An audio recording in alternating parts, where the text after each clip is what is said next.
AI Chen traverses a parallel world, accompanied by his 8-year-old son, to partake in a variety show titled Raising Children Wisely. Family A. Surveillance cameras are installed in the bedroom, and gaming is strictly prohibited. Otherwise, a warning from the seven wolves awaits. Family B. My child, endure the hardships of learning now, and you shall not suffer the hardships of life in the future. When it is AI Chen's family's turn, the atmosphere shifts dramatically. Son, father, I wish to attend Peking University. AI Chen, what nonsense is this about Peking University? You shall accompany me to a university. With that, he drags his son into a duo gaming session. The online community is left bewildered. Son, father, I'm tired of gaming. I want to do some homework. AI Chen, have you completed your homework? What are you talking about? Son, father, the final exams are approaching. I will not perform well like this. Chapter 1. Peking University? No, accompany me to a university. Father, you promised to buy me a desk. How has it turned into a computer desk? A tender child's voice resonates in AI Chen's ears. AI Chen gazes in bewilderment at the scene before him. Two curved gaming desks occupy the prime position in the living room, illuminated by RGB lighting. A little boy gazes up at him with a puzzled expression. Memories flood back. AI Chen realizes that he has indeed traversed into another realm. He has become a single father. At this moment, he is participating in an educational live streaming program, Raising Children Wisely, with his 8-year-old son. AI Chen's Adam's apple involuntarily rolls. Educating children. He recalls his futile job hunt after graduating from university, spending his days languishing on the bed of a rented apartment while indulging in video games. Having been single for over 20 years, he finds himself unexpectedly thrust into the role of a parent without ever entering the workforce. As a first-time father, participating in this program could lead to either fame or potential embarrassment. Casting his gaze upon his son, AI Chen cannot help but feel a twinge of shame. The original owner was a defunct gaming streamer, relying on single contracts to make ends meet. The household is sparsely furnished, lacking even a simple desk, yet equipped with all necessary computer devices. Throughout his son's educational journey, the original owner has scarcely played a role. Furthermore, the father and son duo's daily lack of common topics and minimal communication has rendered their relationship somewhat estranged. At that moment, a voice suddenly resonated in AI Chen's mind. Ding! The educational master system has been successfully bound. The sound of binding? AI Chen was instantly filled with joy. The benefits of a time traveler. The novel does not deceive me. Immediately thereafter, the system's function manifested within his consciousness. When the host demonstrates educational principles and gains the approval of others, reputation points can be earned. Note, the education of children is not a one-size-fits-all approach. The host should adhere to their true intentions. Current reputation points, 0. Remark, reputation points can be used for a lottery. It seems that educating my child must be a personal endeavor. His gaze fell once again upon his son.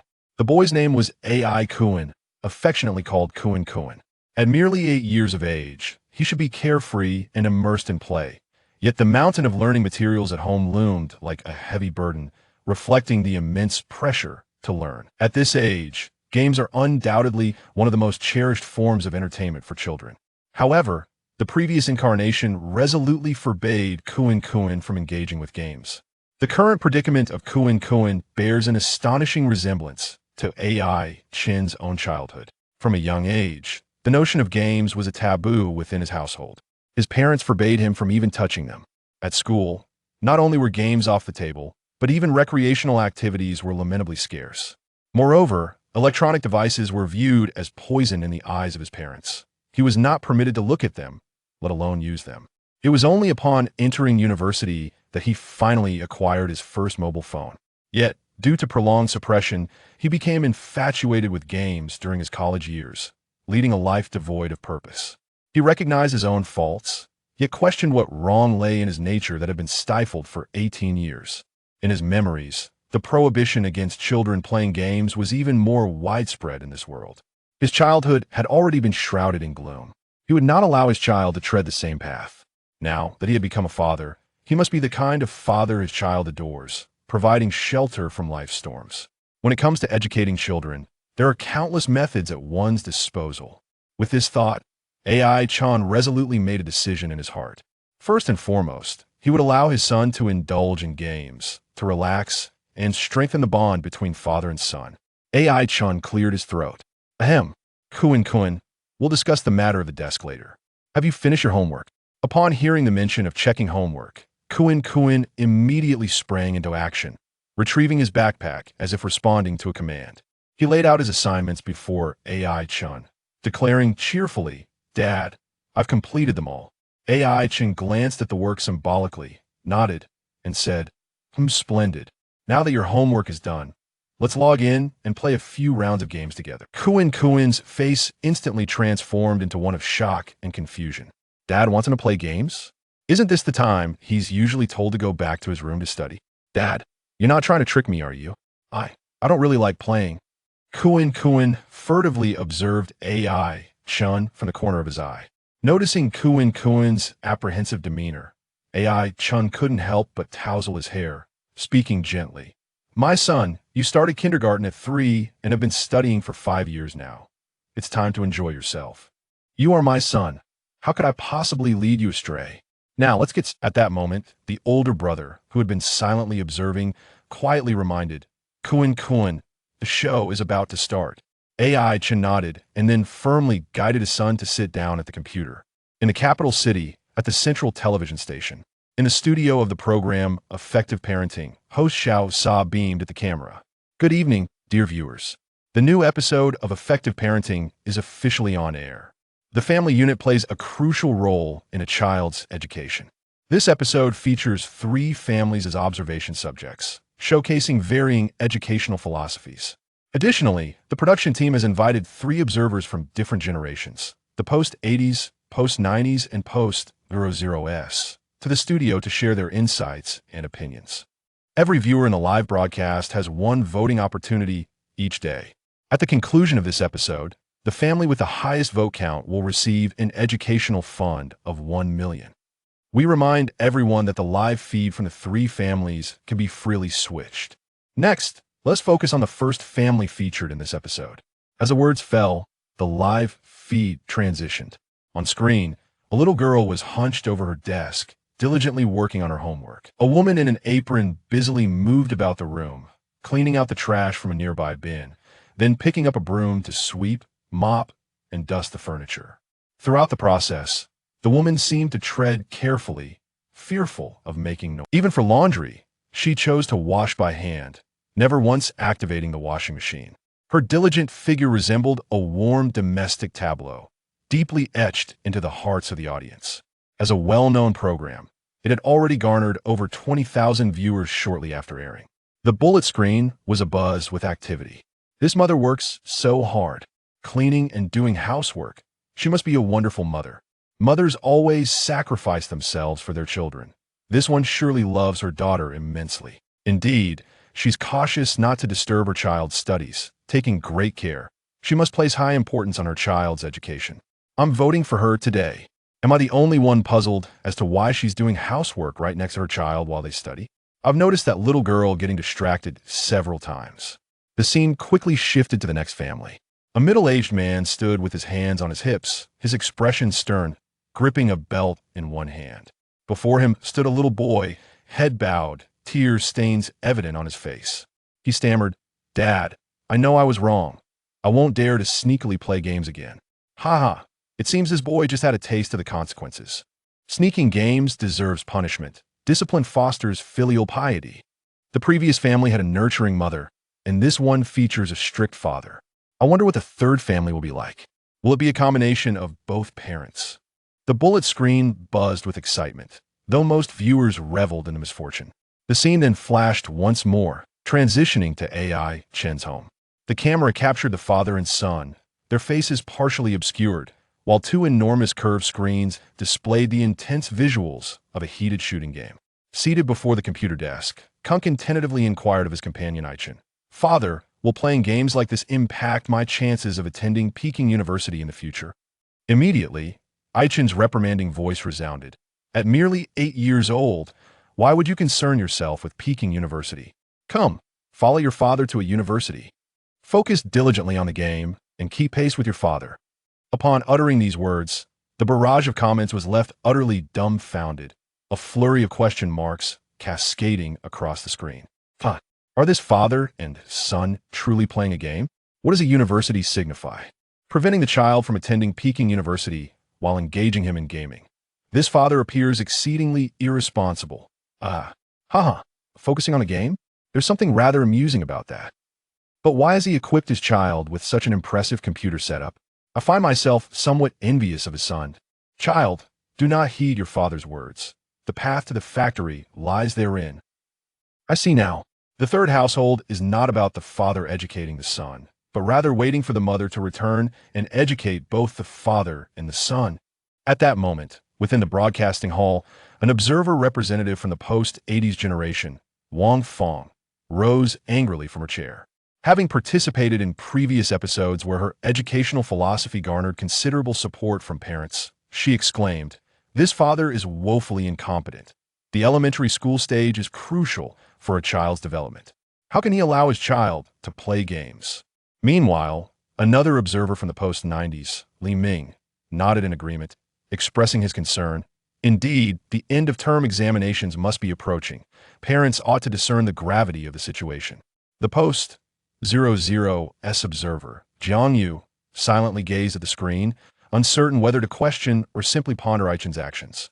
The host, Xiao Sa, smiled at the camera and remarked, "Well, I trust everyone has gained some insight into the three families and their respective educational approaches. I've noticed numerous audience members have begun to cast their votes. Let us examine the results of their polling." As the words settled, the vote counts for the three families appeared on the screen. At this moment, Chen was reproaching his son for failing to shield him from bullets, when suddenly, a system notification echoed in his mind. Ding! Congratulations, host, you have acquired 500 prestige points.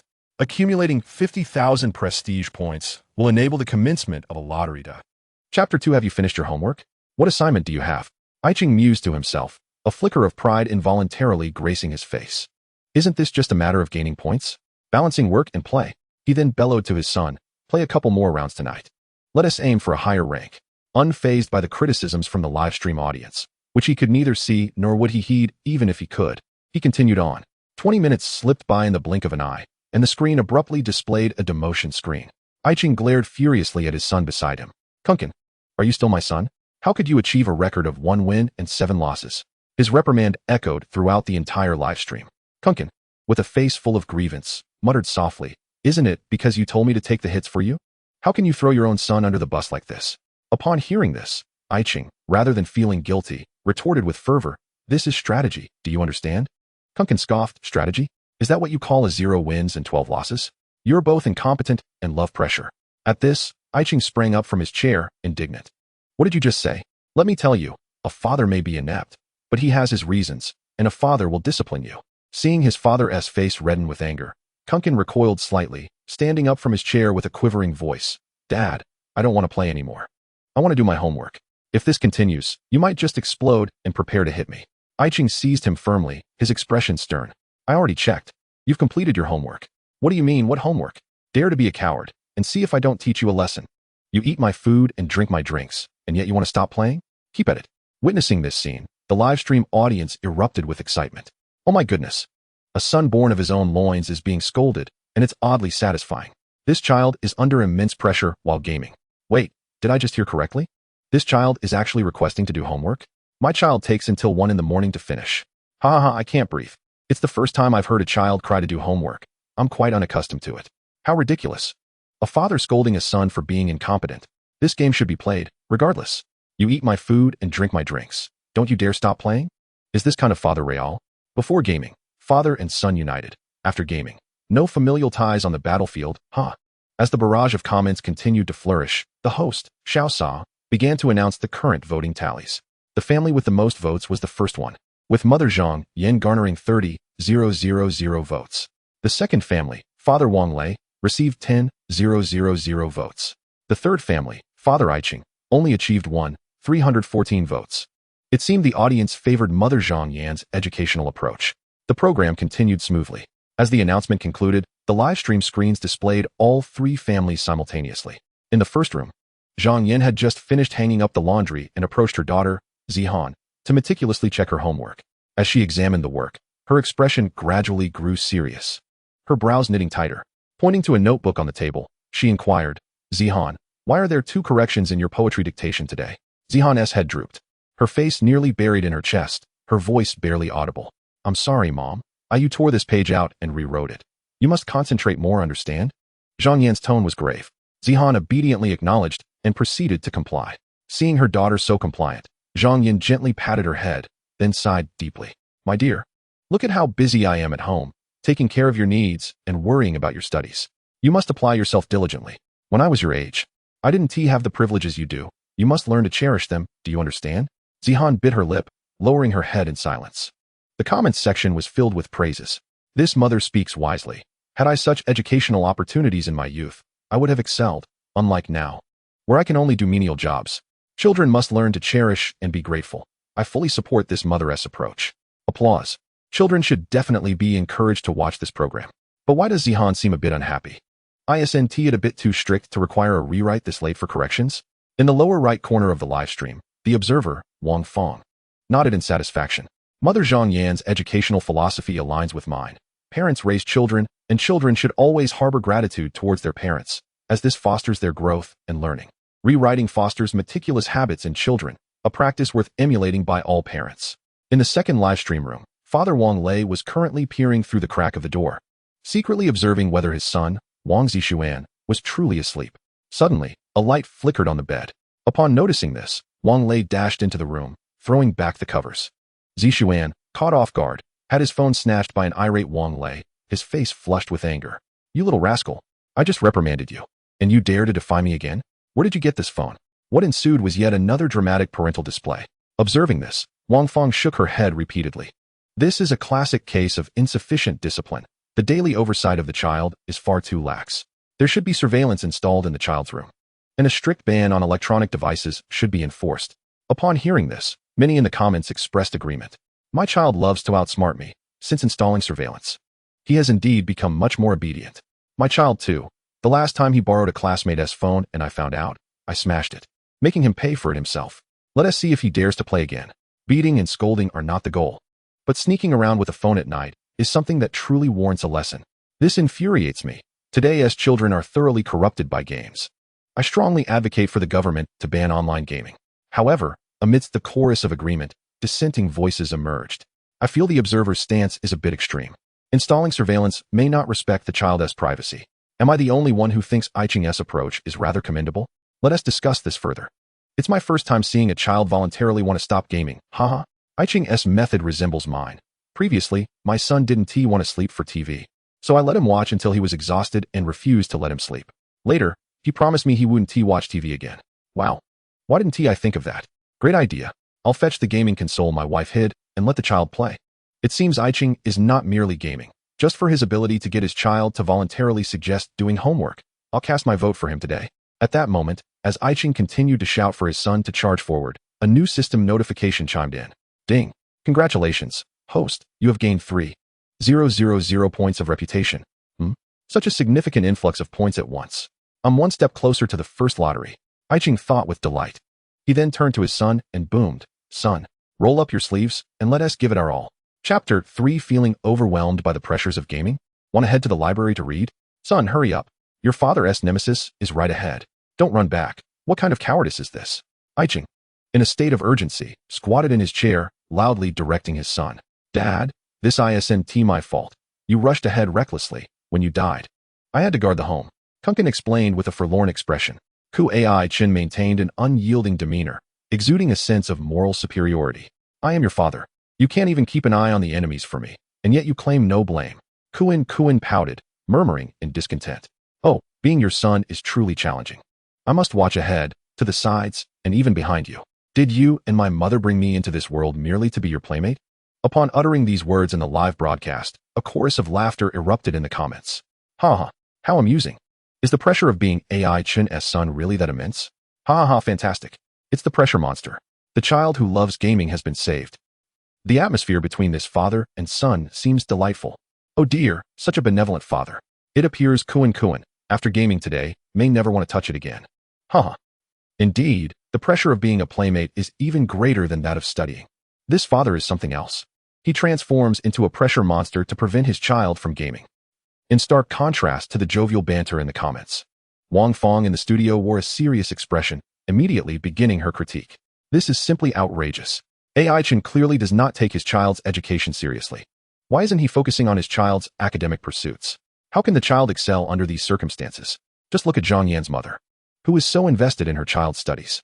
Yet here, Chen not only fails to set a good example, but treats his child as his gaming companion. This is hardly the behavior of a good father. As Wang Fong grew increasingly agitated, she turned to the nearby 90s observer, Li Ming. Li Ming, as a popular parent from previous episodes, would you play games in front of your child? Or even involve them in gaming? Li Ming scratched his nose, hesitating. I probably wouldn't. Wang Fong snorted, a triumphant look on her face.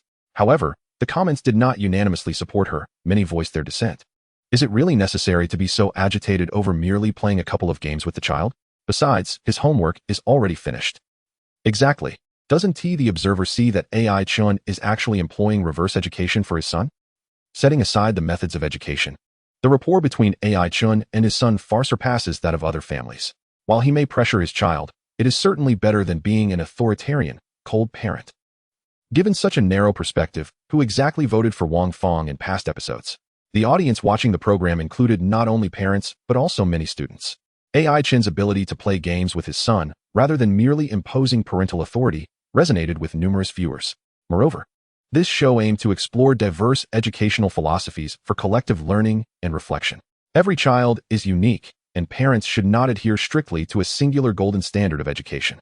At present, it appears Chen's educational approach possesses its merits. As the comments streamed across the screen, Wang Fong's face flushed crimson with indignation.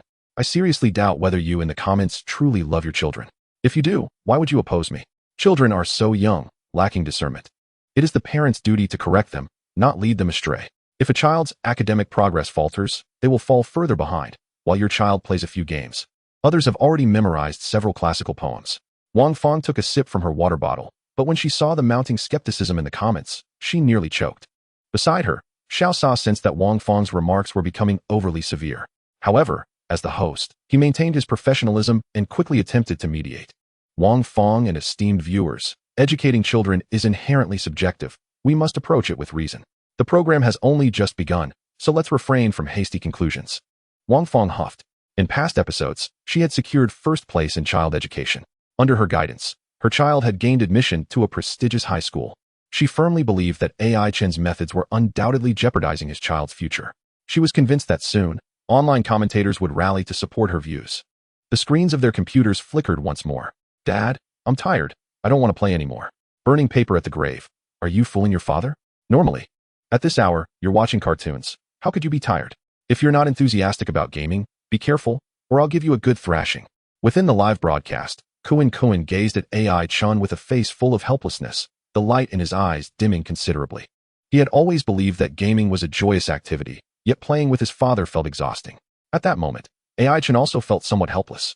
He merely wished to unwind with his son, but instead, the more they played, the more intense it became, and his child seemed increasingly reluctant. Could it be that he had grown unaccustomed to gaming after such a long hiatus? Kuan, who bore the weight of academic pressures, usually slouched in his studies, now sat upright while gaming. It seemed that gaming had its benefits for him. After pondering for a moment, Chen spoke. How about this, son? If you can help me reach the A rank today, I will grant you one wish.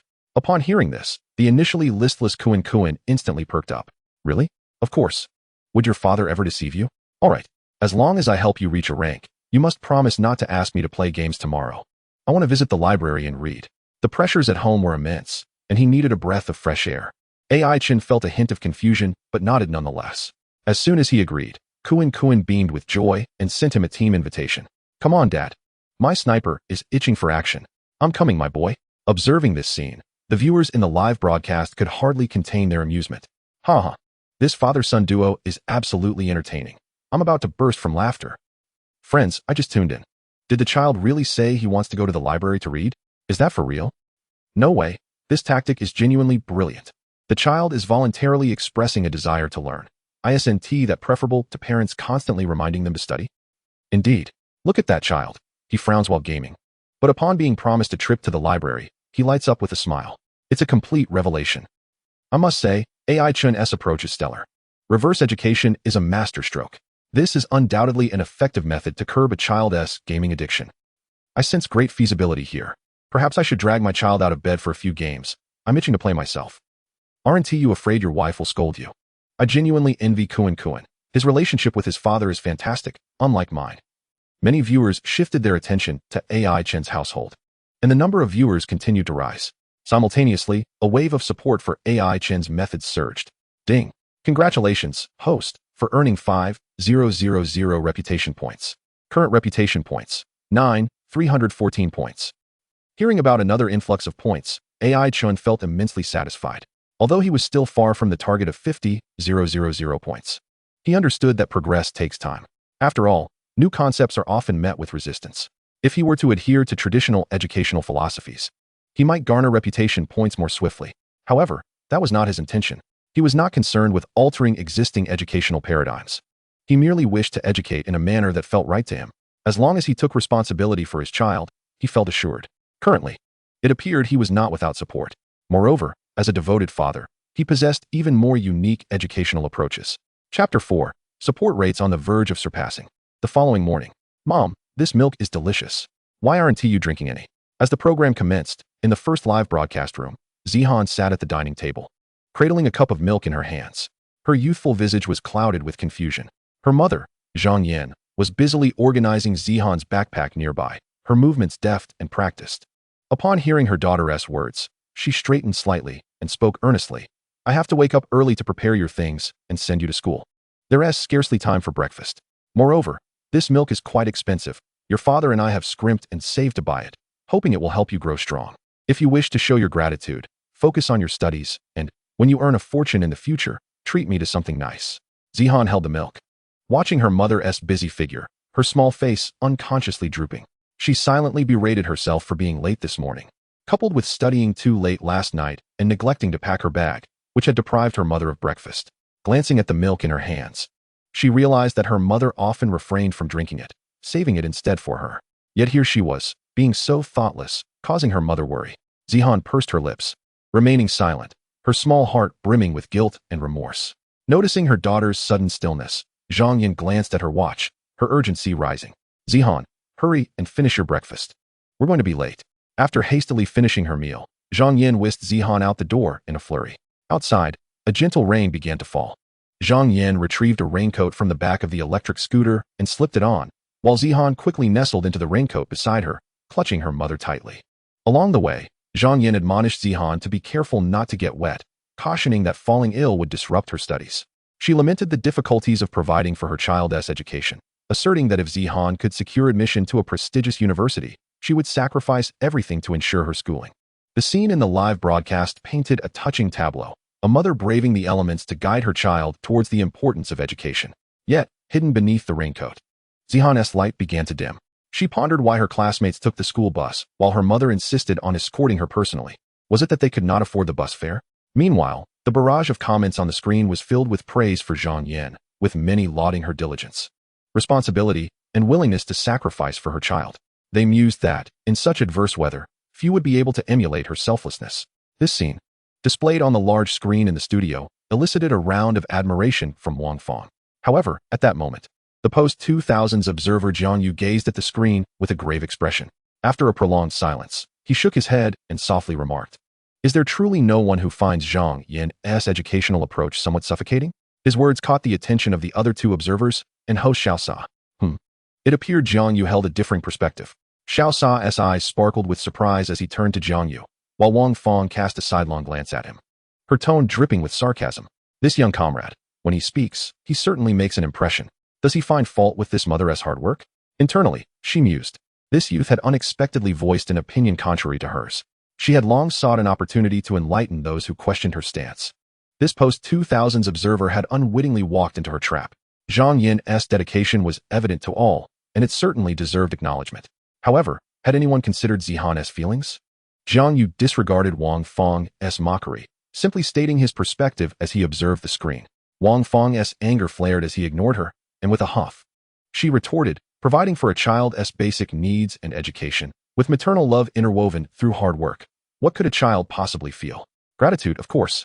Just as she finished speaking, Jiang Yu turned to her, his gaze unwavering. But could this maternal love be too burdensome? From the outset of the program, I've harbored doubts about Zhang Yin's methods, hence my silence. Today, I attempted to empathize with Zihan's perspective, and to my astonishment, my initial response was not gratitude. At this, host Xiaosa could not help but interject. Then what was it? In truth, Xiaosa had also harbored some confusion regarding Zhang Yin's approach. However, as the host, he understood that the right or wrong of the matter should be left to the audience's judgment. Jiang Yu raised his voice, articulating each word distinctly. It is guilt. The instant those two words left his lips, the audience in the live broadcast room felt an immediate jolt, pondering Jiang Yu's notion of guilt, and collectively gasping in realization. Absolutely right. I've always sensed that the atmosphere in Zihan's home is particularly oppressive. Indeed, throughout the program, I have yet to witness Zihan smile. This morning, I even saw her on the verge of tears. Yesterday, I intended to mention that it seems Zhang Yin is constantly showcasing her struggles to her child, and, as far as I know, the school provides free transportation. Isn't it foolish to brave the elements for a ride that could be safer and less burdensome for the child? Attempting to step into Zihan's shoes, I, an adult, felt suffocated by this guilt-driven education. How can a child of 8 or 9 endure such pressure? As the comments shifted from praise for Zhang Yin to criticism and skepticism, Wang Feng's countenance darkened. She had never expected that her intention to enlighten Jiang Yu would instead result in her receiving a lesson. Previously, many had sided with AI Chen. Yet now a significant number were rallying behind Jiang Yu. What do these young people understand? She thought indignantly. Guilt? Shouldn't there be guilt? Her frustration surged as she continued, cooking, cleaning, urging the child in their studies, worrying over their daily life while sacrificing personal comfort for their health and academic success. Zhang Yin has done exceptionally well. She hasn't resorted to punishment. Rather, she educates through her tireless efforts. It is a universal truth that all parents toil for their children. It is only natural for a child to feel guilt. As for claims of suffocation, that is pure nonsense. Children do not possess such complex thoughts. Zihan is obedient and well-behaved. Where is the suffocation in that? Furthermore, as a mother, everything she does is for her child's benefit. What is wrong with that? How can anyone question it? In her view, those who criticized her and Zhang Yin were surely individuals without children. The adage children from poor families mature early holds true in teaching children the hardships of their parents. Why should her efforts for their future be met with derision? It was utterly incomprehensible. Jiang Yu, having listened to Wang Feng's lengthy tirade, refrained from retorting. Instead, he quietly redirected his gaze to the screen. Wang Feng shot him an icy glare before angrily returning to her seat. Just wait. Time would prove that those opposing her were mistaken. At that moment, Xiaosa received a few directives through his earpiece. Understanding the cue, he nodded and then smiled at the camera. It appears there are diverse opinions regarding Zhang Yin's methods. Determining who is right or wrong is indeed complex. But since we are discussing children's education, let us all consider the issue from the child's perspective. Due to the daily voting deadline being midnight, we shall now announce the results from the previous day. The staff has projected the data onto the large screen for all to see. Before the statement could be completed, a gasp erupted from the observation seats. How is this possible? Is there an error in the data? How could he have received so many votes? Wang Feng abruptly stood up from her seat, her disbelief palpable as she gazed at the screen. Xiaosa looked up in confusion. Among the 3 bar graphs displayed, 2 sets of data showed a remarkably small gap. Zhang Yan's household accumulated 42,000 votes. AI Chen's household garnered 39,900 votes, and Wang Lei's family received 12,500 votes. How could AI Chen, who had spent the entire night gaming with his child, be on the verge of overtaking the lead? At this moment, Wang Feng spoke again. AI Chen's method of parenting, which involves playing games all night with his child, is a pitiful and ineffective approach. How could he possibly receive such a substantial number of votes? This must be false. Host, I demand to see the back-end data. Chapter 5. Unable to rise in the morning, she called for a runner to take her child to school. Wang Feng slammed her hand on the table in frustration. Sensing the situation spiraling out of control, Xiaosa quickly adjusted his demeanor and interjected. Dear parents, please remain calm. While this outcome may indeed be surprising, the data compiled by our production team is undoubtedly accurate. Each parent has their unique educational philosophy, and every viewer has their preferred household. This is unavoidable. The number of votes does not necessarily reflect the correctness of a parenting style. We understand your concern for your child, but as the program has just commenced and the children are still quite young, we must observe and assess gradually. After Xiaosa's attempt at diplomacy, Wang Feng realized they were live, with hundreds of thousands of viewers watching her. She suppressed her simmering anger, letting out a huff, muttering, The education of children cannot be taken lightly. We shall see. Upon seeing Wang Fong sit down, Xiao Sa breathed a sigh of relief. This observer, Wang Fong, had certainly brought considerable trouble to his work. However, the production team would not stifle her, as her fervor was precisely what they needed to boost ratings. Fortunately, hosting was his forte, and managing such situations posed no problem. Xiao Sa replaced his professional smile and raised his voice. Now, let us turn our attention to the circumstances of the other two families. With that, the live broadcast shifted to Family 2, the Wang Lei household. In yesterday's broadcast, Wang Lei had presented himself as an archetypal strict father. In the footage, he stood sternly beside his son Wang Zixuan's desk, urging him to prepare his school bag for class. Wang Zixuan sniffled intermittently, weariness etched across his face. Having been awakened at 6 o'clock for a full hour of morning reading, he felt dizzy and disoriented. While packing his bag, he cautiously glanced at Wang Lei, hesitating for a long moment before finally summoning the courage to speak softly. "Dad, I think I might have a cold. My head feels heavy. Could you please inform the teacher that I'll go in the afternoon instead?" "No." Before he could finish, Wang Lei adamantly dismissed the request. To him, it was clear that Wang Zixuan was merely seeking an excuse to avoid school. "You had plenty of energy while gaming, and now, after just an hour of morning reading, you claim to be sick? Don't try to fool me. Hurry up and get ready. You're already late." Following this outburst, Wang Zixuan's head drooped lower, tears welling in his eyes. Observing this scene, the audience in the live chat felt a twinge of empathy. The experience of children requesting a day off from school was familiar to both parents and students alike. Many in the comments praised Wang Lei for not indulging his child, expressing that his strict parenting style was indeed effective, unlike their own children, who not only feigned illness but threw tantrums to avoid school. However, amidst the chorus of approval, the Post-00's observer Jiang Yu held a different perspective. While it was true that children sometimes pretended to be ill to evade school, shouldn't one first inquire about the child's health? To hastily conclude that the child was faking could potentially hurt their feelings. Furthermore, I find the practice of making a child read for an hour in the morning somewhat perplexing. Is this approach truly for the child's benefit, or merely to provide the parent with a sense of assurance? He muttered to himself, realizing his words should not have been spoken aloud. He became aware of the older woman seated next to him, who appeared to be in her menopausal years. What if she became irate and retaliated against him? Wang Fong naturally overheard this and felt a surge of anger rising within her, ready to retort. Yet, she suddenly remembered that always standing alone made her appear vulnerable. Thus, she turned to the 90s observer Li Ming beside her. Setting aside whether Wang Zixuan is genuinely unwell, is it wrong to have a child rise early for morning reading? A practice beneficial for their education? What is your opinion on this, Li Ming? Caught off guard by Wang Fong's inquiry, Li Ming, seated in the center, hesitated momentarily. He understood that Wang Fong sought to align with him, but he was acutely aware of the program's implications. He certainly did not wish to attract trouble by misspeaking. Clearing his throat, he replied, "I'm not sure." Wang Fong clearly found his response unsatisfactory and pressed. "Why are you uncertain?"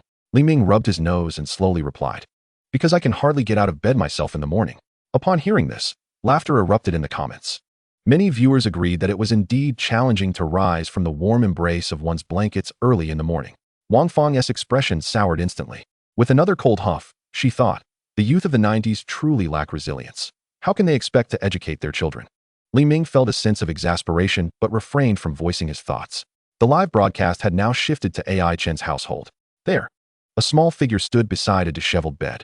Indeed, lying on the bed was AI Chen, and standing was his son, Kunkin. "Dad, you need to wake up and take me to school," Kunkin urged impatiently. AI Chen, still groggy from a night spent gaming, lacked the strength to rise. "Son, doesn't your school have a bus? You can go by yourself," AI Chen mumbled, turning over to find a more comfortable position. Kunkin, exasperated, replied, "I'm already late. The bus left ages ago." Upon hearing this, AI Chen opened his bleary eyes, feeling a wave of frustration. What now? He could take his child to school at dawn, but the early morning was simply not feasible. Suddenly, an idea struck him. "How about this, son? Just call your teacher and say you're sick. You want to go to school today?" Kunkin's mouth dropped open in shock as he stared at his father, who lay on the bed like a sloth. "Dad, what's wrong? You'd rather have me take a day off than drive me to school? You wouldn't be trying to keep me at home to play games together, would you?" The thought of being coerced into gaming made Kunkin shake his head vigorously. "No. Dad, the final exams are approaching. If I don't go to school, I'll fall behind." AI Chen clung tightly to the covers, and the two engaged in a lively tug-of-war over the blanket, all captured live on air. After a while, AI Chen called out, "Don't panic, son. I have a plan." He extended his hand to stop Kunkin from climbing onto the bed and then pulled out his phone, tapping away at the screen. Beep, beep, beep. Hello, is this the courier service? Please come to Huayuan Community and take my son to school. Upon hearing this, everyone was left speechless. Kunkin. Comments. Parents of the 90s, Li Ming, what a splendid idea. On the other end of the line. Hello, brother, are you certain you're sending your son? Soon, the barrage of comments erupted. Haha, I'm laughing all the way to the bank. AI Chen's dad is truly something. Isn't he your buddy? Are you really Kuin's biological father? Even those running errands are starting to doubt you, huh? My paralyzed dad, my vanished mom, the responsible runner, and the understanding child. Honestly, I couldn't help but laugh when I heard AI Chen was going to ask for leave for his child. Huh? I told you watching the live stream could yield real insights. For someone like me who struggles to rise from bed, I finally found salvation. Henceforth, I shall have a runner send my child to school. I have a strong premonition that Observer Wang Fong is about to unleash her powers. I suspect AI Chen must have his profound reasons for doing this, but what could they be? Haha, speaking of which, isn't Kuin a bit too eager to learn? He played games all night and still insists on going to school the next day, huh? At that moment, AI Chen received a notification from the system. Ding. Congratulations, host. You have gained 22,000 reputation points, bringing your total to 31,314 points. AI Chen was somewhat taken aback. While lying in bed, reputation points are descending from the heavens. It seems my participation in this program was indeed fortuitous. AI Chen sat up in bed and waved to Kuin. The runner is waiting downstairs. Hurry along, my boy. Kuin sighed softly, although somewhat reluctant. He was finally able to go to school. Dad, I don't have time for breakfast. I've left it in the microwave for you. Remember to eat it. AI Chen frowned. How can you skip breakfast? Just eat before you go. You're already late, so there's no rush. Kuin, adjusting his backpack and putting on his shoes, replied, It's fine. I can manage a bite at the school gate. AI Chen nestled back into his covers, extending a hand to give Kuin an okay gesture. He resumed his slumber with great satisfaction. Meanwhile, in the studio, Wang Fong stood up once more, her face visibly flushed with anger. Chapter 6. Trending on social media, the comments section is bursting with memes. This is utterly absurd. Who are the individuals casting their votes for him? Wang Fong's voice was sharp and urgent. Look, this is a quintessential example of an irresponsible parent. It is the duty of parents to send their children to school. If they are unwilling to perform such basic tasks, how can they discuss educating their children? Furthermore, sending children to school provides an excellent opportunity for parental engagement, allowing for conversation and interaction that strengthens their relationship. In this regard, Zhang Yan's approach is commendable. And AI Chen, he actually has a runner send his child to school. If everyone emulates him, wouldn't it lead to chaos? His lack of responsibility towards his child is bad enough, but now others are following his example, poisoning our nation's education.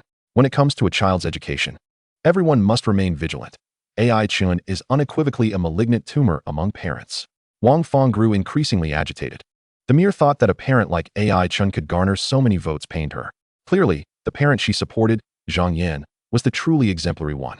Beside her, Jiang Yu adjusted his glasses and spoke calmly. I believe Observer Wang Fong's remarks are somewhat misguided. Firstly, if you consider having a runner send a child to school as a sign of irresponsibility, I find that rather hasty. In my view, AI Chen is actually fostering his child's independence rather than instilling dependency on parents. This not only ensures the child reaches school, but also cultivates coping skills in the absence of parental presence. Doesn't that yield a dual benefit? Secondly, you mentioned that sending children to school is an opportune teaching moment. May I ask if every moment must be utilized for education? Wouldn't the child feel overwhelmed? Setting aside whether Zhang Yan's educational methods are effective or not, her insistence on not allowing her child to take the school bus, but rather braving the elements to escort them, is neither safe nor conducive to socialization. It's a case of enduring hardship without reward. Finally, I wish to assert that those who support AI Chen do so because he possesses a unique brilliance. You may not appreciate it, but respect is due. Jiang Yu's voice, though soft, resonated with authority. Upon hearing this, the audience in the live stream erupted, as if a stone had stirred up 1,000 waves, with comments flooding the screen. This young person knows nothing. I support Observer Wang Fong's perspective. Zhang Yin braves the elements to send her child. How can she be criticized for her arduous efforts? Exactly as parents, we endure our own hardships to spare our children. Are you out of your mind? Isn't Zihan, sitting on the back of the electric bike, also braving the storm? Isn't she enduring hardships too? Even if Zihan is enduring hardships, it is only right. To endure now is to enjoy later. Well, screw you. Enduring now only leads to more suffering later.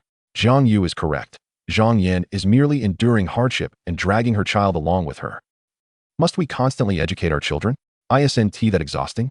It makes me anxious just watching. Indeed, even the time spent sending children to school is utilized for teaching. It feels suffocating. If this is the standard for educating children, I'd rather not have them. I still prefer AI Chen's approach. You young people, ignoring the wisdom of your elders will lead to regret. Educating children must be integrated into every facet of life. If everyone were like AI Chen, wouldn't our nation's education spiral into chaos?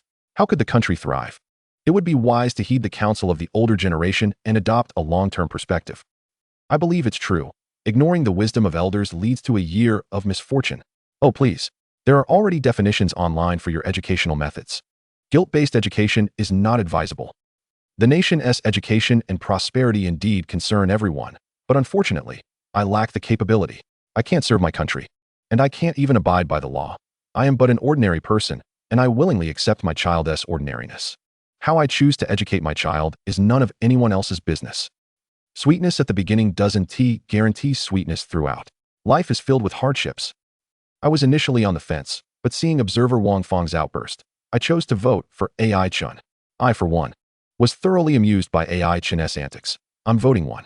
Discussions surrounding the program Effective Parenting had already been quite fervent across various social media platforms. With the appearance of AI Chen and his son, the discourse surrounding them escalated dramatically. The topic of AI Chen blossomed everywhere, quickly trending on social media. Major marketing accounts began slicing and editing clips from the live stream, posting them on Douyin, where even a single video effortlessly garnered millions of views and tens of thousands of comments. Recognizing the exaggerated hype, the Effective Parenting production team promptly registered a Douyin account. They released several high-definition versions of the live stream. Within mere hours, the official account amassed hundreds of thousands of followers. When opening the comments section of the videos, a plethora of amusing remarks flooded in. Son, I want to attend Peking University. Dad, to hell with Peking University. Come to a university with me. 320,000 likes. Playing games stresses the kid out. When the rebellious phase hits, he'll be spending all night at the library, and you'll see. 290,000 likes. Guess which one is Kuan while gaming. Image, Kuan smiling. Image, Kuan crying. 160,000 likes. I'm shocked. Not a single desk for studying, but 2 for gaming. 100,000 likes. I wish to do my homework is a statement that astonishingly escaped the lips of a student. Have you completed your homework? What assignment are you working on? Is a phrase that, unbelievably, came from a parent's mouth. Truly hard to fathom. 80,000 likes. In the past, Dad, please, take a day off for me. Now, Dad, I beg you, just this once, take a day off. 130,000 likes. In my childhood reminiscences, the diary of Kuan recalls a warm figure, the yellow-clad uncle from Mate 1, who unwaveringly escorted me to school, providing comfort in all weather. 200,000 likes. The excitement is palpable, as the viewership for Effective Parenting has soared to 300,000. The majority of viewers have gravitated towards Aichen's livestream, nearing 200,000 attendees. At this moment, in the livestream, Aichen, having indulged in a brief slumber, languidly awakens, stretching widely. Just as he prepares to freshen up, when a notification from the system resonates in his mind. Ding! Congratulations, host, you have earned 25,000 prestige points. Current prestige points, 56,314. Your current prestige points allow for a single draw. Would you like to proceed? Aichen pauses momentarily. This world is truly wondrous. Awakening from slumber to discover an influx of over 20,000 prestige points is an effortless gain. Returning to his bed, Aichen solemnly addresses the system in his mind. System, I wish to draw. Ding. Congratulations, host, you have drawn top-tier gaming skill in CSGO. This appears to be quite promising. Although it does not encompass all games, this singular game suffices. Its popularity is commendable, and it happens to be one he enjoys playing. With such exceptional skill, would it be a disservice to himself only to play solo? Perhaps he should reconsider returning to being a gaming streamer, leveraging his remarkable abilities. Streaming could yield far greater rewards than merely playing solo. Aichen ponders this for a moment. The prospect of becoming a streamer remains a consideration, especially since he is currently participating in a live streaming program. Just then, a rumble emerges from his stomach. Given the circumstances, it is best to have a meal first. Aichen turns and retrieves his phone from the bedside, opening a food delivery app to order some food. Chapter 7. Late for school? My son is still dashing. Before long, The delivery arrives at Chen's doorstep, bringing fried chicken, hamburgers, fries, milk tea, and spicy hot pot. The fragrant assortment of delicacies left the accompanying cameraman in awe. Unable to contain himself, he inquires, Kuen's dad, isn't there food in the microwave? Why order so much takeout? Chen's lips curl into a pleasant smile. With the kids off to school, I certainly deserve a delightful treat for myself. The cameraman stands momentarily stunned, unable to process the response. At that moment, Chen offers him a chicken leg from the bag, saying, "Here, have one."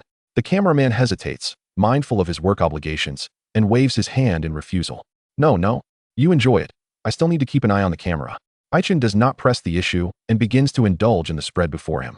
He savors every bite, causing the nearby cameraman to swallow hard, enviously. Meanwhile, the viewers in the live stream are equally tempted. Woohoo, he looks like he's enjoying that so much. I wish I could eat too. Ha ha, Chen is just like me. Every time the kids go off to school for a week, I feel so liberated because I don't have to cook every day. TSK, not only wasting money on takeout, but also indulging in junk food. Isn't he worried his kids will pick up bad habits? The observer Wang Fong is right. Chen is certainly an irresponsible parent. What do you know? It's precisely because he doesn't want his kids to learn bad habits that he orders takeout while they are at school. Some people always leap to conclusions. He is spending his own money on takeout. What is it to you? I'm curious, doesn't Chen have a job? It's already midday. Indeed, I envy his lifestyle. When he's tired, he sleeps. When he's hungry, he eats. Unlike me, slogging away at work, with no meal in sight. Humph. The way he educates his children shows he's just a sloth. He probably has a bit of savings, living off his past earnings. With Chen's skills, why not go solo as a streamer? That way, I could even send him some rewards, haha. Chen remains oblivious to the barrage of comments in the live stream, as he devours the feast laid out before him. Just as he checks his food delivery app for the day's orders, several red notifications on WeChat catch his attention. With his compulsive tendencies, he swiftly clicks on them. The notifications are from his son's homeroom teacher, Li Lan. 7:30. Kuen's parent, please respond received in the parent group. 7:35. Kuen's parent, please reply upon seeing this message. 7:40. Kuen's parent, please check the group message. After reading Li Lan's series of messages, Chen feels perplexed and opens the parent group for the second grade class at Sunshine Primary School. The group chat is inundated with over 100 new messages. Chen scrolls to the top.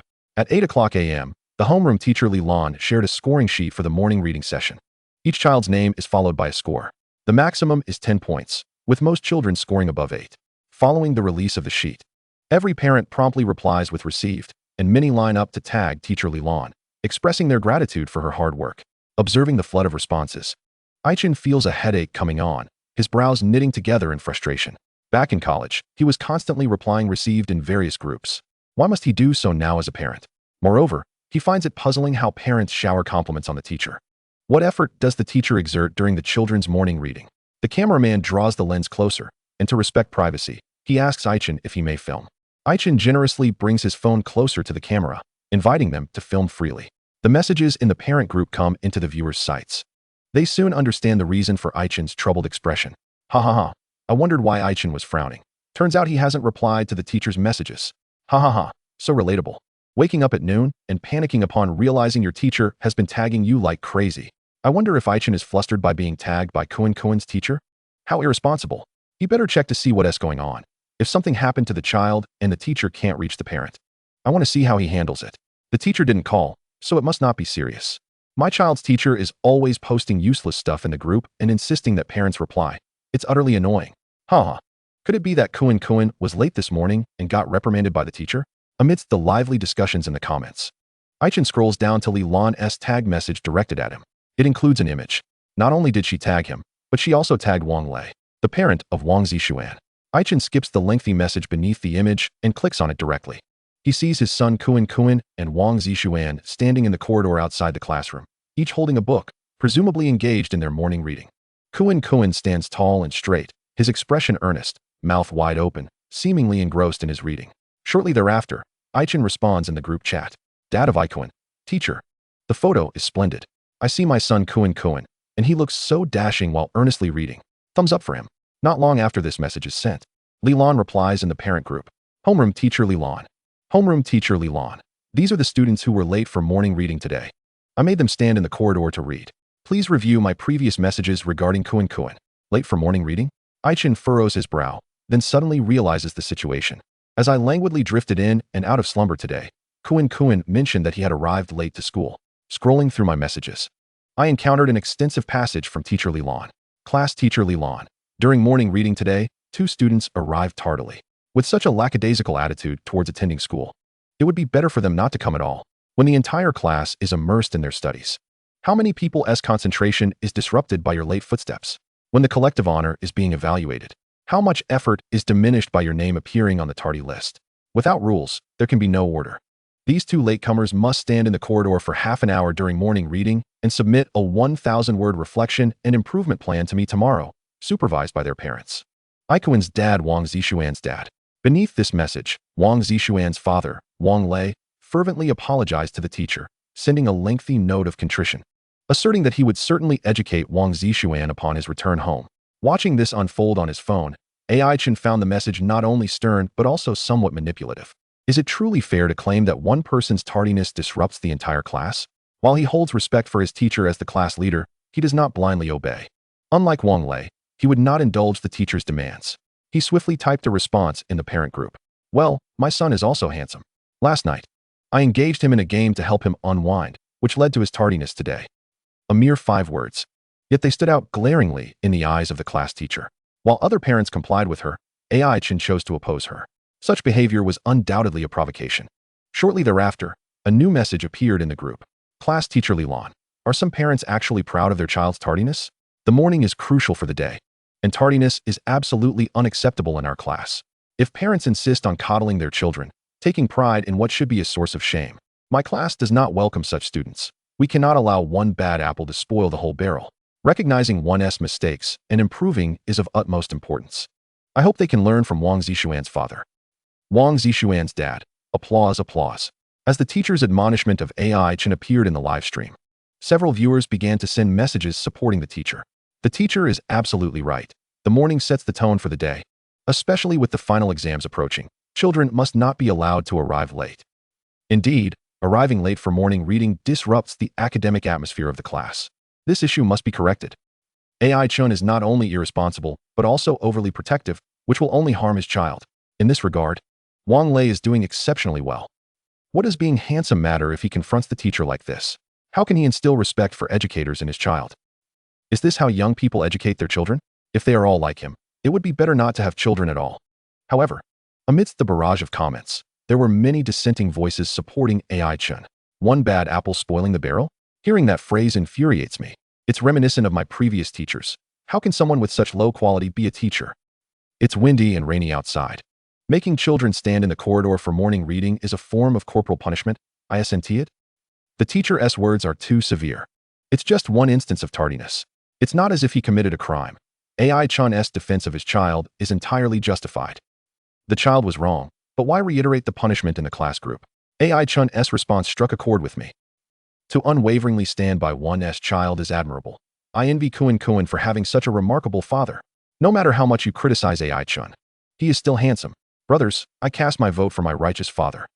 Chapter 8. He may not stand on the podium, but he certainly will not stand on the rooftop. Additionally, some viewers cast worried glances towards Kuan. Will Chen's protection of Kuan ultimately harm him? After all, he is opposing the teacher. I'm also concerned that Kuan might face repercussions from the class teacher. Once, I didn't give my child's teacher a gift for Teacher's Day, and my child received a cold shoulder at school. Now that we are live, I believe the teacher would not dare to act inappropriately. Moreover, Chen does not strike me as a weak parent. Chen is truly courageous. I usually greet my child's teachers with a smile, never daring to offend them. Indeed, many teachers use their knowledge to confront us parents. The teacher has written such a lengthy message. Let us see how Chen handles it. We shall observe the developments. In the broadcast room, as Chen sent the message asserting that his son is also handsome, Wang Fong stood up once more.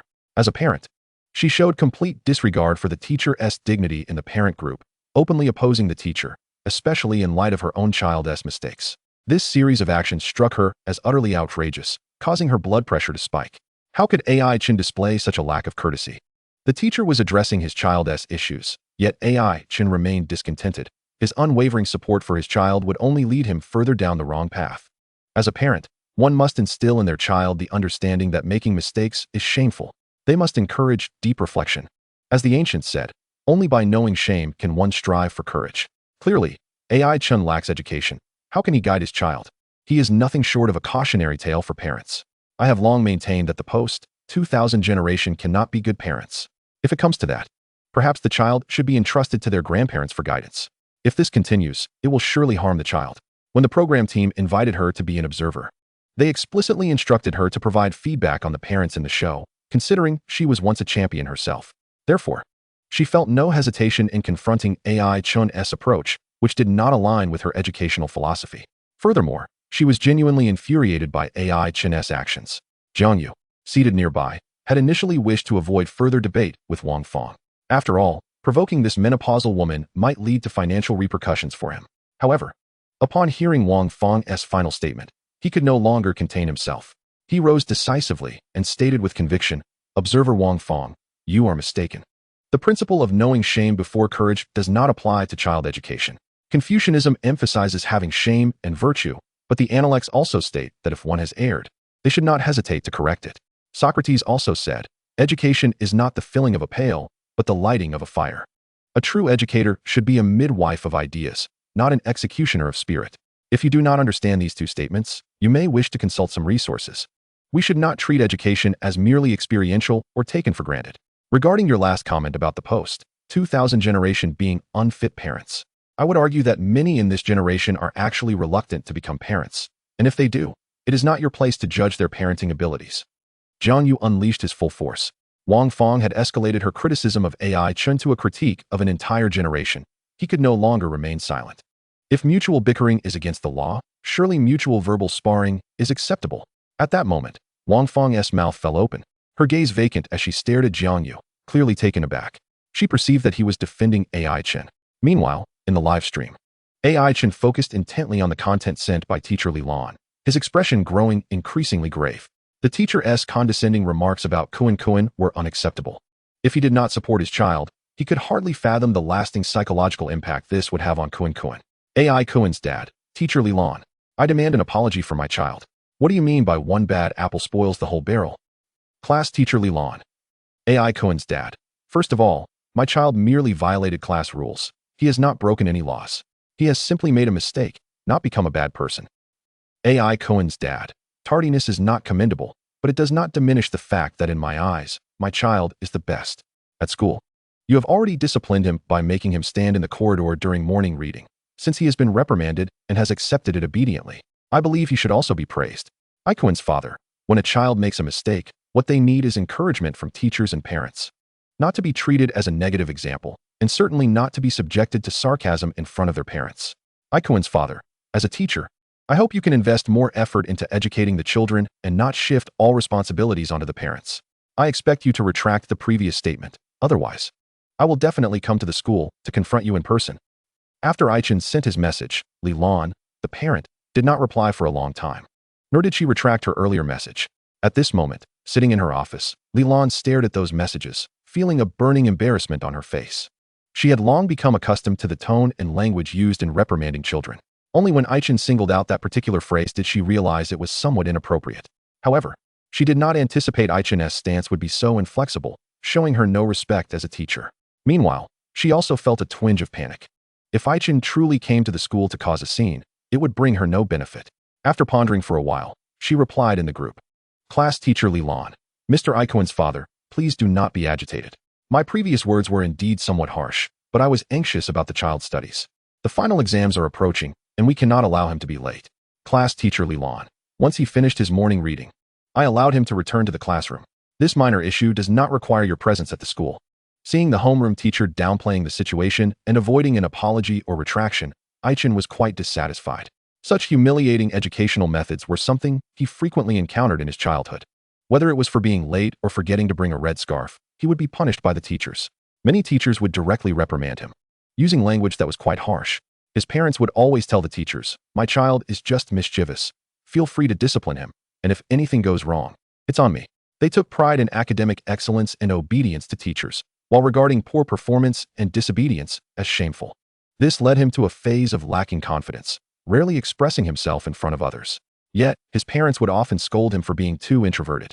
Having experienced this himself, Chen naturally did not want his child to follow in his footsteps. Chen murmured to himself while holding his phone. On the battlefield, you shield your father from bullets.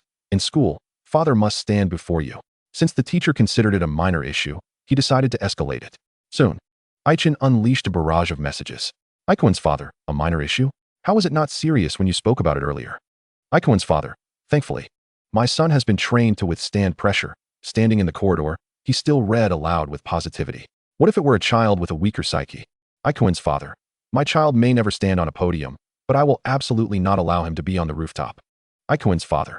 Since you prefer I do not come to the school, I shall have to approach the education bureau instead.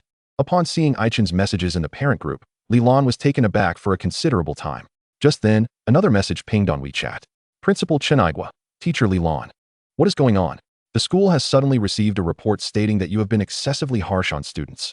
Please provide an explanation. Upon reading this message, Lilan's eyelids twitched violently, her heart racing. Not daring to reply to the principal, she hurried back to the parent group to retract her earlier message. Class Teacher Lilan. I apologize, Mr. Ikuan's father. This incident was my fault. I am now extending my apologies to you, and once Ikuan finishes class, I will also apologize to him, ensuring that I will be more mindful of my language and will not excessively punish the children in the future. Class Teacher Lilan. I hope this resolution meets your satisfaction. Seeing that the other party had admitted fault, Chen refrained from continuing the argument. He was not worried that the teacher would secretly make things difficult for his child. He neither sought trouble nor feared it. As a member of the post-00s generation, he understood the law. Ikuan's father. Thank you for your trouble, teacher. In the office, Lilan breathed a sigh of relief upon seeing this. She quickly expressed that it was no trouble at all. Once this matter was settled, Chen lay down on his bed, having just eaten and feeling stuffed. He had been filled with anger earlier, but now needed to rest. Meanwhile, the audience in the live broadcast room had been fervently discussing the events. Chapter 9. Poor academic performance? He will inherit my live stream in the future. Wow! Chen's move was simply spectacular. He dared to confront the teacher head-on. This is something I wouldn't even dare to imagine. I'm in tears. Chen helped his child dodge that bullet. Isn't this a rejection of humiliating education, followed by a powerful slap in the face? Honestly, I cannot predict whether Ikuan will be outstanding in the future. But it is undeniable that he will certainly be very confident. What the heck? Who says this parent is irresponsible? This parent is amazing. Chen's actions have truly enlightened me. Reflecting back, I grew up under such humiliating educational methods, leading me to inadvertently repeat the same mistakes in educating my own child. I must correct this in the future. Indeed, Chen and Zhang Yu in the studio have given me a completely new perspective on child education. Seeing things from Ikuan's perspective makes me want to cry. Having such a father is simply wonderful. Marketing accounts. Hurry and cut this out. Let me show it to my parents. Don't let them see it. My parents are right beside me scolding Chen. I truly don't understand how these parents can be so stubborn. At this moment, the bullet comments in the live broadcast room surged like a tide. Although there were still voices criticizing Chen, they were soon drowned out by a chorus of praises. In the studio, Zhang Yu felt a sense of relief upon witnessing Chen receiving widespread acclaim. Chen's actions aligned perfectly with his educational philosophy and garnered the approval of a vast audience. He felt genuinely happy deep down. It seemed there were still many parents who were not ignorant or backward. As for Wang Fong, she wore a face of deep discontent. Time quickly passed to the afternoon. Today was Friday, so the dismissal time was slightly earlier than usual. Ding dong. The doorbell rang. Chen got up to open the door. As soon as the door opened, Ikuan, with his backpack, rushed into Chen's embrace, delivering a warm bear hug. Afterwards, Ikuan looked up at Chen with excitement and admiration, staring for a considerable time. What are you hesitating for, my son? Speak your mind, Chen said with a smile. As soon as he finished speaking, Ikuan began, just now. The homeroom teacher told me that I don't need to write a reflection for being late this morning, and she even apologized to me. I was a bit dazed at the time, but later I found out that you praised me in the parent group and gave our homeroom teacher a good talking to. Hearing this, Chen was somewhat surprised. How does this kid know what I said in the parent group when he doesn't even have a phone? Before he could ask, Ikuan continued, You don't know, Dad. All the classmates in our class envy me for having such a handsome dad, especially that kid Wang Zixuan, who told me he wanted to swap dads with me. Now Chen understood. It seemed that this Wang Zixuan had brought a phone and seen the chat records in the parent group. Looking at Ikuan's admiring gaze, Chen reached out and ruffled his hair. You are my son. As long as you can recognize your mistakes and correct them, then you are the most handsome. Ikuan nodded vigorously in response. He is an 8-year-old child, who, although he does not comprehend the educational significance of Chen's actions, nor does he understand where the homeroom teacher went astray, is aware in his heart that he has erred.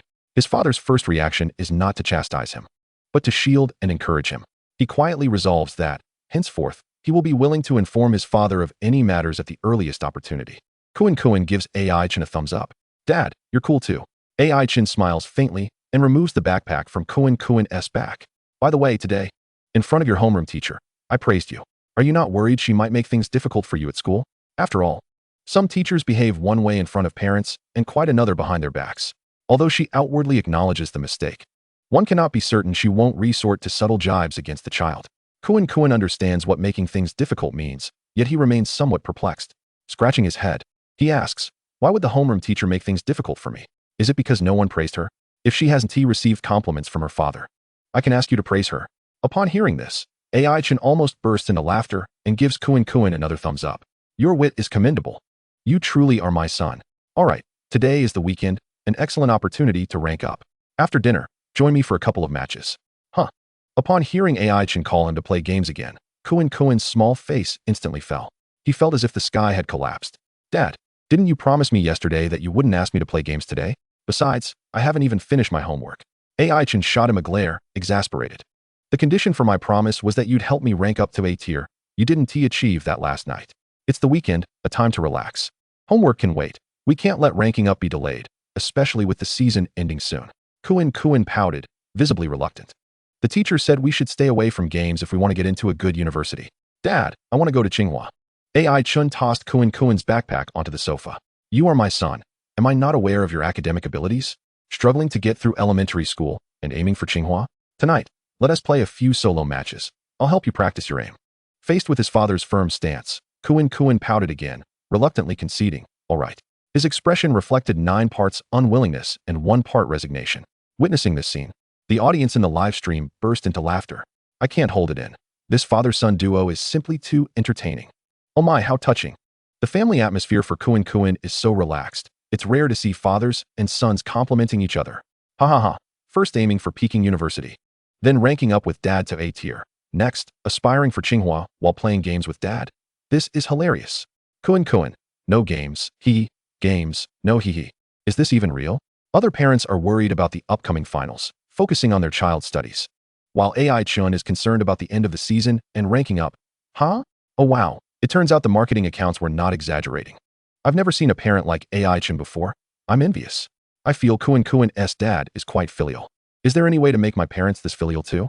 Have you all noticed how Wang Zixuan has a phone again? Ding. Congratulations, host. You have gained 23,000 reputation points. Reminder, when the total reputation points reach 200,000, you can unlock the achievement, a small trial, with a reward of 200,000 yuan. Suddenly, the system's prompt echoed in his mind. Unlocking achievements? 200,000 yuan. AI Chen felt a surge of joy. It turns out the system not only offers lottery draws, but also monetary rewards. For AI Chen, 200,000 yuan is a considerable sum that could enhance his living conditions. Perhaps even for gaming equipment. As for funds to nurture Kuan, he still has time to earn that in the future. Moreover, having just drawn top-tier gaming skills, it also serves as an excellent means of income. While contemplating how to utilize this, he busied himself in the kitchen. Soon, several delectable dishes were served at the table. It wasn't that he was particularly keen on cooking. Rather, he had consumed too much greasy takeout for lunch and needed a change of flavor. Come on, my son. Eat more. You need strength for the battles ahead. AI Chen cheerfully urged as he served Kuan some braised pork. Kuan remained silent, merely focusing on his meal. Suddenly, his eyes lit up as he remembered something. He looked up at AI Chen excitedly. Dad, I might not be able to play games with you. AI Chen, puzzled, asked why not. Kuan got up from the table, walked over to his backpack, pulled out a sheet of paper, and handed it to AI Chen. AI Chen examined the document. Extracurricular practical work study gratitude, growth career experience activity. Dear parent, in order to deepen the connotation of labor education, our school will conduct a theme practice activity focused on work study this weekend. Through career experiences, we aim for children to understand the value created through labor and the hardships of parenting, fostering a sense of gratitude and independence. Participation time, this Saturday and Sunday. Practical tasks. Children are to independently choose a legal and safe profession to experience, such as community service, handicraft creation, agricultural labor, etc., and earn wages through their labor. Achievement goal. Those earning a daily income of 200 yuan or more will receive an outstanding evaluation as a star of work. Note, Income must be from genuine labor. Participation requirements. Children must independently complete the choice of profession, labor negotiations, and the practical process. Parents may assist, but should not do the work for them. Parents are requested to record the following scenes with photos and videos. The child's work state.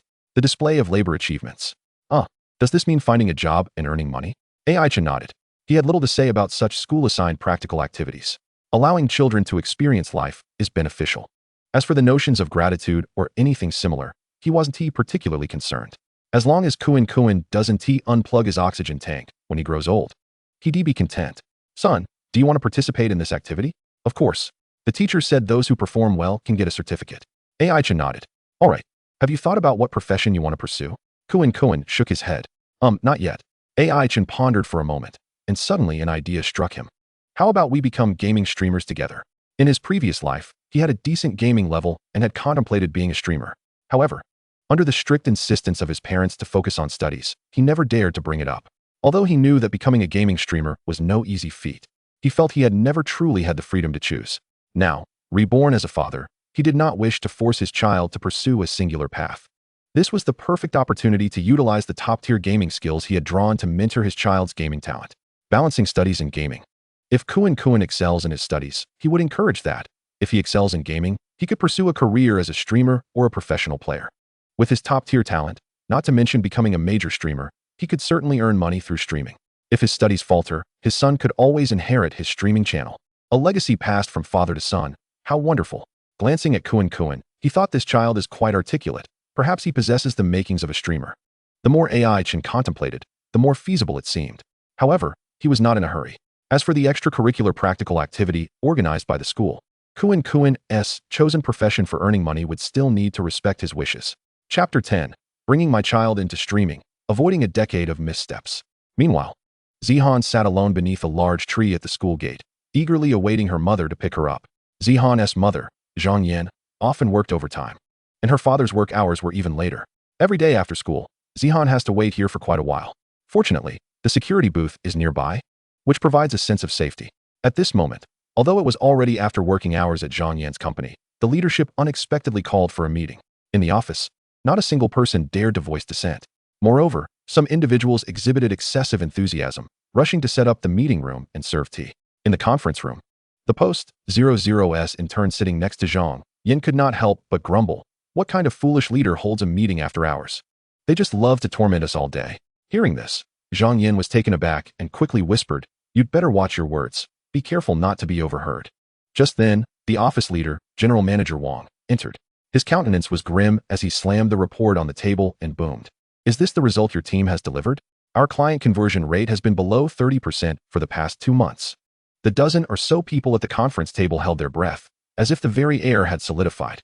At that moment, the group leader, Chen, adjusted his glasses and deliberately raised his voice, saying, "General Wang, the client selection work was primarily handled by Zhang Yan and her interns. Perhaps the quality of clients they selected was inadequate." His words deftly shifted the burden onto Zhang Yan. The intern, upon hearing this, immediately wanted to stand up and explain, but was subtly restrained by Zhang Yan. Subsequently, she rose and, with a look of remorse, bowed her head to General Wang, saying, "I apologize, General Wang. The fault lies with me. I will reevaluate the clients." Witnessing Zhang Yan take responsibility, a satisfied expression crept onto Chen Peng's face. Following this, both Zhang Yan and the intern received a scolding from General Wang. After the meeting, Chen Peng approached Zhang Yan and admonished, "Remember to take the client list home and reevaluate it promptly. Otherwise, it will hinder everyone's progress." Zhang Yan nodded earnestly. "Oh, and before you leave, make sure to clean the office as well." With that, Chen Peng swaggered away. The intern, fuming beside her, couldn't help but ask Zhang Yan, "Sister Zhang, why do you let them bully you like this? We've already sifted through that client list countless times." Zhang Yan sighed helplessly and replied earnestly, "Xiao Wu, you're still young. Don't be too hot-headed. In the workplace, it's best to endure the criticism from leadership and avoid arguing back. There's no shame in taking a little loss." Zhang Yan hurriedly rode her electric scooter to the school gate. The moment Zihan spotted her mother, she dashed over with her backpack. Before even getting on the vehicle, Zihan pulled out a cup of milk tea from her bag and eagerly presented it to Zhang Yan. Her cheeks flushed with anticipation. "Mom, I bought you this milk tea." Zhang Yan furrowed her brow and asked, "Zihan, where did you get the money for this?" "It's my saved pocket money. Mom, I've never seen you drink milk tea, so I wanted you to have a taste. Hearing her daughter's words warmed Zhang Yan's heart, yet she sighed resignedly, stuffing the milk tea back into Zihan's backpack and gently said, Zihan, you should drink this yourself. I don't particularly like milk tea. Please don't waste your money in the future. Just think. The cost of 1 cup of milk tea could buy many bottles of mineral water, and we have water at home. There's no need to spend money on milk tea. Zihan, upon hearing this, softly uttered an "oh," a hint of disappointment flashing in her eyes. She lowered her head, quietly adjusted her backpack, and climbed onto the electric scooter. Along the way, Zhang Yan, as usual, inquired about Zihan's academic progress at school, urging her to recite the knowledge she had learned after returning home. Zihan remained silent, merely nodding in agreement. She had intended to tell her mother about the physical fitness test organized by the school, noting that the teacher hadn't taught anything new, but ultimately refrained from speaking. She knew her mother would surely think she was inattentive in class. In the live stream, many parents praised Zhang Yan and Zihan. Zhang Yan is truly adept at educating her child, seamlessly integrating learning into daily life. This will surely cultivate Zihan's love for learning. Compared to AI Chen, they're worlds apart. Zhang Yan is so responsible for her child. This is how a qualified parent should be. Zhang Yan is a wonderful teacher. Zihan is so understanding and obedient, far superior to my child. Life is full of educational opportunities. Not only does Zihan learn, but I've also gained considerable parenting knowledge from Zhang Yan's livestream. I strongly recommend everyone learn from Zhang Yan. However, there were also dissenting voices. Oh my, don't you find this atmosphere stifling? The comments are all praises, and I genuinely don't understand. Zihan seems like an emotionless puppet. This isn't obedience. It's clearly being overly controlled. Zhang Yan may genuinely want what's best for Zihan, yet her educational methods do have some issues. Children's growth needs a bit of freedom. I can't take it anymore. It's too oppressive. I think I'll head to AI Chen's livestream instead. The father-son dynamic there seems so relaxed, and the common atmosphere is much better. I agree. Zhang Yan is the epitome of a parent with lofty aspirations, placing all expectations upon her child. In Wang Lei's livestream, the scene remained one of a father scolding his son. Upon returning home, Wang Lei found Wang Zishuan sprawled on the sofa watching television, with his homework untouched. Instantly, he was filled with anger, seizing a belt to deliver a lesson. Watching his son, who repeatedly vowed to improve yet kept repeating the same mistakes, Wang Lei felt a deep sense of frustration. You little rascal. For extracurricular activities, you can go outside and collect bottles. I'll make sure you understand whether picking up trash is easier than studying. As soon as these words left his mouth, the comments erupted with laughter. Meanwhile, having finished dinner, AI Chun and Kunkin were also discussing extracurricular activities. Sigh, setting up a stall is exhausting, working is too hard, and volunteering doesn't earn much money. Dad, what profession should I choose? Kunkin racked his brain, but still couldn't come up with a solution. AI Chun chuckled and asked, Son, do you want to earn money while sitting at home? Of course, but it's impossible to get something for nothing, Dad. Earning money requires hard work, Kunkin replied seriously. For this practical activity, he wanted not only to earn a school certificate, but also to genuinely make some money. Although he hadn't figured out what job to pursue, he had already planned how to spend the money he earned. Actually, I've thought of a profession that guarantees you can make money from home. AI Chen leaned closer to his son, speaking in a conspiratorial tone. Observing his father's mysterious demeanor, Kunkin felt a sense of foreboding and cautiously asked, Dad, you're not suggesting I become your gaming companion, are you? AI Chun's expression froze instantly. What nonsense was this child spouting? Did he seem like the kind of father who was carefree? AI Chen waved his hand and said, Of course not. Just follow my instructions tomorrow. He chuckled. Being a companion required paying him, which would mean earning his own money. There was no comparison to being a streamer, where he could earn viewers' money. Kunkin nodded skeptically and turned to grab his backpack, heading back to his room. He thought to himself, his dad probably wanted him to do some chores and then give him a little reward. Seeing Kunkin retreat to his room, AI Chen didn't call him back. After dinner, it was better to take a break before playing games. AI Chen flopped onto the sofa, took out his phone, and opened the Douyin app. Since he planned to become a streamer, he needed to register an account first.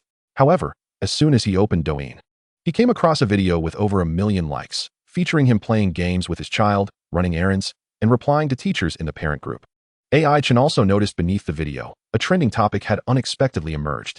Effective parenting reveals a unique educational approach, sparking widespread discussion. AI Chen clicked to delve into the comments.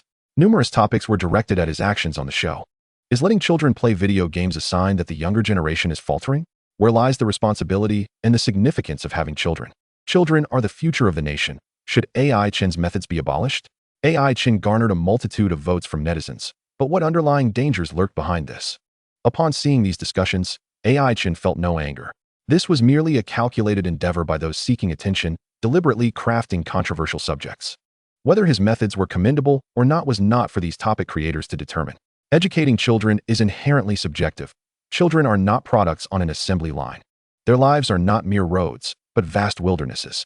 Furthermore, as times progress, certain educational philosophies have become somewhat antiquated.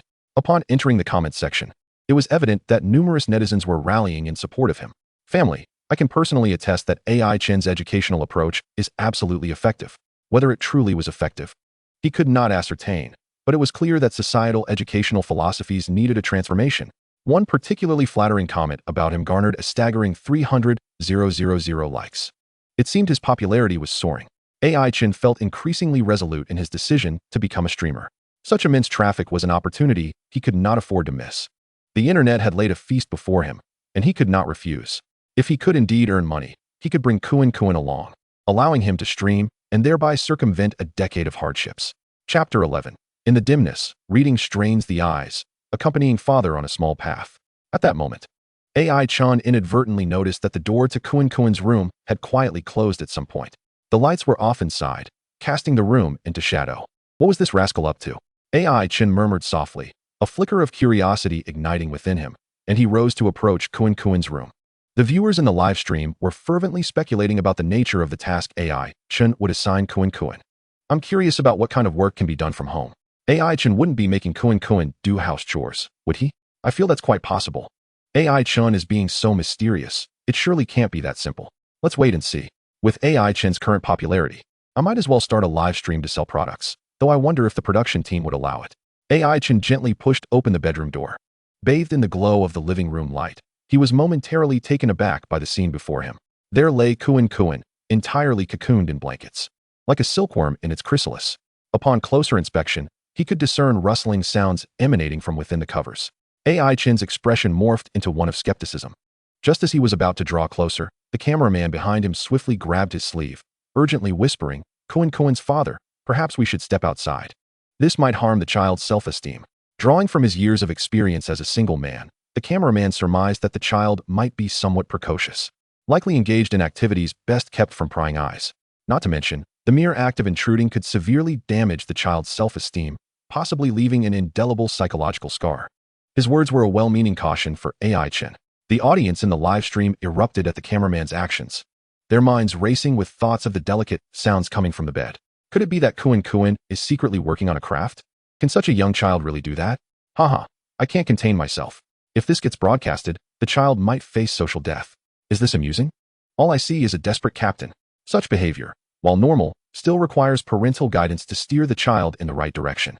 Can you all use your brains? Kuan is so young. He is probably just sneaking in some phone time. AI Chen, hurry and step out with the cameraman. We must respect the child's privacy. Meanwhile, within the studio, the atmosphere turned awkward. After all, it was the first time such matters concerning children had been thrust onto the screen. The host, Xiao Sa, felt a twinge of urgency. He understood that as long as parents offered proper education and guidance, promptly informing children of the potential negative impacts, there wouldn't be significant issues.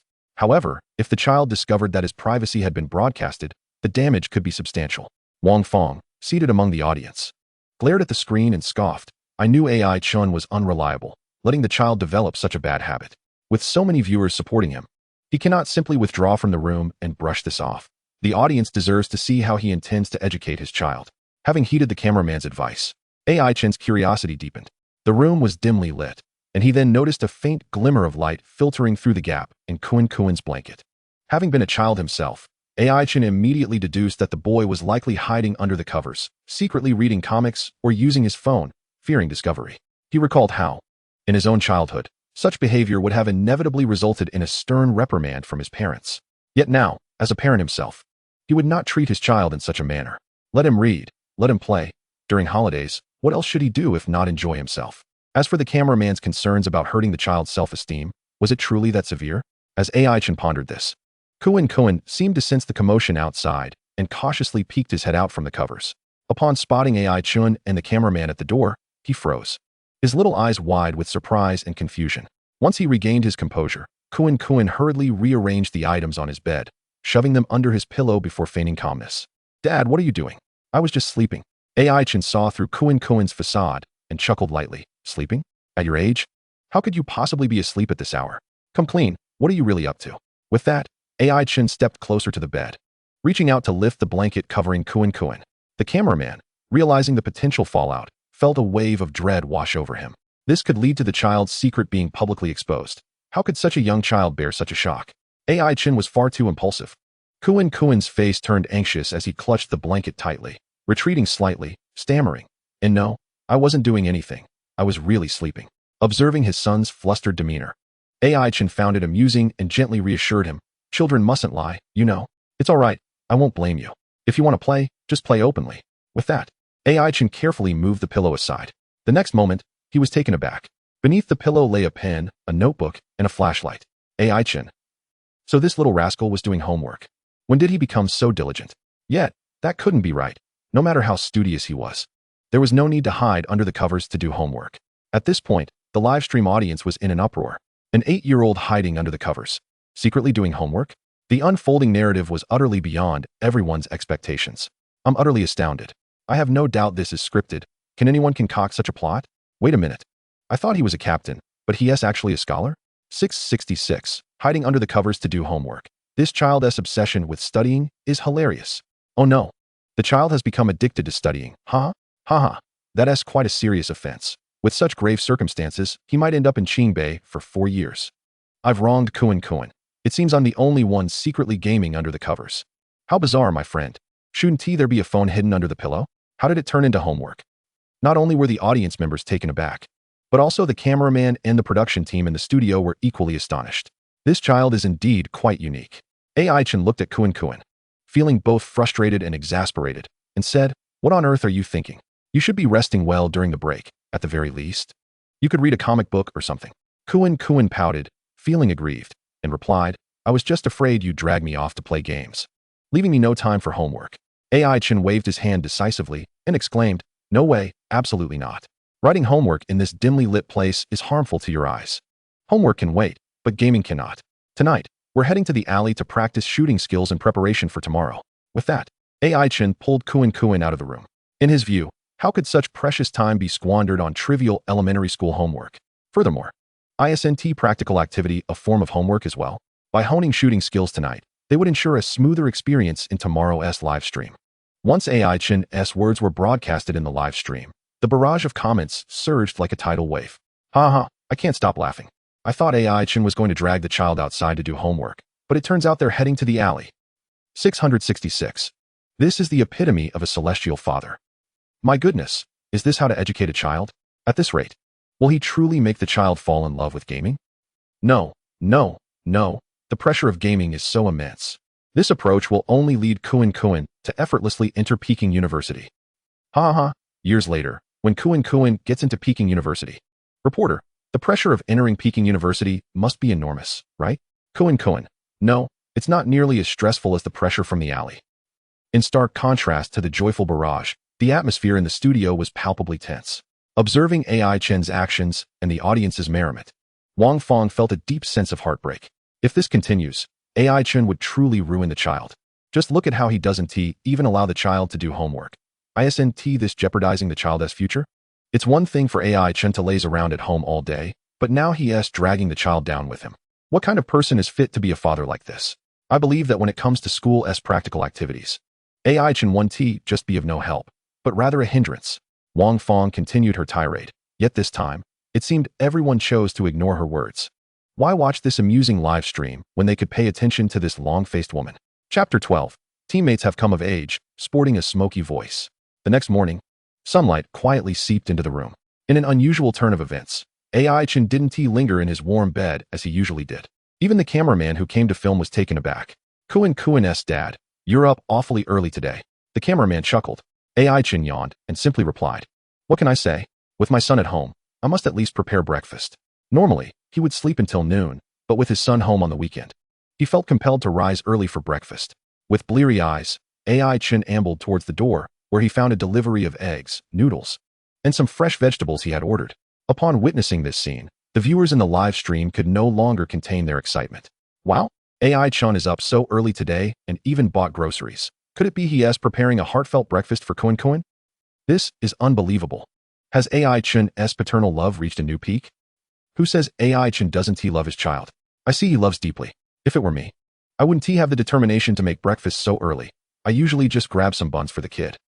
Wait until Kuan sees this loving breakfast. He will be overjoyed. After gaming all night, he can still rise this early. Youth truly has boundless energy. AI Chan placed the groceries in the kitchen before wandering over to Kuan's bedroom door, gently knocking. Knock, knock, knock. Time to wake up, kiddo. In no time, Kuan emerged from his room, fully dressed. Dad, what's for breakfast today? Kuan inquired. We'll have vegetable and egg noodles. The ingredients are in the kitchen. It's all yours. I'm going back to my room for a bit more sleep. Just call me when it's ready. Oh, and don't bother frying eggs. You can eat them yourself. I'm not fond of them. After giving these instructions, AI Chen turned and walked back into his room, collapsing onto his bed. Kuan seemed accustomed to his father's arrangements. After washing up, he adeptly entered the kitchen, skillfully washing and chopping vegetables before boiling the noodles. Although he was not tall, standing on a small stool, his movements were remarkably nimble. The cameraman stood speechless at the sight. Meanwhile, the studio audience exchanged glances, and the viewers in the live stream were equally astonished. I can't believe it. I felt so moved for nothing. You bought groceries just so the child could make breakfast. Indeed, it's the brave who enjoy the world first. Letting the child make breakfast is quite impressive. Ha ha, those born in the 70s. Dad doesn't eat until the child does. Those from the 80s. Child, finish your meal, and then dad will eat. Those from the 90s. This little one can't eat. Those from the aughts. The child cooks for dad. Ha ha. Kuan's actions are so proficient it's heart-wrenching. All right, it seems the most resilient among us have reincarnated as the children of the aughts. I've learned something valuable. I'll do this when raising kids from now on.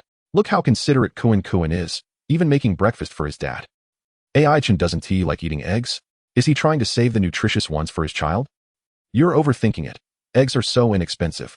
I think AI Chen simply doesn't he like them, huh? At this moment in the studio, the voting results from the previous day were displayed on the large screen. First place, AI Chen's family with 90,000 votes. Second place, Zhang Yan's family with 60,000 votes. Third place, Wang Lei's family with 40,000 votes. Upon seeing AI Chen's family surpass Zhang Yan's, Wang Fang's expression darkened instantly. She couldn't fathom how someone like AI Chen, who treats child education as a joke, could garner so much support. In Huagua, the education of children has always been a matter of utmost importance for parents. Millennia of experience have taught people that without rules, nothing can be accomplished. Children should be educated in rules and etiquette from a young age, establishing correct principles in terms of morality and behavior. Moreover, as the first teachers, parents' every action subtly influences their children. How could someone as unprincipled as AI Chen possibly educate a child well? Yet, despite this, so many people still support him. Wang Fang could hardly imagine what would happen if the younger generation emulated AI Chen's educational approach. What would the future of Huagua become? She knew that some young people were resisting the so-called traditional education. She desperately wanted to awaken those individuals. The educational philosophy passed down through generations is time-tested, and it is the most correct and suitable. Wang Fang snorted coldly, silently thinking, just wait and see. At this rate, regardless of whether AI Chen's son performs well on his final grades, this practical activity is bound to be a disaster. Meanwhile, AI Chen and Kuan had finished breakfast. Before long, AI Chen rummaged through the storage room to retrieve old live streaming equipment, setting it up and adjusting it. Although the equipment had been idle for some time, it was still functioning properly. Kuan, who originally planned to return to his room to read after breakfast, curiously approached. Dad, what are you doing? I'm preparing work for you. Chen, with a playful demeanor, pulled Kuan over and seated him firmly in the gaming chair, gesturing towards the microphone beside them. Behold, your task is to become a streamer. Upon hearing this, Kuan's eyes widened in disbelief. A streamer? Dad, you can't be serious. Chen settled down beside him, remarking, what's the matter? Didn't you say you were unsure of what job to pursue? I believe streaming suits you quite well. Kuan scratched his head, a frown creeping onto his face. But I have no talents. I can't sing or dance. Although the notion of being a streamer intrigued him, he felt woefully lacking in any noteworthy skills. Even if he were to become an eating streamer, his appetite was rather modest. Furthermore, he harbored doubts about the viability of earning money as a streamer. Chen burst into laughter, placing gaming headphones atop Kuan's head. Son, you are to be a gaming streamer. Kuan was momentarily taken aback, still processing the information when the cameraman interjected. Kuan's father. I'm not sure that's appropriate. The school organized this practical activity for children to experience a profession, understand the hardships of earning money, and learn gratitude. But Chen is suggesting he becomes a gaming streamer. What kind of profession is that? This idea seemed rather far-fetched, and it was likely that the viewers in the live stream shared his bewilderment. Chen, perplexed, inquired, "Isn't live streaming permitted during the recording of the program? After all, streaming while streaming feels like a nesting doll." Nevertheless, he intended to become a streamer himself. This was his vocation, and he could not forego it.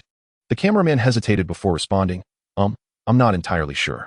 But the child is still young. Allowing him to live stream games might produce some undesirable consequences." Chen pondered for a moment, then devised a solution. "Then during the live stream, we won't show Kuen's face. We'll only capture his gameplay." The cameraman thought to himself, "Well, I suppose I spoke out of turn. Chen is quite the character." Chen turned back to Kuen, patting his shoulder. "So, son, after all that practice we put in last night, you'll surely be fine during the live stream, right?" Kuen swallowed hard, taking a moment before replying, "Dad, is this job really reliable? I'm worried the teachers will criticize me when I return to school." Before he could finish, Chen interrupted, "What are you worried about? Is being a gaming streamer not a legitimate profession? Can't streamers earn money? Didn't the teacher ask you to create videos? Just send him the recorded live stream." He continued, "We'll be proper streamers, earning legal money. Why would the teacher criticize you? Perhaps if you earn money through streaming, he might even commend you." Chen's words left Kuen momentarily speechless. Upon hearing the mention of commendation, he perked up, nodding in agreement. "All right, Dad, I'm in. But please, don't put too much pressure on me while gaming." Chen waved his hand dismissively. "Just log in and get ready. I'll start the live stream shortly. Rest assured, as long as you channel the diligence you displayed while secretly doing your homework into your gameplay, I won't pressure you." Since Kuen was still a minor, he could not register for a streaming account and would have to use Chen's. Chen switched on the camera, directing it towards Kuen's computer screen, which would be streamed directly to the live audience. He crafted an engaging title for the stream, "Sweet Duo Q with My Teammate," aiming for the top of the national server. Suddenly, Chen recalled that his son had a rather distinctive voice that might raise flags during the Douyin audit. He hurriedly added a disclaimer to the stream. "Teammate is of legal age, has a slightly husky voice." Chapter 13. Addressing the viewers. This child is truly polite. As Chen showcased his streaming account to the cameraman, it wasn't long before nearly 10,000 viewers flocked to his stream. The school's extracurricular practical activity was designed to allow children to experience professions. However, Chen took a unique approach by having his son become a gaming streamer. The audience tuning into Teaching with Care could never have anticipated such a plot twist from Chen. The number of viewers entering his live stream was modest compared to Teaching with Care, but the majority were his loyal fans. In no time, the chat was a flurry of activity. "Wow, Chen has really pulled off something extraordinary. Haha, everyone hit that follow button. We're about to witness the birth of a new internet sensation. I'm sharing this stream. Haha. Wait, what? Teammate is of legal age and has a husky voice? I'm laughing so hard it hurts." If the school teachers see Kuen as a gaming streamer, they might just faint. "I was initially thinking of having Chen as my godfather, but now I want to tip him. Does that mean I'm his godfather first?" User Guizhou Belia tipped a Porsche. User Sun Xiaochuan tipped a hot air balloon. Watching the continuous stream of gifts pouring into the live chat, Chen felt pleasantly overwhelmed. The enthusiasm of the audience exceeded his expectations. Standing before the camera, he clasped his hands together and sincerely expressed, "This is my first live stream, my debut, and I appreciate everyone's support. Today's content features a sweet duo Q with my son. If you enjoy it, please follow us. I genuinely thank each and every one of you, whether or not you send gifts, for you are the ones who sustain me." Having said that, Chen pulled Kuen closer and nudged him into the frame. "Due to unforeseen circumstances, my teammate cannot appear on camera while we play, so let me introduce him. Kuen, greet the loving viewers." Kuen stood before the camera, imitating Chen's gesture of clasping his hands, bowing deeply, and earnestly saying, "Good morning, dear viewers." He showed no reluctance towards this form of address. His demeanor was poised and his greeting loud and clear. After all, the audience in the live stream represented his hopes for earning money and receiving commendations at school. Additionally, he regularly watched live streams and was well acquainted with the terms godfather and godmother. Witnessing this exchange, the viewers in Chen's stream erupted with laughter. In their eyes, this father-son duo was nothing short of delightful.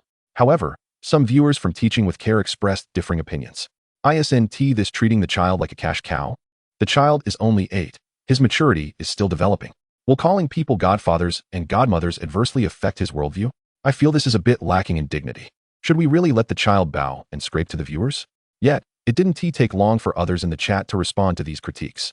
It's just a friendly interaction. Let us not overanalyze the innocence of children through an adult lens. As long as the child enjoys himself and learns how to interact with others, there is no need to overthink it.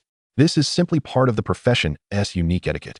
Politeness and upbringing are not the same as lack of backbone. Teaching gratitude to children is perfectly acceptable. The way he addresses them as godfathers and godmothers shows remarkable politeness.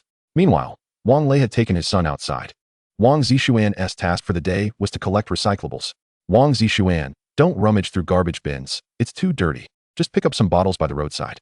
Wang Lei, dressed neatly in a white shirt and jeans, held a seemingly incongruous snakeskin bag filled with clinking aluminum cans, creating a stark contrast. At that moment, Wang Zixuan resembled a playful kitten, darting back and forth, even diving into a trash bin. Wang Lei's scolding drew peculiar glances from passers-by.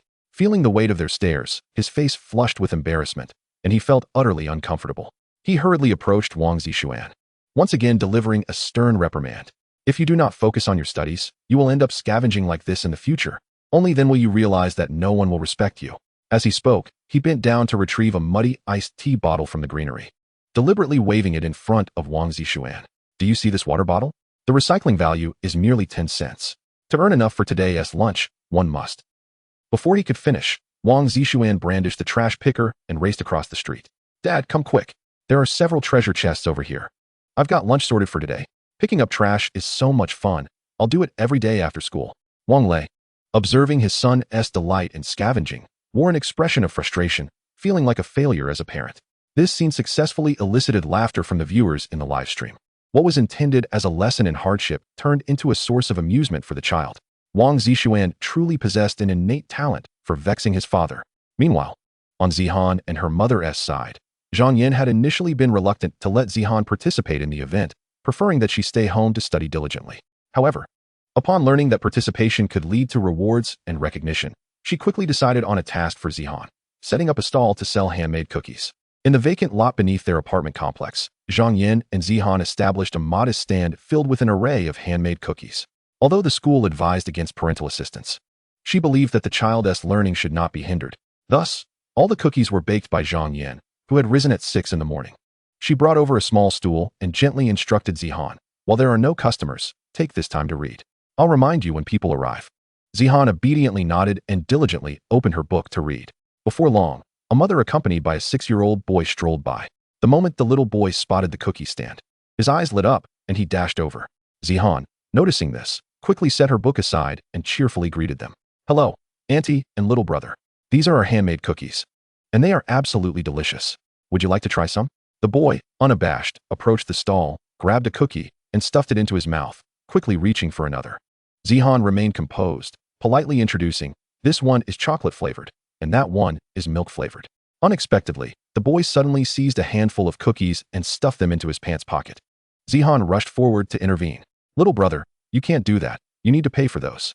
The boy ignored her entirely, turning to flee with the cookies. Quick as a flash, Zihan grabbed him, but to her surprise, the boy was quite strong and forcefully shoved her aside, knocking her to the ground. It hurts. Sitting on the stone pavement, Zihan's face contorted with discomfort. At that moment, bystanders witnessed the scene and began to voice their disapproval. How can a child behave this way? Where are the parents? This is utterly uncouth. Indeed, how can one just snatch things and push others? The boy's mother, overhearing, appeared somewhat embarrassed. Zhang Yin hurried over, helping Zihan to her feet while brushing off the dirt from her clothes. It's all right, dear. It's normal for children to squabble. Those cookies aren't worth much. So take them and enjoy. Hearing this, the boy stuck out his tongue at the onlookers and triumphantly returned to his mother. The boy's mother, beaming with pride, glanced at the bystanders and declared, see, the parents aren't upset, so what is it to you? The onlookers, left with no choice, could only shake their heads in dismay and walk away. As the crowd dispersed, Zhang Yin looked at Zihan, whose eyes brimmed with tears, and knelt down to impart a heartfelt lesson. Zihan, I understand that you feel wronged, but we must learn to show tolerance and understanding. He is still young and doesn't he know better? We cannot hold it against him. Didn't your teacher teach you that sometimes patience brings peace? And stepping back opens up the horizon? While the show was being recorded, she aimed not only to impart life lessons to her child, but also to convey to the live stream audience that with a little more tolerance, the world could be a better place. Zihan, suppressing her disappointment, returned to the stall to tidy up. However, the joy of setting up the stall had been overshadowed by her sense of loss. In the broadcasting studio, Wang Feng, who had been exasperated by AI Chen, found solace in Zhang Yin's approach, revealing a satisfied smile. Zhang Yin had effectively imparted a profound lesson to Zihan through this minor incident. Suffering can be a blessing. Tolerance and humility are traditional virtues of our culture, and parents should instill these values from a young age. Just as she anticipated that the comments would praise Zhang Yin's parenting and align with her views, the screen displayed comments that froze her smile in place. I've trained you to be a fool. The more I think about it, the angrier I get.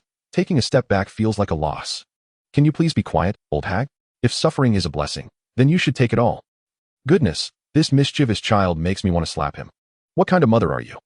I'm so frustrated. It's bad enough that the cookies didn't T-sell well, but how could you not protect your daughter? I can't stay in this live stream a moment longer. I really can't understand whether she is educating her child for show or if this is her genuine approach. Either way, I can't accept it. I'm out. I used to defend Zhang Yin when others criticized her, but she has significant issues this time. I'll need to observe before deciding whether to vote for her today. I'd rather watch AI Chen. Although he makes mistakes with his child, he never lets others bully him. Recently, discussions about AI Chen's parenting methods have continued to trend on social media, not only on Douyin, but also on other short video platforms like Slowfoot and Huali. Numerous accounts dedicated to editing this program have emerged. The latest episode of Teaching Children Wisely quickly gained popularity online. AI Chen's decision to start a personal live stream on Douyin initially contradicted the program's regulations. However, this move attracted considerable traffic from Douyin to the show. The production team recognized that much of the program's popularity was indeed driven by AI Chen.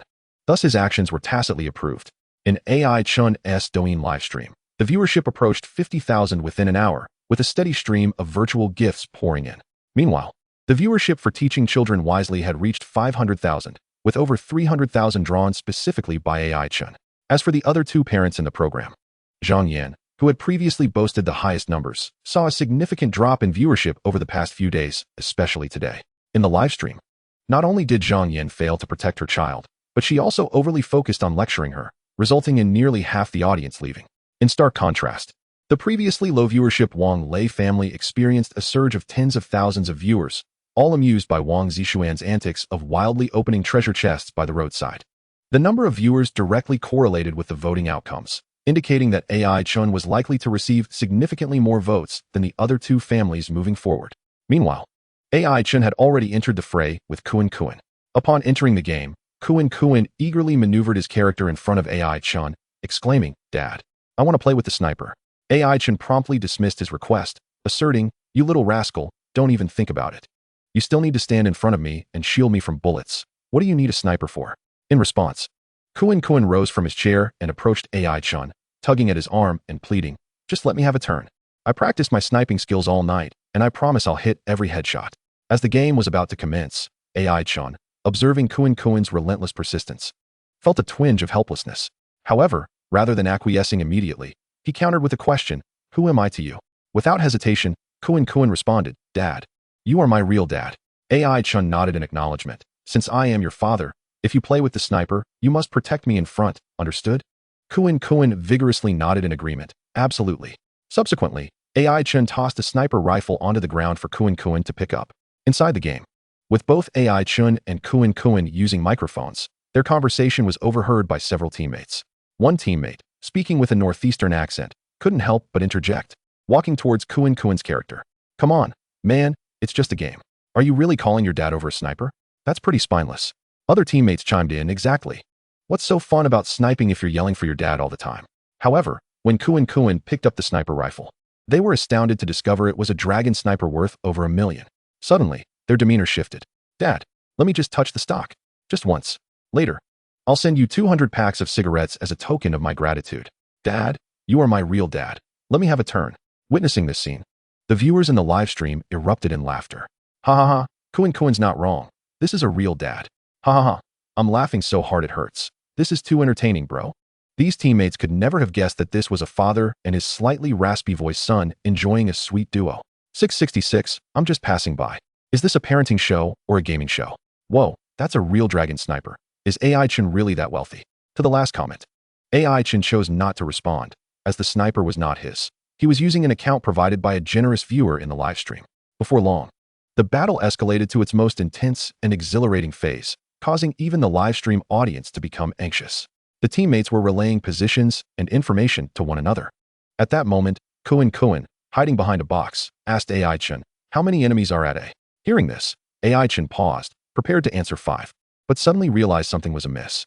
He smacked Kuan lightly on the head and admonished, "You little rascal, what do you mean by how many dads? You only have one dad." Kuan looked up, looking rather aggrieved. "I meant, Dad, how many enemies are at A?" AI Chen retorted, "Pay attention to your punctuation next time." Their exchange in the live stream once again sent viewers into fits of laughter. The comedic chemistry between AI Chen and his son was indeed abundant. At this point, AI Chen, possessing top-tier gaming talent, could have easily ended the match. Yet his intention was to train his son. Thus, he refrained from exerting his full potential. Observing Kuan, who was hiding behind a box and attempting to outline targets with his sniper, AI Chen grew increasingly frustrated. Kuan, stop fiddling with that useless sniper. Quickly switch to an assault rifle and follow me." Kuan, sensing his father's urgency, dared not protest and hurried to comply. However, within half a minute, Kuan met his demise at the hands of the enemy. "Son, weren't you supposed to shield me from bullets? Where are you?" AI Chen urged. Kuan merely pointed at the now grayed-out computer screen and shrugged. "Dad, I've already burned out." Just as AI Chen was about to give Kuan a stern talking to, enemy messages flooded the chat. "The movement of the opposing team reminds me of my grandmother learning to use a computer.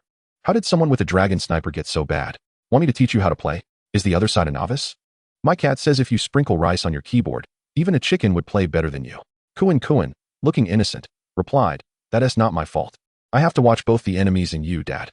At this moment, the chat was filled with laughter, with many mocking AI Chen for not only being inept, but also for seemingly selling out his son. Observing the enemy's taunts, AI Chen felt his temper flare. He could tolerate them mocking his son, but he could not stand them calling him bad. Moreover, criticizing his son was tantamount to criticizing himself, and that he would not abide. He spoke firmly, "Just wait, son, watch how your dad tears them apart." In the next instant, AI Chen's gaze sharpened like that of a hawk as he locked onto the screen. His fingers danced across the keyboard and mouse, executing fluid movements with his character. The enemy's bullets whizzed past, while he fluidly executed a series of maneuvers, turning, aiming, and shooting in rapid succession. Pulling the trigger of his AK, the enemy fell in a heap. In less than 2 minutes, AI Chen eliminated every foe on the opposing team. As the enemy's chat filled with a barrage of question marks, Kuan was equally astonished. Did Dad just power up? How did he suddenly become so strong? The live stream erupted with exclamations. "Whoa, I didn't even blink. How did the entire opposing team fall? I'm not familiar with this game, but the streamer looks incredibly skilled. Seriously, bro, you're making me have to follow you. It doesn't seem like he's powered up." The streamer never even logged out. 666, he didn't even bother to pretend. With this skill, he could easily compete professionally. Wow, the streamer is so protective of his son. When his son was mocked, he went on a rampage. Of course, the vendetta of a father is not to be trifled with. As AI Chen reclined back in his chair, satisfied with the victory screen, he glanced at the still-dazed Kuan beside him. With heartfelt sincerity, he imparted, "Did you see that, Kuan? In esports, being bad is a sin. If you lack skill, others will mock you. This holds true in real life as well. If you are weak, you will be bullied. Therefore, my duty is to continually grow stronger and retaliate." He added, "Today, I helped you once, but I might not always be able to do so. Do you understand?" Kuan scratched his head, seemingly confused. At that moment, a comment rolled in from the live stream. "Got it. Right now you're still young. So your dad is putting pressure on you. When you grow up, remember to fight back and unplug his oxygen tank." Kuan pointed to the comment and asked, "Dad, do you mean I should unplug your oxygen tank in the future?" The moment he spoke, the audience erupted in laughter. Even the cameraman struggled to contain himself. Yet, amidst the laughter, it was evident that AI Chen's actions had provided Kuan with a much-needed sense of vindication. Viewers in the live stream expressed their admiration, I must say. It's quite rare for AI Chen to defend his son in a game like this. Indeed, even if it's just a game, AI Chen ensures his son doesn't suffer any losses. Faced with the enemy's taunts, AI Chen went wild. If it weren't for the live stream, I think he might have transformed into a raging player and shot back. It seems the relationship between this father and son is growing stronger. Kuan even dares to joke about unplugging his dad's oxygen tank. Ha! Everyone, regardless of the jokes, remember to cast your votes. Meanwhile, at the Education Bureau. Chapter 15. The director of the Education Bureau prepared to conduct visits. The young director of the Education Bureau, Lin Weiman, clad in a sharply tailored suit, sat poised in his brightly lit office. Although today marked a day of rest, he remained steadfast at his post. diligently attending to various affairs. At that moment, his secretary, Xiao Wu, hurriedly entered, respectfully presenting him with a document. Lin Weiman reached out to accept the file, which contained a report on the extracurricular activities arranged for primary and secondary schools across the city. To promote the comprehensive development of students in moral, intellectual, physical, aesthetic, and labor aspects, and to prevent them from solely pursuing academic grades, he had convened a meeting a few days prior, urging schools to actively engage in extracurricular activities. Regarding the themes of these activities, he had granted schools the freedom to choose. As he scanned the themes selected by the schools, a slight furrow appeared on his brow. Caring for the elderly at a nursing home, assisting sanitation workers in cleaning the streets for a day, organizing book donations. None of these themes met the expectations he harbored within. He yearned for an initiative brimming with novelty, one that could genuinely enhance students' social practice abilities. Just then, a particular school's theme suddenly captivated his attention, the vocational experience activity at Sunshine Primary School. A glimmer of delight flickered in his eyes. This theme resonated perfectly with his aspirations. Lin Weiman noted that Sunshine Primary's extracurricular activities were scheduled for this weekend. Therefore, he turned to his secretary, Xiao Wu, and said, "Xiao Wu, please contact the principal of Sunshine Primary. Today, we shall visit the homes of the students to investigate and understand the specifics of their participation in this extracurricular practice." At that moment, Lin Weiman recalled a recent educational program aired on the Central Channel titled Guiding Children Effectively, which featured 3 families from Sunshine Primary. However, due to his busy schedule, he had yet to watch it. Thus, he added to Xiao Wu, "Let us select the 3 families featured in Guiding Children Effectively for our visits. Though we might glean some insights from the live broadcast, it is far superior for us to conduct an on-site investigation." Xiao Wu nodded in agreement, but then seemed to recall something, her face betraying a hint of discomfort. "Director Lin, if we choose them, it may not bode well for our investigative work." "Why is that?" Lin Weiman inquired, a look of perplexity crossing his face. The program has sparked considerable controversy online. Our visit could potentially provoke even greater dissent." Xiao Wu had been following the program closely and had viewed numerous videos showcasing AI, Chen's unique educational methods, which had left a significant impact on him. He understood the rationale behind AI Chen's approach. However, witnessing such unconventional educational practices directly challenging the long-established education system instilled a sense of trepidation within him. Upon hearing Xiao Wu's concerns, Lin Weiman's expression grew serious as he stated, "A high level of controversy indicates a strong public interest. We must delve into the community and listen to the voices of the people. It is precisely families like these that we ought to visit to comprehend the genuine circumstances of students within them." Xiao Wu continued, "Yet, Director Lin, I worry that any unforeseen incidents could negatively impact the image of our education bureau." In truth, he was concerned that AI Chen, with his massive following, might engage in unconventional behavior in the presence of their education bureau, leaving them in a difficult predicament. Lin Weiman waved his hand dismissively. "Xiao Wu, I appreciate your thorough consideration, but since we wear this uniform, we must wholeheartedly serve the people, prioritizing their needs above all else. We cannot afford to be overly cautious. You may go now and contact the principal of their school."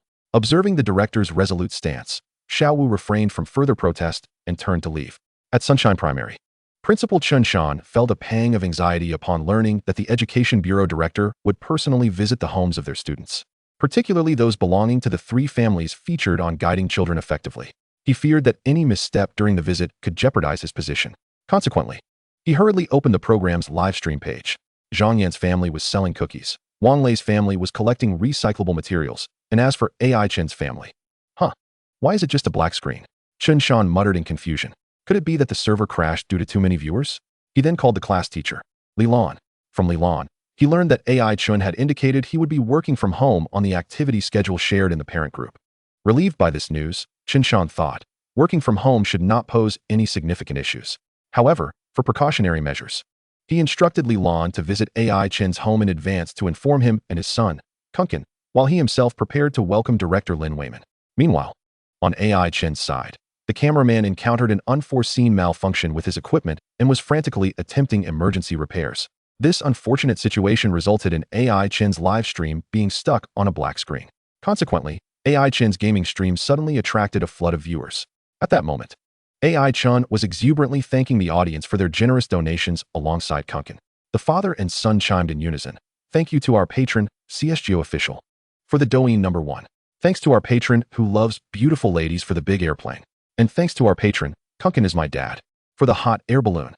Of course, the latter remark was made by AI Chen, amid their playful banter with the audience. AI Chen noticed Kunkin becoming increasingly adept at engaging with the viewers, while the cameraman continued to grapple with his equipment. Thus, he instructed Kunkin, "Son, you take over the stream. I'm going to rest on the bed for a bit." Kunkin flashed an OK sign at AI Chen, his face devoid of surprise. After all, besides gaming, his father's other great passion was sleeping. Moreover, having streamed alongside his father for quite some time, Kunkin now felt confident enough to maintain the flow of the broadcast. "All right, with your poor shooting skills, you'd better practice. And let me warn you, don't try to sneak in some practice while I'm asleep. I'll know if you do." Kunkin seemed to disregard AI Chen's warning entirely, sitting down to play another round of the game. Meanwhile, he spoke in a unique voice, engaging with the audience. "I noticed someone in the comments asking, 'Streamer, your rifle skills are too reliant on technique. Do you have any simpler yet powerful weapon recommendations?' Sure, my friend, there are 9 such weapons, all from the current T-05 arsenal. And the foremost among them is the sniper rifle." Observing this exchange, AI Chen couldn't help but chuckle. His son indeed possessed a certain flair for streaming. Just as AI Chen was about to retreat to his room for a well-deserved nap, the cameraman, still struggling with the equipment, looked up and asked, "Kunkin's dad, aren't you going to keep an eye on the stream? What is there to watch?" AI Chen shrugged, a puzzled expression on his face. "What if something goes wrong in the stream and Kunkin can't handle it?" The cameraman replied. Upon hearing this, AI Chen waved his hand dismissively, saying, "What could possibly go wrong? Perhaps I'll be gone, and this little guy will have even more fun." The cameraman glanced at Kunkin, seemingly convinced by AI Chen's reasoning. After all, the school had advised parents to refrain from interfering with their children's extracurricular activities. It was meant to nurture them, not the parents. Furthermore, if the equipment wasn't fixed yet, and there was no program to record, why not seize the opportunity to catch some sleep? Caught off guard, the cameraman could only lower his head in silence and continue repairing the equipment. Meanwhile, the homeroom teacher, Lilan, hurried towards AI Chen's home while attempting to reach him by phone. To her dismay, the call went unanswered, and the live broadcast studio remained shrouded in darkness. The principal had gone to meet the director of the Education Bureau, and if she could not ensure that nothing untoward occurred at AI Chen's home before their arrival, her position as a stable teacher would likely be jeopardized. With a heart full of anxiety, she arrived at AI Chen's doorstep and rang the doorbell. Ding dong. Kuin opened the door, his expression morphing into one of surprise upon seeing his homeroom teacher. He quickly ushered her into the living room with warmth. "Teacher, what brings you here?" As Lilan stepped into the living room, her gaze swept across the surroundings. In the center, 2 conspicuous large computers stood, while in the corner, a cameraman was busy fiddling with a multitude of equipment. Kuin, who is this?" Lilan inquired. Before Kuin could respond, the cameraman lifted his head and introduced himself. "Hello, teacher, I am the cameraman for teaching children well." Upon hearing this, Lilan politely greeted him and again scanned the room. Noticing that AI Chen was notably absent, she turned to Kuin and asked, "I came to see how you are faring with your extracurricular activities. Where is your father? I have something important to discuss with him." Having finally gained a reprieve from his father's supervision, Kuin was reluctant to wake him, hoping to secretly indulge in some reading. Thus, he quickly replied, "Shoo, teacher, my dad is sleeping in the room. Please don't wake him. Look, I'm currently engaged in my extracurricular activity." With that, he led Lilan to his live streaming setup. Chapter 16. Gifts and Oxygen Tanks. Pulling the plug regardless of donations. As Lilan appeared on the live stream, the audience erupted with excitement. Surprised? Unexpected?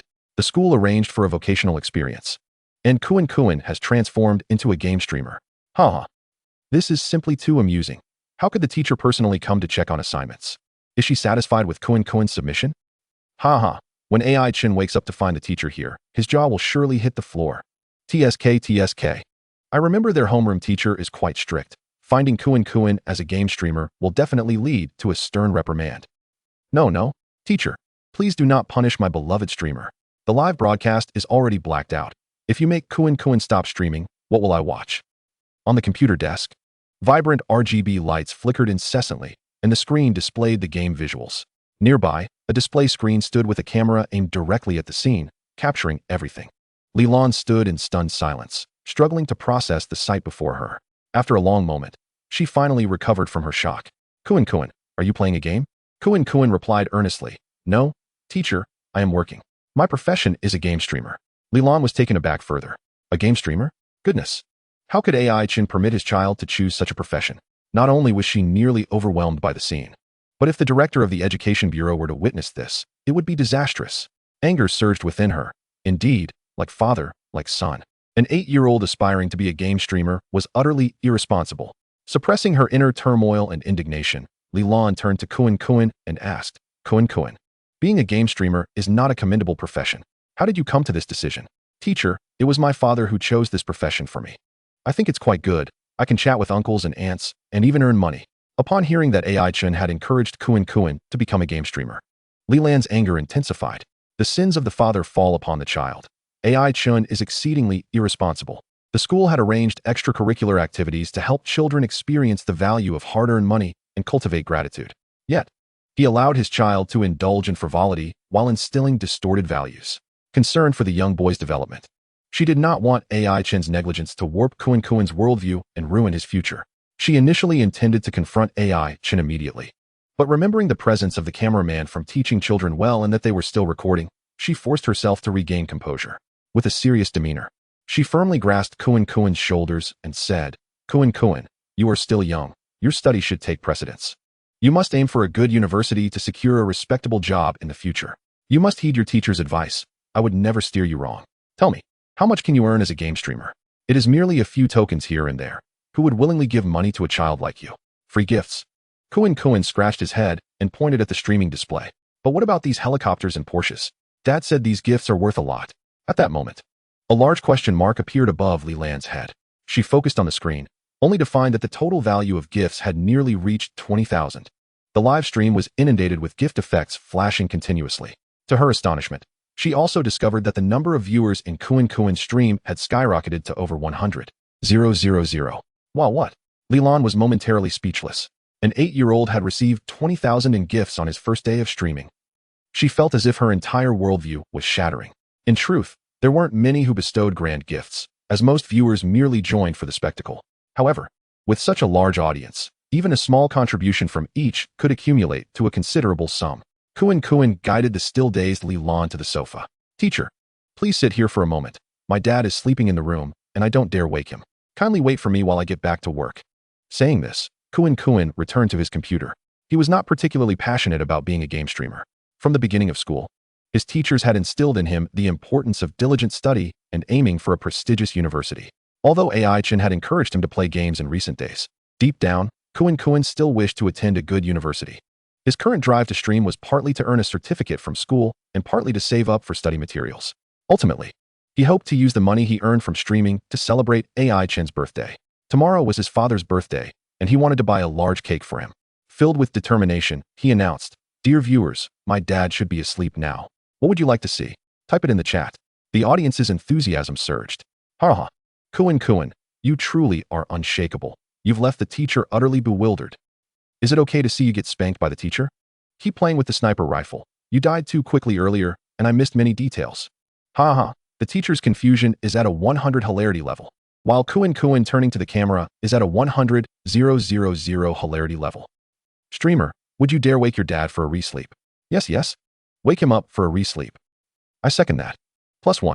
+10086. Seeing these comments, Kuan quickly shook his head. Dear viewers, we can't do that. I fear I won't grow up if I disturb him. The comments began to tease him, humorously affirming that indeed, like father, like son. Observing this, Kuan continued.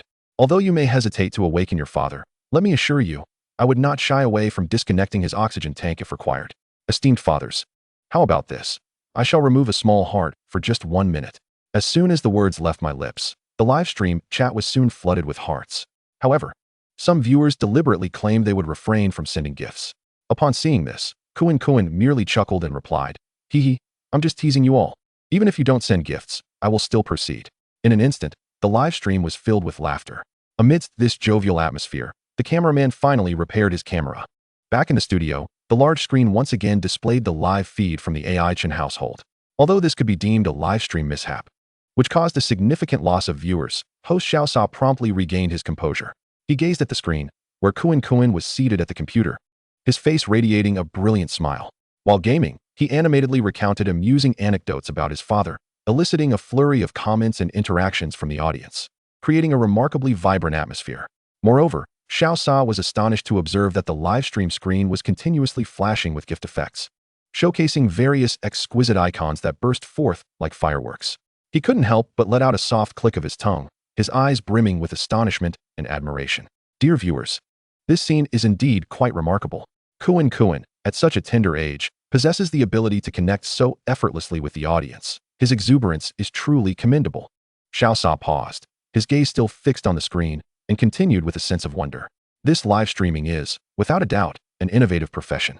Judging by the number of gifts in Kuan's stream, I dare say he earns far more than many of his classmates. Most of the viewers of this program were parents, and many had not downloaded Douyin to follow AI Chen's livestream. As soon as the AI Chen family's feed resumed, a considerable influx of viewers joined in.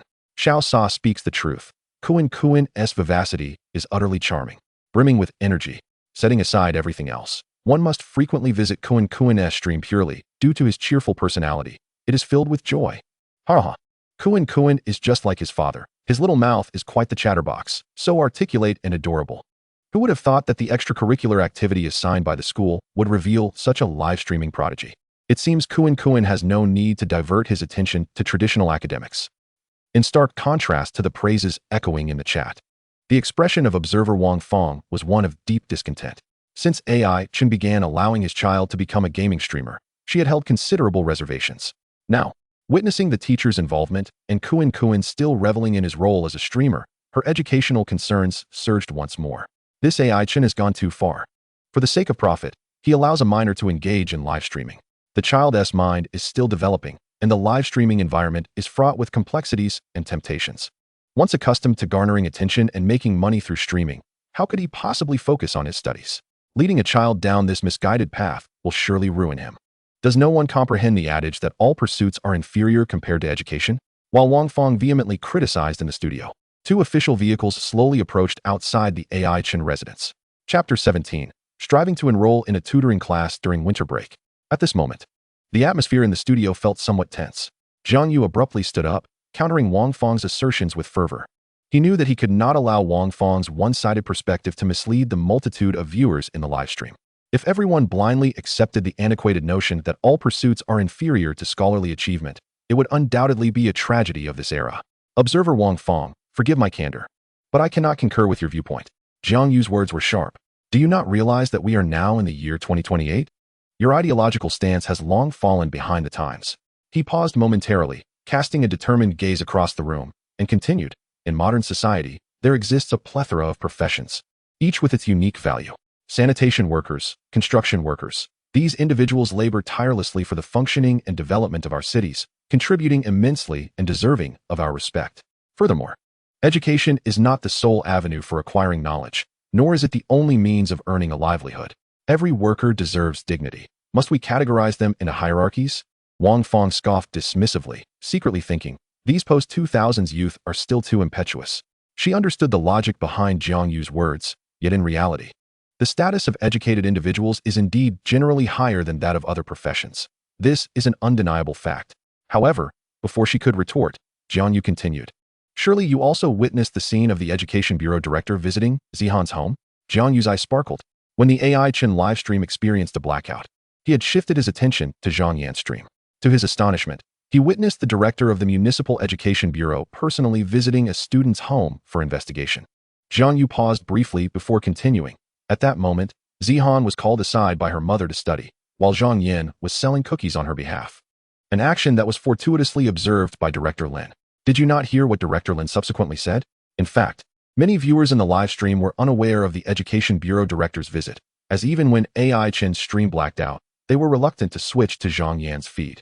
Wow, the Education Bureau director personally visited? It seems he is quite invested in this extracurricular activity.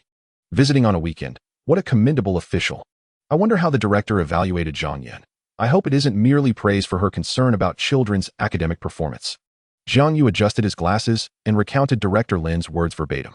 Parents who overly involve themselves in every aspect of their child's life, merely pushing them to study incessantly, do not express love. Rather, they rob children of the opportunity for self-sufficiency, social practice, and holistic development. Upon hearing this, the audience in the studio began to applaud in agreement, acknowledging the director's astute identification of the flaws in Zhang Yan's educational approach. In stark contrast, Wang Fong opened her mouth, hesitating to respond, struggling to find words, and after a considerable pause, finally managed to utter two sentences. Even if Zhang Yan's methods are flawed, they are certainly not as severe as AI Chen's. The Education Bureau director would never permit such detrimental behavior as allowing a child to become a gaming streamer. Just then, a sudden exclamation from Kuan in AI Chen's livestream drew everyone's attention. Kuan was anxiously fixated on the game screen, where opposing players were targeting him due to the lavish weapon in his hands. As he desperately attempted to escape, he shouted in a voice tinged with the flavor of spicy strips, "I am the streamer. I am the streamer. Please let me go, brothers." His comical demeanor and distinctive accent instantly elicited uproarious laughter from both sides of the livestream. It was Kuan's outburst that jolted the bewildered homeroom teacher, Lilan, from her stupor, suddenly recalling that the principal and the Education Bureau director were soon to arrive at AI Chen's home. She quickly stood up and hurried over to Kuan, urgently advising, Kuan, why are you still live streaming? Listen to your teacher and shut it down immediately." Kuan, looking perplexed, asked, "But teacher, I am working to earn money." Lilan's expression turned serious, her tone resolute. "Earning money? What does an 8-year-old need so much money for? Listen to your teacher. Do not become too engrossed in games. Focus more on your studies." Upon hearing this, Kuan shook his head earnestly, stating, "Teacher, please let me continue to stream. I need to earn some money from this extracurricular activity for a tutoring class during winter break. The pressure of gaming at home with my father is overwhelming. The only way to alleviate it is by attending tutoring classes. Teacher, please do not hinder me. When you reach my age, you will understand my plight." Upon hearing these words, everyone was momentarily taken aback. Lilan, the cameraman, the audience in both live streams. 6. Haha. I'm rolling on the floor laughing. It turns out that Kuan's motivation for earning money goes beyond just acquiring school certificates. He seeks refuge outside. Oh my, Kuan is just too adorable. Listen to him. You'll understand when you reach his age, haha. Before hearing this, the teacher thought, why is this child so irresponsible? After hearing it, this child is a bit too sensible. Who said Kuan doesn't he love studying? Step forward. Look, he knows to earn money to pay for his own tutoring classes. 6666. It turns out this live stream has two divine beings. A divine father and a divine son. My child only knows to save money for games. A stark contrast to Kuan. Kuan even calls me Fu, foster father. That makes him my child now. Come to my home. I promise not to pressure you. At this moment, Lilan found herself at a loss.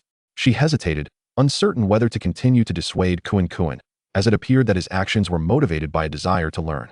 Noticing that the teacher had fallen silent, Kuan turned his attention back to the live stream. Foster fathers. I'll take a short break to do some homework after the game. Upon hearing this, the audience expressed their discontent. No way, you can't stop now.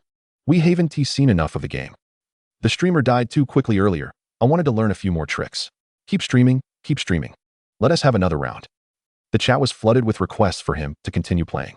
At that moment, the top viewer suddenly sent a golden message. Kuan, go to your homework. Let us be good and study. Don't listen to the chat. Here is a pat on the head. When Kuan saw this message, warmth spread through his heart, and he decided to heed the top viewer's advice and start on his homework. Apologies, everyone, my father is sleeping. So this is a good opportunity for me to do my homework. With that, Kuan turned off the game and adjusted the camera to face himself. He recalled his father mentioning that he shouldn't be on camera while gaming, so doing homework should be acceptable. After setting everything up, Kuan dashed to his room, retrieved his homework, and placed it on the desk, diligently beginning to write. In the live stream, the top viewer noticed Kuan starting his homework and couldn't help but chuckle, subsequently sending another message. This time, the message did not appear in the center of the live stream screen as before. Folks, I've successfully tricked Kuan into doing his homework. What do you think AI Chen will react when he wakes up to find Kuan secretly studying? The other messages in the chat responded enthusiastically. Haha. Oh my, you sly one. So you were plotting here.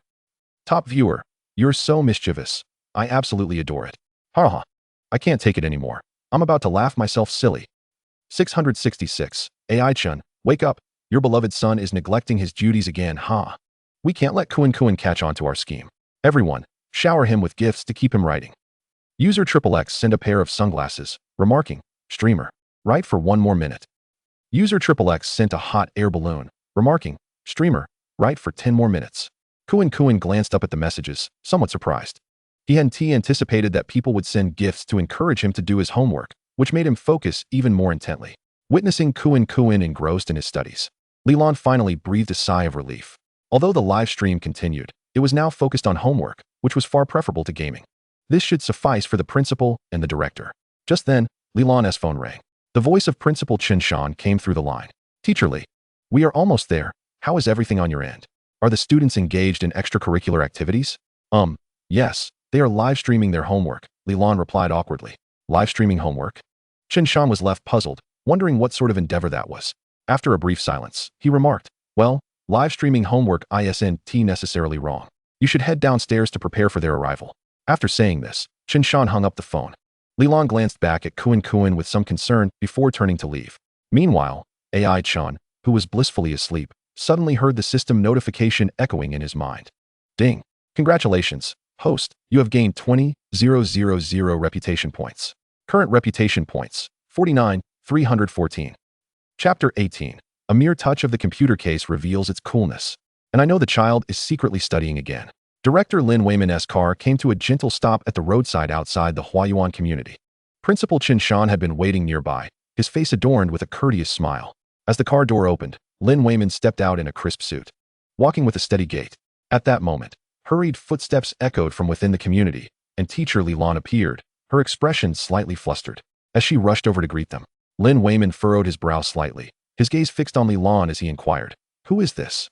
Principal Chen Shan quickly moved aside to introduce Director Lin. "This is our school's teacher, Lilan. She is also the homeroom teacher for the students we are visiting today."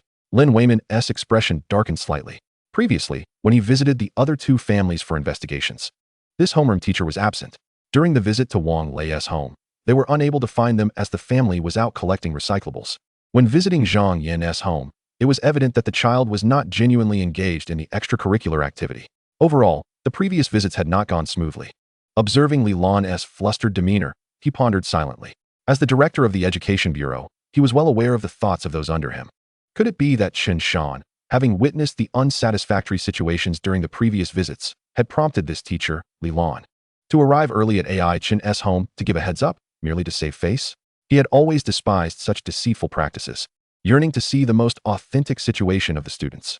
However, these thoughts remained unvoiced. Teacher Lilan, with a nervous smile, slightly bowed and said, "Director Lin, welcome to our inspection." Lin Weiman nodded lightly, offering no further comments. He called over his secretary, Xiao Wu, and followed Lilan into the community.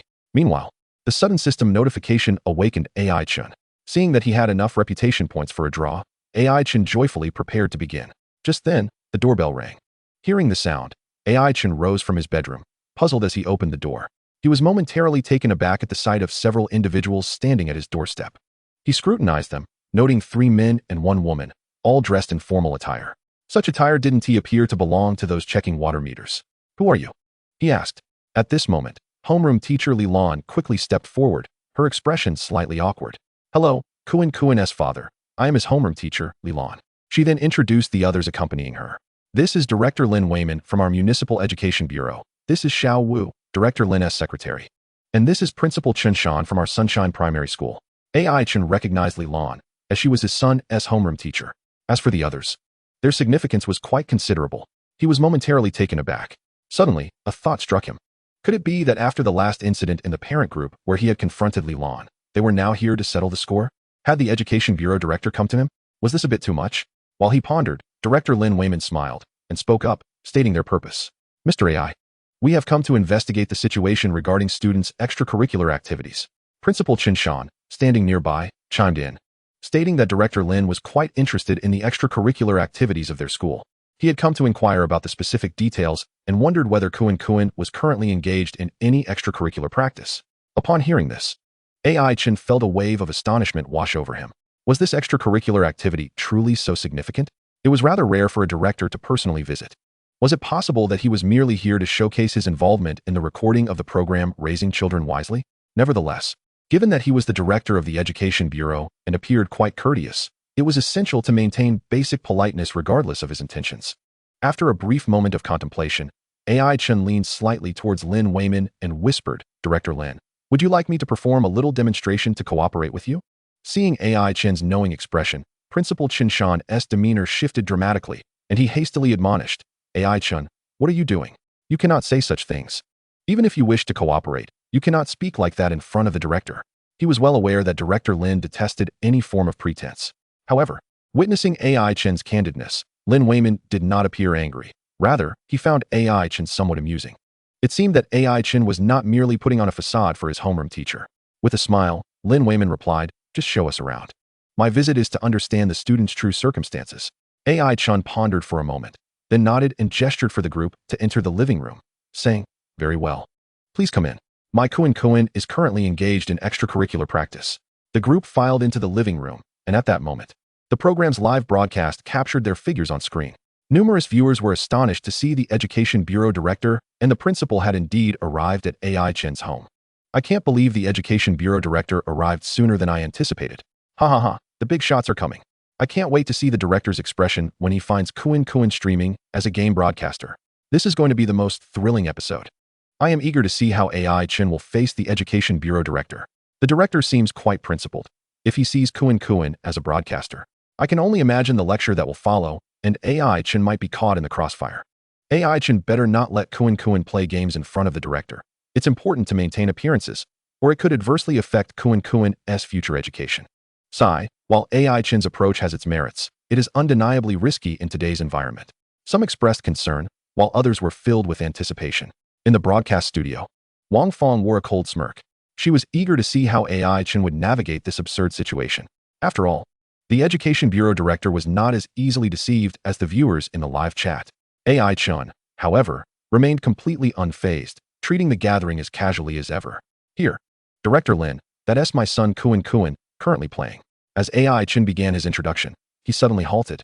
He noticed Kuan frantically tidying up his computer desk. Kuan looked flustered, quickly shoving a notebook behind the computer and hastily opening the game interface. AI Chen furrowed his brows and stepped toward Kuan, fixing him with an intense gaze as he questioned, "Kuan, what are you doing?" Acting all sneaky, Kuan's eyes darted around, and he stammered, "I am not doing anything, Dad. I'm just playing." AI Chen's expression darkened, his voice laced with anger. "You dare to lie. Every time you lie, you act like this. It seems I must teach you a proper lesson today to help you remember."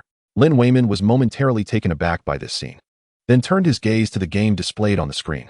He mused to himself, "It appears that AI Chen's family is not putting on a facade before me. The child is indeed still playing games." He approached with a gentle smile and advised, Kuan's father, "Children should have some leisure time to play games. A balance of work and relaxation is essential, so why be so harsh in your discipline?" At that moment, the usually quiet Xiao Wu observed AI Chen's demeanor with confusion. Something felt off. Wasn't AI Chen known for enjoying gaming with his child? He glanced at Principal Chen and Teacher Li Lan, sensing that something was decidedly amiss. AI Chen, preoccupied with reprimanding Kuan, did not hear Lin Wayman's words. He touched the computer case and smirked coldly, then turned to Kuan, exclaiming, "You little rascal. The case is cold. You haven't been gaming at all. Tell me, have you been secretly doing your homework again?" As he spoke, he reached behind the computer and retrieved the homework notebook, holding it aloft with a serious tone. "Today, you will be appropriately punished for sneaking off to do homework instead of playing games. You will accompany me to the practice range tonight and train your marksmanship for 2 hours." With those words, the atmosphere in the living room instantly froze. Lin Wayman, Xiao Wu, Principal Chen, and Teacher Li Lan exchanged bewildered glances, clearly taken aback by this sudden twist, standing rooted to the spot. Meanwhile, the viewers in the live broadcast were thoroughly entertained. "Ha ha ha, the cunning plan of the top viewer in the live chat has succeeded. I'm rolling on the floor laughing. Listen to this logic. Just by touching the cold case, he knows the child must have been secretly studying. How does that even work?" 666. AI Chen is keeping it real, daring to declare in front of the Education Bureau director that Kuan is gaming. I'm shocked for 100 years. He truly is a man of few words. Now he has completely bewildered those on his side. Ha ha ha, the wide-eyed stare. I pity Director Lin for the psychological impact. AI Chen remains as audacious as ever. Initially, I thought he would punish his child, but I never expected him to take Kuan for training instead. However, the pressure on Kuan is indeed substantial. In the broadcasting studio, Wang Fong was utterly astonished by AI Chen's audacity, boldly allowing his child to be a game broadcaster. And even more shockingly, permitting him to play games in front of the Education Bureau director. He is driven solely by profit, sacrificing his child's future for views. Devoid of any educational integrity, he is unworthy of being a father. Just as she prepared to continue her tirade, she suddenly felt dizzy and hurriedly sat down, taking out her blood pressure medication. Meanwhile, Kuan wore a look of grievance. "Dad, it's not that I wanted to do my homework. I just wanted to write for a bit and then take a break, but the viewers kept sending gifts, urging me to continue." Hearing Kuan's explanation, AI Chen felt a flicker of doubt. He turned to the live chat, only to find a chorus of gleeful comments. "Goodness, It seems my son has been led astray by the viewers. He cleared his throat awkwardly. Ahem, son, it appears I misjudged you, my apologies. In that case, let us reduce tonight's training time to 1 hour. Kuan looked at AI Chen with a face full of resentment. Just then, Lin Weiman, regaining his composure, approached. Glancing at the live streaming equipment on the computer desk and then at Kuan, unable to restrain his curiosity. Kuan's father, what exactly is happening here? Behind him, Principal Chen Shan and homeroom teacher Li Lan wore expressions of utmost dismay. This AI Chen was nothing short of a living demon. Allowing a child to play video games in front of the director, this was a complete disaster. Only when Lin Weiman spoke did AI Chen remember that there were several people present in the living room. Clearing his throat, he said, Director Lin, my apologies. I was so preoccupied with educating this young man that I neglected your presence. As you can see, I am guiding my son in becoming a gaming streamer. A gaming streamer? Although AI Chen's earlier actions had already left Lin Weiman quite astonished, hearing him refer to his son as a gaming streamer was yet another shock. No wonder Xiao Wu had advised him against visiting AI Chen's home. He had now witnessed firsthand that AI Chen was truly unconventional in his approach.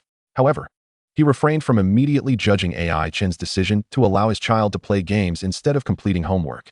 He needed to gather more information about the situation. Moreover, the idea of an 8-year-old being a gaming streamer was rather novel. He felt intrigued not only by the profession itself, but also by AI Chen's perspective. He continued to inquire, Kuan's father, what inspired you to let your child become a gaming streamer during extracurricular activities? AI Chen did not respond right away.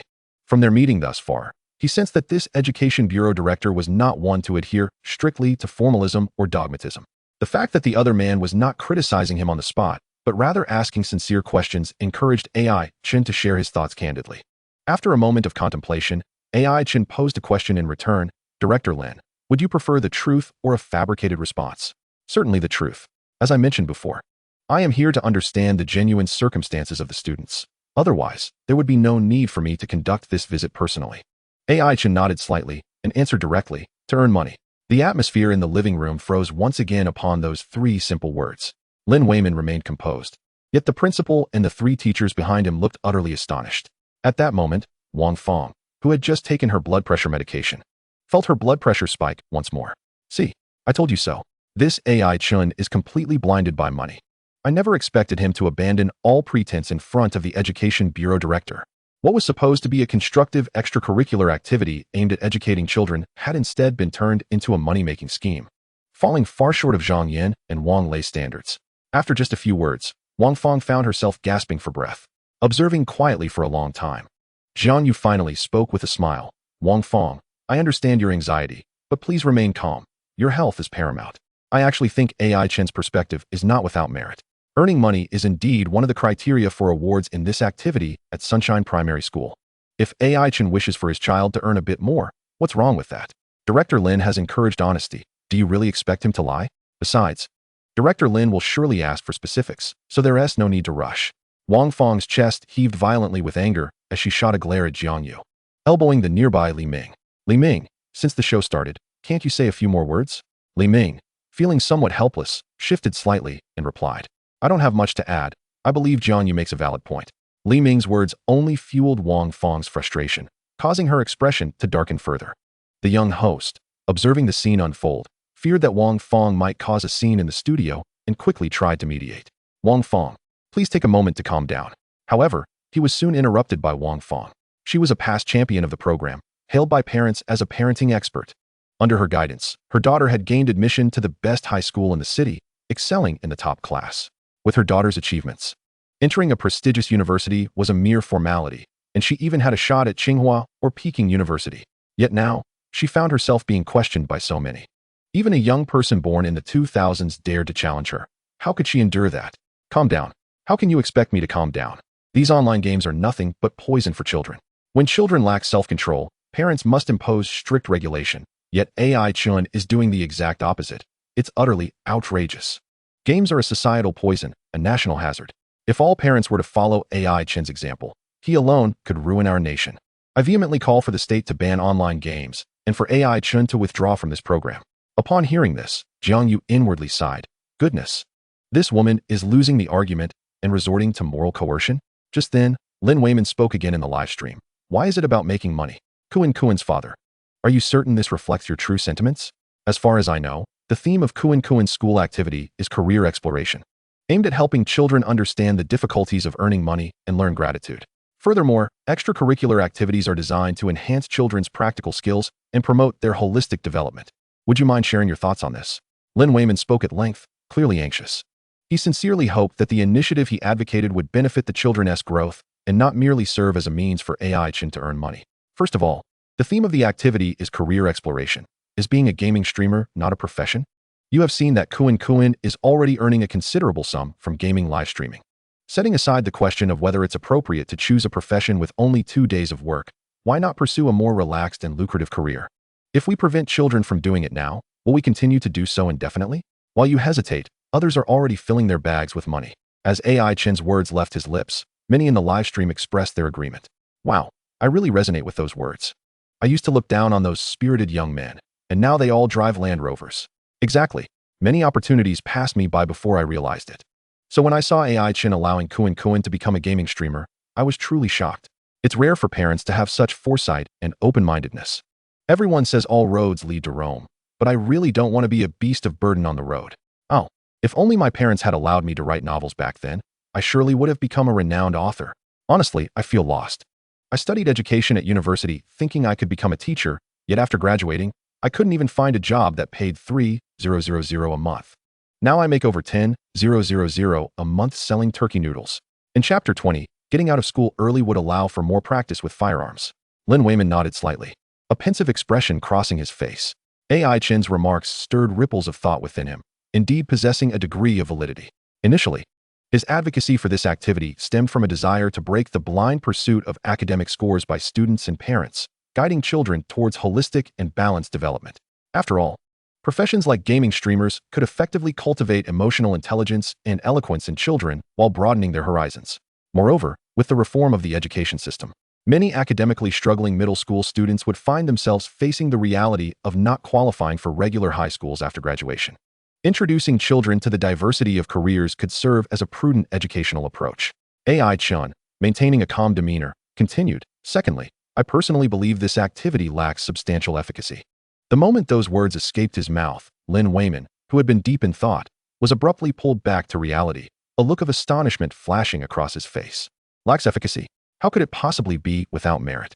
Lin Wayman's expression grew noticeably serious. My apologies, Director. From my perspective, this activity indeed lacks tangible value.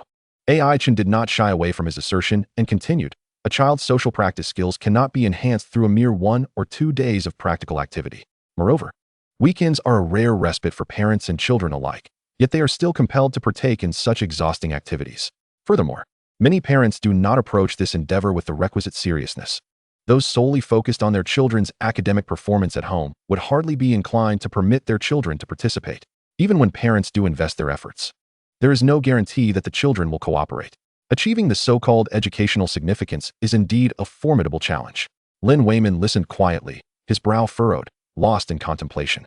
He couldn't help but recall his previous visit to Zhang Yan's home, where the latter was singularly focused on her child's grades, treating the activity with indifference and failing to engage earnestly. At that moment, Chen let out a cold laugh, crossing his arms. In my view, such mandatory activities are nothing but formalism. That's why I let my child become a game streamer. At least they can earn some tangible money. Chen was unaware that this event had been personally initiated by Lin Wayman and mandated for execution throughout the city. Thus, he spoke without any reservations, articulating his most candid thoughts. Of course, even if he had known, he likely would not have been concerned about the director's reputation.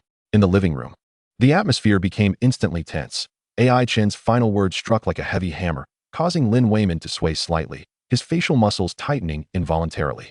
The term formalism was indeed jarring. He had diligently dedicated himself to the public good, and through years of effort, had ascended to the position of director of the Education Bureau. Typically, he received accolades, and few dared to voice such sharp criticisms of his work. Yet today, in this ordinary student's home, he encountered such unrelenting critique.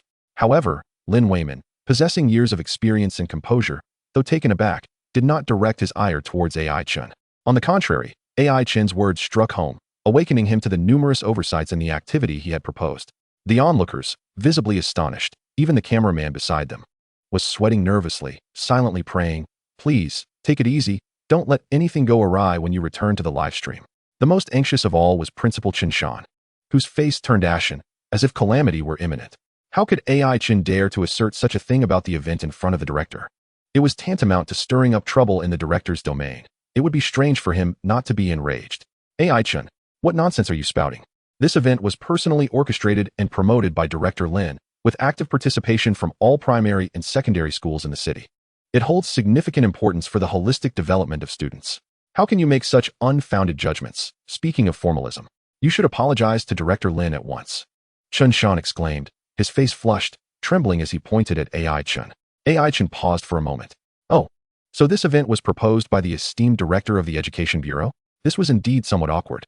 Lin Weiman's expression had not yet soured too much, but Chen Shan's remarks felt like salt poured into an open wound. His words were an undeniable public acknowledgement of Lin Weiman's missteps in organizing this event. With his mistakes laid bare before the assembly, Lin Weiman's composure began to falter. At that moment, the livestream audience was in a state of agitation. Goodness, AI Chen truly dares to say anything. The term formalism is not something one can just throw around. Oh dear, AI Chen's boldness is making me anxious. I hope he doesn't end up in the black room. You can't speak words that undermine unity. Yet AI Chen's observations are quite valid. I recall an occasion when the school organized a gratitude speech event, forcing my child to wash my feet. It was utterly mortifying. Though it lasted only a day or two, I personally found it somewhat beneficial, as it could cultivate the child's abilities. Cultivate what abilities? The ability to endure hardship, or perhaps to withstand pressure from school and parents. Sigh, I hope the director of the Education Bureau can heed everyone's opinions. AI Chen's remarks sent ripples through the gathering. The director had asked him to speak the truth, and he did not shy away from doing so. Meanwhile, Lin Weiman, visibly displeased, interrupted Chen Shan. He then turned to AI Chen, his demeanor serious as he scrutinized him anew. The tension on Lin Weiman's face gradually softened into a smile. Previously, I was advised against visiting you, for fear of unexpected incidents. Yet now, I find that my visit was indeed fortuitous. You have brought me not an unexpected turn of events, but a delightful surprise. Lin Weiman paused before continuing. I have absorbed every word you spoke. My oversight in this matter is apparent, and I sincerely appreciate your enlightening me to the reality of the situation. I shall reflect on it deeply. However, before I take my leave, might I inquire if you have any recommendations for enhancing students' practical abilities? Lin Weiman's demeanor was earnest, devoid of any pretense of authority. Witnessing Lin Weiman not only refrain from chastising AI Chen, but also commend him left the onlookers astonished. Even AI Chen himself felt a twinge of surprise. I do have a suggestion, AI Chen replied, after a moment of contemplation. Perhaps we could allow students to leave school earlier each day. This would provide them with more free time to engage in social practice, thereby enhancing their practical skills. Upon hearing this, Lin Weiman nodded thoughtfully. Releasing them early would mean my child Kuan could return home sooner to practice. AI Chen interjected suddenly. The crowd reacted with a mixture of surprise and amusement. Lin Weiman paused for a moment before bursting into laughter. You rascal. The atmosphere lightened considerably. Yet, where there was laughter, there were also tears. Kuan, who was busy practicing, felt as though the sky had fallen, internally screaming, "No, don't listen to what my father says." Observing this scene, the mood in the live stream brightened. Ha ha, AI Chen remains as audacious as ever. As a student, I wholeheartedly support early dismissal. Kudos to the director of the Education Bureau for being receptive to the voices of the people. This genuine approach is far from a mere performance for the cameras. I was worried AI Chen would face repercussions, yet he has won praise from Director Lin. That's quite impressive. Now I'm curious to see what Wang Fong will have to say. What are we waiting for? Let's vote. Did anyone notice Kuan's expression? I'm dying of laughter. The audience clamored with enthusiasm. Meanwhile, AI Chen elaborated on his previous statement. To enhance children's various abilities, we must first eliminate the utilitarian mindset of both schools and parents. We need to afford children ample time to explore independently without imposing excessive constraints upon them. As parents, we should reflect on how we often drag our children to various tutoring sessions, stifling their creativity and dismissing their imaginative ideas. In the end, they lose their creative spark. Is this truly what you wish to see? Life will find its own way, and so will children. Do not confine them within the frameworks you have established. With that, AI Chen paused. Saying it 100 times may not suffice for parents to comprehend. Teaching people can be ineffective. Only through experience can one learn. He did not wish to overly flaunt his insights in front of others. As for Lin Weiman, he trusted that the director would grasp the essence of these truths. Lin Weiman nodded thoughtfully, a glimmer of agreement in his eyes. Soon, he prepared to bid farewell to AI Chen. Before departing, he took a moment to share a final thought with AI Chen. He would contemplate the matter seriously and continue to pay close attention to his program. Chapter 21. Experts, professors on the line? Recently, discussions surrounding AI Chen's educational methods have persisted unabated across the internet. When the director of the Education Bureau, Lin Weimin, made an appearance in the live broadcast of the program Teaching Children Effectively, the already fervent atmosphere surged to a climax. Lin Weimin's visit and in-depth conversation with AI Chen propelled AI Chen's popularity to unprecedented heights, akin to a rocket soaring into the sky. This extraordinary surge in interest attracted the attention of numerous news media outlets, all eager to publish related reports. After departing from AI Chen's residence, Lin Weimin returned to the Education Bureau, burdened with thoughts. Sitting at his desk, he replayed every word AI Chen had spoken in his mind. After profound reflection, he realized that AI Chen's assertions were indeed well-founded. It was time to discard some outdated concepts and explore more practical approaches that both parents and children could embrace, thus facilitating students' comprehensive development. With this in mind, Lin Weimin opened the live stream of Teaching Children Effectively to gain further insight into AI Chen. At that moment, Xiao Wu hurriedly entered the office, appearing somewhat anxious as he spoke. Director Lin, the publicity department has conveyed that this incident has significant repercussions. Should we consider managing the public opinion to ensure that the media reports favorably on our Education Bureau? Lin Weimin shook his head gently, his gaze resolute and composed. There is no need. We should seize this opportunity to reflect on the current educational model rather than hastily manipulate public opinion. Inform them to ensure that certain media outlets do not distort the facts and harm AI Chen. Xiao Wu was momentarily taken aback, then nodded and exited the office. That evening, numerous television news programs aired reports featuring the confrontation between AI Chen and the director of the Education Bureau in the live broadcast. Most news segments focused on AI Chen's inquiries regarding extracurricular activities proposed by the local Education Bureau's head and the subsequent responses provided by the director. To maintain the news's directional integrity, overly sharp remarks, such as AI Chen's assertion that the activities were merely formalism, were naturally edited out. Many viewers who had previously been unfamiliar with AI Chen expressed their astonishment after watching the news. They found it remarkable that AI Chen, at such a young age, possessed the audacity to speak candidly, fearlessly pointing out potential issues within educational activities. Truly, he was bold in both word and action. As for the Education Bureau's director, viewers were left with a favorable impression. The director not only confronted the issues head-on, but graciously accepted the critique during the live broadcast, providing sincere responses. This courageous attitude of accountability garnered widespread admiration. In the aftermath of this media storm, AI Chen's renown experienced a further elevation. Originally only somewhat popular online, he now captured the attention of a broader audience through television news dissemination. His name began to frequently surface in discussions, becoming recognized as a fresh voice advocating for education. Ding! Congratulations, host, you have gained 50,000 prestige points. Current prestige points, 99,314. Notice, you are now eligible for a lottery draw. Without hesitation, AI Chen responded, System, initiate the lottery. Ding! Congratulations, host, you have acquired the skill. Quick Wit. AI Chen. What kind of skill is this? Upon closely examining the skill description, he suddenly realized. Quick Wit. 1. Acquire world-class debating skills. 2. Attain world-class mental arithmetic abilities. In essence, it meant he was adept at arguments and quick with calculations. After a moment's contemplation, AI Chen mused that this reward seemed rather inconsequential. He had no intention of becoming a debater or a math whiz. However, he did not voice any complaints. Prestige points could be earned again. With that settled, he decided to get some sleep. He fell into a peaceful slumber. Yet, at that moment, many others found it difficult to rest. Following the broadcast of the news, the education sector was thrown into turmoil. Numerous educational experts expressed their disbelief. Previously, they had witnessed AI Chen's unconventional actions on short video platforms, and like Wang Fong, they believed he was merely causing a ruckus. Each of his actions incited their anger and frustration. However, they were utterly unprepared for the fact that the local Education Bureau director, Lin Weimin, not only refrained from harshly criticizing AI Chen and demanding rectification, but was instead schooled by AI Chen. Now, many were elevating AI Chen as a new force to be reckoned with, which they perceived as a violation of norms. One university professor, seething with indignation, penned a lengthy article in their social circle overnight, vehemently criticizing AI Chen. The opening line, a ludicrous farce, laid bare their fury. This article rapidly circulated within academic circles, resonating with many. Simultaneously, Lin Weimin faced accusations of inaction.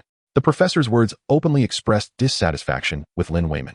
Moreover, educational training institutions, tutoring centers, and parenting coaches were also restless. They criticized AI Chen for neglecting children's academic performance, claiming his remarks had caused them to lose numerous parents as clients. Infuriated, they inundated the Teaching Children Effectively program with calls, threatening to confront AI Chen directly on the show and expose him as merely seeking attention. In no time, a cacophony of denunciations against AI Chen surged. That night, the program received a multitude of critical calls, including from the aforementioned professor and 2 educational experts.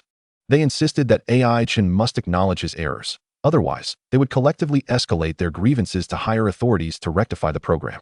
The production team found themselves in a state of alarm.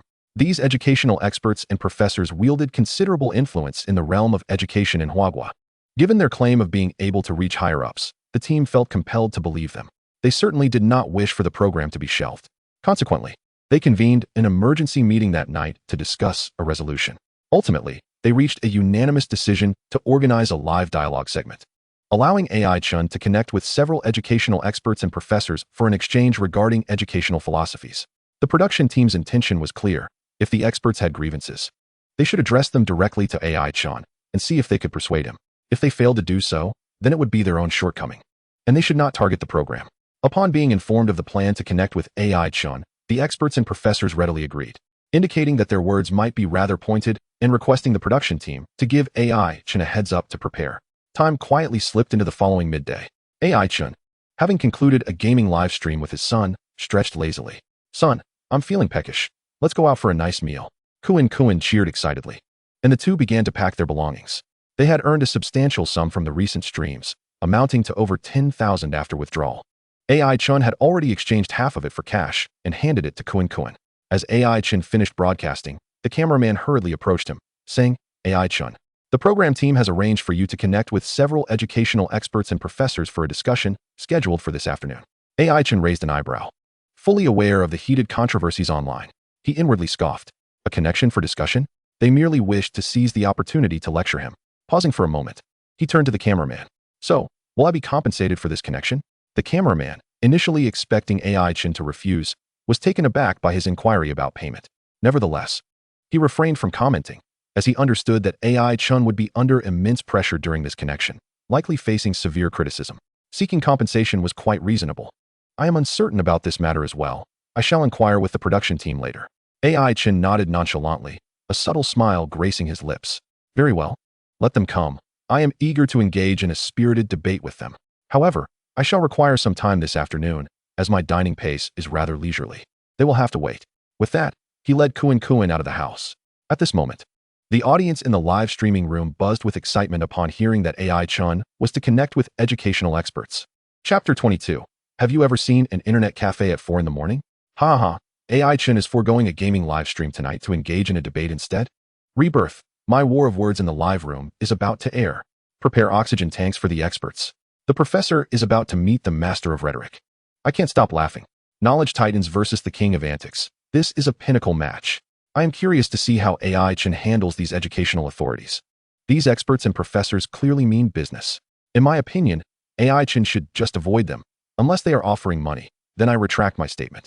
Expert, you have no understanding of education. AI Chen, you clearly lack knowledge on how to be a streamer.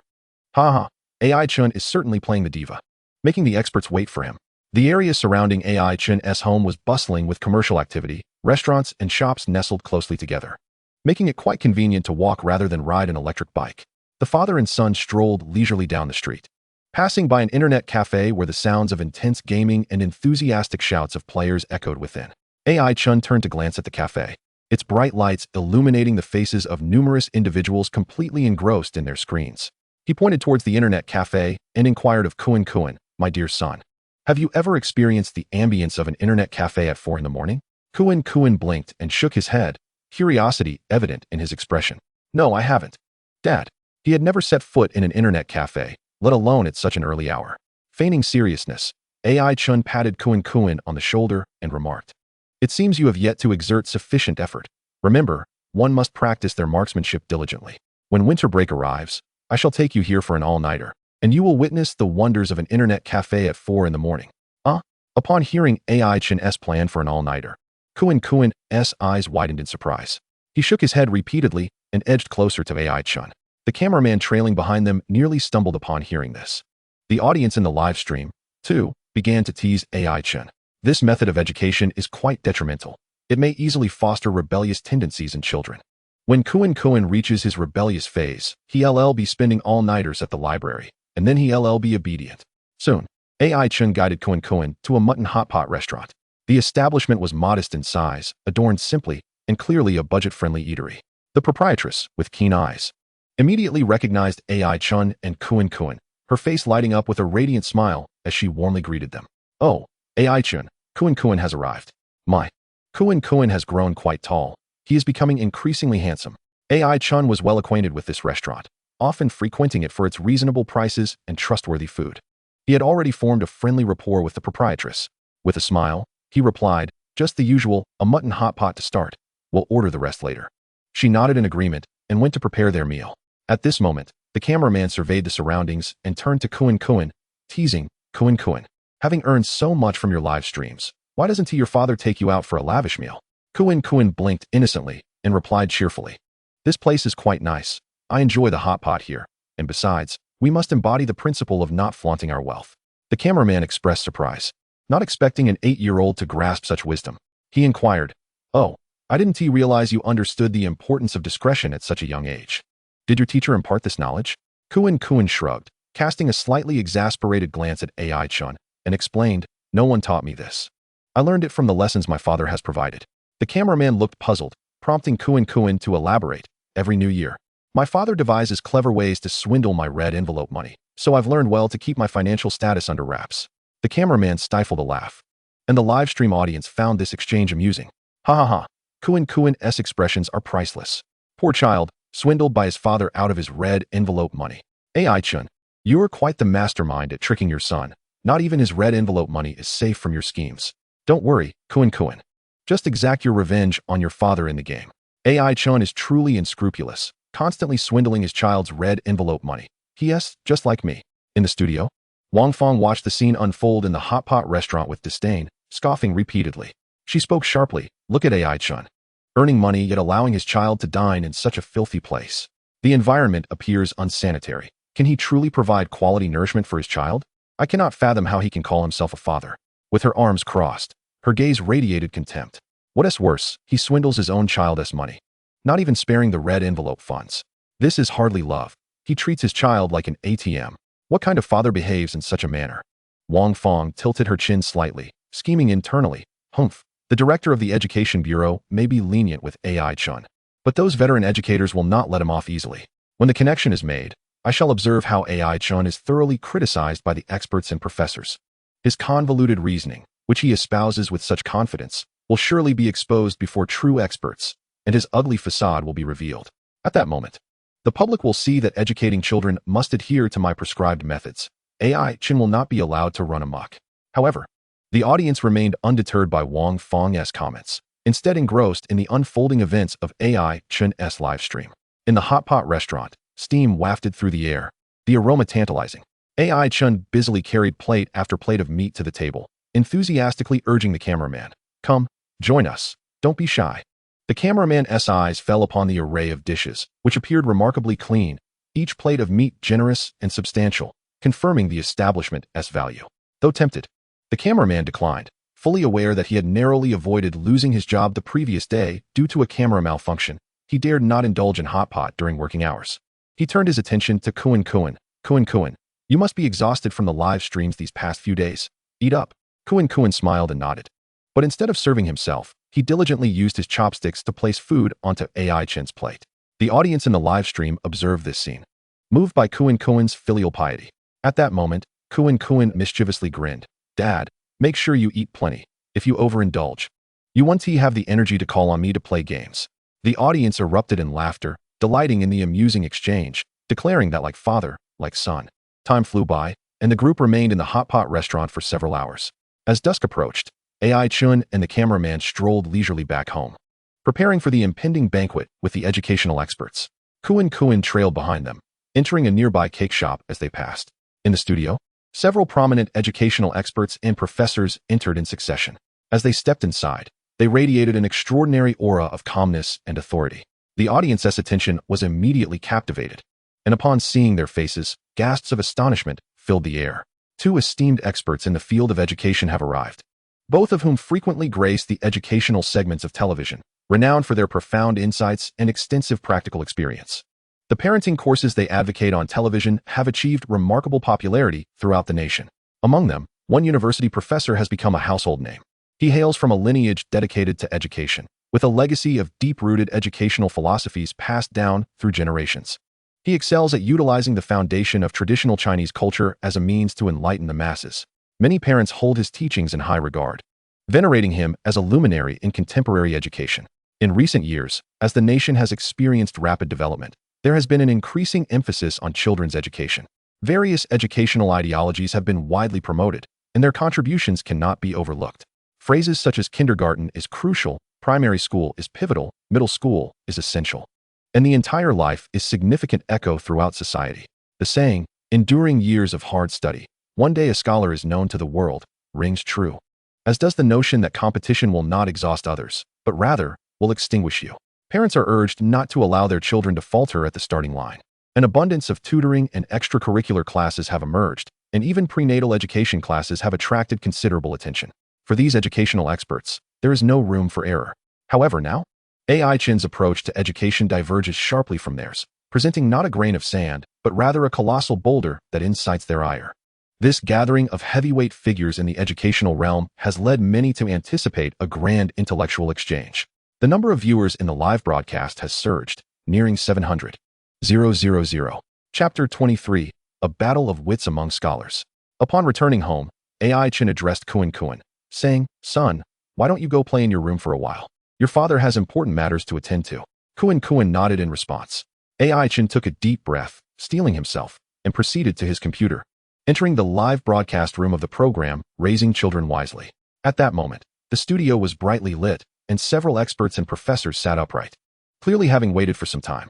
Thanks to advanced technology and superior internet conditions, the live broadcast delay was nearly negligible. Soon, Chen's computer screen established a high-definition connection with the studio. The host, Xiao Sa, greeted him with a professional smile. "Mr. Chen, these are the esteemed educational experts and professors we have invited today. We will forego the customary formalities. Once you confirm, we can begin our discussion." Chen's gaze quickly scanned the screen and landed on the familiar figure of observer Wang Fong, causing his expression to momentarily stiffen. He recognized her from previous videos, where she had sharply criticized him in the live broadcast. The other educational experts wore stern expressions, their gazes scrutinizing him. Chen was unfamiliar with them, but remained unperturbed, his demeanor calm. These so-called experts held no persuasive power over him. Chen straightened slightly and spoke with a steady tone. "We may begin." No sooner had he spoken than one educational expert swiftly launched an attack. She was a chief lecturer from a prestigious educational institution, exuding confidence and articulating her points with precision. "Chen, I would like to ask, when you allow your child to play video games, have you considered the potential harm it may cause? Have you thought about the impact on their academic performance?"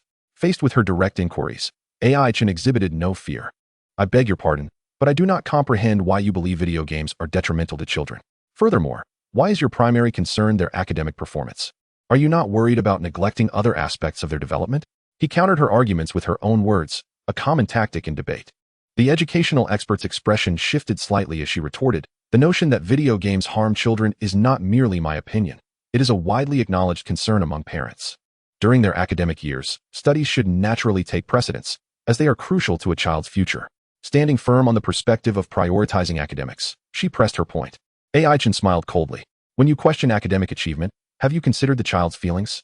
How many children toil over elementary school homework until midnight? Have you not heard their cries?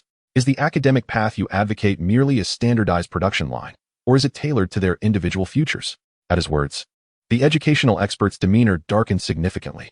Wang Fong, beside her, interjected angrily, "As a parent, if you do not consider your child's future, who will? If you do not take this into account, what kind of father are you?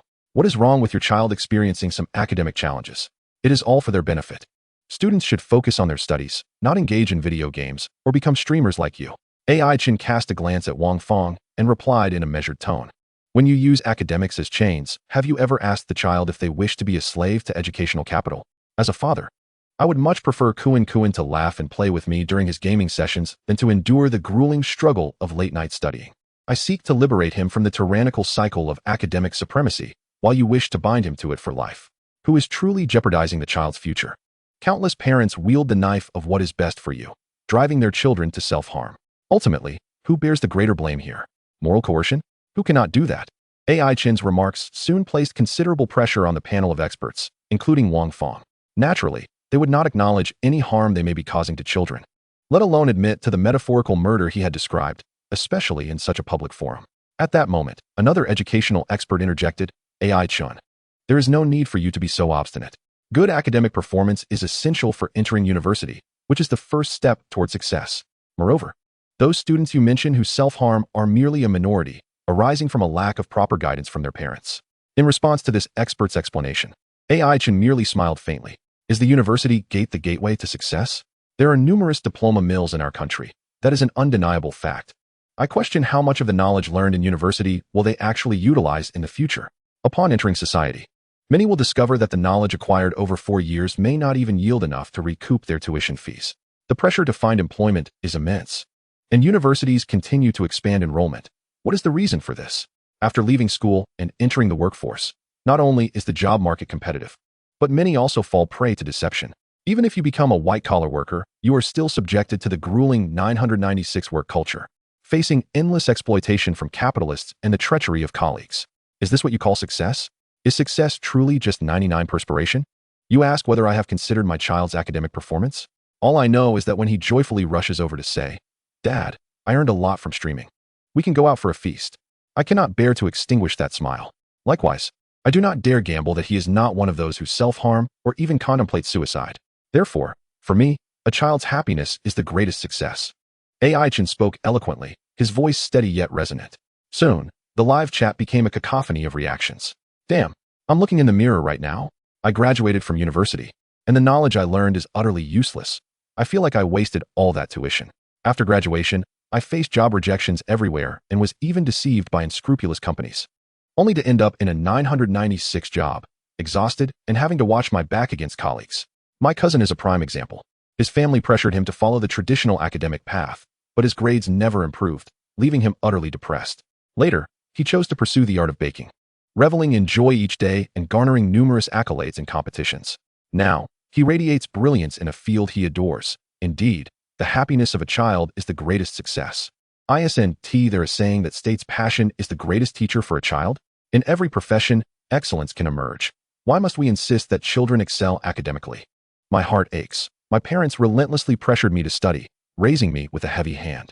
Although I have achieved good grades now, I find myself grappling with profound insecurity, teetering on the brink of depression. AI Chen's words resonated deeply within me.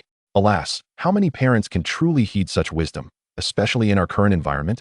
The strong do not safeguard the weak, yet I am the weak. Where is the promised support for the vulnerable? I labor like a beast for my education, toil like a beast in my career, marry, raise children, acquire homes and vehicles, all while burdened with various debts, ensuring my children continue this cycle of servitude.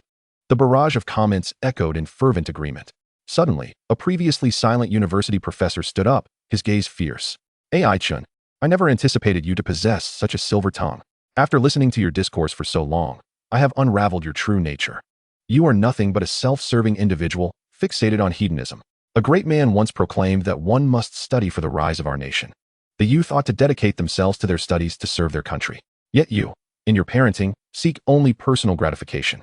If everyone were like you, how could our nation thrive? Chapter 24. Education reaches a conclusion. AI Chen's birthday cake appeared. The professor's face was a mask of fury. In the livestream, the atmosphere grew palpably tense. AI Chen regarded the elderly professor, his hair flecked with gray, with a hint of confusion, and inquired, "Who is this person?" Before the host, Xiao Sa, could introduce him, the elder interjected with a loud, arrogant proclamation, "I am Chen Jianya, a professor of traditional Chinese studies at Huawei University. My ancestors have dedicated themselves to the field of education, enabling me to attain such renown. It is absurd that a mere child like you garners such adulation." Upon hearing the name, AI Chen swiftly recalled some of the professor's controversial statements, stifling a laugh. Then, feigning surprise, he raised his voice and elongated his tone, saying, "So we have a master of education among us." Hearing himself referred to as a master brought a smirk of pride to Chen Jianya's face, his chin lifted, his gaze haughty. Yet before he could savor this moment of gratification, AI Chen's next remark struck like a dagger. With a sardonic smile, AI Chen said, Master, what grandiose proclamations. You truly relish your role as a teacher. I have encountered your theories, and they are utterly antiquated.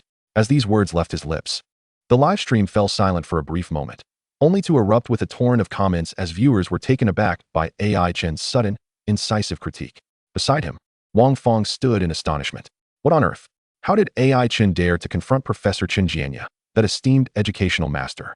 666. This is thrilling. I've heard the professor's arguments before, particularly his claims that education is futile for women. It infuriated me then. How can such a person be deemed a professor? Is what the person above stated true? Is this really the kind of rhetoric we expect from an educational authority? I believe AI Chen's retort is entirely justified. Indeed, the world is rife with absurdities, and many so-called experts espouse viewpoints that are fundamentally flawed, yet they often gain traction. Exactly. I once found the notion of holiday adjustments ludicrous, yet just days ago, I encountered a university professor advocating for the outright cancellation of 2/3 of holidays to expedite our catch-up with the United States. However, the man is still a professor and possesses considerable influence in the educational realm. And with his rhetoric invoking national pride, will AI Chen not suffer for it? As the audience expressed concern for AI Chen, the production team behind the scenes feared for the fate of their program. Watching the confrontation unfold between AI Chen and Chen Jianya, the staff was drenched in sweat. Initially intending for a constructive dialogue, they found themselves witnessing a verbal battle. Each participant wielded words like weapons. The clash of intellectuals was indeed a formidable spectacle. The director fervently hoped for a modicum of restraint from both parties. In the studio, Professor Chen Jianya's face flushed crimson, his body trembling with indignation. What did you say? How dare you insult me? He was accustomed to the sycophantic praise of others in the educational sphere, never having encountered such sharp criticism. You mislead the populace, distorting the seriousness of education into mere entertainment. You jeopardize children's futures, treating their academic pursuits as trivial. You are unworthy of being called a parent. Your words lack decency, and it is unfathomable to imagine the sorrow of a child raised in such an environment. What happiness can they possibly possess? Chen Jianya enumerated AI Chen's 3 major transgressions. Initially, he sought only to educate AI Chen, hoping to instill a sense of remorse. However, the latter's obstinacy and provocations left no room for leniency. With precision, he delivered 3 incisive strikes, allowing AI Chen no respite. At that moment, a loud knocking resonated at AI Chen's door. He had no intention of acknowledging the irate Chen Jianya, rising instead to answer the door. Yet, before he could make a move, the bedroom door creaked open, and Kuan rushed out, exclaiming, "I'll get it," as he dashed towards the entrance. Moments later, he appeared, straining under the weight of a large box, calling out, "Dad, come help me, it's too heavy." AI Chen quickly approached to assist Kuan in placing the sizable box on the coffee table in the living room. He regarded Kuan with curiosity, asking, "What is this?" Kuan, beaming with joy and his eyes sparkling, exclaimed, "Dad, happy birthday. Congratulations on being a year older, haha." AI Chen was momentarily taken aback, a look of bewilderment crossing his face. He had completely forgotten that today was his birthday. Before AI Chen could process this revelation, Kuan eagerly continued, "I bought you a big cake with the money I earned from my live stream," and promptly opened the box. A beautifully crafted cake emerged, adorned with lovely candles, exuding an enticing, sweet aroma. As AI Chen gazed at the cake and then at Kuan's joyous expression, a warm wave washed over him, leaving him in a daze. In his memories, the relationship between his former self and Kuan had always been marked by distance and aloofness. Such an intimate and harmonious moment had never occurred. He reached out to pat Kuan's head, softly saying, "Thank you, son." Kuan looked up, hands on his hips, mimicking an adult's demeanor, and declared, "No need to thank me, Dad. It's my duty as your son." AI Chen chuckled softly, "You rascal. Your father is still quite young." At that moment, the audience in the live stream erupted with excitement, captivated by the heartwarming scene unfolding before them. My goodness. I can't believe Kuan bought a cake for AI Chen's birthday. Their father-son dynamic is wonderful. How enviable. AI Chen's son is truly filial, purchasing a cake with his own live stream earnings. Such children are a rarity nowadays. My heart is nearly moved to tears. I can't handle this. I need to watch some videos of AI Chen gaming with Kuan to ease the pressure. The bond between father and son is indeed a rare treasure. Typically, communication between a father and his son is not so abundant and tends to be rather subtle. Could this be the benefit of not pressuring children to study? AI Chen respects his child, and in return, the child reciprocates with love and care. This is the essence of a healthy parent-child relationship. All right, I now stand in opposition to Professor Chen Jianya. At this moment, AI Chen's educational philosophy has come full circle. The audience's sentiments continuously scrolled across the screen, their emotions deeply stirred by the warmth shared between this father and son. The crowd in the broadcasting hall was momentarily taken aback by the scene. This 8-year-old child was not only lively and cheerful, but also remarkably close to AI Chen. AI Chen instructed Kuan to return to his room, assuring him they would make a wish and cut the cake later. Obediently, Kuan retreated to his room. AI Chen then turned to the experts in the studio. Professor Chen, you assert that my educational approach prioritizes entertainment, but I fear you have not perused the Ministry of Education's publication, Modernization of Education in Huagua 2028. It clearly states the necessity for reforming educational methods, nurturing skills beyond mere academics. To label this as entertainment-centric reflects your adherence to an outdated, rote learning doctrine that stubbornly resists the tides of change. This, I deem the greatest folly. You often espouse the belief that only through attaining high grades can one be deemed a scholar, and that failing to enter university renders one a failure. Your rigid, antiquated perspective treats the traditional examination system as gospel, akin to a relic of the past. Were it not for your ignorance, pandering to capital, and seeking accolades, would you have been bestowed the title of educational master? Examine your educational principles and their alignment with national policy. I dare say you are the true malady afflicting our educational system. Furthermore, what harm is there in introducing a bit of enjoyment into children's education? The nation itself is stimulating consumption. Are we not contributing by seeking joy? Chapter 25. As you can see, my son and I are quite happy. AI Chen's words struck like a thunderbolt aimed directly at Chen Jianya. The term malady afflicting the nation resonated clearly from AI Chen's lips, instantly solidifying the atmosphere in the live studio to a palpable tension. Upon hearing such a sharp rebuke, Chen Jianya staggered, nearly losing his balance. His eyes widened in disbelief. He had anticipated labeling AI Chen, only to find himself adorned with an even greater and weightier accusation. He opened his mouth to retort, yet his throat felt constricted, rendering him voiceless. While AI Chen's critique of his ignorance and obsolescence was something he could stubbornly deny, the accusation of pandering to capital struck him like a hammer blow to the heart. He had indeed engaged in such actions, appearing on various television programs under the pretense of promoting educational philosophies, all the while aiding certain entrepreneurs in publicizing their institutions, profiting considerably in the process. At that moment, he felt a cold sweat trickling down his back, afraid to utter another word lest he reveal more of his indiscretions and tarnish his reputation. AI Chen did not relent. He fixed his gaze on the screen where Chen Jianya sat and continued with earnest conviction. You accuse me of treating my child's education as a jest. Yet in my view, what I advocate is a genuine integration of education and enjoyment. Must the educational process truly entail parents wielding sticks to compel children to learn through suffering? If that is the case, the children produced would merely be thoughtless automatons, conditioned to obey. He paused briefly, inhaling deeply, then implored earnestly. As parents, our foremost obligation should be to empathize with our children. Is it not selfishness to impose our own obsessions onto them as we relentlessly pressure them to study? Those who have meandered through life, achieving nothing, project all their aspirations onto their children, hoping they will become dragons and phoenixes. I genuinely wish to ask on behalf of these children, can two Da Vincis truly be born from the same womb? As he spoke, AI Chen shifted slightly to the side, the camera now focused on the cake resting on the coffee table. With a slight tilt of his chin and a smile adorning his face, he proclaimed, "You are fond of lofty rhetoric, but do you truly grasp the essence of happiness?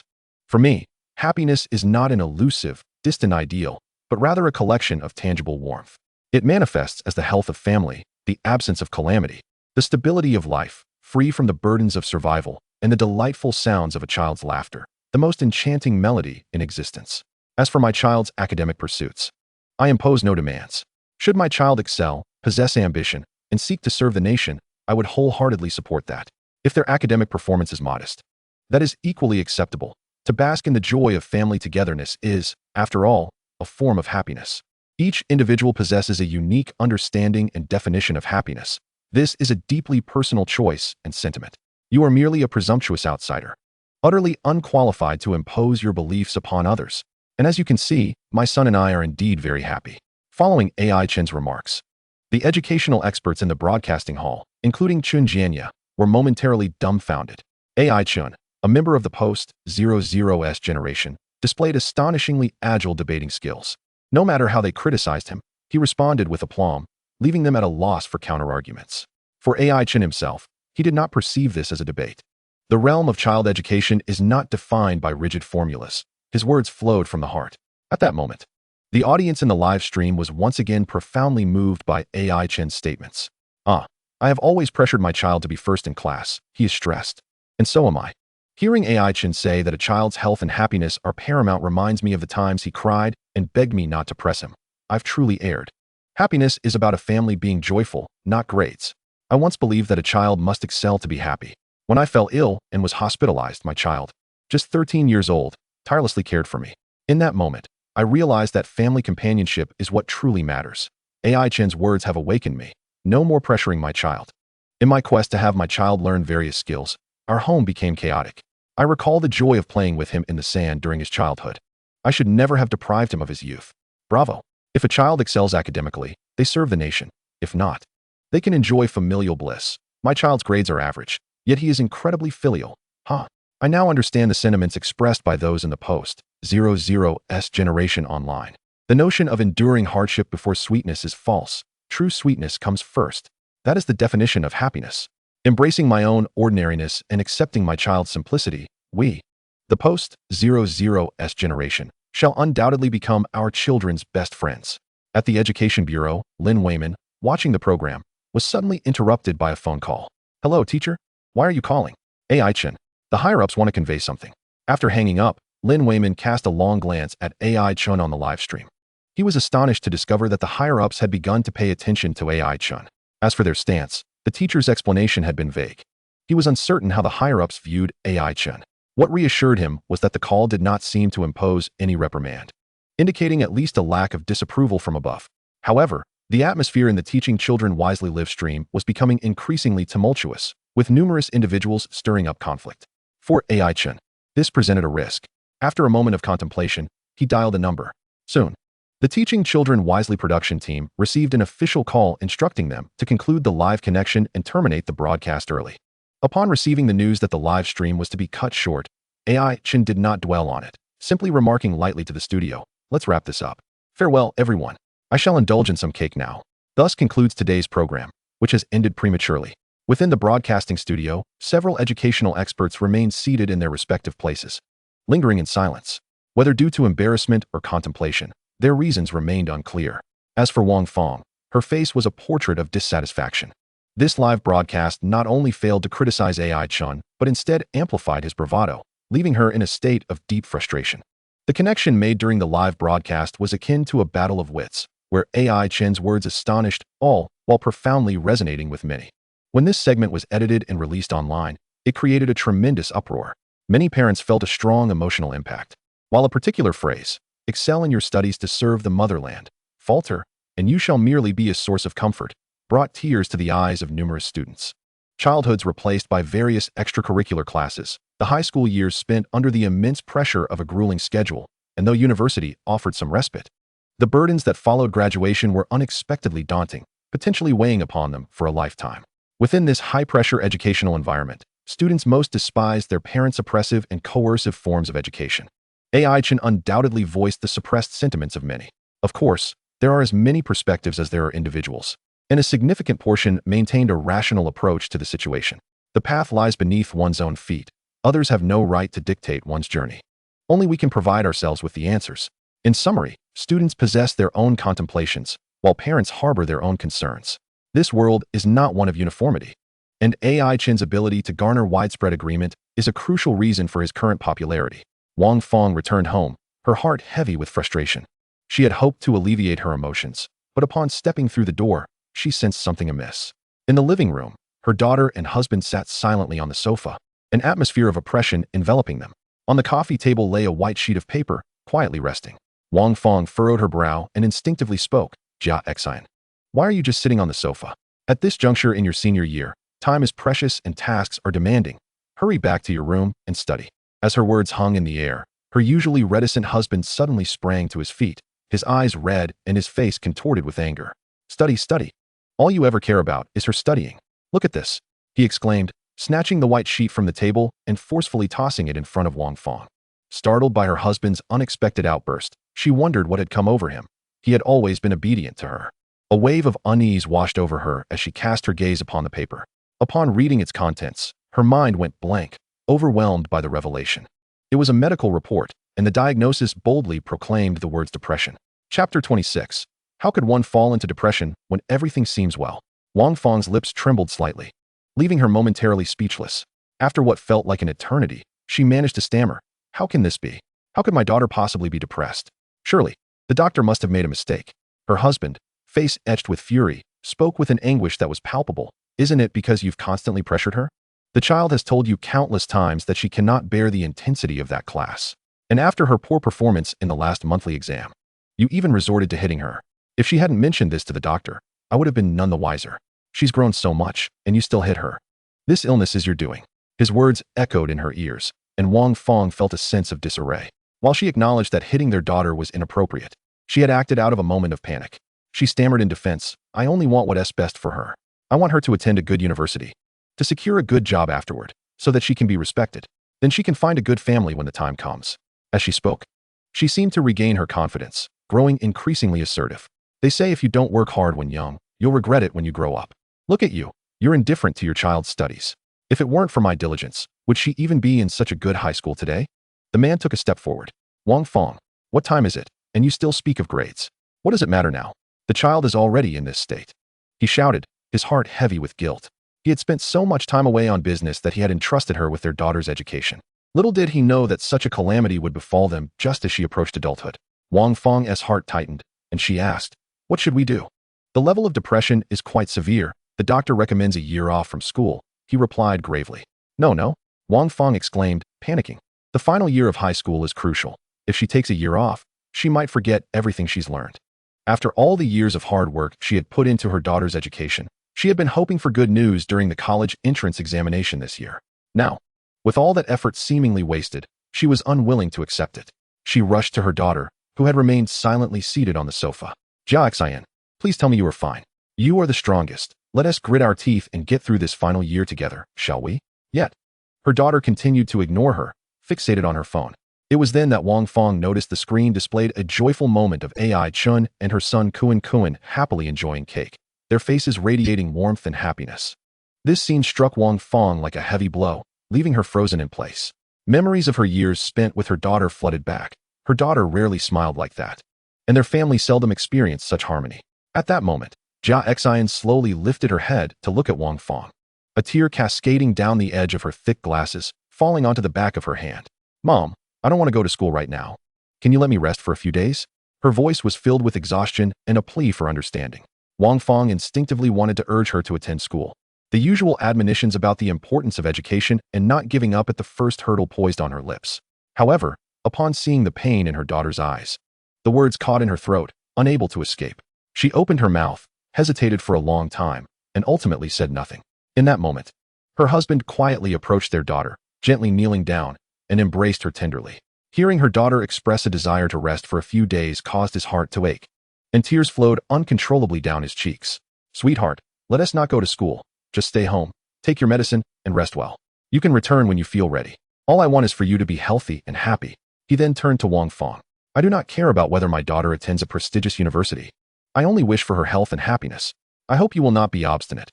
It will be too late for regrets then." Listening to her husband's words, Wang Fang felt as though an invisible force had drained all the strength from her body. Her legs buckled, and she collapsed onto the floor, her gaze hollow as she stared at the cheerful scene of Chen's family on her phone. The smiles on Chen and Kuan's faces pierced her heart like a sharp blade. Had she truly erred? Everything she had done was for her child's sake, to secure a brighter future for her. Having grown up amidst hardship, she had tirelessly labored for a better life. She did not want her child to tread the same difficult path. She wished for her to live a life of abundance. Education could indeed alter one's destiny. On the other side, after concluding the recording of educating children properly several days earlier, Chen promptly activated his live streaming account to celebrate his birthday. Engaging in a lively discussion with several experts in the studio, the potential for viewership was undoubtedly immense. Faced with such traffic, he could hardly remain idle. Indeed, as soon as he commenced the broadcast, the online viewer count swiftly surged past 100,000. Throughout the evening in the live room, Chen playfully interacted with Kuan, who eventually succumbed to exhaustion and fell asleep. With the broadcast wrapped up, Chen proceeded to the restroom to cleanse his face of the cake that Kuan had smeared upon it. In his mind, the familiar sound of the system notification echoed. "Congratulations, host. You have gained 50,000 reputation points. Current reputation, 99, 314. Notice, you are eligible for a lottery draw. Upon hearing of the incoming reputation points, AI Chen felt a pleasant surprise, promptly declaring, "Draw, congratulations, host. You have acquired the skill, Supreme Ring Toss Technique. Unerring accuracy, ensnaring the boss's heart, and bringing them to tears." AI Chen was intrigued. The term ring toss caught his attention. Such games are quite commonplace in amusement parks and night markets, with vendors displaying an array of items that are limited only by their imagination. A subtle smile crept onto AI Chen's lips. His household was in need of various items, and the skill he had drawn could prove advantageous. He resolved to take Kuan along to haggle with the vendors and procure some goods. Glancing at his accumulated reputation points, which had already exceeded 190,000, he realized he was on the verge of unlocking an achievement for a 200,000 cash reward. AI Chen, however, was not overly anxious about the monetary gain. Thanks to his live streaming endeavors, his daily earnings from gifts far surpassed what he used to make from his previous job.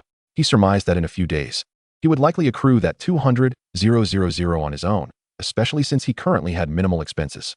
His greater concern lay in whether the system would introduce new features upon unlocking the achievement. Upon exiting the restroom, AI Chen did not return to his bedroom to sleep, but instead instinctively made his way to the sofa, where he opened the Douyin app to browse videos. As soon as he opened it, he found himself inundated with clips of his earlier discussions with the educational experts. The comment section had split into two factions. One firmly supported his views, asserting that the current educational philosophy harbors significant issues closely tied to societal problems, while the other deemed him overly radical, arguing that although issues exist, they are not as severe as he claimed. Shaking his head at some of the latter comments, AI Chen could not help but feel dismayed. He had not exaggerated in his remarks. They were grounded in the tangible realities of the world and the nation. With the rapid advancement of the era, clinging to outdated educational mindsets to tackle contemporary issues would only result in this generation being trampled by the tide of progress.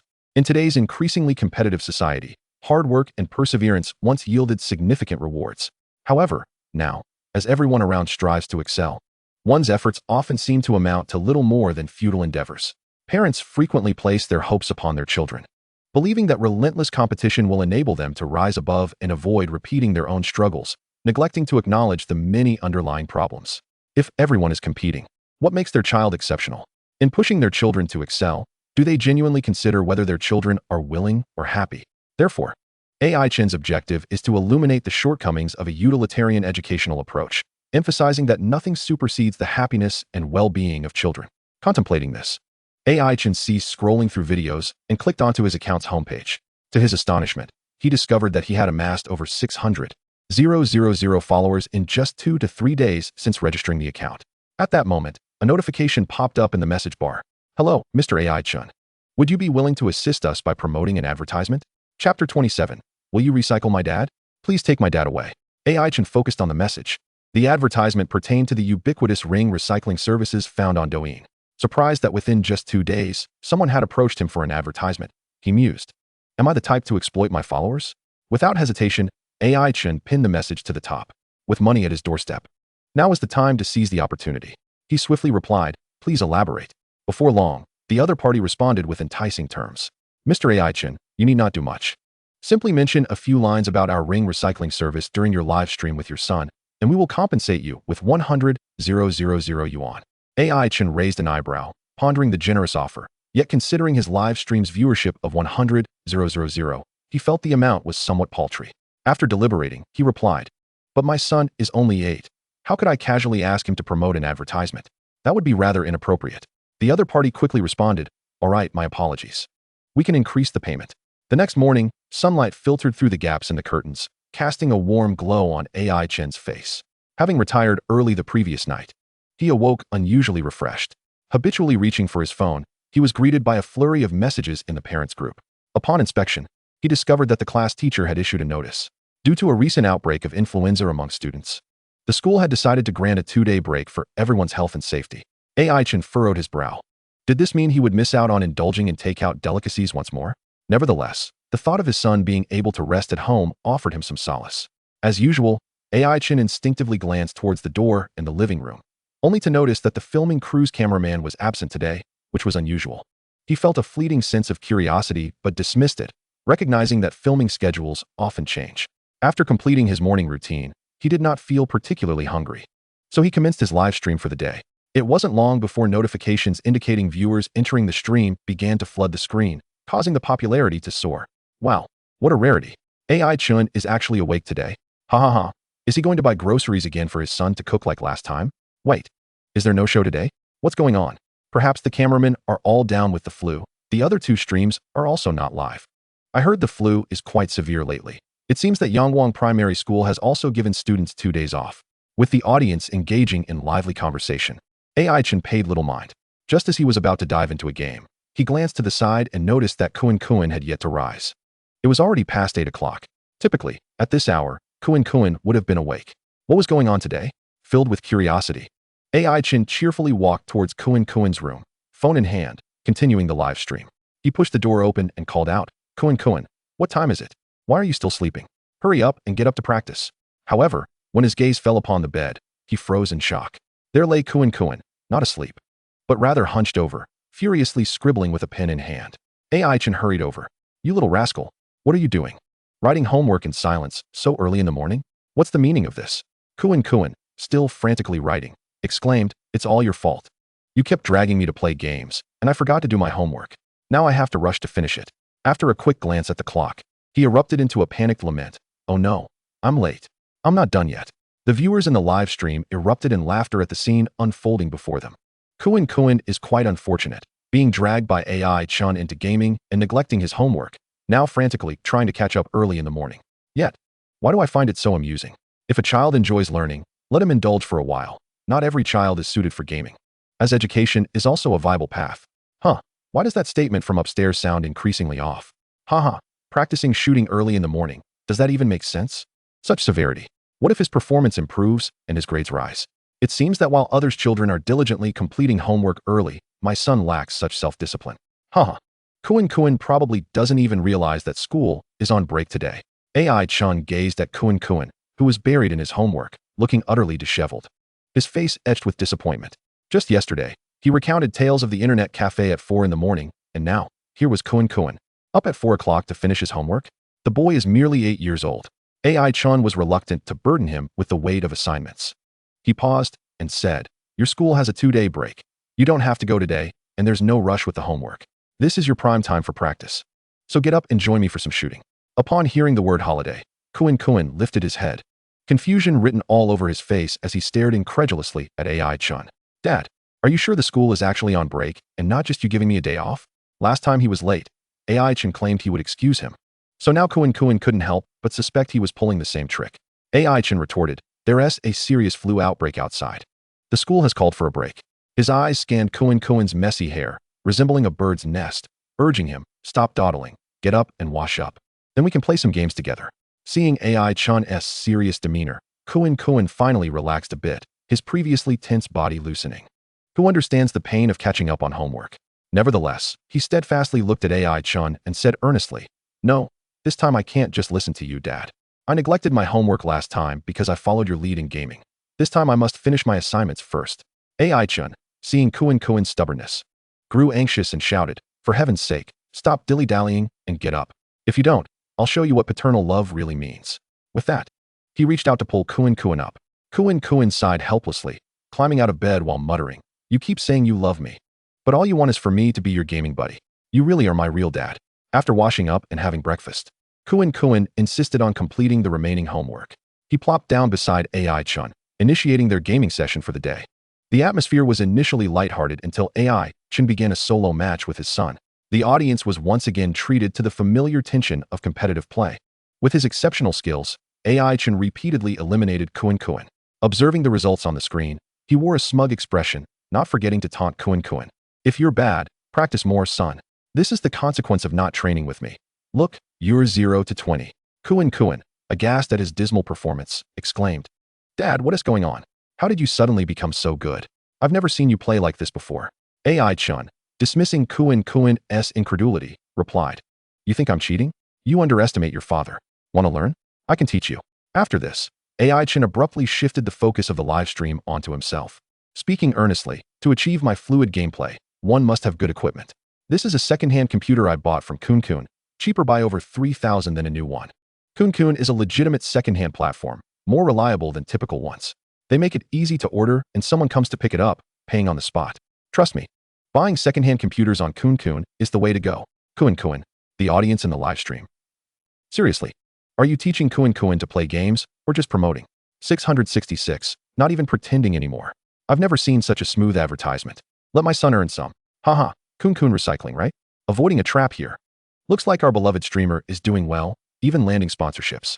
I hope he treats my son to a nice meal. Now he dares to advertise. Soon he'll be pandering to fans. I'm unfollowing you, charming big streamer. Dad, when did you start accepting advertisements? Kun looked at AI Chen, nearly bursting with laughter. After the advertisement, AI Chen irritably said to Kun, "What are you staring at? Get back to practicing. If I kill you this many times again, you'll be on a 3-hour training session." Hearing about the training session, Kun's face fell. Why, you're so unfair.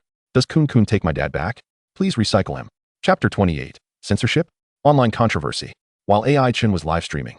On the other side, the highly anticipated program Teaching Children Well, which usually aired at a fixed time daily, left viewers puzzled today as they waited in vain for the familiar opening sequence. Given the program's history of punctuality, this unexpected delay raised concerns. Even if one family's live stream encountered issues, others continued as usual. Moreover, the abrupt conclusion of AI Chen's previous session raised eyebrows. This series of unusual events left many eager viewers restless. Soon, viewers began to take action, some calling the program's contact number seeking answers, while others flooded the official account on Douyin with comments.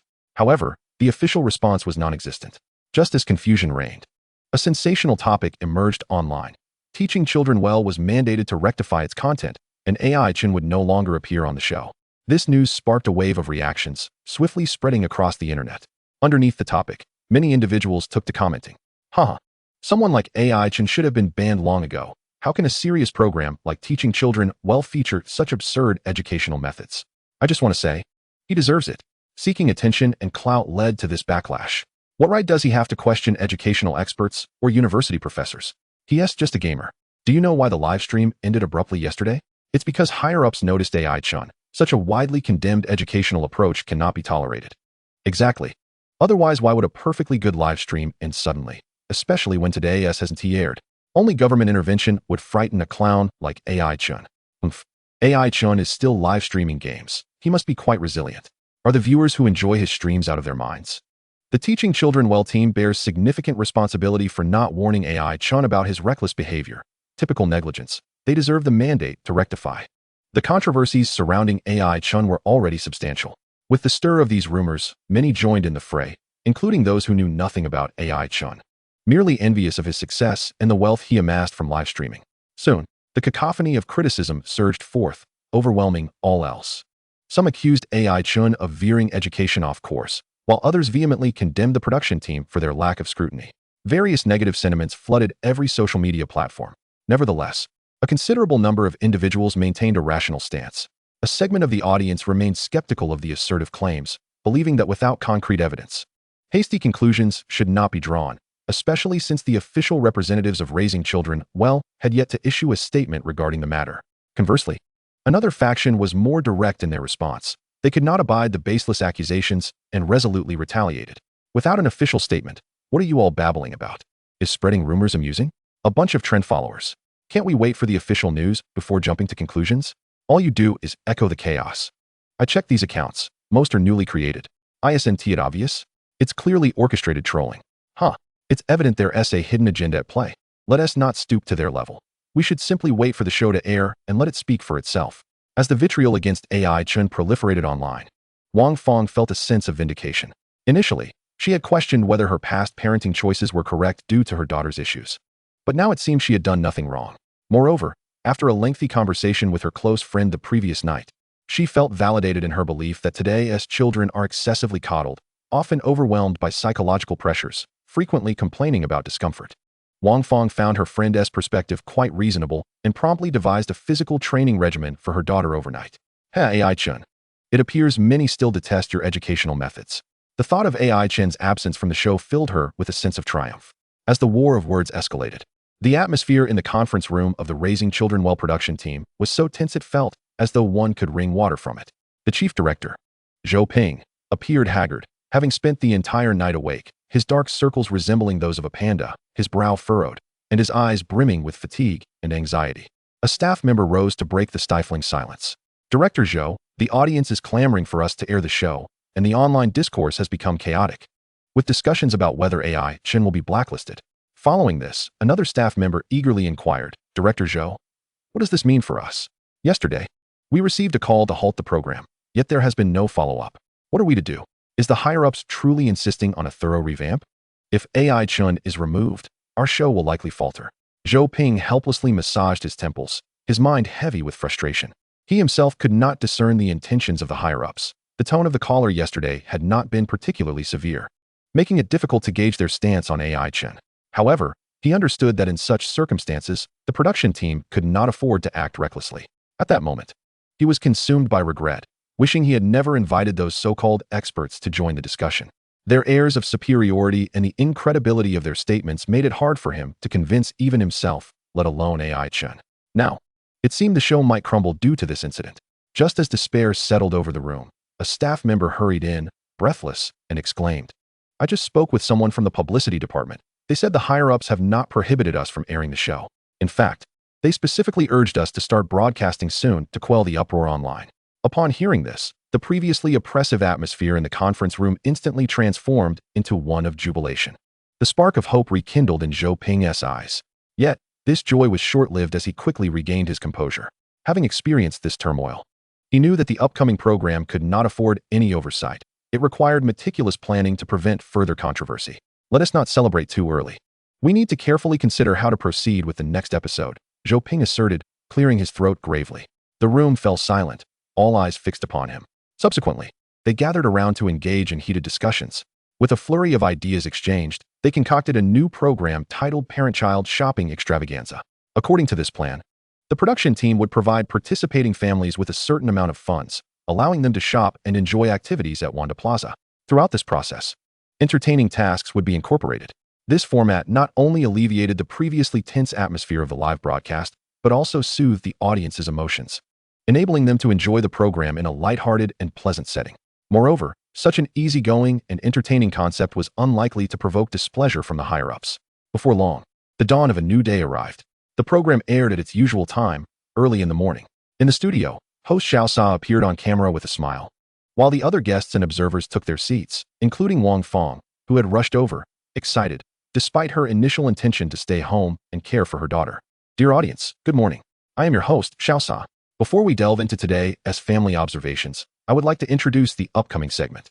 As soon as Raising Children Well commenced, a flood of viewers poured in. Many were unable to contain their excitement at the program's return. "Finally, it's back on air. I've been waiting for a whole day and night." Humph. Let those who claim the show was undergoing reform see this. It's perfectly fine. Exactly. The rumors have been shattered. It's only been a day without broadcasting, and already there's a plethora of conspiracy theories. What sort of people are these? Wow. A new program. Can't wait. Let us ignore those clowns spreading rumors and focus on enjoying our show. However, the live chat still harbored a significant amount of hostility. So what if the program is back on? Perhaps AI Chen was expedited out before airing, right? Just the sight of AI Chen makes me nauseous. Why lament the potential ban of such a person? Didn't you hear? They introduced a new show. Its obvious adjustments were made due to AI Chen's exit. I hope those AI Chen fans stop deceiving themselves. They should go watch his gaming streams instead. But I'll say this, it won't be long before his gaming channel gets banned too. Chapter 29. Fooling friends is one thing, but don't deceive yourself. Host Xiao Sa smiled as she continued to introduce the program. Thank you for sticking with us. This new segment is called Parent-Child Shopping Extravaganza. Just from the title, you can surmise that this is a program where parents take their children shopping and having fun. Throughout this enjoyable experience, we have meticulously prepared a variety of engaging activities, such as amusing ring toss games, immersive viewing segments, and thrilling parent-child hide-and-seek, among others. Our event will take place at the local Wanda Plaza, which boasts a dazzling array of products and various entertainment facilities, making it the perfect venue for this activity. Xiao Sa paused for a moment, deliberately building suspense before continuing. Now, I'd like to highlight the first segment of the show, Cry and Laugh Shopping. In this segment, the production team will provide each parent with 500 yuan to take their child shopping at the supermarket. However, there's a small catch. Parents cannot use this 500 yuan to purchase items that their children desire. The children will be blissfully unaware of this rule. Simultaneously, parents should endeavor to persuade their children in their own unique manner, showcasing their educational philosophies throughout this process. Ultimately, the audience will cast their votes based on the performances of the three parents in this segment, with the highest vote recipient awarded a prize of 20,000 yuan. To ensure the smooth progression of the event, our production team has granted a day off to the participating parents, Zhang Yin and Wang Lei, and will compensate them with double pay, allowing them to devote their attention to their children during the program. I believe they should have already received the invitation from the production team by now. As Xiao Sa spoke, he gestured towards the large screen. Next, let us follow the camera and witness the splendid content of this episode, and see what delightful sparks will ignite between these parents and their children. Upon hearing Xiao Sa mention the day off for Zhang Yin and Wang Lei, the critics erupted in laughter. The absence of AI Chen's name from the list only underscored the fact that he would not be participating in this program, right? At that moment, the screen flickered to life. In the first live broadcast room, Zhang Yin was seen riding her electric scooter with Zihan, heading towards a shopping supermarket. In the second live broadcast room, Wang Lei had already parked his car at the supermarket's entrance.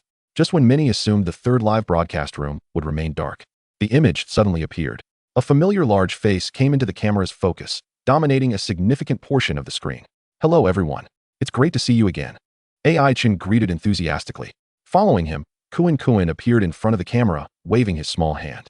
Good morning, dear audience. The live broadcast room erupted in excitement upon witnessing AI Chen and Kuan together. Wow. Finally seeing AI Chen again, how wonderful. I knew those rumors were unfounded. Ha. The rumors have been debunked. Oh yeah? Damn. I was scared to death when I saw someone say AI Chen wasn't on the leave list. I thought he really wasn't coming. Turns out I was just scaring myself. Ha. You up there are so foolish. AI Chen doesn't need to take a leave. Why would he? No way. Wasn't he called out by the higher-ups? How is he still in the live broadcast room? Where's the official response? You up there just leave? You think you can spot the official call?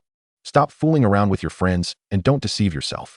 Awesome. Yesterday I said AI Chen wouldn't be banned, and so many people messaged me to scold me. Now? This really slaps those people in the face. In the broadcasting hall, Wang Feng wore an exceptionally grim expression. She could not comprehend why AI Chen was still present in the live broadcast room. In the third live broadcast room, AI Chen patted his small electric scooter and called out to his son behind him. Kuan, hurry up, it's time for us to set off. After placing a helmet on Kuan, AI Chen turned back to the camera and addressed the audience in the live broadcast room. For now, I must bid you farewell. Upon hearing this, the audience members expressed their confusion. Aren't we still live?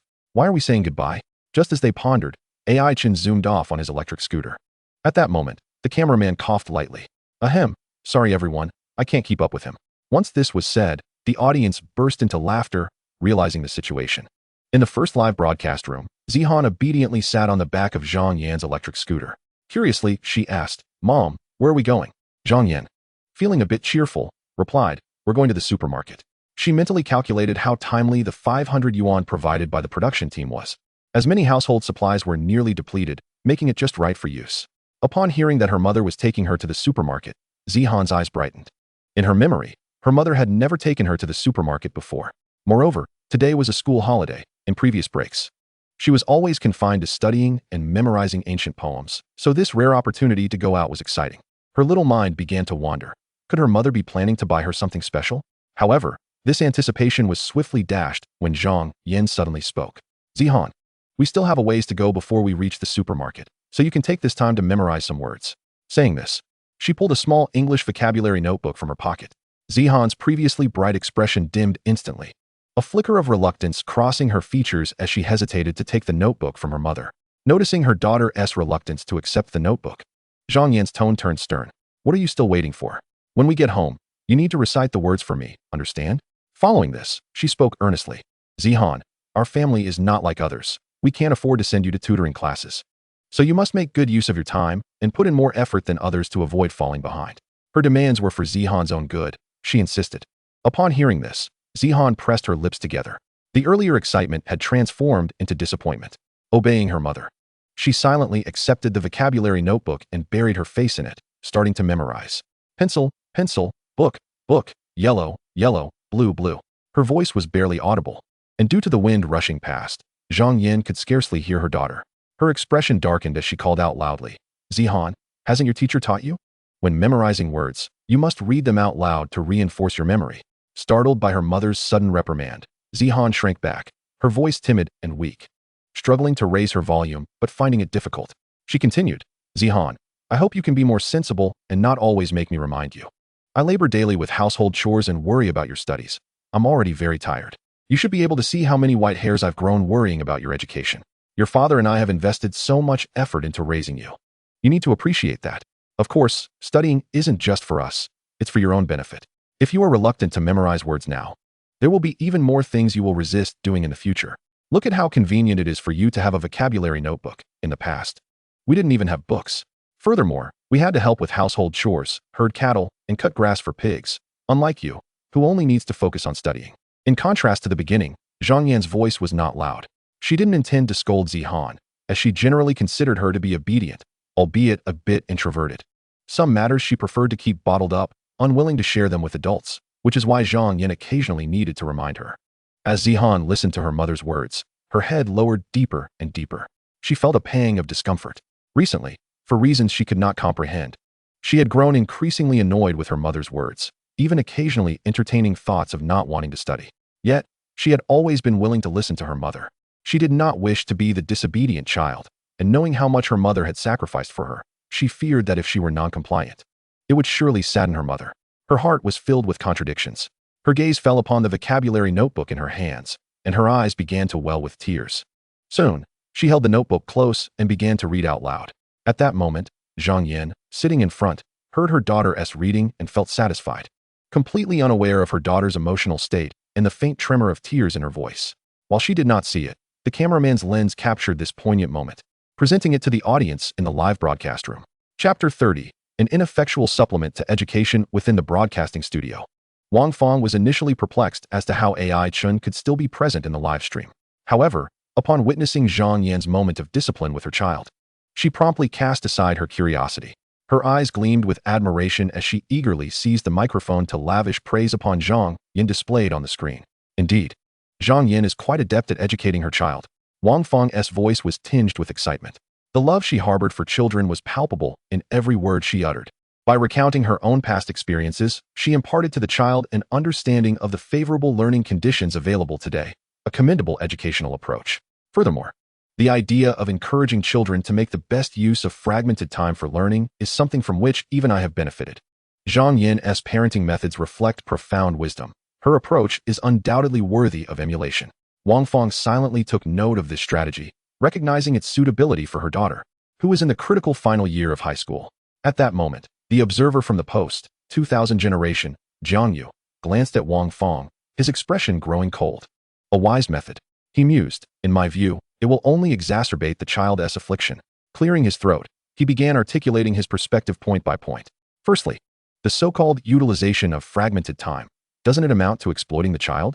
With no opportunity for respite, childhood becomes solely about learning. Is that truly healthy? He continued. Secondly, constantly imposing one's past experiences upon today's children ignores the differences in era and the evolving needs of children. Such coercive indoctrination will only foster a rebellious mindset. Thirdly, he asserted, while Zhang Yan may appear to act in her child's best interest, she is, in fact, excessively projecting her own anxieties and expectations onto the child, disregarding the child's emotional state. Zhang Yu then turned to face the camera. I wonder if our audience recalls the last instance when Zhang Yan rode her electric scooter with Zihan to school, where she employed similar pedagogical methods. During that occasion, although we could not discern Zihan's expression beneath her raincoat, this time, it is abundantly clear. The child is nearly in tears. Do you believe she is willing to be subjected to such education? At merely 8 years of age, why must we impose the relentless pressure of time upon her studies? Upon hearing his words, Wang Fong scoffed and retorted, it is entirely natural for a child to cry when criticized by parents. It is essential to cultivate resilience from a young age. Otherwise, how will they navigate societal challenges later on? If they crumble at the first sign of adversity, how will they fare in the future? As the two engaged in a heated exchange, the audience in the live stream erupted into fervent discussion. Jiang Yu is absolutely right. In my childhood, I was coerced into studying by my parents, yet my stress was hardly even half of what Zihan experiences. One can only imagine her suffering. With no freedom whatsoever, it brings me to tears. I truly hope she does not endure this. Support for Wang Fong. Children must develop the ability to withstand pressure. Otherwise, how will they confront the harsh realities of society?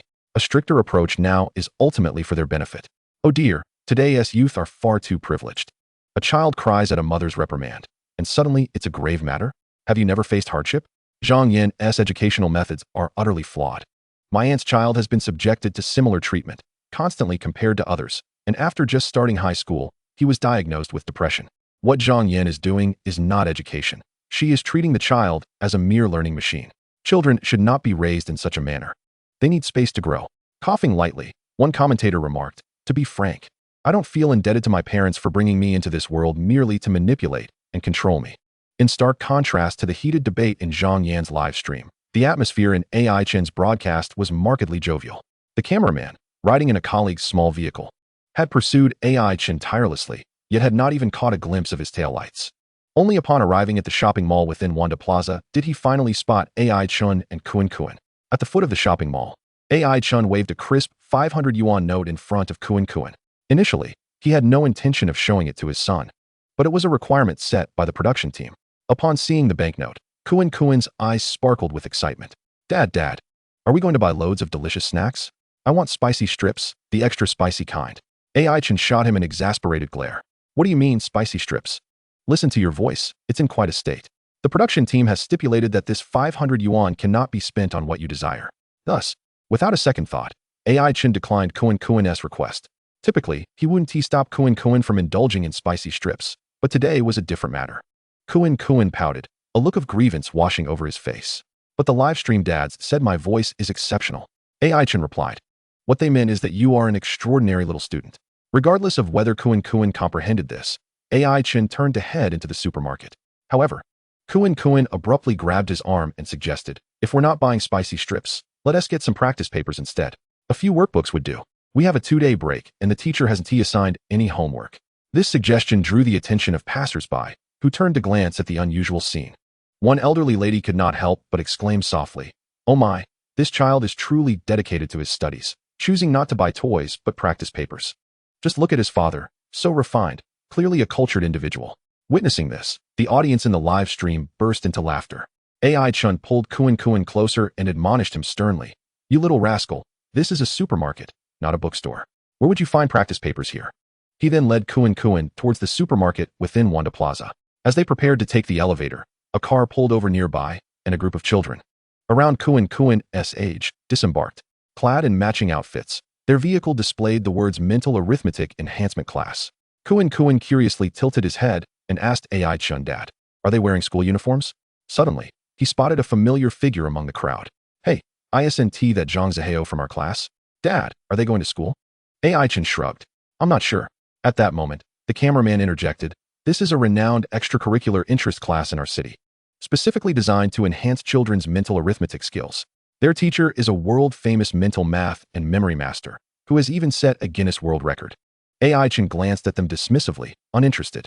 In his past life, he had encountered numerous programs such as abacus training and memory enhancement, and although he did not fully comprehend them, he felt there was no necessity for children to participate in such classes. Childhood should be a time for joyous play. Learning these things does not dictate a child's entire future. Moreover, how much can a child truly learn? Many tutoring and interest classes merely cater to parental anxieties. At this moment, Kuan tugged at AI Chen's sleeve. "Dad, can you enroll me in a tutoring class too?" AI Chen was well aware that this little rascal was merely trying to evade his practice. "You can't even understand your shooting practice. Why would you need a tutor? Once you can defeat me in a duel, I'll consider enrolling you." Kuan pouted his lips.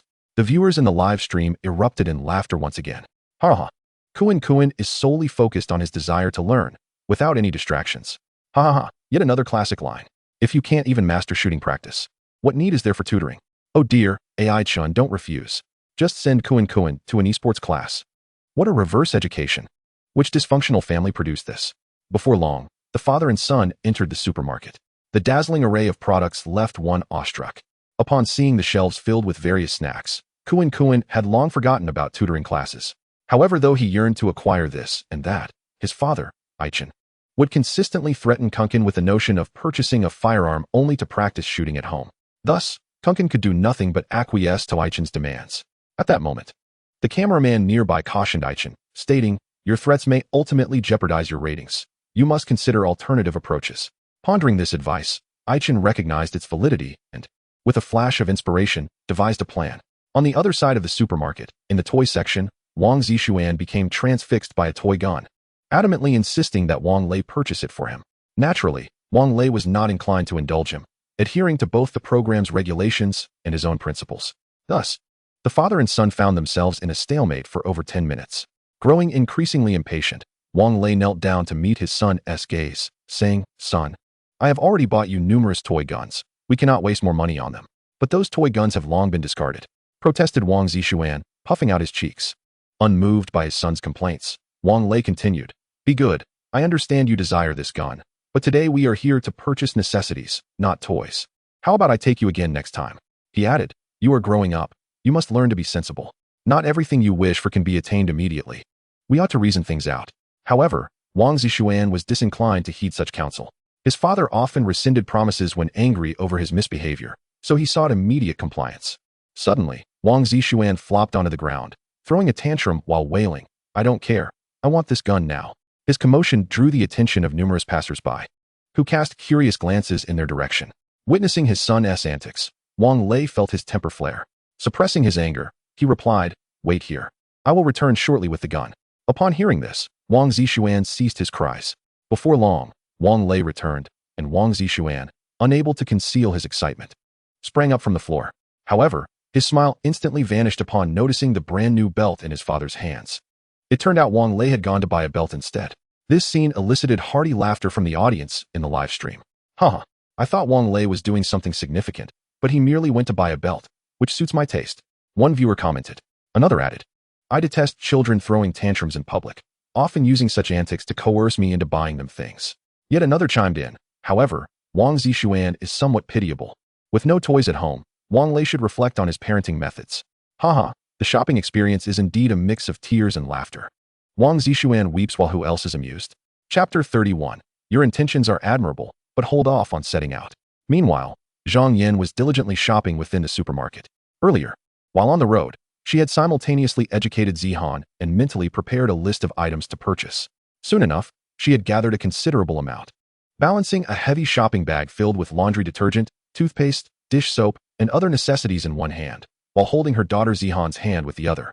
Zihan, resembling a quiet little kitten, trailed silently behind her mother, though her gaze occasionally darted toward the snack aisle. As they passed by, Zihan instinctively slowed her pace. Though she did not stop, rarely allowed snacks at home, she had been admonished by her mother that such items were junk food detrimental to her health.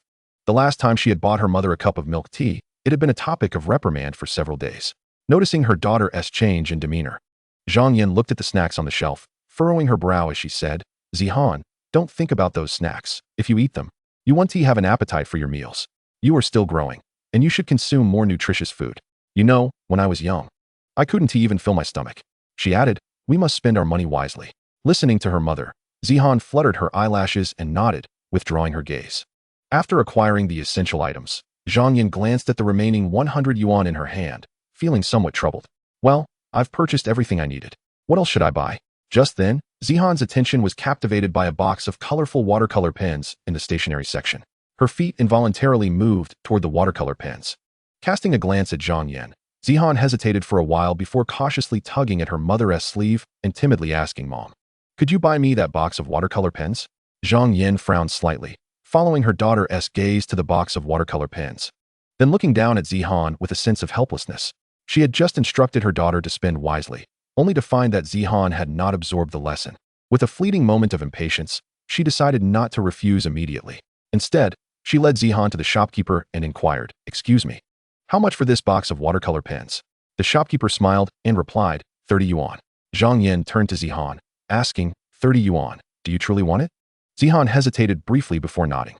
Last week in art class, the teacher had assigned a project to draw a family portrait, and she longed to use those beautiful watercolor pens to create a more vivid and heartwarming depiction of her family.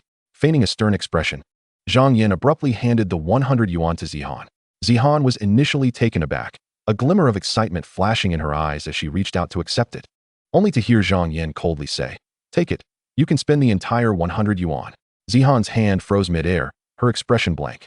Unfazed by the curious glances from those around them, Zhang Yan raised her voice several decibels and began to lecture, "Zihan, do you know how hard I work for 10 hours a day? My throat is nearly hoarse, and my back feels broken, just to earn this 100 yuan. Can you calculate how long it would take me to earn enough for those watercolor pens? Money doesn't come easily." Zihan's eyes gradually dimmed. Feeling the gazes of the shopkeeper and other customers upon her, she buried her little face into her chest, overwhelmed with discomfort. Yet Zhang Yan continued her tirade, relentlessly stating, "When I tell you to be frugal, I am not joking. There is no need to purchase unnecessary items. Your father and I scrimp and save, often foregoing new clothes, just so you can have good food and education, aiming for a bright future. For your studies, I strive to fulfill your needs as much as possible. But these watercolor pens will not improve your grades. What purpose do they serve? Don't you agree?" This scene, of course, was witnessed by the viewers in the live stream. "Is this really necessary? It's just a box of watercolor pens," one viewer exclaimed. Another added, "This is just like my parents. Whenever I ask to buy something, their first response is always about how hard they work for money." A third chimed in, from personal experience. Expressing one's thoughts to parents can turn a good mood sour and a bad mood worse. "Oh, what a poor yet sensible child. She didn't even ask for snacks, just a box of watercolor pens." Even if the program rules prohibit buying for children, there is no need to resort to such an educational approach. It would be better to follow Wang Lei's example and promise to take the child shopping another time. Hey, you're all just sitting there without understanding the struggle. Zhang Yan is merely teaching her child not to waste money. What is wrong with that?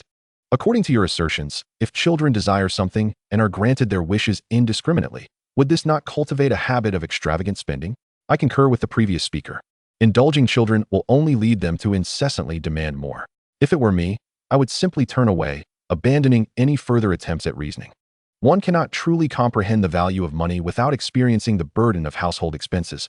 I suspect some commenters may still be children themselves. As the barrage of comments continued, Zhang Yan, having uttered her reproachful words, allowed her stern expression to soften back into her usual gentle demeanor. "Come on, Zihan. Let us go with Mom to purchase some practical items." With that, she reached out to grasp Zihan's hand. However, Zihan bit her lip, valiantly suppressing her grievances, and returned the 100 yuan to Zhang Yan. She tilted her body slightly, evading her mother's outstretched hand, choosing not to be led.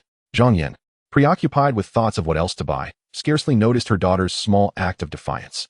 At that moment, the owner of the stationery shop, who had been silently observing the scene, could no longer contain himself. He looked at Zihan's pitiable, dejected expression and called out to Zhang Yan, "Oh dear sister. It's merely a box of watercolor pens. This child clearly understands. It's rare for her to desire something. Just buy it for her. Once you take your money, I'll give you a discount of 10 yuan. How does that sound?"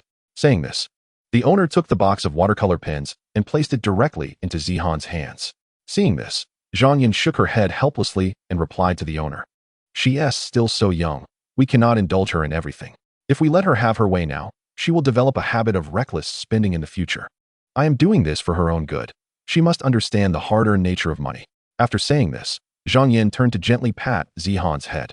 "Be obedient. Zihan, Mommy hopes you can be a bit more sensible and put the watercolor pens back. How about this? If you score 100 on your final exam, I'll reward you with them." Zihan clutched the box of watercolor pens tightly, her knuckles turning pale from the effort. She could not comprehend why her mother insisted on not indulging her. In her memory, she rarely asked her mother for anything. This time, she merely wished to enhance the family portrait with the vibrant colors of the watercolor pens. Her lips trembled incessantly, and she finally succumbed to her emotions, collapsing to the ground in tears. She had initially thought that her mother would buy her something during their trip to the supermarket, yet instead, she found herself sitting on the electric scooter, memorizing vocabulary words. Wanting just a box of watercolor pens, she was chastised for being unreasonable. It was beyond her understanding. Zihan's cries took Zhang Yan by surprise. Her daughter seldom cried. What could be the matter? The sound of her weeping reached the live stream, evoking sympathy from numerous viewers. "I recognize your intentions are good, but perhaps you should refrain from acting so hastily. I can hardly bear it. I wish I could leap through the screen and embrace Zihan. The owner has offered a discount, yet Zhang Yan is still unwilling. Were I in her position, I would defy the rules just to buy it for her." The notion that a consistently well-behaved child will be reprimanded for a single act of defiance is utterly suffocating. What a captivating shopping experience. The production team has truly orchestrated a scene, resulting in two children reduced to tears. What can those who oppose her arguments possibly say? Zihan is such a well-mannered child, and yet her emotions have shattered. Zhang Yan is nothing short of a master manipulator, constantly lamenting to children. Does that not instill feelings of inferiority in them? The phrase, "Mommy hopes you can be more sensible," combined with "it's all for your own good," became the final straw that broke Zihan's resolve. The comments in the live stream overwhelmingly sided against Zhang Yan, as everyone had witnessed Zihan's understanding nature. Nevertheless, the observer Wang Fong, in the live stream room, regarded Zhang Yan with admiration and approval. There is profound intent behind Zhang Yan's actions. Chapter 32. Oreo turns into black toothpaste? Kuan hurriedly downloads an anti-fraud app. Wang Fong rose and began to speak slowly. It appears that many have failed to truly grasp the rationale behind Zhang Yan's approach. You have misunderstood her.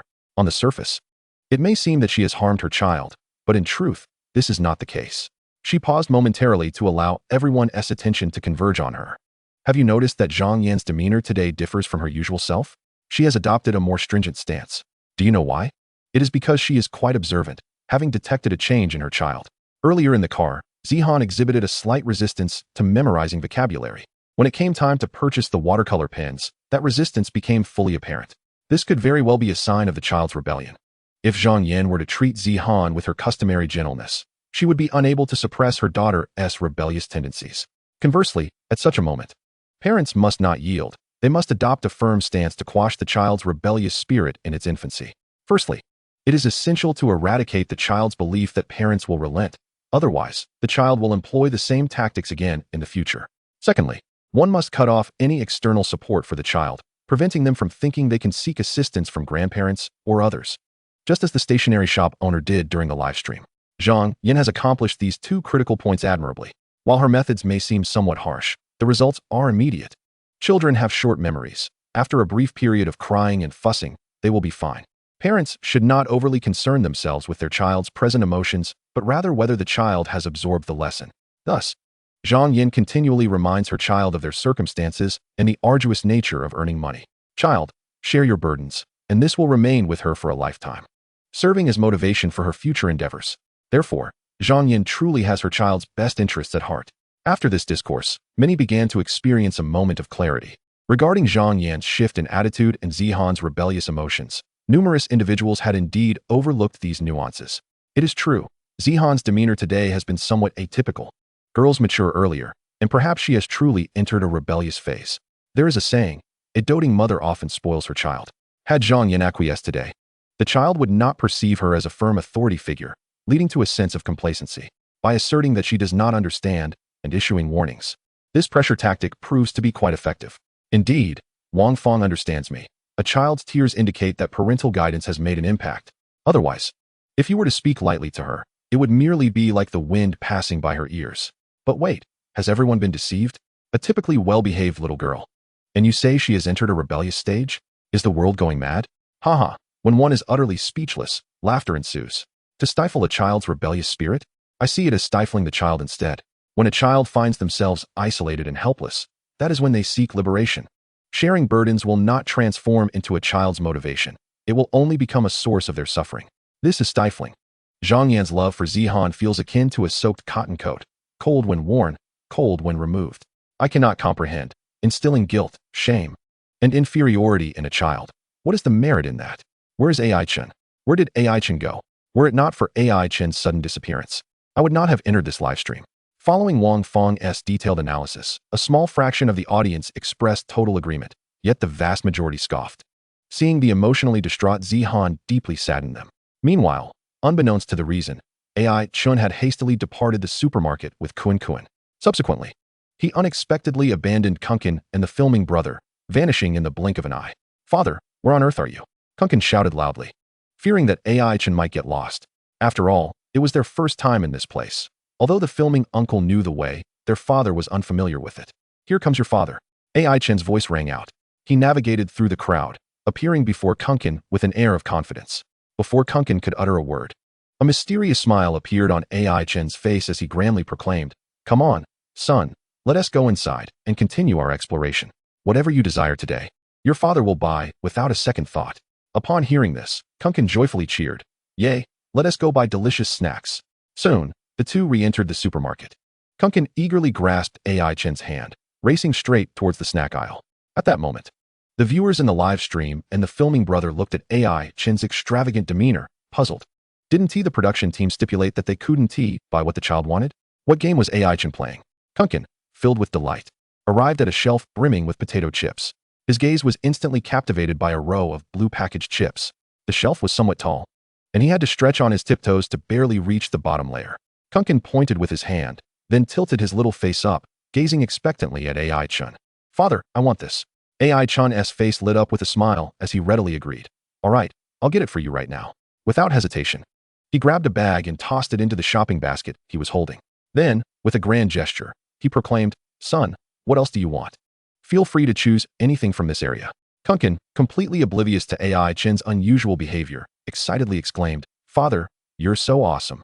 With that, he eagerly led AI Chen to the next section. Meanwhile, the viewers in the live stream remained bewildered. Wait, did he just buy for the child? Is AI Chen not going to take the 2,000 yuan prize? Something is definitely off. AI Chen isn't planning to make Kunkin pay for it himself, is he? Why does that bag of chips AI Chen took seem a bit strange? Oh, it just hit me, the words on it seem off. Indeed, something feels amiss. But it happened too quickly to see clearly. I can't hold it in anymore.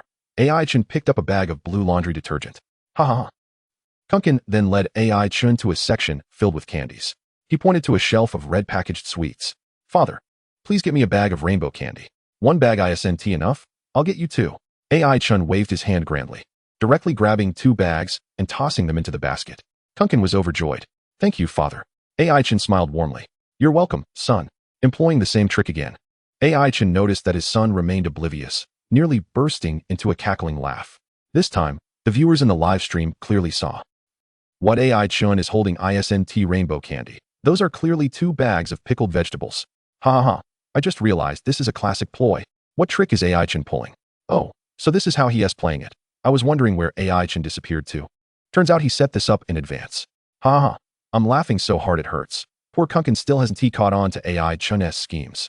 When he gets home and finds the snacks missing, Kunkin will probably download an anti-fraud app overnight. Ha ha. I can't imagine how meticulous Kunkin will be in his homework in the future. When AI Chen grows old, Kunkin will swap his oxygen tank for a gas tank. And he'll behave. Before long, Kunkin pointed again at a box of Oreos on the shelf. Father, I want this too. Sure.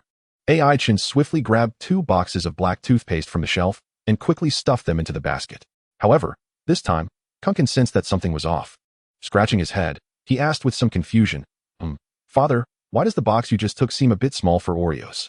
Yet, as soon as he spoke, he looked up to find AI Chen had already moved on to another section. Kunkin blinked in confusion and turned to the filming brother beside him, asking, Uncle, did my father just take Oreos? Chapter 33. The longest path Kunkin has walked is AI Chen's tricks. The filming brother, who had been chuckling to himself, suddenly froze at this question, his smile vanishing as he quickly assumed a serious expression. However, he found himself at a loss for how to respond. He glanced down at Kunkin, then looked back at AI Chen in the distance. Oreos. Yes or no? Kunkin, this child, has probably walked the longest road in the realm of AI Chen's tricks. Faced with Kunkin's earnest inquiry, the filming brother felt a twinge of guilt. Yet, he was acutely aware that if he exposed AI Chen now, given AI Chen's temperament, there could be even more schemes awaiting Kunkin. At that moment, AI Chen, having heard the filming brother's words, leisurely turned to look over. He felt no panic. Even if he were exposed, so what? He had plenty of strength and means to deceive Kunkin. Moreover, giving his child a glimpse of the harsh realities of society was a unique expression of his paternal love. With a calm demeanor, AI Chen said to the filming brother, Why are you looking at me? Don't you know with that big camera in your hands? The filming brother, fine, he's just an emotionless camera. Furthermore, he certainly could not interfere with the interactions between the father and son. Thus, he turned to Kunkin and said, They are Oreos. The uncle and the viewers in the live stream all saw it clearly. His eyes bore a sympathetic gaze. Child, between long pain and short pain, the uncle will let you experience the sharp pain. Thank you, uncle. My father often tricks me. I believe you want to deceive me. Later, I'll share the snacks with you. Upon hearing this, the filming brother felt a pang of guilt. He was truly cursed. What a good child. Still willing to share his beloved snacks with him. Ahem, the uncle doesn't really like snacks. If I deceive you, I'll owe you 2 bags of spicy strips. AI Chen waved at Kunkin. Don't you want spicy strips? Let us go. Your father will take you to buy some. Kunkin hurriedly scampered after him. Watching Kunkin's small figure, the filming brother let out a sigh of relief. If he said a few more words to Kunkin, he feared he might slap himself. His heart was heavy, but the viewers in the live stream were filled with joy. Especially watching the filming brother's guilty expression, the comments rolled in with laughter. Oh, Kunkin is so pitiful, but I'm sorry, I can't stop laughing. Ha ha, I'm so heartless. Ha ha ha. Child, don't believe him. Go check the basket yourself to see what's in there. Filming brother, AI Chen, am I also part of your education? Quite interesting, huh? I'm dying of laughter. The filming brother is like a dying man suddenly sitting up, slapping himself at midnight.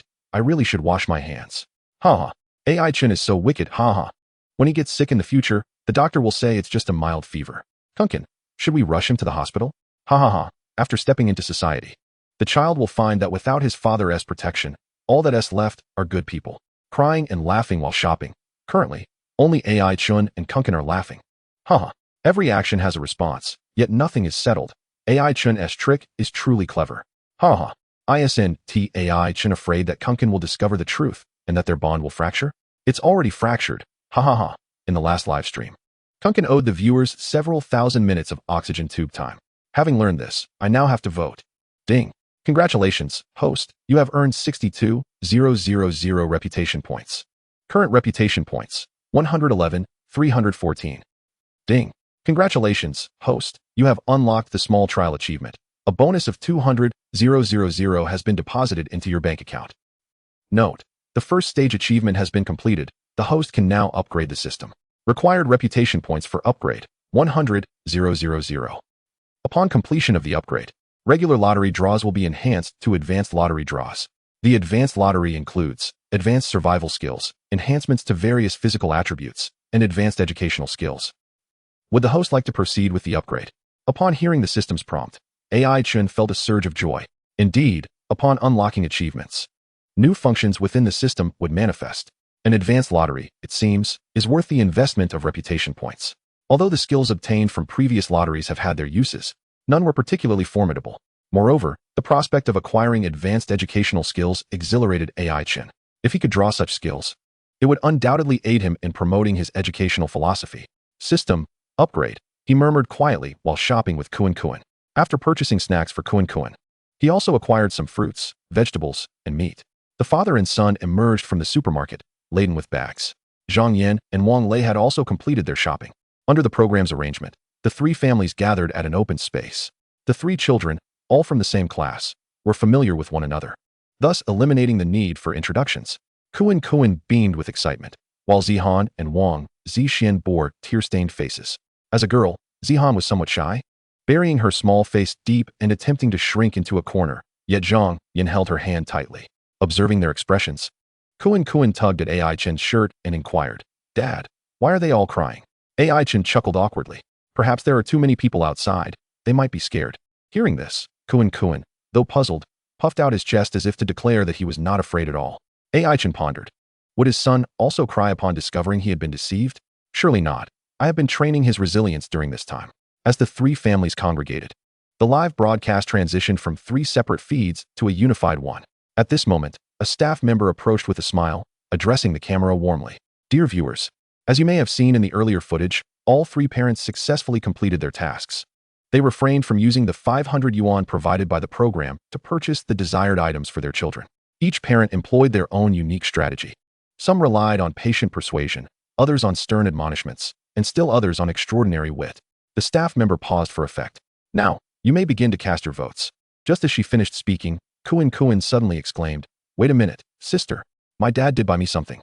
Instantly, all eyes turned to Kuan Kuan. The staff member regarded him with a hint of pity, thinking, poor child, still oblivious to the truth. She then glanced at AI Chan, who appeared somewhat guilty, quietly shifting to the side. Kuan Kuan, about that, your father." The staff member struggled to explain. Before she could finish her sentence, Kuan Kuan turned and began rummaging through the shopping basket at AI Chen's feet. The confusion on his face swiftly transformed into shock. "Where are my potato chips? My rainbow candies? And my Oreo cookies?" Kuan Kuan shouted. "Hey, isn't this the spicy strips I picked earlier? Why is it now a bag of ketchup?" Suddenly, he looked up at AI Chen, demanding, "Dad, did you take the wrong items?" AI Chen's gaze wandered, and he scratched his nose. In that moment, it dawned on Kuan Kuan, his little eyes filled with disbelief. "Dad, you tricked me again." In the studio, Wang Fong abruptly stood up, her face flushed with anger. AI Chen's approach to parenting is utterly disastrous. Wang Fong's voice was sharp and resonant. This is nothing but deception towards a child. Using such tactics now will only teach children to emulate this behavior and deceive others in the future. Have we considered the profound impact this will have on their character? Their values are still being shaped. How can we expect them to develop a proper moral compass if they are constantly deceived? Wang Fong grew more agitated as she spoke. Compared to Wang Lei's stern reprimands, I find AI Chen's methods far more alarming. Have you thought about how the child feels? When Kuan Kuan realizes he has been deceived by the one he trusts the most, How devastated must he be? She turned to face the camera, continuing, I implore everyone, do not cast your votes for him. We cannot allow such deceptive behavior towards children to be condoned. We must set the right example for our children. Chapter 34. Whose child would choose worksheets over snacks? Just as Wang Fong fervently urged everyone not to vote for AI Chen, the live broadcast revealed Kuan gazing intently at AI Chen for quite some time. However, he soon took a deep breath and softly spoke, Dad, you truly are my real father. After saying this, he crouched down and silently began to tidy up the disheveled basket. Observing the small figure on the ground, the staff member felt a stir of emotion. Kuan's reaction was unexpectedly composed. Upon realizing he had been deceived, he did not cause a ruckus or blame AI Chen, but instead chose to accept it. How could an 8-year-old exhibit such emotional stability? Or was it that he was silently heartbroken? The staff member couldn't help but approach him and ask, Kuan, aren't you upset about being tricked by your dad? Do I need to cry for you to see that? The staff member was momentarily taken aback by Kuan's retort, still processing his words. As he continued to tidy up, Kuan spoke with a sense of resignation. Being upset won't change anything. After all, this is how your program has arranged it. Besides, I've grown accustomed to my dad's tricks. Alas, we are poor. All I have is a living father, so I must learn to be understanding. He then stood up and looked at AI Chen, blinking innocently as if to convey understanding. Dad, this time it was the program's fault. I don't blame you. However, I have a small request that I hope you won't mind. AI Chen regarded Kuan with curiosity. Something felt off. Why was this little rascal suddenly so obedient? Normally, he would not let things go this easily after being tricked. AI Chen was intrigued to see what scheme Kuan was concocting. What request do you have? Speak and let me hear. Kuan forced a slightly sycophantic smile. Hey, Dad, since we didn't get the spicy strips, why don't you take me to the bookstore to buy some worksheets later? Surely one of these must be fulfilled. If he couldn't get the spicy strips, then buying worksheets was a must. Completing a worksheet would spare him from playing 2 rounds of games with Dad, which would be even more enjoyable than snacking on spicy strips. Kuan felt secretly pleased with his cleverness. In front of so many people, if he portrayed himself as so obedient and understanding, Dad would surely feel too embarrassed to refuse. AI Chen was momentarily taken aback. Then, realization dawned on him, and his expression darkened. Ah, I see now why this little rascal is acting so unusually. He has been calculating all along. He replied with feigned irritation, You little scamp. You were just going on about wanting worksheets when we entered the supermarket. It seems you haven't given up on that plan. AI Chen deliberately paused for dramatic effect. What child would choose worksheets over snacks? I asked. Fortunately, your old man has kept a backup plan. With a swift motion, AI Chen extracted a packet of spicy strips from his pocket and promptly thrust it into Kuan's hands.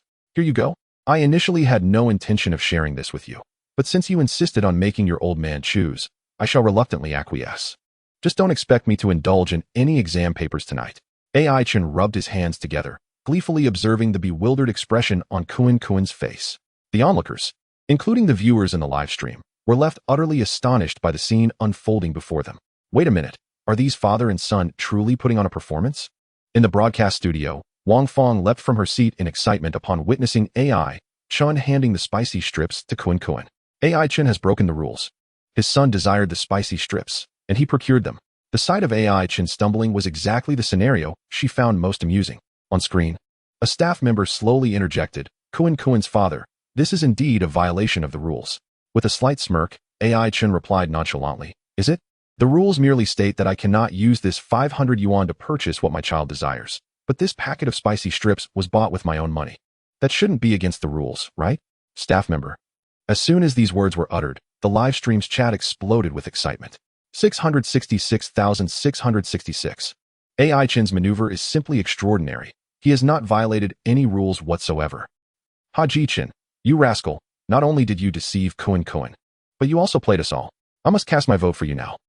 Ha ha ha, truly flawless. Look at the expression on Wang Fong's face. It has turned quite green. What a show. Kuan will not feel disheartened. He will merely acknowledge that he cannot outsmart his father. Ha. I can't stop laughing. The acting of this father-son duo is top-notch. But ultimately, AI Chen outshines, and Kuan's dream of doing exam papers has been dashed.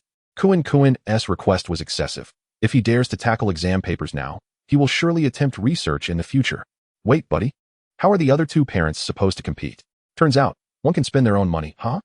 The director watching from backstage was left in disbelief. The rules indeed did not specify that one could not use their own money.